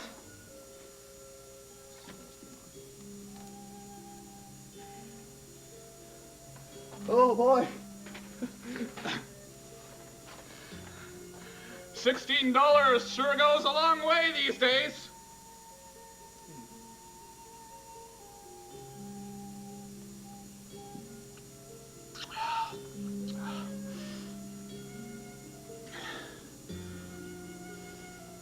Do you hear that, Danny? Do you hear that? They're pheasants, Danny. Every one of these trees is filled with fat Christmas pheasants. Maybe Mr. Merritt will read more tomorrow. But first, let's go check the incubator. Back to the dollar store. It's amazing how much it does. Oh,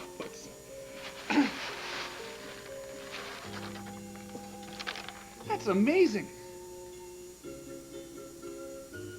This has real meat in it. I cannot believe that this has real meat. No.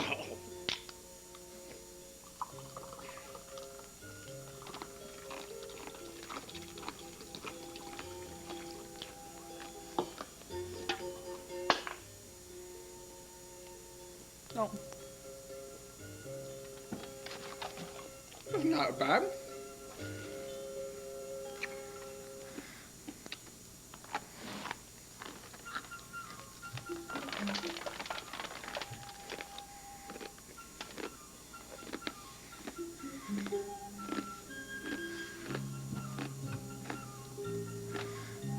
Give the taste most cats prefer with Whiskas, dry, made with real meat. Whiskas, dry and canned foods are superior.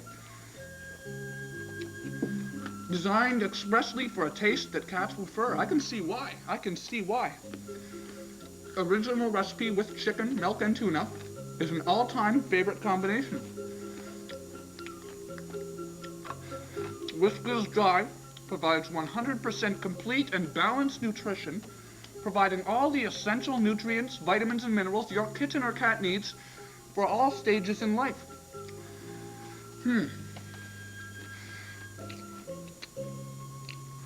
Well, Dan, if you're watching, I certainly pity you this Christmas.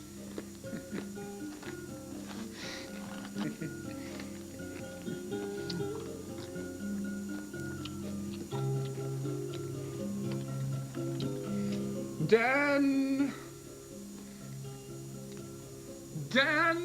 I certainly... I'll do that later.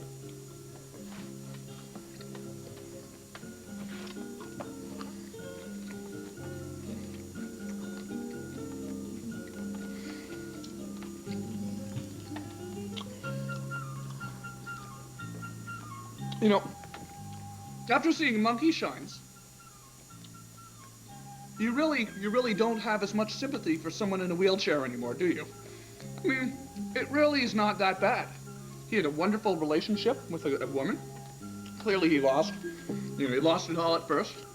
His wife wasn't prepared to accept it. Some wives obviously were, but Christopher Reeve's wife was very capable, and you know, after he became paralyzed, but you know, was sticking by him, and you know, in Monkey Shines, the man was not quite so lucky, but he found a wonderful, wonderful woman. Yes, Monkey Shines. Monkey Shines.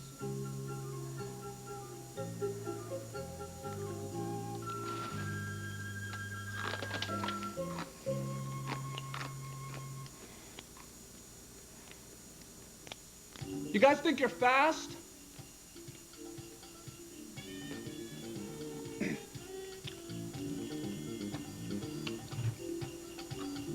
I guess you guys think you're fast.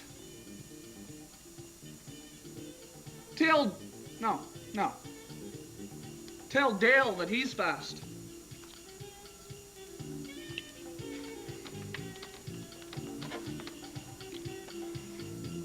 Tell Seven that they're fast. Tell Seven. Maybe Seven knows he's fast, eh? Maybe Seven knows he's fast and you know you're fast or faster or the fastest. Maybe you're the fastest in the West. Maybe you're the fastest anywhere. Maybe you're the fastest around. You know, who's rating the fastness here? Who's rating the speed? Are you rating the speed? Am I rating the speed? No, I'm certainly no judge of speed. Certainly no judge of speed. Just like you're no judge of character. No, you're no judge of speed either. I'm not implying that you're the judge of speed. I'm not implying that you're the judge of movement, of speed of any sort. No, I'm not implying that at all.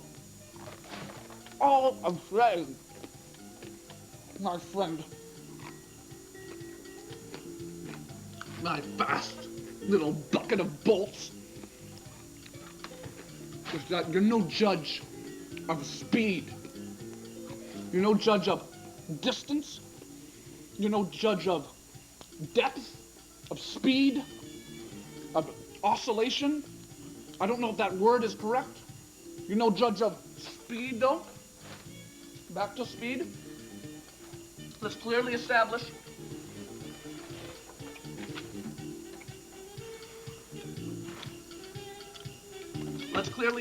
that you're no judge of speed. You may be a fine judge of character. You may be a fine judge of character. You may not be, but you may be. You're certainly no judge of speed.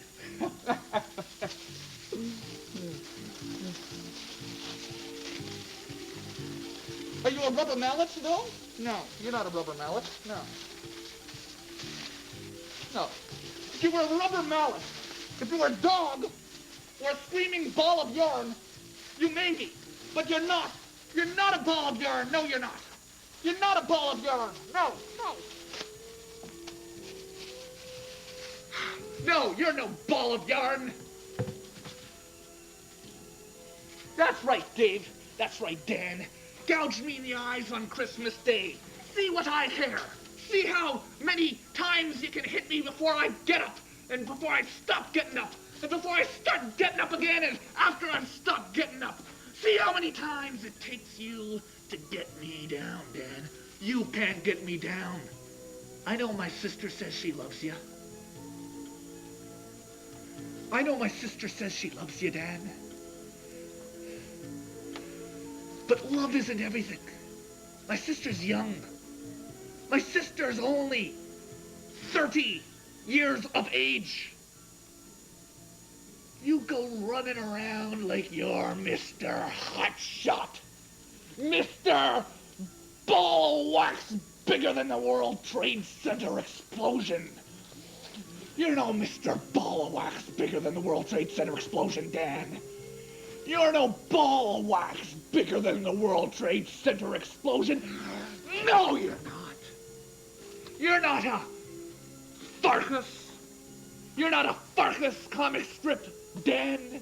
Are you a set of principles? Are you a set of principles, Dan? No. You're not a Farkas World Trade Center explosion comic strip either, are you? You come here one more time and say that to me! I ought to rip your lungs right out of your throat, Dan! Rip your lungs right out! Right?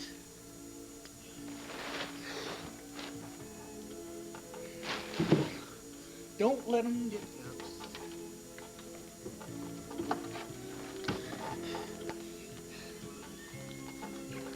They call you Face, Dan. They call you Face, 'cause you're a basket case, man.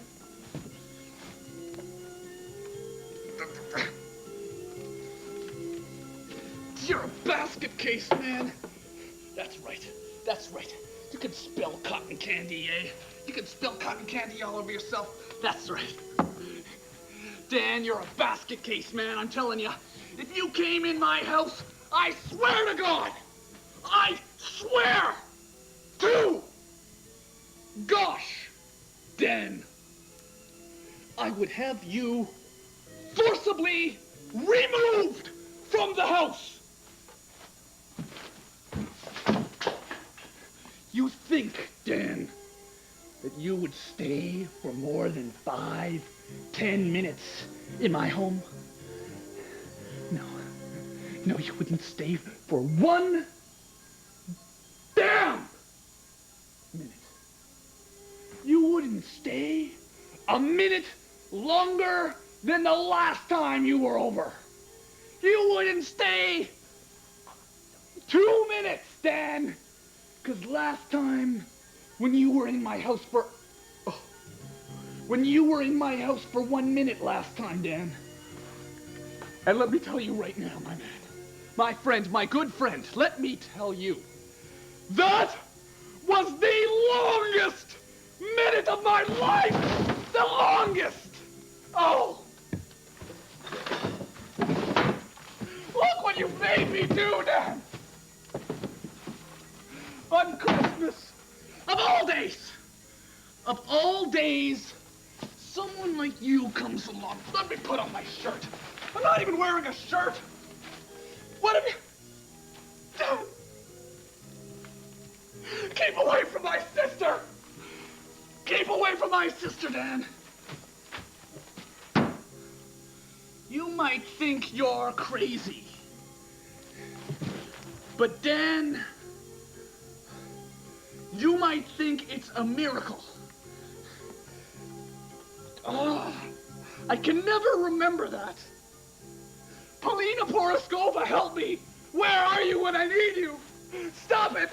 Stop it! Dan, stop it! Stop it, Dan! I can't handle you! I can't stop you from doing what you're doing. Oh, no! No! It's Christmas! Oh! Dan! What day is it? Why, it's Christmas Day. Run, buy yourself a turkey. I can't remember. Dan!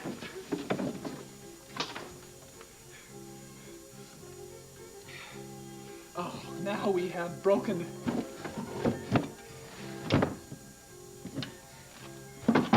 You sitting at home, Dad. Probably sitting at home, watching that. Watch it. Watch what you say.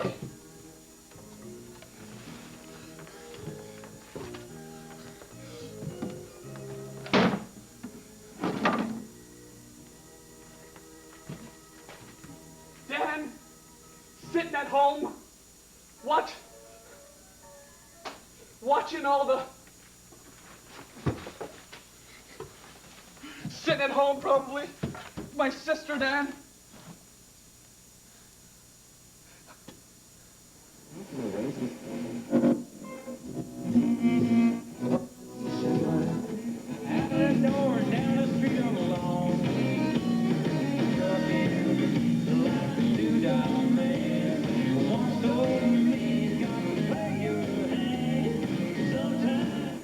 original classic rock. Shay.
Somebody get me some water. Somebody get some water for me. Dan! Dan! Get me some water! Dan! You reach into your TV set. You reach through those cables, Dan. I don't know how you do it. You reach up through the cables, Dan. You reach up into the TV. You reach up through the TV.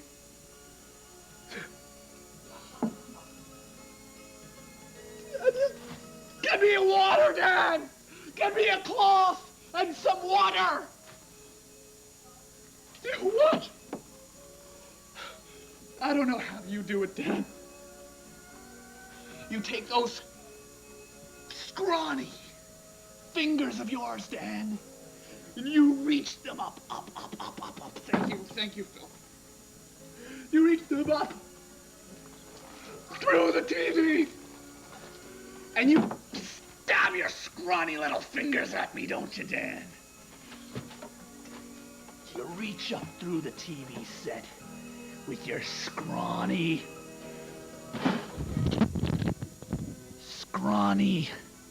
little fingers, Dan. You reach up through the TV screen, through the encoder, through the time base corrector, and you stick it to me right in the eye, don't you, Dan? That's right. You stick it to me right in the eye. You think you're something else, don't ya? Face! I tell you one thing, Face. You have got another thing coming, Mr. Face, 'cause you're a basket! That's right. You are a basket. That's right, Face, you're the biggest wicker basket anyone has ever seen. You, Dan, are a wicker basket, Dan. Yes. You think that maybe. You know that's the case. 'Cause you're a basket case, Dan. You're a basket.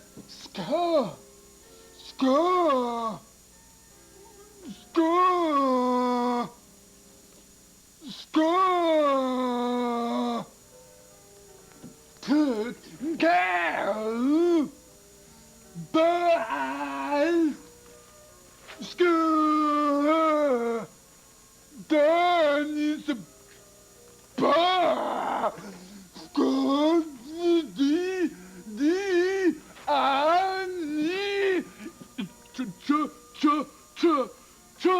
Champion. Danny is a basket. Danny is a basket.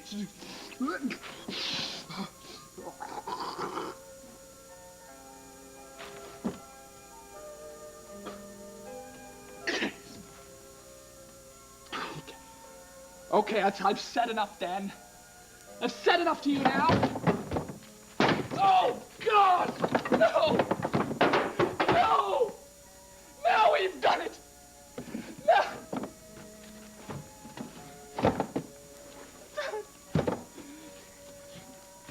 It's a frisbee! Frisbee, Dan.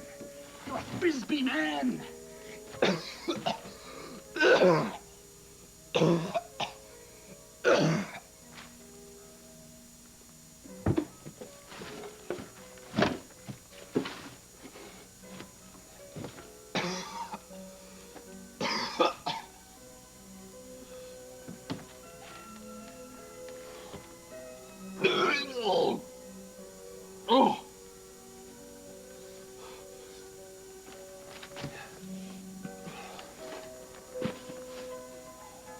You're the frisbee, Dan. That's right. You're the frisbee. You're the piece of wood that I just kicked out of the front of the desk, Dan. Right here. The piece of wood, Dan. The piece of wood we call a frisbee. Well, Dan...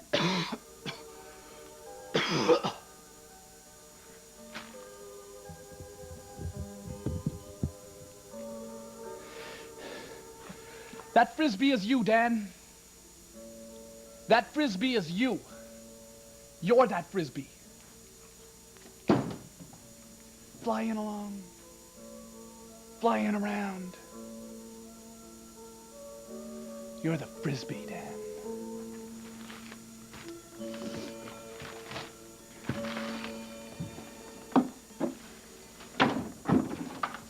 But Dan, I can forgive you. Because I'm a forgiving man. I have feelings. I can look at it rationally and say, Dan, you love my sister.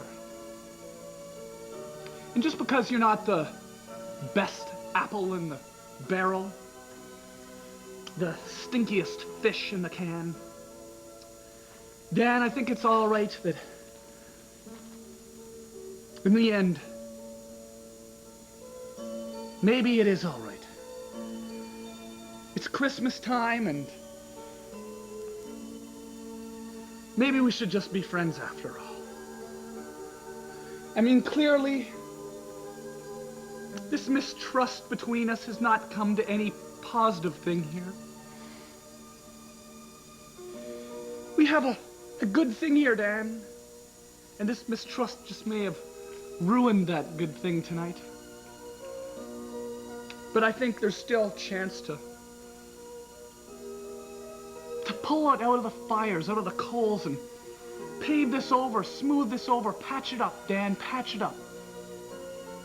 Sure, you can keep seeing my sister. Keep seeing her. We don't want to let that ruin what we have here tonight, a festive thing, a festivity. Dan, don't ruin the show. Dan, don't go. I know you like my sister. And my sister likes you. Dan, don't let this come between us, Dad. Don't let this come between us, man.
Dan, you really know how to dance.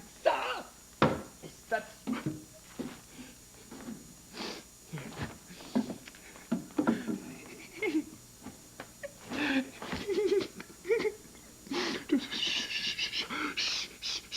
Quiet.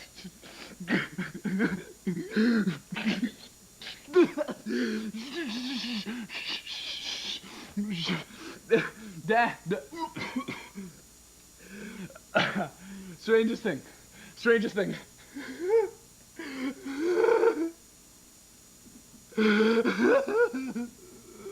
The strangest thing. No. Okay. Straight.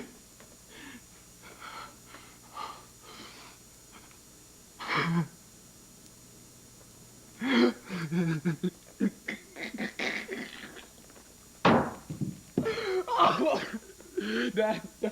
Dan, dance. That's it. That's all it is.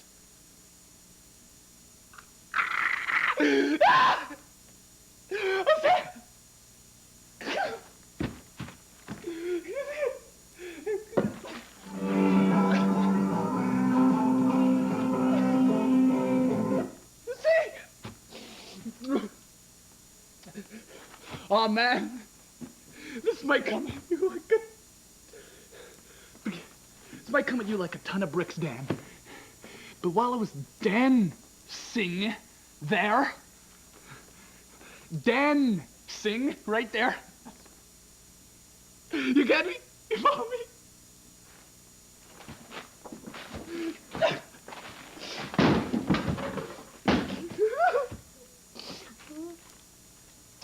It's practically the same word, Dan. It's practically the same word. You don't care.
That's right. Your face is fat. Your face is the fattest. Bad. You're bad.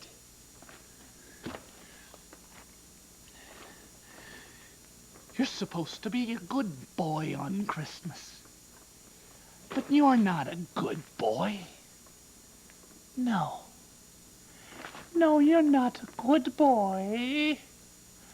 You're supposed to be a good boy. But you're not being a good one, are you? No. You're not being a good one, are you? No. No, no. You...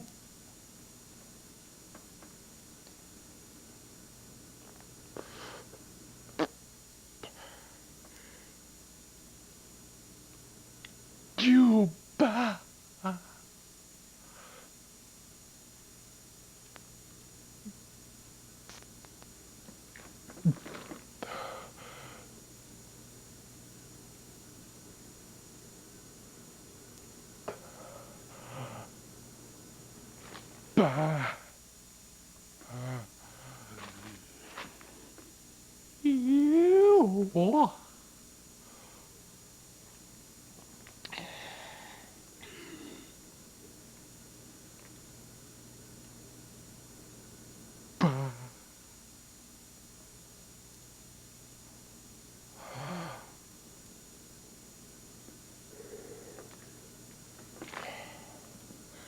How many can you see? I see 8 of them.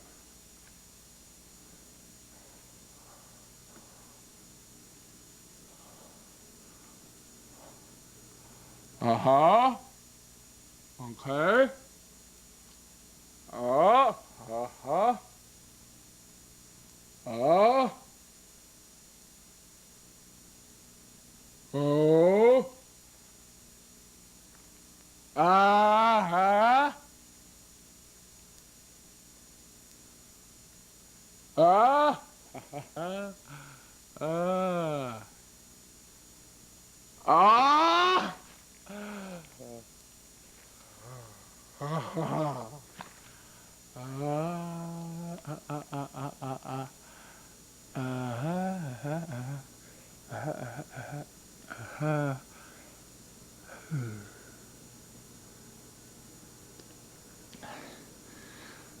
I only count 7. I forgot my stuff. But you make 9. You counted me, but you didn't count you. You.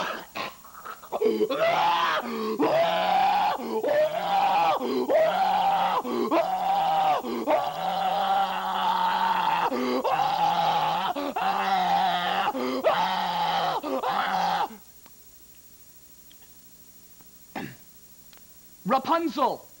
Rapunzel!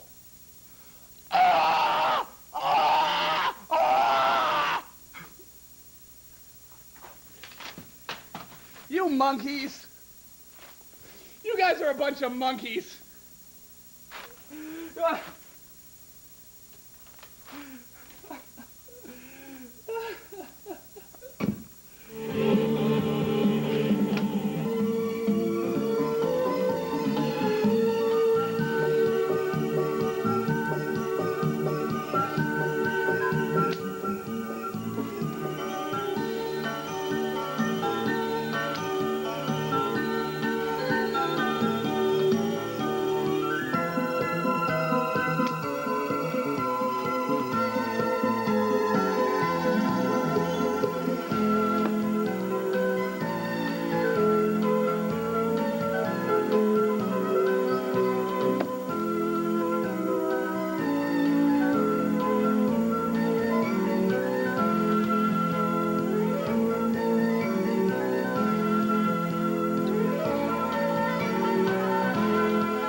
Darcy was worried she'd break.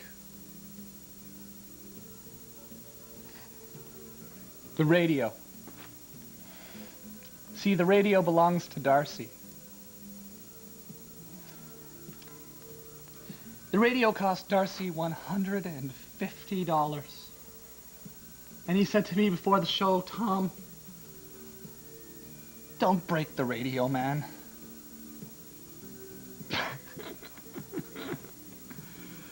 He said, don't break the radio. Promise me. So I said to him, Darcy, man, I won't break the radio.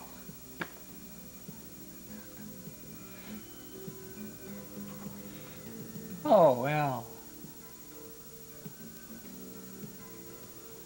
We have some friends. Come here, friend. Come here, friend. Come sit with me, friend. Did you just come in from the other side of town? Yeah. Here, Glenn. Merry Christmas, Tom. Lean down here with me. That's the end of our show. Please, come back in the new year. I don't know when we're back. 3 weeks, 4 weeks. Glenn, thanks for dropping by for a Christmas special. See you in the new year.